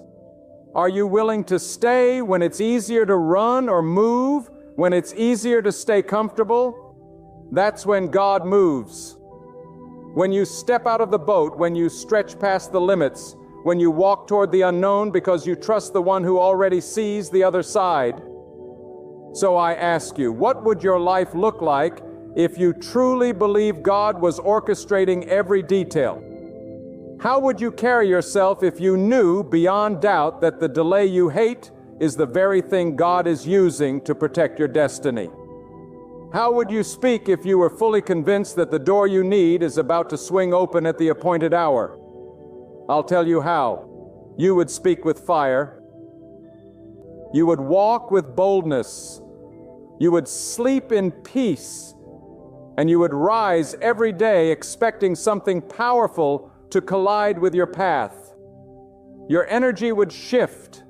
Your presence would shift. You wouldn't be shaken by small storms because you would know they are only clearing space for something greater. That is what it means to act as if you are a magnet to miracles. Not to be blind to reality, but to live with your spiritual eyes wide open. To see beyond what is and step into what could be. To act not according to fear, but according to faith in a God who has never failed and never will. Let this be your awakening. No more passive waiting. No more powerless prayers. No more living beneath the standard God has written for your life. Rise, declare, move, walk, align, and act like you are a magnet to miracles. Because by the will, mercy, and majesty of God you are. And now let this truth pierce through every layer of doubt that has ever tried to settle in your heart.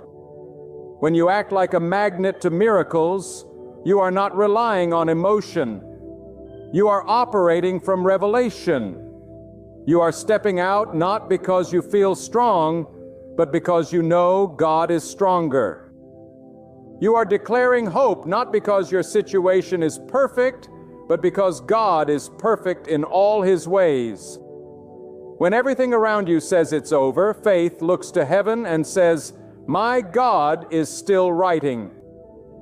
That is the voice of someone who knows what it means to walk with authority under divine instruction. Too many live like they are at the mercy of the world. But you are not at the mercy of man, money, or circumstance. You are under the mercy of God, and that mercy is new every morning. That mercy goes before you and makes crooked paths straight. That mercy covers your past, empowers your present, and prepares your future. So why walk timidly? Why live like you are powerless? Why speak like you have no hope? When you know God is with you, every step becomes prophetic. Every choice becomes purposeful. Every breath becomes sacred. You are not made for survival alone. You are created for divine impact. Let your life become a sanctuary for the miraculous. Let your daily living become a testimony that God is real and active and moving through those who dare to believe. Walk into rooms and shift the atmosphere with your peace. Step into broken places and let your faith mend what fear tried to destroy. Speak into darkness and expect light to respond. Not because of who you are, but because of who your God is. Because you walk under the covering of the Most High. And nothing can touch you unless it is allowed by His wisdom for your growth and elevation. There is a level of faith that confuses the world. A level that cannot be explained by logic or emotion. It's the kind of faith that builds before there's a blueprint. That prays before there's a problem. That praises before there's a performance. That's the kind of faith God is calling you into. A faith that looks ridiculous to the flesh, but irresistible to the spirit. A faith that doesn't just hope for miracles, but hosts them, lives them, breathes them, carries them like fire shut up in your bones. This is not the season to shrink. This is the season to stretch your vision, to stretch your expectations, to stretch your belief in what God can do through you. You've been thinking too small, praying too safe, dreaming too low. But God did not breathe life into you for you to live in limitation. God designed you with purpose, appointed you with power, and positioned you for influence. You are not weak. You are not random. You are not invisible.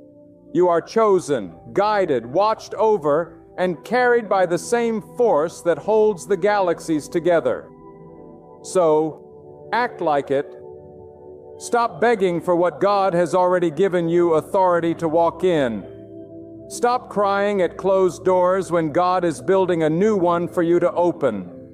Stop rehearsing your pain and start releasing your potential. What happened to you is real. Yes, but what God is doing in you is more real, more powerful, and more lasting. You are not defined by what tried to break you. You are defined by the one who kept you breathing when the weight felt too heavy to bear. And that is why you must move forward, not with fear, but with fire. Let the world call you foolish. Let the doubters whisper. Let the skeptics mock. It changes nothing. Because when you walk in God's purpose, what others say cannot stop what He has set in motion. You don't need everyone to believe in you. Just you need to believe in what God has spoken over your life. And when you do, the impossible starts to look small. The mountains start to look movable. The barriers start to look like blessings in disguise. That's the vision of someone who lives with heaven's perspective. And don't you dare give up because the process is painful. Growth is painful. Change is uncomfortable. But stagnation is far more dangerous. What God is birthing in you requires stretching, surrender, and sometimes solitude. But oh, the fruit it will produce. Oh, the doors that will open. Oh, the lives that will be touched because you chose to believe when it was hardest to do so. The miracle is not just what you will receive, it is who you are becoming in the waiting. The faith that is forming in your spirit is more valuable than any material reward. So act like you carry something sacred because you do. Act like you were born for more because you were. Act like the heavens are watching every move you make because they are. Act like your voice has power because it does. And above all, act like the presence of God surrounds you, because that, my friend, is the unshakable truth. Miracles are never scarce for those who yield fully to God. They are never far away from hearts that choose obedience. They are not random occurrences. They are drawn to trust, to bold action, to souls declaring, even if my eyes cannot see it today, I will live as though heaven has already released it. This is not fantasy. This is authority. This is not shallow emotion. This is true alignment with the Spirit. This is not pride. This is proof of a heart firmly rooted in the presence of God. So rise from this moment with a new posture. Speak with a new tone. Think with a renewed mind. Choose today that fear, delay, and wavering faith will have no place in your next hour. Choose that every step from here will resound in eternity. I stand on the truth of God's nearness, His mercy, and His power. And when you embrace this, your very life will begin to attract miracles. Not once, not here and there, but constantly, endlessly, mightily, because God honors those who dare to act in faith. There comes a point in every heart's journey when the longing for true companionship grows louder than every other desire. A hunger not for just anyone, but for the one hand-picked by God, the one formed in eternity's quiet, meant to walk beside you through purpose, through trials, through joy and hardship alike. And today I speak this over you, not by accident, not by chance, but by divine design. God is preparing to pour out a great relationship into someone's life. And if these words find you now, it could very well be you. Because when God is ready to shift your destiny, He does not stir your emotions, He awakens your spirit. What you sense in this very moment, that pull, that anticipation, that deep craving for something holy and authentic, it isn't from the world. It is from God. Understand this, whenever God is preparing to bless you greatly, the enemy often intensifies his attacks. Before the blessing, there is always a battle. Before the breakthrough, there is resistance. And before the right person comes into your life, the wrong ones will try to confuse you.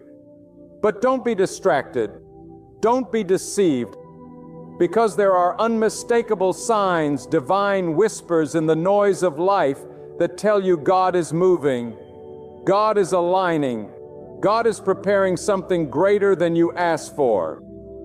There is a fire that rises in your spirit when you've outgrown everything that once entertained your loneliness. The conversations no longer feed you, the flattery no longer impresses you, the casual connections no longer satisfy. Why? Because your soul has matured, and God is preparing your heart for something sacred. When your heart starts yearning for depth, not drama for truth, not temporary thrills, that is not just growth, that is God. God does not bless confusion. God does not bless compromise. God does not bless chaos. If everything in your life that once distracted you is now silent, if the people who once pulled on your heart have vanished, if what once filled your time now feels empty, it's not emptiness. It's pruning. God is cutting off the noise so He can prepare you to receive the relationship He has ordained for your destiny. And listen to me clearly, because this is for you. If lately you've been feeling a sacred dissatisfaction with the way things are, if deep inside you feel like something is about to change, if you've been waking up at night with a burden, a shift in your soul, a quiet whisperer saying, "Get ready," then you're not imagining things. You're discerning the move of God. He is removing the counterfeits. He is cleansing your atmosphere. He is reordering your life not for a casual romance, but for a divine covenant. But God will not send a great relationship into a messy life. He does not deposit diamonds into dirt. He sanctifies. He refines us. He sets apart. So if your season right now feels lonely, isolated, misunderstood, don't resent it, embrace it, because God always hides what He values. He hides the gold in the mountain. He hides the pearl in the ocean. And He is hiding you to prepare you for someone who is also being hidden. Someone who's being transformed in secret just like you. And one day your paths will cross, not because of chance, but because of purpose. Not because you chased them down, but because God ordered your steps. That moment won't need manipulation. It won't need performance. It won't need pretending. Because when God writes a love story, it doesn't need edits. It just needs patience. I speak to the person who's been praying in tears, wondering if God even hears. He hears. And not only does He hear, He's answering in ways you don't yet see. He is not denying you. He is developing you. He's not delaying you. He's defending you from what would have broken you. that relationship that slipped through your fingers, that person who ghosted you, that love that ended in silence, it didn't fail. It was filtered because God only allows what leads to His plan, not your pain. You must understand this. When God is about to send a great relationship into your life, your standards will elevate. You'll start seeing through people. The lies won't move you. The charm won't convince you. The titles won't impress you. Because when you are rooted in God, attraction becomes spiritual, not superficial. What once tempted you will now offend you. What once entertained you will now drain you. And that shift in your discernment, it's not cynicism, it's clarity. The right relationship will not drain your energy. It will multiply your peace. It will not pull you away from God. It will push you deeper into prayer. It will not distract you from your purpose. It will partner with your calling. So, if what you've been entertaining only excites your flesh, but starves your spirit, cut it off. Let it go. Do not settle for connections that fill your nights but empty your soul. God is not calling you to survive another heartbreak. He's calling you to thrive in a relationship that brings glory to His name. And hear me, because I say this with fire in my bones. You are not hard to love. You are not too much. You are not behind. You are not forgotten. You are not invisible. You are chosen. You are preserved. You are protected. And you are being prepared for a love that will not require you to shrink, to beg, or to compromise your values just to be seen. The one God sends will recognize your worth without you having to explain it.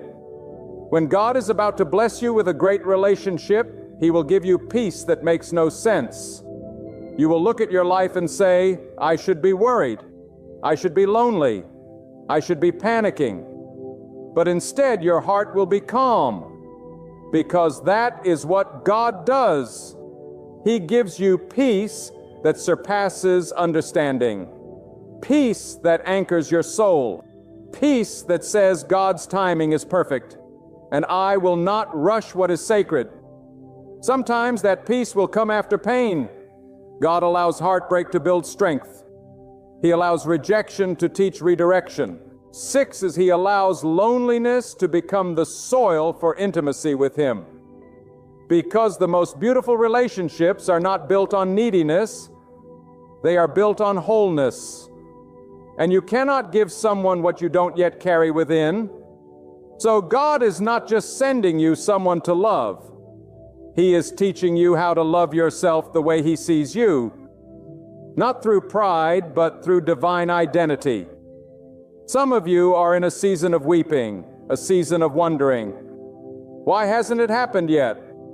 Let me tell you, it's because what God is doing in your life is not small. It's not shallow. It's not temporary. He's not giving you a seasonal person. He's preparing you for a lifetime covenant. And covenant takes construction, foundation, surrender. That is why it feels so heavy, because what's coming is so holy. This is not about finding someone to complete you. You are already whole in God. This is about finding someone to walk with you as you both chase God together. Someone who prays when you're weak, someone who speaks life when you doubt, someone who builds you up when the world tears you down. That kind of relationship does not come through swipes and surface talks. That comes through spiritual maturity, through alignment, through divine orchestration. And let me tell you something, when it's from God, it won't feel like striving. It won't feel like confusion. It won't feel like anxiety. It will feel like peace. It will feel like purpose. It will feel like home.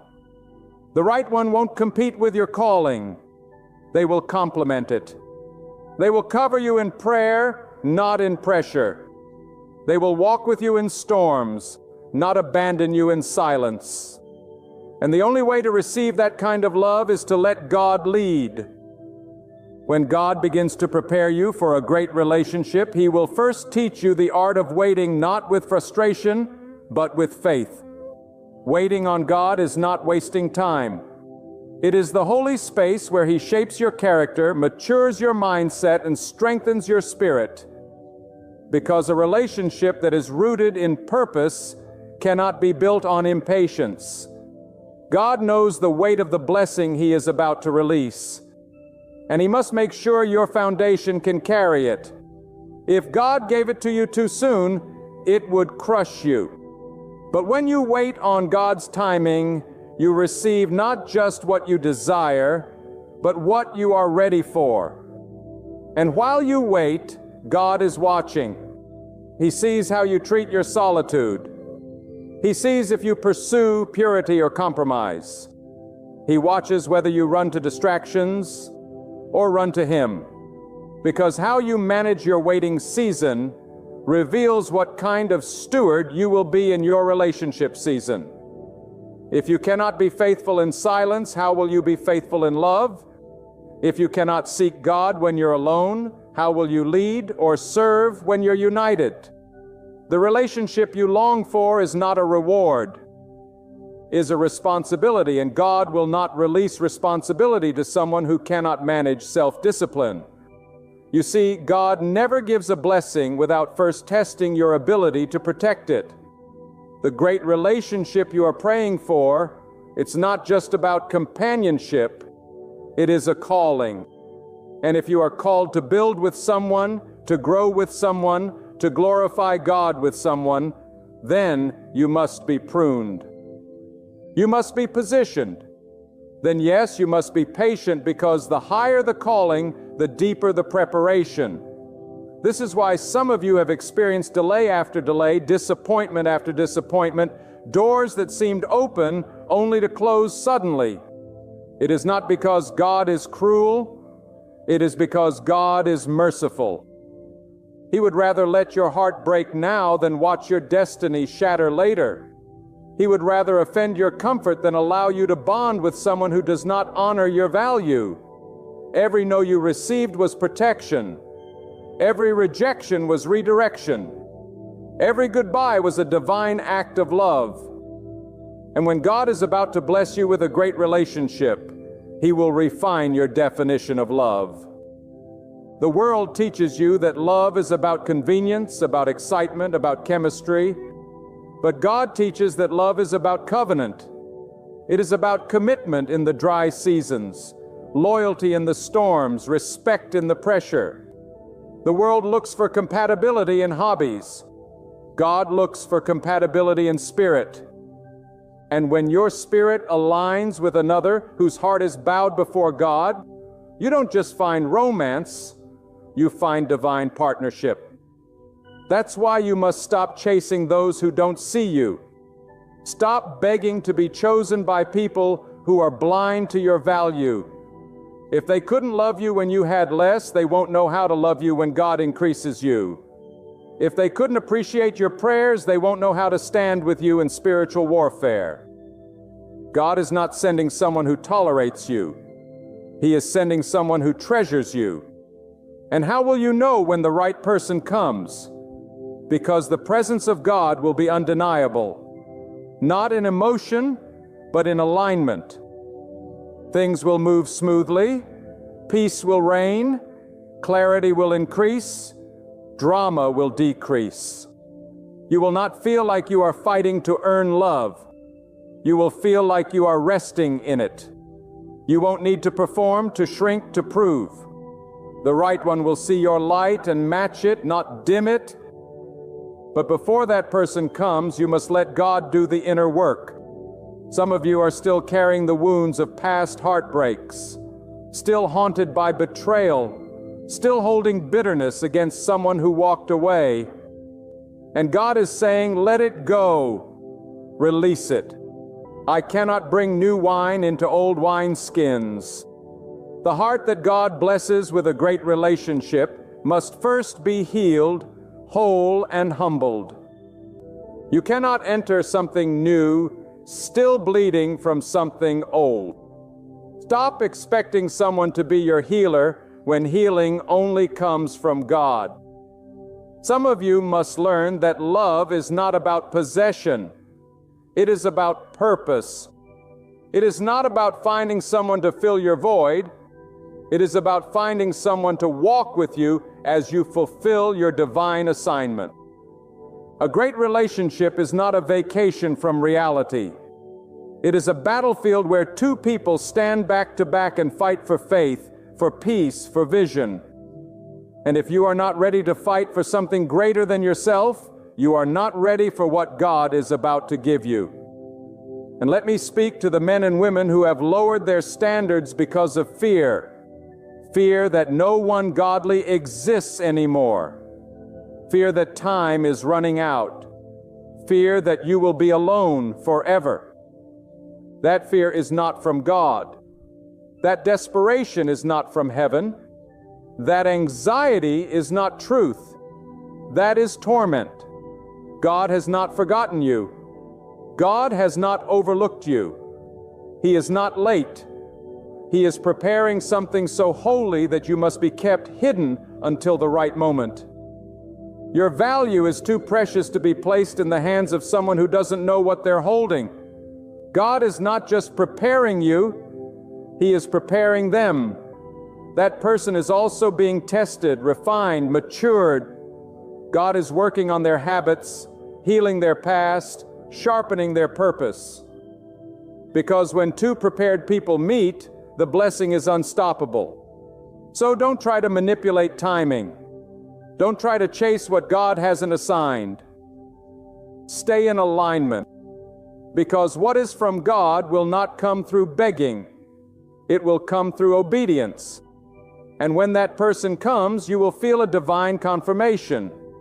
Not through butterflies, but through spiritual peace. Your spirit will not feel anxious. Your soul will not feel confused. Everything will click, not because it's perfect, but because it's purposed. You will recognize their voice not from their words, but from the way your spirit responds. Because when God brings someone into your life, your soul will know it, will know this is not fantasy. This is fulfillment. But hear this warning. Not every good person is your God person. Not everyone who seems right is sent. Some are distractions dressed in attraction. Some are lessons, not lifetimes. You must pray for discernment. You must pray for wisdom. You must ask God, is this your will or my desire? Because your emotions will lie, but God's peace never will. His peace will guard your heart like a gate, and His no will save you more than 1,000 yeses ever could.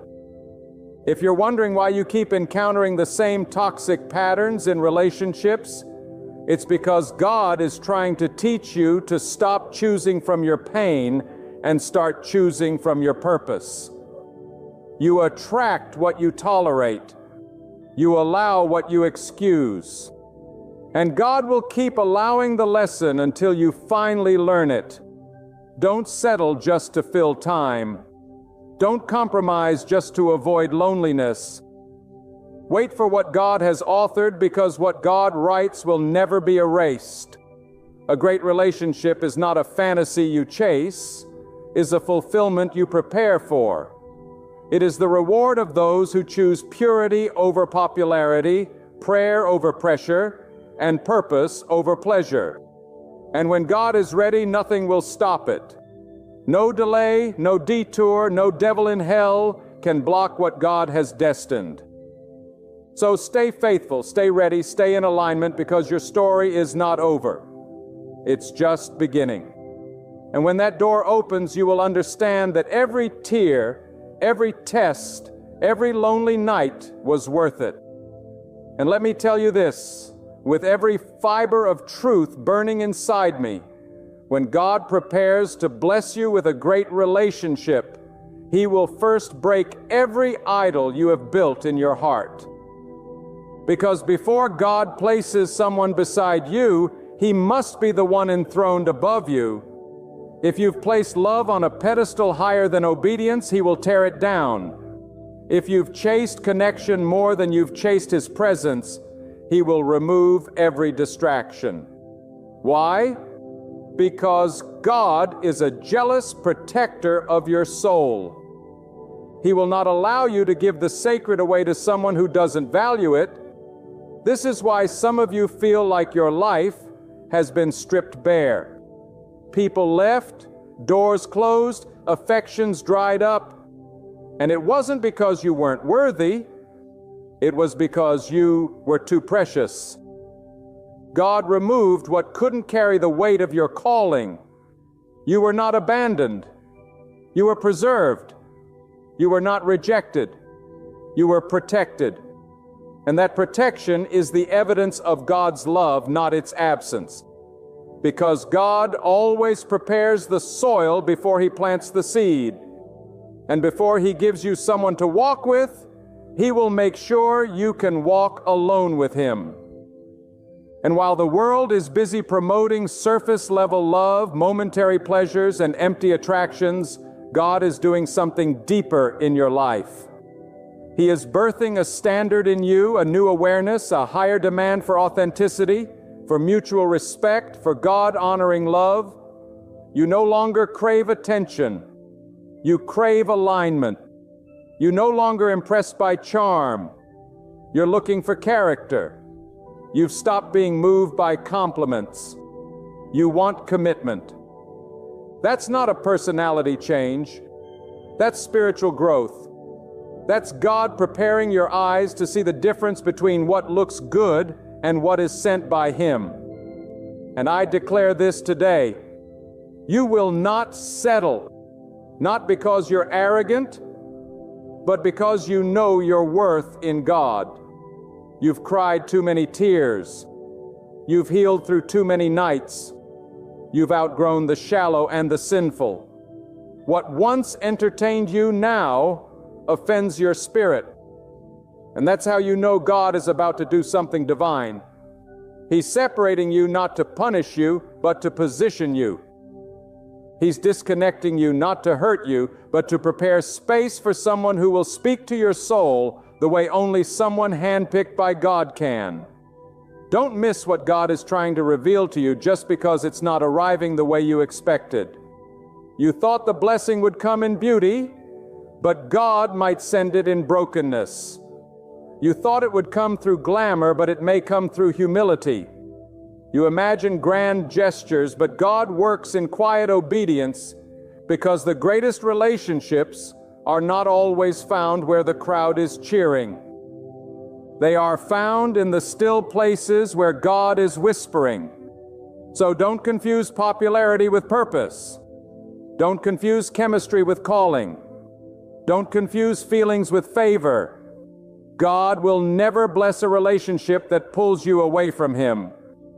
If someone leads you into sin, God didn't send them. Someone pulls you out of purpose that's not from Him. Love that is rooted in truth will sharpen your spirit. It will increase your discernment. It will make you more faithful, not more foolish. And if you've ever had to shrink, silence your convictions, or sacrifice your peace just to keep someone to stand this, that was not love. And it surely was not from God. You are not preparing for an ordinary relationship. What God has for you is greater than conversation. It is covenant. Greater than attraction. It is alignment. Greater than romance. It is righteousness. And that kind of blessing cannot be microwaved. It must be marinated in prayer, tested through time, confirmed in peace. The person God sends will not meet your lust. They will meet your calling. They won't just see your body, they will see your soul. They won't just admire your smile, they will honor your sacred purpose. But be warned, the closer you get to what God has ordained, the harder the enemy will fight. Suddenly, all temptations will reappear. Suddenly, people from your past will reemerge. Don't be fooled. Not everything that comes back is meant to stay. Some doors God closed for your survival, and don't you dare reopen what God has sealed shut. Don't re-enter battles God already delivered you from. Don't return to the pain God pulled you out of just because you're tired of waiting. The enemy always sends counterfeits before the real thing. Stay discerning. You must walk in spiritual authority. Now speak it out.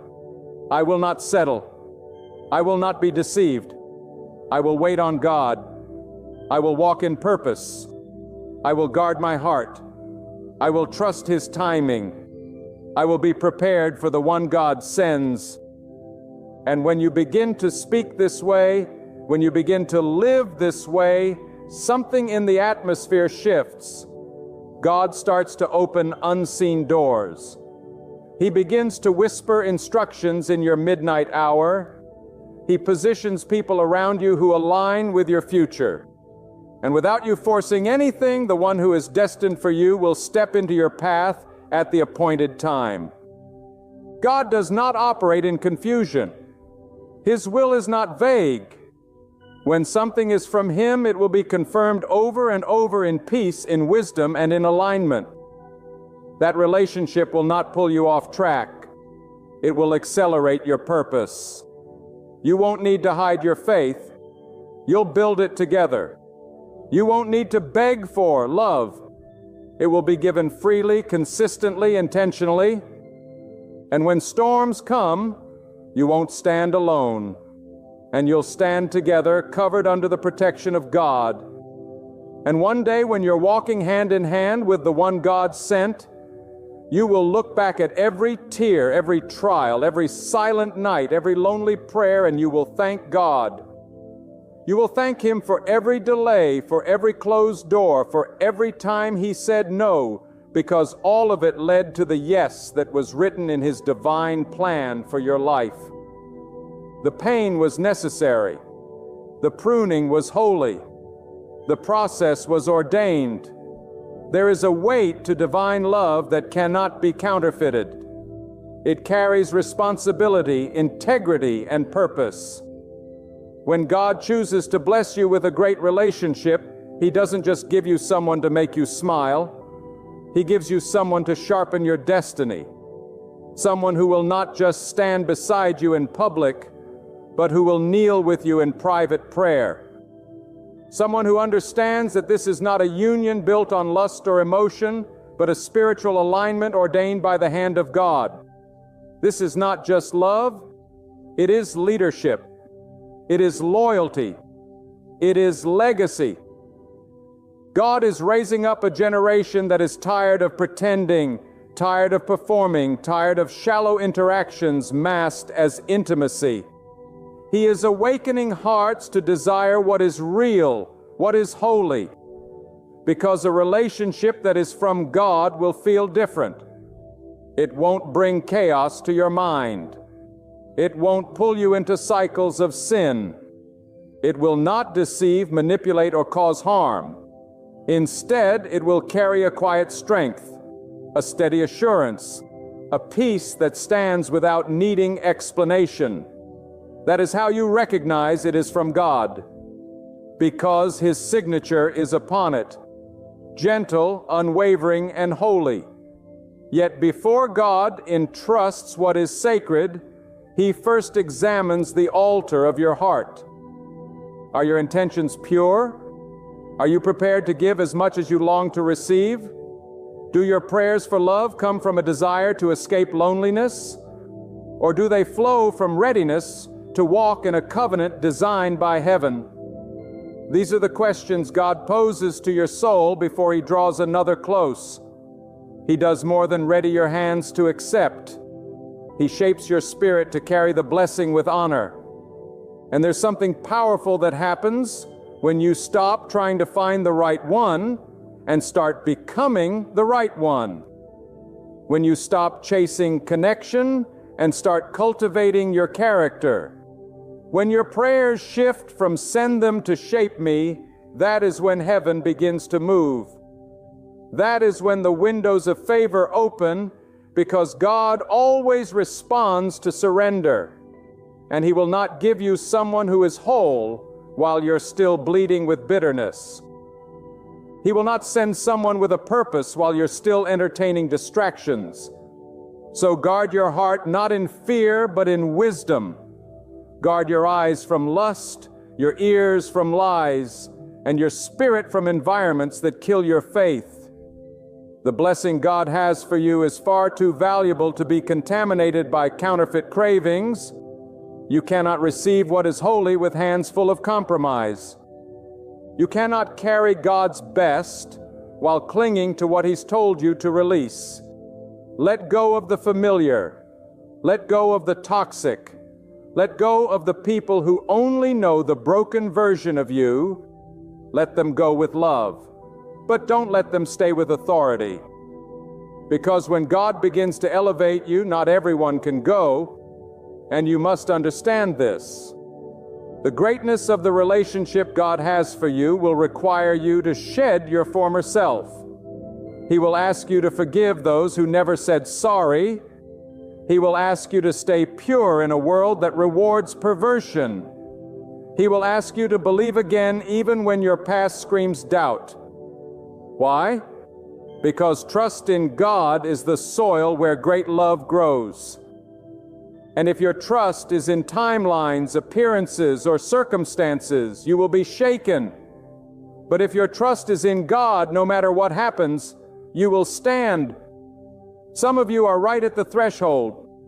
The warfare has increased. The silence is louder. The waiting feels unbearable, but that's not a sign to give up. It's a sign you're close. The enemy always fights hardest before a breakthrough. He wants you to settle, to turn back, to compromise, to give in to temporary pleasure at the cost of permanent purpose.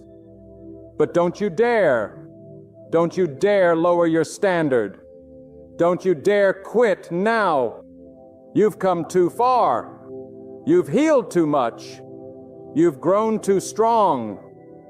Hold on to your faith. God is about to reward you. He never forgets obedience. He never overlooks faithfulness. The nights you spent alone crying, praying, waiting, He saw it. The times you walked away from temptation when no one was watching, He saw it. The moments you chose to trust when everything was falling apart, He saw it. And He remembers. God always rewards those who walk uprightly. Not because you're perfect, but because you're surrendered. Not because you never failed, but because you got back up with purpose in your steps and humility in your heart. And when that blessing comes, it will be evident, not just to you, but to everyone who doubted you. God will make it clear that this relationship wasn't random, was righteous. It wasn't a product of chasing. It was a reward for enduring. It won't just look good. It will be good because it was formed in prayer, forged through waiting, and sealed by God's approval. But listen to me. This relationship will not make you whole. God must do that first. It will not fix your identity that must be built in Him. It will not erase your past, but it will help you walk into a future that is finally aligned with who God created you to be. That person will not complete you. They will complement you. And together your light will shine brighter. Your faith will grow deeper. Your influence will stretch wider. Not because of who you are, but because of who God is in your midst. And when storms come, and they will, you will not fall apart. Because your love is not built on sand, but on the solid foundation of obedience, truth, and spiritual maturity. You will fight together, pray together, and overcome together. Because when God authors a love story, the enemy cannot edit the ending. What He joins, no voice of doubt can separate. What He blesses, no hand can curse. What He builds, no storm can destroy. And now, as the weight of this message rests on your heart, I speak this with the boldness of one who has seen the fingerprints of God on every hidden chapter. When God is preparing to bless you with a great relationship, He first matures your spirit to match the magnitude of the blessing. He does not allow children to walk into covenant. He raises you into emotional and spiritual adulthood because this next chapter of your life will not be like the last. This is not about games or gossip, not about excitement that fades or attention that flatters. This is about a bond so deeply rooted in truth that storms will only water it, not uproot it. You will know God's hand is moving when your appetite begins to change. You no longer crave surface-level conversation. You crave depth. You no longer seek flattery. You seek truth. You no longer fall for sweet words. You wait for consistent actions. This is because God is training your eyes to see differently. Where once you looked at outward beauty, now you see inward alignment. Where once you pursued chemistry, now you seek clarity. Where once you entertained for fun, now you observe for purpose. This is how you know God is near, when your vision begins to match His. And hear me clearly, the relationship God has for you will not cause you to lose yourself. It will remind you of who you really are. It will not silence your gifts. It will stir them. It will not compete with your relationship with God. It will drive you deeper into it. That's the fruit of a divine bond. It brings stability, not chaos. Honor, not harm. Growth, not confusion. And when God is at the center, love becomes a spiritual discipline, not just an emotional reaction. It becomes a decision you protect every day with prayer, with humility, and with faith. There is a divine principle that governs all of God's movements. He prepares vessels before He pours oil. He breaks the ground before He sends rain. And He prepares hearts before He sends union. You must allow Him to do the hard work in you before He sends someone to build with you. Let Him deal with your impatience, your triggers, your fears, your past hurts. Let Him teach you how to communicate, how to forgive, how to sacrifice, how to lead or follow with grace. This is the training ground for covenant. This is the place where greatness begins when no one is watching, when no applause is heard, when it's just you and God and the sacred work of becoming is happening inside. And do not be discouraged by time. God's timing is not human timing. You may look around and see others forming relationships, some rushing, some breaking, some celebrating, and wonder, why not me? But understand this, God is not on your clock, and His delays are never denials. His process is always prophetic. What takes others a moment may take you longer, not because you are cursed, but because you are called. The higher the calling, the longer the shaping. God takes time on masterpieces. And when it's finally unveiled, it silences every doubt, every fear, every question. God is not raising you for temporary attention. He is raising you for eternal impact. He's not sending someone to pacify your loneliness. He's sending someone to partner in your legacy. Someone who will push you when you're weary, pray for you when you're weak, protect your honor when you're not in the room. Someone who will carry burdens with you, not add to them. Someone whose presence feels like confirmation, not contradiction. You must believe that the path God is leading you on is not barren. It's just sacred. He doesn't let just anyone walk it with you. He protects it. And that's why the wrong ones couldn't stay. Don't cry over what left. Don't mourn the doors He closed. You were never abandoned. You were preserved. Every delay was divine. Every heartbreak was a holy detour. Every disappointment was a disguised deliverance. Because what God has for you will not require endless tears, desperate pleading, or spiritual compromise. It will feel like alignment. It will come with peace. It will be wrapped in confirmation. And when it comes, you will understand that God was not just preparing someone for you. He was preparing you for someone who also walked the fire. Someone who didn't take shortcuts. Someone who chose holiness over popularity. Someone who wrestled with their purpose and came out stronger. When your paths meet, your spirits will recognize one another. You will not have to convince them of your value.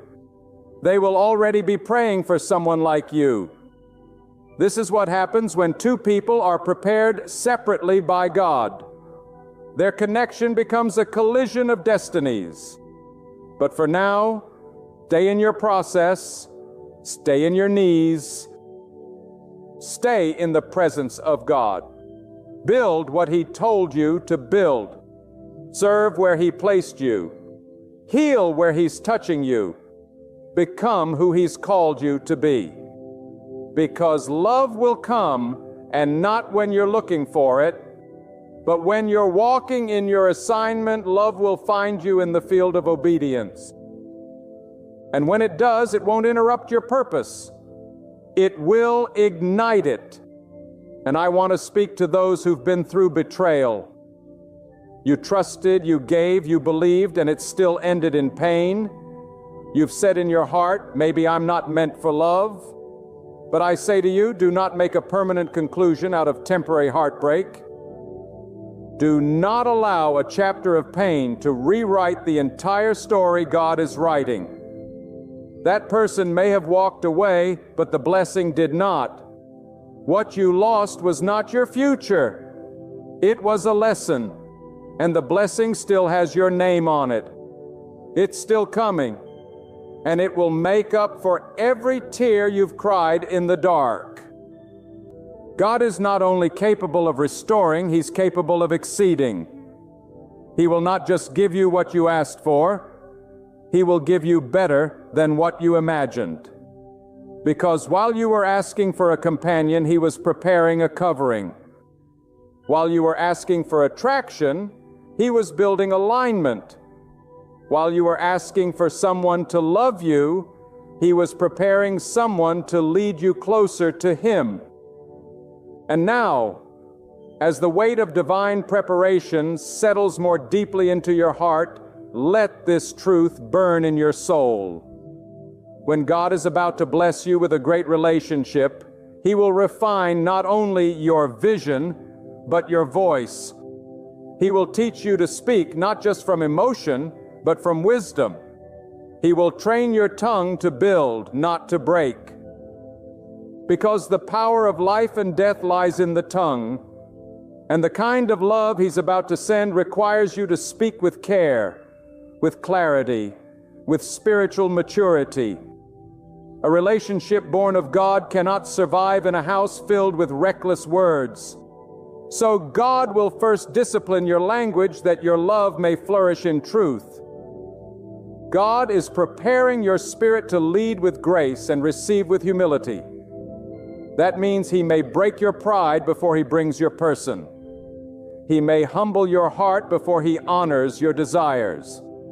Because when He sends someone to walk beside you, He wants that union to be rooted not in ego, but in purpose. You must be ready to serve, not just to be served. Ready to forgive, not just to be adored. Ready to give when it's inconvenient. To stay when it's difficult, to love when it costs you something.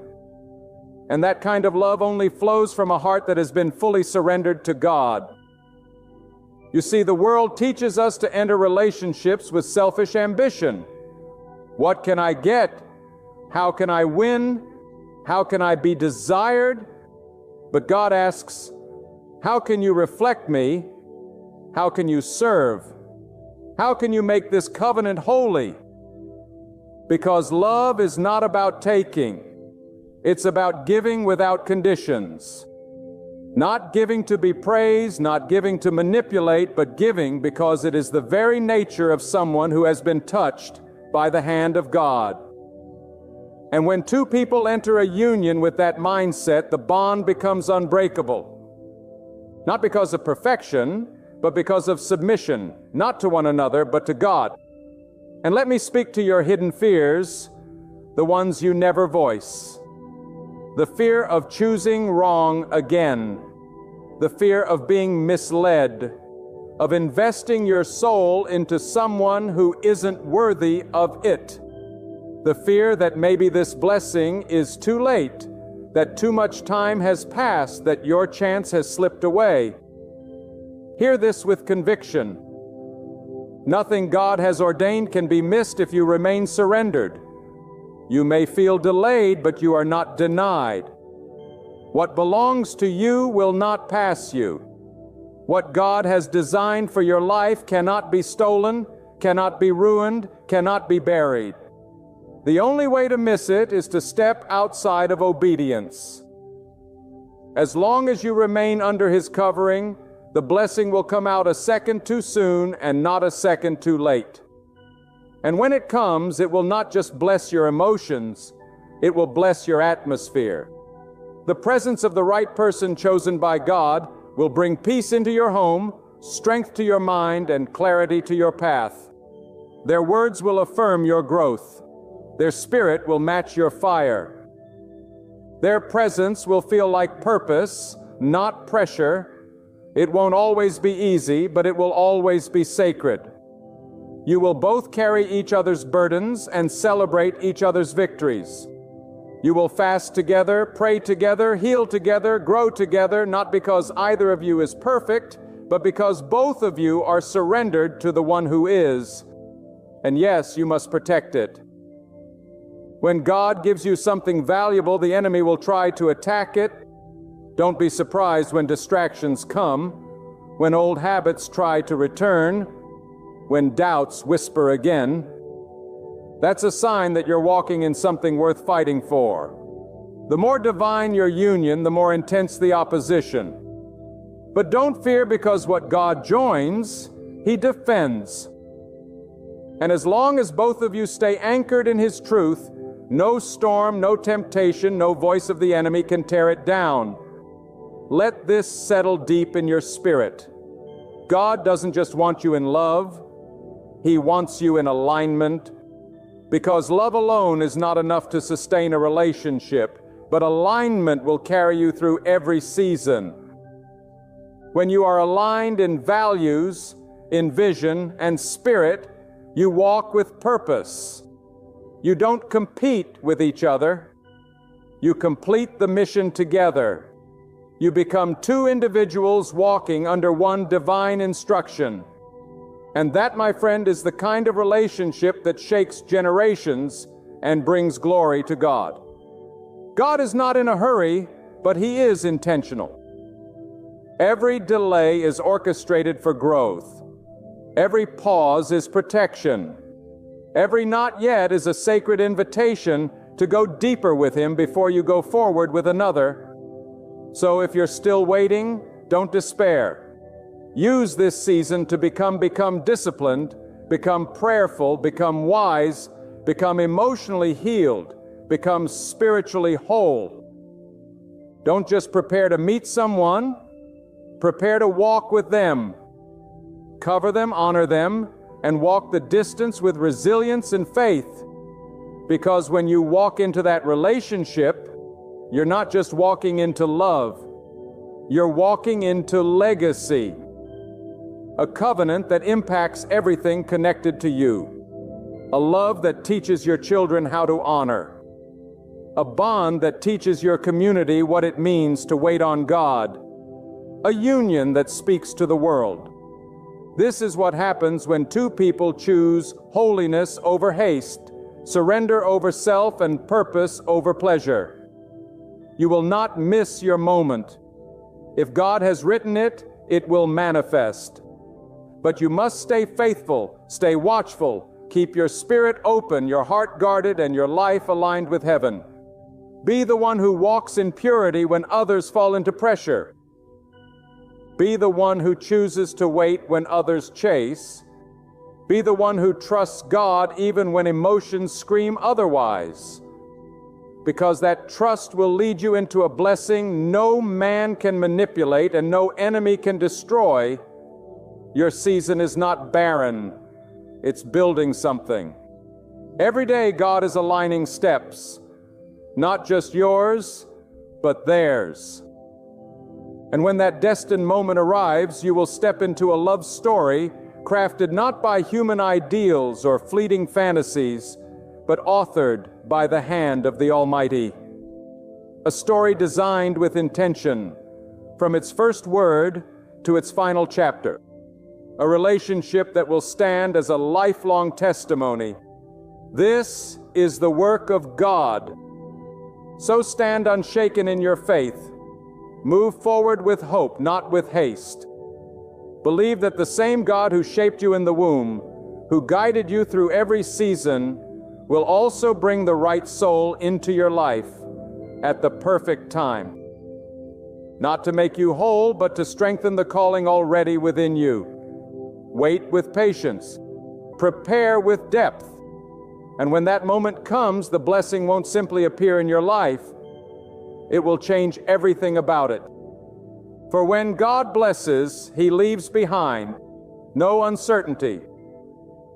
Have you ever paused and asked yourself, why am I going through this? Have you ever faced days so dark, so heavy, so unbearable, that it felt like every prayer you whispered bounced off the ceiling and dropped back down unanswered? There are seasons in life where the weight feels crushing, the pain seems unjust, and God's silence feels louder than anything else, so much that you wonder if He even remembers your name. But hear me clearly today. God has not forgotten you. God sees the battles you're walking through. God hears the cries you've never spoken aloud. And even now, in the middle of your storm, God is working to turn your trouble into a miracle. The reason you are still standing after everything that came against you is not luck. It's not because of your own power. It's because God's hand has been shielding and carrying you from the very beginning. You may not see the whole story yet, but He does. You may feel abandoned, but you are not alone. You may feel like the situation is hopeless, but God specializes in hopeless cases. He is not intimidated by the depth of your pain, nor overwhelmed by the size of your trouble. In fact, it is in the very place of your deepest trouble that God plants the seed of your greatest miracle. There is something you must understand. God never wastes pain.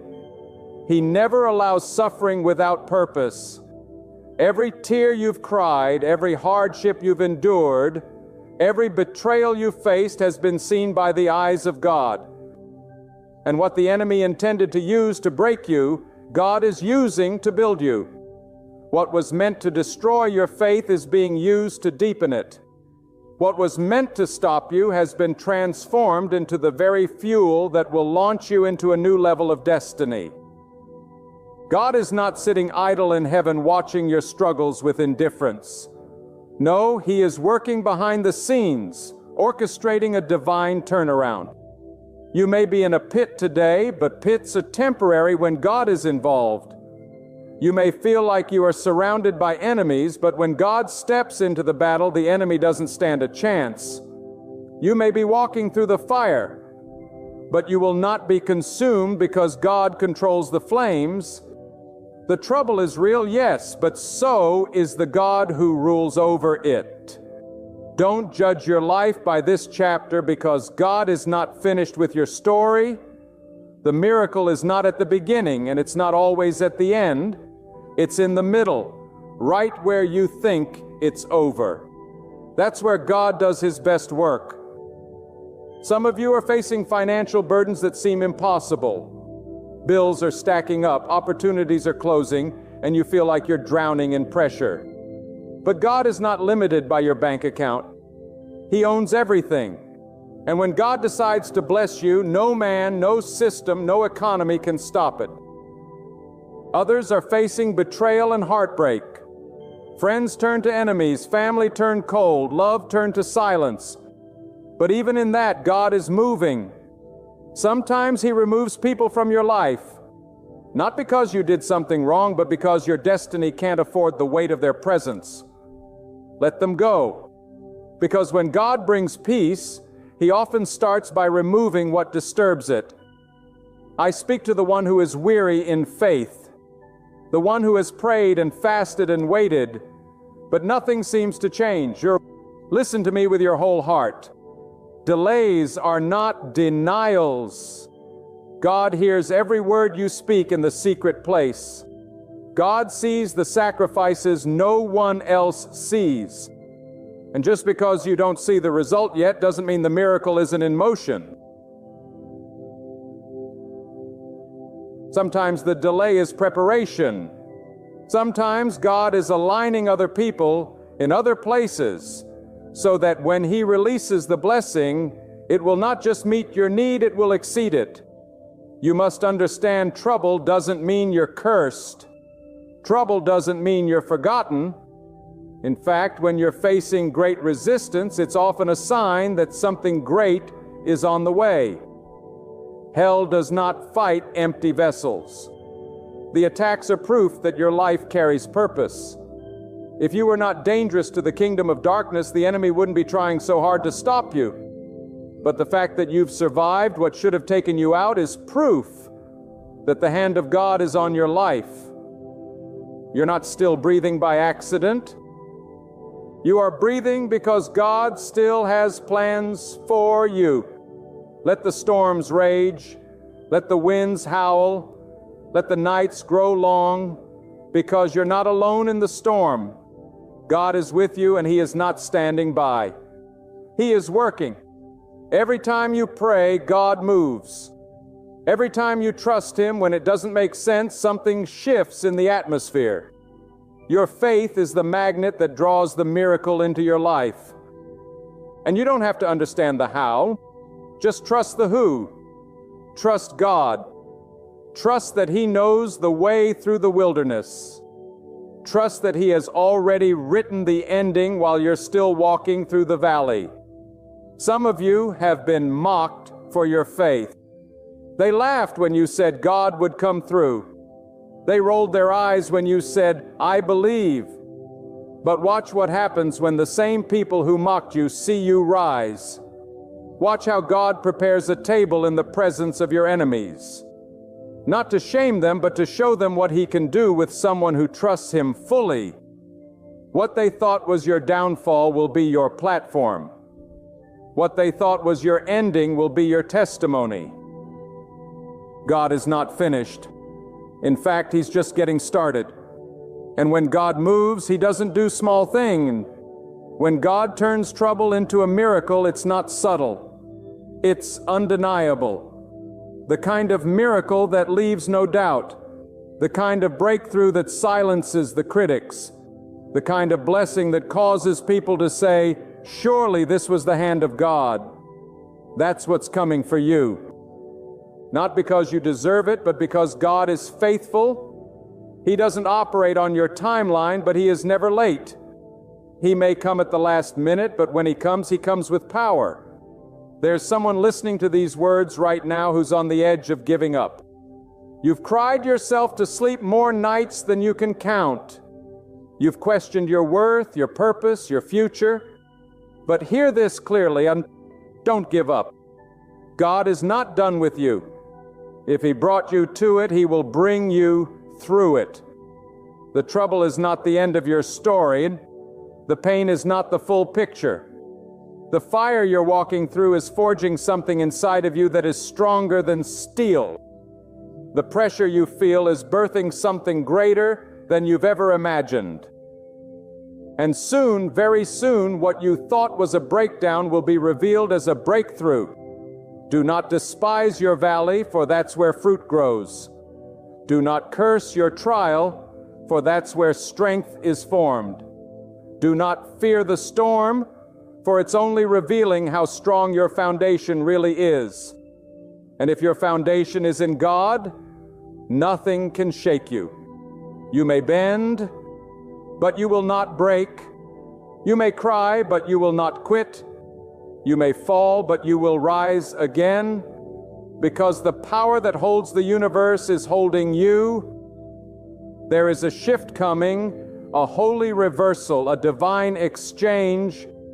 The very things the enemy sent to destroy you, God is about to use to elevate you. The same hands that carried your burdens will carry your blessing. The same heart that endured rejection will overflow with joy. The same eyes that cried tears of sorrow will soon see the dawn of a new day. God is not blind to your pain, and He is not deaf to your prayer. He is faithful to every word He has spoken. And He is turning your trouble, yes, even this, into a miracle. The storm is not your destination. It's the path to your promise. The fire is not to destroy you. It's to refine you. And what is coming out on the other side of this is not the same person who went in. You are coming out wiser, stronger, purer, bolder. You are coming out with a testimony that will shake nations. You are coming out with faith that no devil in hell can shake. You are coming out carrying evidence that God still works miracles. Let me tell you, the power of God is not limited by the conditions around you. God does not require ideal circumstances to perform a miracle. He is not restricted by timing, location, or logic. When He decides to move, He will move in such a way that human understanding is silenced. You may be standing in the middle of a mess right now, but to God, that mess is raw material for a miracle. While you're looking at broken pieces, God sees a masterpiece in the making. Why you're overwhelmed by the size of the problem? God is preparing a solution that exceeds your expectation. You must understand, God does not look at your trouble the way you do. You see trouble and think defeat. God sees trouble and prepares a transformation. The very thing that was sent to bury you is the same thing God will use to build you. The weight you're carrying is heavy, yes, but it's not meant to crush you. It's meant to shape you. Trouble teaches dependence. Trouble breaks pride. Trouble purifies intentions. And when you come out of this, you will no longer be who you used to be. You will carry the strength and maturity that only comes through experience with God in the fire. The delay you're experiencing is not a punishment. It's divine alignment. If God gave you the miracle before you were ready, it would crush you instead of bless you. Sometimes the blessing is not withheld. It's just being perfected. You must trust that God's timing is not just right, it's perfect. And what He is preparing for you is worth every tear, every restless night, every unanswered question. You see the surface, but God sees the entire structure. You want relief, but God wants to give you restoration. You want a quick fix, but God is preparing a permanent shift. The problem is not the enemy. The real challenge is your perception. If you believe that trouble will drown you, you'll live like a victim. But if you believe that God is using this storm to strengthen your faith and prepare your next season, you will walk through the storm with your head high and your faith firm. God never promised a life without struggle, but He promised never to abandon you in the middle of it. His presence in the storm is your assurance that the miracle is already in motion. God allows trouble not to torment you, but to transform you. Every great person in the divine plan went through fire before the blessing. Not because they were forgotten, but because they were being forged. Don't let the process make you bitter. Let it make you better. Don't let it push you away from God. Let it pull you closer. The pressure you feel is not a sign of defeat. It's a sign that something is being birthed in your life. And birth is never silent. It's messy. It's loud. It's painful. But it ends in life. You are not being destroyed. You are being delivered. I speak now to the person who's carrying silent battles, the one who smiles on the outside but is exhausted on the inside, the one who is faithful in front of others but questions everything behind closed doors. God sees you. He knows the weight you carry that nobody else can see. He knows how hard you fight to stay strong, and He is not far away. He is near to the brokenhearted. Your silent battles are loud in His ears. Your whispered prayers shake heaven. Your quiet faith in the middle of chaos is producing a harvest greater than you know. When God is preparing to do something extraordinary, He often allows your situation to look completely hopeless. He lets the night get darker before the dawn. Why? Because when the miracle comes, no one will be able to say it was anything but the hand of God. Not your intellects, not your strategy, not your connections, but God alone. And when He brings you out, it won't be barely. It will be completely. It will not be a partial answer. It will be a complete transformation. You will come out free, whole, strong, and victorious, not limping, but leaping. Don't be discouraged by the silence of God. The silence is not rejection, it's preparation. Sometimes God is quiet because He is working in a deeper place. He is healing wounds you didn't even know existed. He is removing the wrong people and positioning the right ones. He is shifting environments and preparing hearts. And when He speaks, when He moves, it will not be subtle. It will shake everything around you. And those who once doubted your faith will have no choice but to say, "Surely God has done this." The enemy wants you to believe that your trouble is a sign of abandonment, but it's not. It's a setup, a divine setup for something greater than you can comprehend. If only you could see what God is protecting you from. If only you knew what doors He is closing for your safety. If only you saw the traps He's removing from your path. Your trouble is not a curse. It's a clue. A clue that something significant is about to break loose in your life. The most powerful miracles often begin in the most painful places. Not in comfort, but in chaos. Not in peace, but in pressure. Because pressure produces power. It crushes what's unnecessary and reveals what's essential. And when everything around you falls apart, it forces you to fix your eyes on the only one who never changes. When you have nothing left to lean on, you discover that God is enough. And that discovery is the beginning of strength you didn't know you had. So declare it even when you don't feel it. God is working. Proclaim it even when everything looks opposite. God is turning this around. Speak it into the atmosphere. Even when your voice trembles, this trouble is becoming a miracle. Because words of faith activate power, and power moves mountains. Refuse to be defeated in your spirit. The battle may rage on the outside, but let peace rule on the inside. Because you are not walking alone. You are being led, shielded, and empowered by God. And when the miracle comes, and it will, you will look back and understand why the trouble was necessary.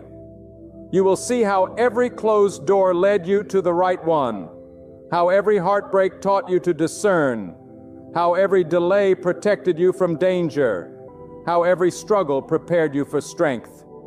You will realize that what you thought was breaking you was actually building you. And when others ask how you made it through, you will say it was God. This is not the end. This is not where your story stops. This is just the middle of the place where God does His greatest work. Don't rush out of the process. Don't resent the pressure. Trust the timing. Believe that what you carry inside you is too important to be aborted by discouragement. God is not just solving your problem. He is changing your entire life. He is not just making things better. He is making you better. And when He is done, you will carry not just a blessing, but the evidence of divine transformation. And I want to speak now to those whose hearts have grown tired from waiting. You've believed. You've held on. You've trusted through the tears. But somewhere deep inside you feel a quiet voice whispering, "Maybe it's not going to happen for me." Let me silence that lie with the truth. When God gives a promise, no time, no trial, no person can stop its fulfillment. The waiting is not wasted. Every moment that feels like a delay is packed with purpose. It is in these very seasons, when nothing seems to move and the heavens feel still, that God is doing His most intimate work in your soul. You must realize that some miracles take longer because they are preparing you for something greater than you imagine. God doesn't rush the masterpiece. He takes His time shaping your character, expanding your capacity, and testing your endurance. Because where you are going, weak faith cannot survive. Shallow belief won't hold. You're not just receiving a blessing. You are becoming someone who can carry the weight of divine purpose. And that means trouble is not your enemy. It is your training ground. Every storm has built your spiritual muscles. Every heartbreak has sharpened your spiritual discernment. You are not breaking down. You are being rebuilt from the inside out. There are some of you who keep asking, "Why me? Why the loss? Why the betrayal? Why the delay?" But hear this with clarity. God did not choose you to suffer. He chose you to shine through the suffering. And sometimes the only way to bring out the oil in your spirit is through the crushing. The olive must be pressed to release its richness. And likewise, your life under pressure, under weight, under resistance, is where God is drawing out a depth of strength, power, and purity that could never surface in comfort. What you call pain, God calls preparation. What you call struggle, God calls shaping. The question is not why me. The question is, God, what are you building in me? And when you realize that God is not just interested in delivering you from trouble, but transforming you through it, everything changes. You stop complaining and start listening. You stop panicking and start preparing. Because the fire doesn't just burn, it refines. The valley doesn't just humble, it equips. The midnight hour isn't just dark. It's where God speaks with clarity to those who are still enough to hear. If your life feels like it's been flipped upside down, take heart. Sometimes God must tear down what's familiar in order to build what is divine. And I know this. Some of you are not only carrying your own burdens, you're carrying the pain of others. You're interceding. You're covering your children, your spouse, your family with prayer. You're holding up others while you yourself are weary. But God sees that too. He sees the silent warriors, the ones who cry in private but lead in public, the ones who carry the weight of others without applause, without thanks. Let me declare to you today, your sacrifice is not invisible. Your faithfulness has not gone unnoticed. The God who watches in secret will reward you openly. And the miracles that are coming will not just touch you, they will overflow to the ones you've been praying for. Some of you have been through such deep rejection that it wounded your identity. It made you question your worth. But rejection is often redirection from God. He removes you from places that cannot contain the fullness of your calling. He separates you from relationships that cannot walk with you into your next season. He allows certain doors to close so that you will not settle for less than what He's destined for you. The hurt was real, but so is the healing. And when God heals, He doesn't just patch wounds, He restores wholeness. He gives beauty for ashes, joy for mourning, strength for despair. And what was meant to destroy your confidence will now be the very testimony that releases boldness into others. Listen closely. Your trouble has a limit, but the power of God does not. The trouble you see today has an expiration date, but the glory God is preparing for your life is eternal. The enemy may have thought this season would shut you down. He hoped the trouble would break your spirit. But what he didn't realize is that every time you stood in faith, every time you refused to give up, every time you whispered, "God, I trust you," something in the invisible realm shifted. Something began to break because faith is not passive. It is a weapon that shakes strongholds, a force that invites the intervention of the Almighty. And here is a miracle in motion right now. Even if you don't feel it, even if the natural looks unchanged, the spiritual is alive with activity. God is sending resources. God is assigning help. God is moving in the hearts of people you haven't even met yet. Divine appointments are being scheduled. Closed doors are being revisited. Broken areas are being rebuilt. But it will not come from where you expect, because God is not limited to what you can imagine. He brings water from a rock. He provides sustenance in a desert. He brings light in the midnight hour. He makes a way where there is no way. And the miracle God is preparing for you is not only for your survival, it is for your influence. When God lifts you out of trouble, He gives you authority. Authority to speak to others still stuck in the same darkness. Authority to break cycles. Authority to inspire, to lead, to heal. This miracle will not just bless your life, it will multiply beyond you. That's why the pressure has been so intense. Because the miracle is not small. The change is not shallow. What God is doing is generational. It is foundational. It is the beginning of a legacy that hell tried to destroy, but heaven refused to surrender. And now hear me clearly. Sometimes the reason you're under attack is not because you're weak, but because you're close to a turning point. The enemy does not fight people who are standing still. He doesn't waste his weapons on those going nowhere.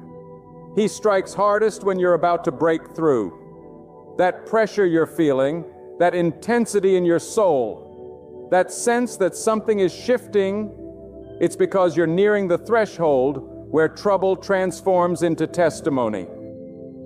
The weight you're carrying isn't just pain. It's evidence that you are carrying something precious, something divine. And the more pressure that is applied, the more it reveals what was placed in you by God from the beginning. God never promised a life free from adversity, but He promised victory through it.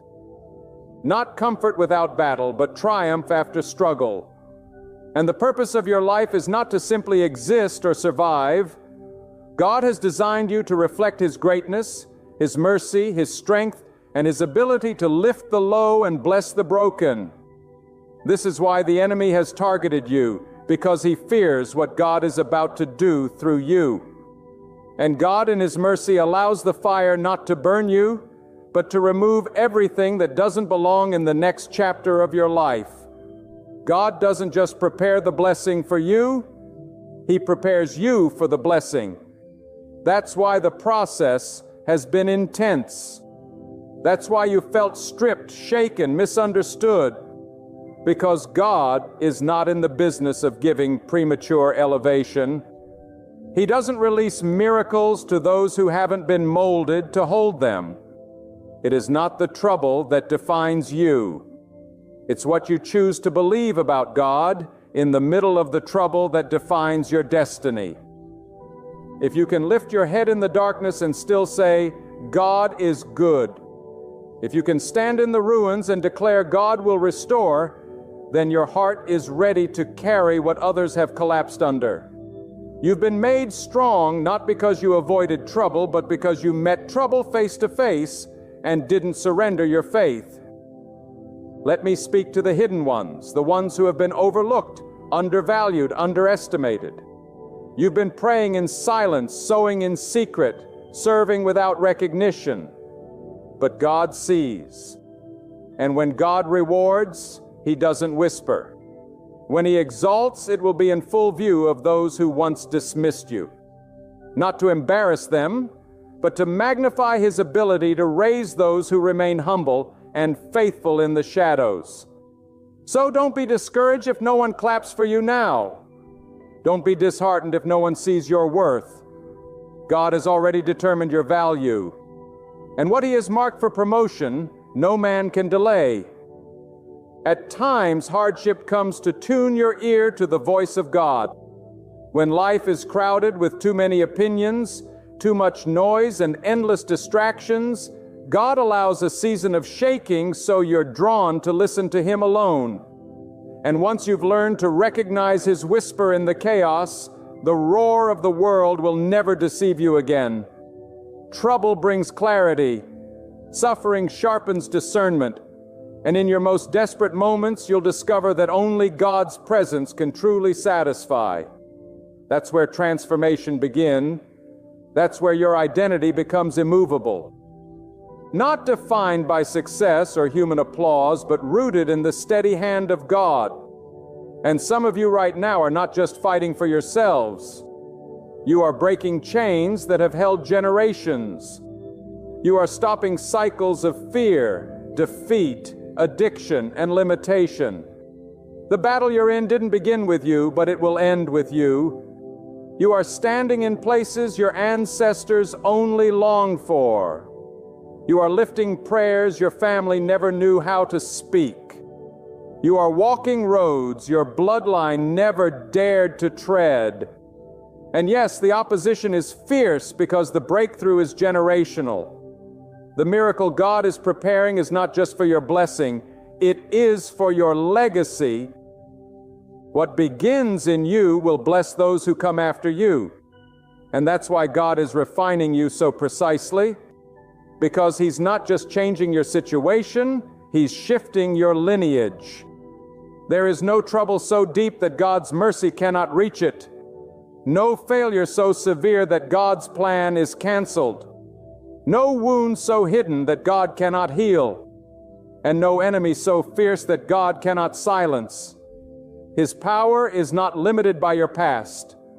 His ability is not confined by your mistake. He is the master of redemption. And what others throw away, God restores. What people discard, God reclaims. What seems lost, God resurrects with purpose. You may think it's over, but when God speaks into the ashes, beauty begins to rise. You may feel forgotten, but God remembers what others ignore. Even now, while you're in the middle of uncertainty, God is assigning angels to guard your path. He is orchestrating divine meetings. He is planting seeds of favor in the hearts of people you've never met. He is aligning time, place, and purpose in such a way that when the moment comes, it will feel sudden, but it will not be random. It will be the fulfillment of everything you've prayed for in silence. And when it happens, don't be surprised. Stand in reverence because you'll know, without a doubt, this was the hand of God. You will look back at this season with gratitude, not because the trouble was easy, but because it taught you what nothing else could. You will realize that the breaking brought revelation. The silence brought sensitivity. The hardship unlocked hidden strength. And the wilderness showed you how to rely not on the world, but solely on God. This is why He allowed the road to be narrow. This is why the path was lonely. Because where you are going, not everyone can come. And what God is placing in your hands requires purity, focus, and unwavering trust. And now I say to you, this is not just about what God will give you. It is about what God is doing inside you. We often ask God to change our circumstances, but He is more interested in changing us through those circumstances. You see, the true miracle is not always what happens around you. It's what happens within you. When you can stand in the fire and still praise, when you can walk through rejection and still remain kind, when you can lose everything but not lose your peace. That is a miracle of transformation. And that kind of transformation makes you unstoppable. That kind of change shakes the gates of darkness and releases heaven's favor into every room you enter. The greatest power God gives is not the removal of your trouble. That is the strength to rise above it, strength to endure, strength to forgive, strength to remain faithful when everything in you wants to run. And when God strengthens you, that strength does not fade with time. It becomes your armor, it becomes your weapon, it becomes your identity because you have learned to draw not from the outside world, but from the eternal wellspring of God's presence within you. And from that place, you no longer react to life. You rise above it. You no longer bend to the opinions of others. You stand firm in the truth God has written over your life. Let this sink deep into your spirit. When God is in control, nothing can spin out of control. You may not understand the timing. You may not see the full picture, but if God has His hand on your life, every twist and turn is leading somewhere purposeful. Even detours have divine direction, and even delays carry hidden gifts. Sometimes what looks like a breakdown is just God rerouting you away from destruction and closer to destiny. And though you may cry in the moment, you will one day thank Him for every no, every closed door, every unanswered prayer. Because you'll see it was not rejection, it was redirection. Don't be afraid of the process that strips you. When God allows certain things to fall away, it's not because He's taking from you, it's because He's protecting what's ahead. You can't carry old mindsets into new seasons. You can't drag old relationships into new levels. Some things must be removed so that what's holy, what's true, what's destined can remain. This is not loss. It is cleansing. And when the refining is done, you will rise lighter, sharper, and more aligned with the will of God than you've ever been. Some of you are still trying to make sense of past pain. You're still asking why certain things had to happen the way they did. But not all pain is meant to be explained. Some pain is meant to be transformed. And when God transforms pain, He doesn't erase it. He redeems it. He takes the very thing that broke you and uses it to lift someone else. He turns your scars into signs that healing is real, that survival is possible, that even when the world abandons you, God remains. He turns the memory of pain into the testimony of power. And in doing so, He gives you authority not just to walk in freedom, but to set others free. Let me tell you what the world cannot offer you. Peace in the middle of chaos, joy in the middle of sorrow, hope in the middle of uncertainty. These are gifts only God can give, and they are not based on external circumstances, as they are born from a deep, unshakable connection with the one who never changes. So don't chase what the world offers. Position yourself to receive what God provides, because what He gives no man can steal. What He promises no enemy can block. And what He declares over your life, no failure can cancel. Even now, as you listen, God is renewing your mind. He's lifting the fog of confusion. He's calming the storm in your heart, not by removing every problem, but by awakening your awareness of His presence. You are not abandoned. You are not overlooked. God is nearer to you now than you've ever realized. His eyes are upon you. His hand is guiding you. His wisdom is shaping you. And His mercy is carrying you. Even when you don't feel strong enough to stand, it is His strength that holds you upright. And if He's holding you, you cannot fall. You must learn to speak differently when you're in trouble, not to echo fear, but to proclaim faith. Because words are not just sounds, they are seeds. What you declare in difficulty becomes your atmosphere. So speak with the authority God has given you. Say, this is not the end. Say, something greater is being born through this. Say, God is writing a better chapter. Don't wait for the miracle to start speaking victory. Speak it now, and you'll begin to see it take shape before your eyes. Because faith that speaks, even when it's trembling, is faith that moves mountains. Sometimes the greatest miracle is not what changes, but how you've changed in the process. How you've stopped chasing approval and started walking in confidence. How you've stopped living in fear and started living in peace. How you've stopped settling for less and started expecting more, not from people, but from God. And once you've tasted that kind of faith, you can never go back to living like a victim. You are no longer defined by what you've been through. You are defined by the one who brought you through it. So don't be surprised if this season feels like everything is shifting. Don't be shocked if you feel disconnected from what used to satisfy you. That's not confusion. That's God growing you. He is calling you out of the familiar and into the unknown, because your next chapter requires a new mindset. It requires a new level of surrender. It requires you to let go of comfort and step into calling.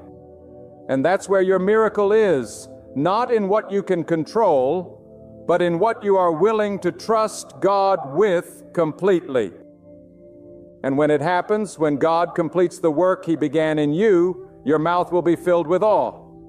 Your heart will overflow with worship, and your life will be living proof that God does not forget, God does not abandon, and God never fails. This is not just survival. This is the beginning of supernatural turnaround. Your trouble has been loud, but your testimony will be louder. Your pain was deep, but your purpose will be deeper. Your loss was real, but your restoration will be undeniable. And let me speak this truth into your spirit. Now there is divine strategy in your suffering. God is not only allowing you to pass through the fire, He is using the fire to expose what cannot go with you into your next season. He is refining not just your surroundings, but your spirit. He is removing the pride that hides in success, the doubt that lives in delay, and the fear that lingers in uncertainty. When the heat intensifies, it is not a sign that you are forgotten. It is a signal that God is near, working in the hidden places, doing the deep work that surface blessings cannot accomplish. Many of you have cried out, God, just take this pain away. But sometimes God does not take the pain away. He gives you power through the pain. He gives you wisdom in the struggle. He gives you discernment in the darkness. Because what He is building in you is not weak faith, but warrior faith. The kind of faith that won't flinch when adversity strikes. The kind of faith that says, even if I don't understand it, I will still trust God. The kind of faith that does not bend to emotions or circumstances, but stands on the unshakable truth that God is always in control. You see, true faith is not proven on the mountaintop. It is proven in the valley. It is revealed in the midnight hours when your prayers seem to echo into silence. It is forged in the hidden battles no one sees. And let me tell you, if you're still here, if you're still standing, if you're still listening, then God is not done with you. Your story is not over. The final chapter has not been written. What you think is a setback is actually God's setup. And what looked like a dead end is about to become a divine detour to something greater. God never allows warfare without weapons. For every season of affliction, there is a season of abundance. For every tear you've cried, there is a harvest of joy. Prepare for every door that closed. A better one is being carved by the hand of the Almighty. Don't be deceived by the silence. God is working even when you can't see Him. He is not limited by your understanding. He is not bound by human timelines. When He moves, it will be swift. It will be undeniable, and it will leave no question in your heart that this was God and God alone. Let the world mock your hope. Let them question your conviction. Let them misunderstand your journey, because when the tables turn, and they will, those same voices will be silenced by the magnitude of what God does in your life. This is not the time to shrink back. This is not the season to give in to fear or frustration. It is the moment to lift your voice with authority and declare, no matter what it looks like, God is still sovereign. God is still faithful. And God is still turning my trouble into triumph. You may not see the miracle forming yet, but it's already in motion. In the unseen realm, God is shifting things in your favor. The things that once held you back are being broken. The people who abandoned you were necessary for the isolation that brought you closer to God. The delays were actually divine pauses, protecting you from what would have destroyed you. And the tears you've sown in silence, they are watering the very ground where your miracle will soon spring forth. What feels like emptiness is actually a sign that you are about to be filled in ways that only God could orchestrate. Let me remind you, God is not fragile. God is not distant. God is not unaware. He is the creator of time, the mover of mountains, the healer of the heart, and the sustainer of the soul. And when He lifts His hand over your life, nothing in heaven or in earth can stop what He has planned. Trouble does not cancel the promise. Storms do not void His word. Darkness does not frighten Him. In fact, God does some of His best work in the dark, because that's when you stop relying on your own vision and start depending on His voice. You don't need to see every step. Just obey the next one. You don't need to understand the process. Just trust the one who holds the blueprint. God is not asking for perfection. He's asking for surrender, surrender of your timeline, surrender of your logic, surrender of your will, because miracles are birthed in surrender. Not when you have all the answers, but when you have all your faith in the right place. And when you reach the point where your strength fails, that's where God steps in with power that cannot be measured, favor that cannot be earned, and peace that passes all understanding. I want to speak directly to the soul that has been barely holding on, the one who smiles in front of others but cries when no one's watching. God sees you. God hears you. And God is not late. Every delay has a divine purpose. Every silence has a sacred meaning. He is teaching you to walk by trust and not by sight. He is developing endurance in your heart so that when the blessing comes, it does not crush you but carries you further than you ever dreamed. The preparation is hard because the blessing is heavy, and only a prepared vessel can hold it without breaking. Don't look at your life and define it by this moment of struggle. Define it by the hand of God that has never left you. Define it by the breath still in your lungs.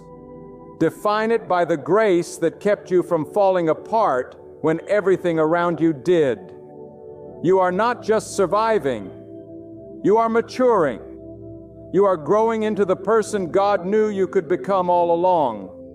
And every broken piece is being gathered by His hands and placed into position, not to patch you up, but to elevate you into the exact place you were created to occupy. There's a reason you didn't quit, a reason you didn't collapse, or a reason you kept pressing forward when everything told you to stop. It wasn't just resilience. It wasn't just inner strength. It was God holding you. It was God carrying you. And it was God whispering in the depth of your soul, "This is not the end." And indeed, it is not. The end is not despair. The end is not destruction. The end is restoration. The end is breakthrough. The end is glory. And the end will testify of the power of the one true God who never fails. And now, as I bring this word to a close, hear me with your whole heart. God has not brought you this far to leave you now.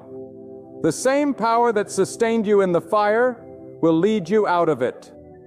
The same hand that held you in the storm is guiding you toward still waters. Trouble was never the end of your story. It was only the tunnel leading to a testimony that will shine with the light of God's glory. What felt like defeat will soon be revealed as divine preparation. What the enemy meant for evil, God is turning for your good. So don't lose hope. Don't lose faith. Stand firm and declare with boldness, "My struggle is not a cage. It is a doorway. My sorrow is not a sentence. It is a stage. And my journey is far from finished. God is still unfolding it. You might have entered heavy with burdens, but you will leave carrying blessings. You may have wept through the darkness, but morning will bring joy. You may have wrestled with doubt, yet now your faith is rising strong again. Step forward with your head high and your heart rooted in trust. For when God transforms trouble into testimony, He does it so perfectly that every trace of defeat disappears. Only glory remains, only calm, only strength. And when the breakthrough comes, the memory of pain will no longer carry the same weight. You'll look back and declare, "That was the season where God rebuilt me. That was the valley where I discovered His power. That was the fire where I heard His voice." So, wait just a little longer. Stand firm in faith. Keep proclaiming victory, because God is not only bringing you through, He is raising you higher. And your life will shine as undeniable proof that God turns trials into miracles.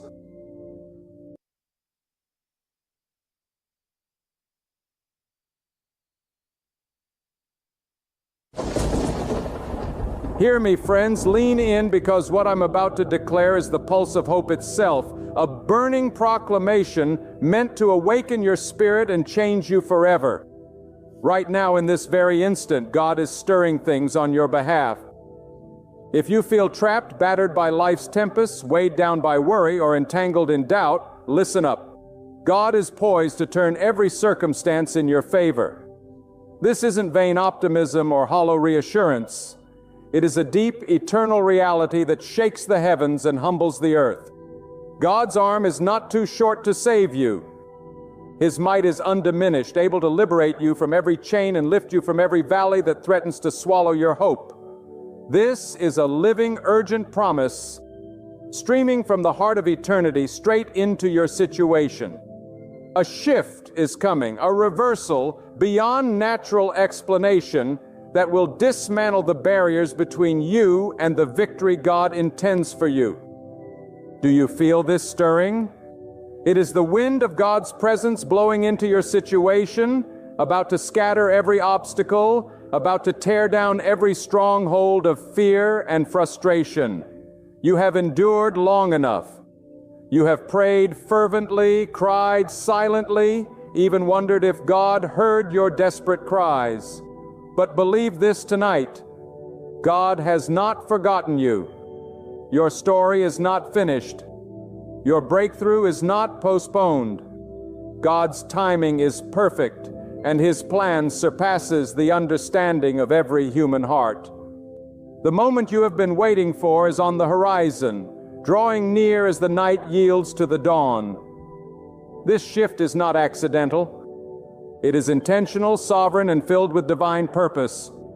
Consider how relentless storms sometimes seem to rage against us, how dark the nights feel when the shadows deepen. Yet God's light never fails. Though the clouds cover the sun still shines behind them, ready to burst forth and illuminate the entire sky. So too, your trials are but temporary veils that God will lift with His mighty hand.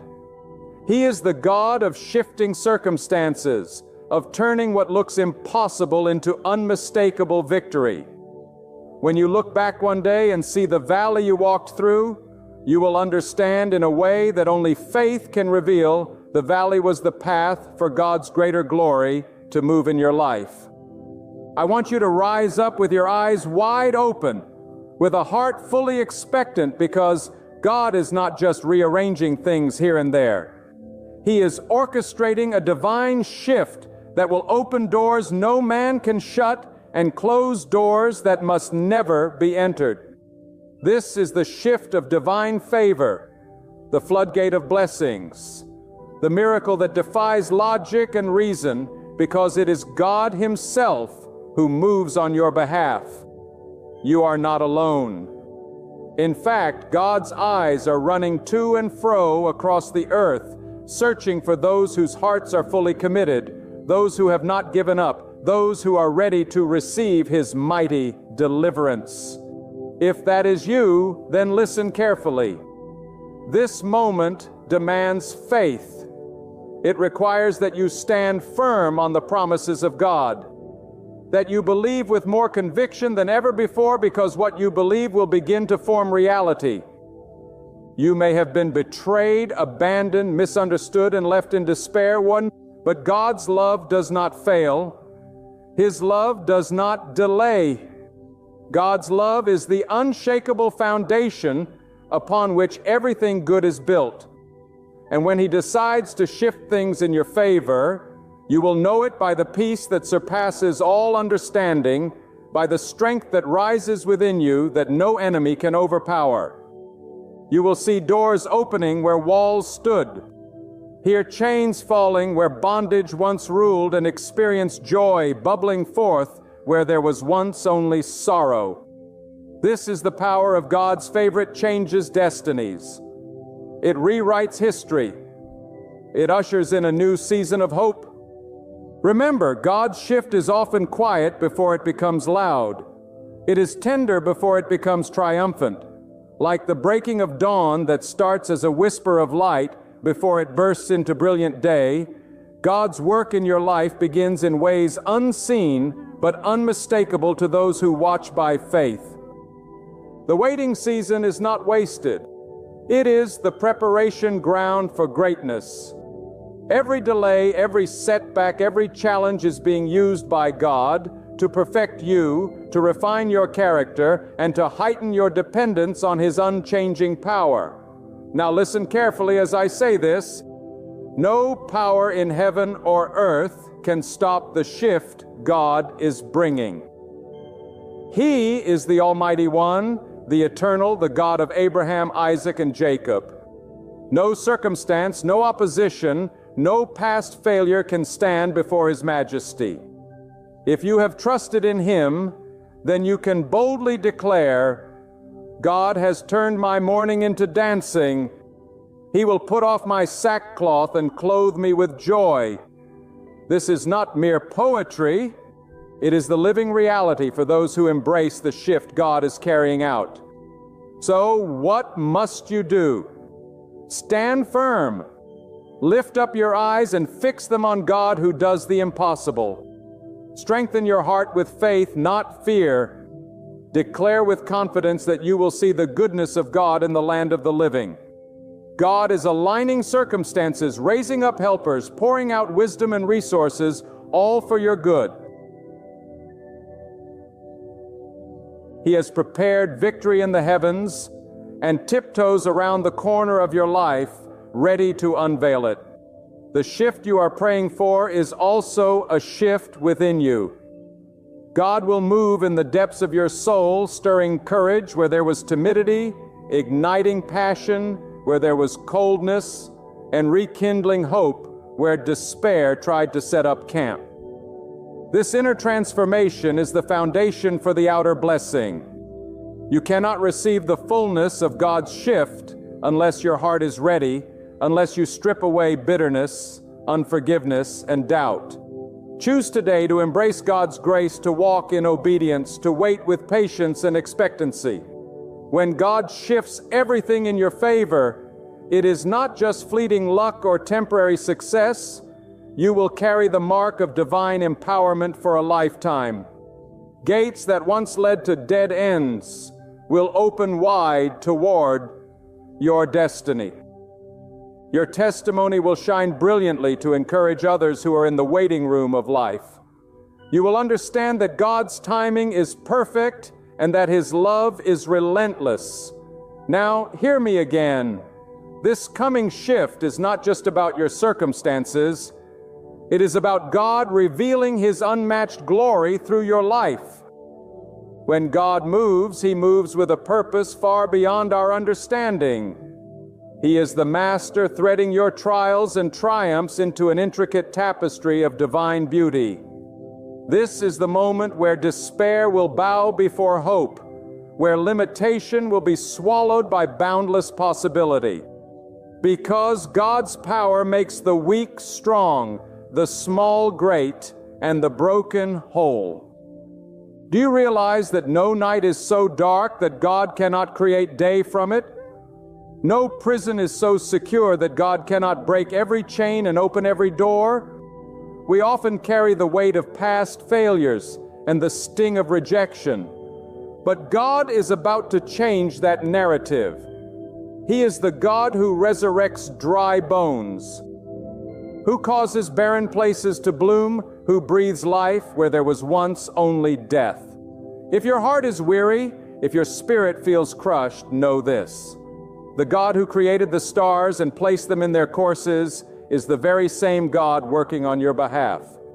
He is a God of miracles and movement, not stagnation. When He decides to favor you, the heavens themselves will shift in alignment with His will for your life.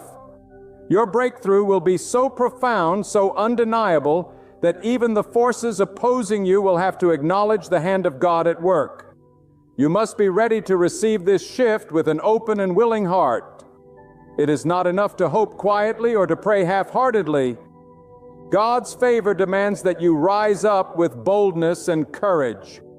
The Scripture declares in no uncertain terms that those who wait upon the Lord shall renew their strength. They shall mount up with wings like eagles. They shall run and not grow weary, and they shall walk and not faint. This promise is not meant for the passive. It is for those who are purposeful, those who refuse to sink under the weight of discouragement. So prepare yourself, dear soul, to rise like an eagle, for God's favor is lifting you higher than you have ever dared to imagine. There is another dimension to this shift. God is not only realigning the external, but also transforming the internal. Your heart will be purified like gold refined by fire. Doubts that once clouded your vision will be swept away by the fierce clarity of faith. God's shift will awaken within you a hunger for righteousness, a passion for truth, and a commitment to integrity that will shine as brightly as the sun. The world around you will recognize that this change is not merely luck or coincidence, but the undeniable work of the Almighty. Your character will be a testament to His faithfulness. I urge you to cling to this truth with unwavering determination. Your past does not define your future. Your limitations do not dictate your destiny. And the failures that once haunted you will become the stepping stones to your greatest victories. God is not a God of yesterday's regrets, but of tomorrow's glory. He is already on the move to lift you above the noise, above the confusion, into a realm of divine favor and peace. He shifts not only the mountains in front of you, but also the landscape within you, bringing forth hope where there was despair, joy where there was mourning, and power where there was weakness. Listen well, for this is the day to reject the voice of doubt and to embrace the voice of divine assurance.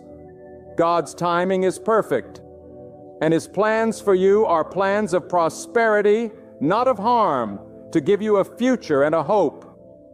This is the time to declare a holy war against the spirit of fear that attacks your mind and tries to paralyze your faith. Stand firm on the rock of God's promises. Speak boldly that the shift is here, that it is unstoppable, irreversible, and unmatched. Your testimony will someday inspire multitudes because you dared to believe when everything around you screamed impossible. Do not underestimate the power of persistent faith. Even when the evidence seems thin, God's favor is real and active. The sun rises every morning without fail, and so does God's mercy toward you. It is new every day. With each step you take in faith, the shift grows stronger, the tides turn higher, and the impossible edges closer to your grasp. Your prayer life becomes a powerful lightning rod, attracting heaven's favor. Your acts of kindness and righteousness position you as a vessel ready to receive divine blessings. God's shift honors those who honor Him with their hearts and their lives. And remember, this divine shift is not confined by human boundaries or logic. God's hand stretches from eternity to eternity. His wisdom is beyond measure. What men declare impossible, God calls close at hand. What human hearts despair over, God declares ripe for harvest. Expect the unexpected, for God delights in confounding the proud and uplifting the humble. This is your invitation to step into the miraculous, to watch the heavens literally open on your behalf, and to witness signs and wonders as God Himself declares. So, this one I favor, and I am shifting their circumstances. So rise, take courage, and fix your eyes on the author of your destiny. You are not forgotten. You are not forsaken. You are not failing. God's mighty hand is reaching down to lift you. God's voice is calling you to rise, and God's eternal power is ready to renew your strength. When you face the storm, declare that God's favor is the shield around you. When you walk into the unknown, proclaim that God's light guides your steps. You are standing on the threshold of something great, something divine, something eternal. The shift in your favor will flood your life with blessings that cannot be measured. Joy that cannot be contained and peace that surpasses all human understanding. Hold fast to this promise. It is anchored in the unchanging nature of God, the one who holds the whole universe in His hands, the one who numbers every hair on your head and marks every tear you have shed. He is about to show forth His glory through you. And the world will see that there is a God who reigns, who moves mightily, and who always causes all things to work together for the good of those who love Him. Let every part of your being awaken to this truth. When God moves to shift your life, He does so with unparalleled authority and wisdom. The winds of change that God brings are never random, never out of control. They are sovereign currents of purpose, sent to carry you far beyond what you ever dared imagine. God in infinite compassion sees not only your needs, but the hidden cries of your soul, the dreams yet spoken, the prayers yet uttered. God knows the depths of your longing more deeply than you do. In every season of waiting, every unanswered question, it is God who is preparing you for more than a mere answer. He is preparing you for transformation. The story is far bigger than a change in fortune. It is about the transformation of your soul, the unearthing of gifts God has buried within you for such a time as this. Listen, the shift God brings into your life is not dependent on the approval of others or the logic of circumstance. God breaks the pattern, disrupts the cycle, and sets a new course where there was none. When the world says the door is shut, God says, I am making a way even through the wilderness. His promises are not empty gestures. They are contracts sealed by His eternal word. When you choose to trust in God's shift, you step out of the shadows of fear and into the radiant field of faith, a place where the impossible bends its knee and the ordinary becomes extraordinary under God's touch. You must understand that God's favor is not earned by perfection, but received by surrender. When you lay down your fears, your pride, and your disappointments before God, you make room for miracles. Every act of humility, every quiet moment of trust, is a seed that God waters and multiplies into a harvest of blessings. As you journey forward, let your prayers be bolder, your worship be truer, your hope be brighter. For God honors those who dare to believe beyond the present reality. Even if you cannot see the full extent of God's plan, you can trust the heart that holds your future. In times of uncertainty, when you're tempted to waver, remember, God is not limited by what limits you. What seems like an ending is often the beginning of God's greatest work in your story. Stand firm in the silence, for God is always speaking, always working, always designing beauty from ashes. Learn to recognize the subtle rhythms of God's guidance. A gentle prompt, a sudden surge of peace, a closed door that was never meant for you. These are the ways God orchestrates the shift, leading you away from what would have hindered you and toward what will fulfill you. There is a sacredness to struggle, a holiness in your longing. For it is in those places that God forges character and prepares you for greater things. Do not despise your challenges. See them as divine invitations. With every burden you release to God, you become lighter for the journey ahead. When difficulties seem unending, remind yourself it is the refiner's fire that brings forth the purest gold. God does not waste your tears. He stores them as testimony to the faith that rises in you. The shift on the horizon is birthed through these very moments of perseverance. Let each setback remind you that what lies behind pales in comparison to what God is guiding you toward. Your worth is not measured by your scars or your accolades, but by the unwavering love God lavishes upon you. When you fall short, God's mercy is greater. When you grow weary, God's strength becomes your own. When you face opposition, know that God's shield is impenetrable, guarding you through every storm. Rest in this confidence. God's shift is not just about your victory, but about His glory revealed in you. Do not let the opinions of others or past disappointments be the ceiling of your faith.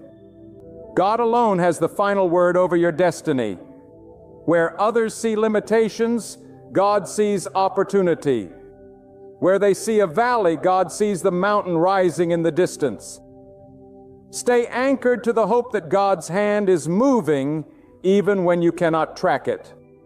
Keep your spirit open, your mind expectant, and your heart receptive. For God delivers in seasons that often seem the least likely. If you find yourself in the valley, do not be ashamed or discouraged. Valleys are corridors to new heights with God. In the quiet, in the pressing, in the waiting, God is shaping in you a resilience that cannot be shaken. The comfort He brings you now is the very fuel that will propel you into the places you are destined to reach. Allow your faith to expand, to stretch, to become as daring as the God you worship, refusing to settle, refusing to accept anything less than God's best. Let your life be the living proof that God's power is never diminished by silence or darkness or delay. Your testimony will shine not in spite of your struggle, but because of it. The world will witness the shift and know it is God who has done it, who uplifted, who restored, who multiplied hope where hope was gone. All things, the seen and the unseen, bow to God's command. Trust boldly and walk freely. For when God shifts everything in your favor, you are both changed and empowered to become a beacon to all who still wait for their own day of deliverance. Let your soul be alert to this. There is a sacred urgency pulsing through your life. When God stands ready to shift the very ground beneath your feet, when God determines a turning point, nothing on earth or in the unseen realm can halt it. He orchestrates events with such wisdom that even delays become bridges. Setbacks morph into setups, and silence churns with the promise of coming thunder. God's favor does not arrive quietly. It moves with a majesty that leaves you and all who witness it struck. The burdens that felt immovable begin to lose their grip, and new possibilities break in like a tide that cannot be turned back.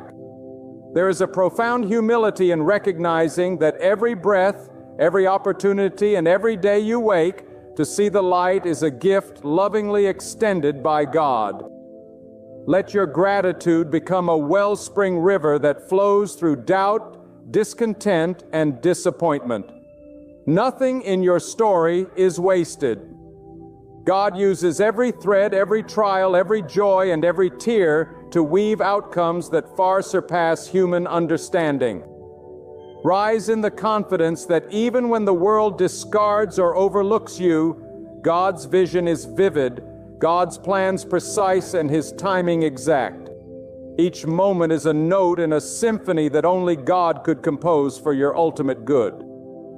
Allow yourself to be transformed by the patience God instills within you. It is in the waiting, when answers seem distant and prayers return in echoes, that your character grows and your faith gains muscle. God, who set the stars in their courses and commands the rain to fall in its season, teaches that trust endures not by sight, but by surrender. When shadows lengthen and hope feels faint, recall that God brings forth light out of darkness and harvest out of barrenness. His promises are as sure as the dawn. His word unbreakable as the mountains that stand through the ages. Let your mind be renewed by the certainty that God's will is never at the mercy of circumstance. He moves with purpose, stirring within you the assurance that your current season is not confinement and your future cannot be contained under His direction. God purifies you so that your life radiates the brilliance of His wisdom. Your light is meant to shine not only in victories, but also in the crucible of trials. The strength to keep moving forward even when the road is hidden is the clearest proof of God's hand securing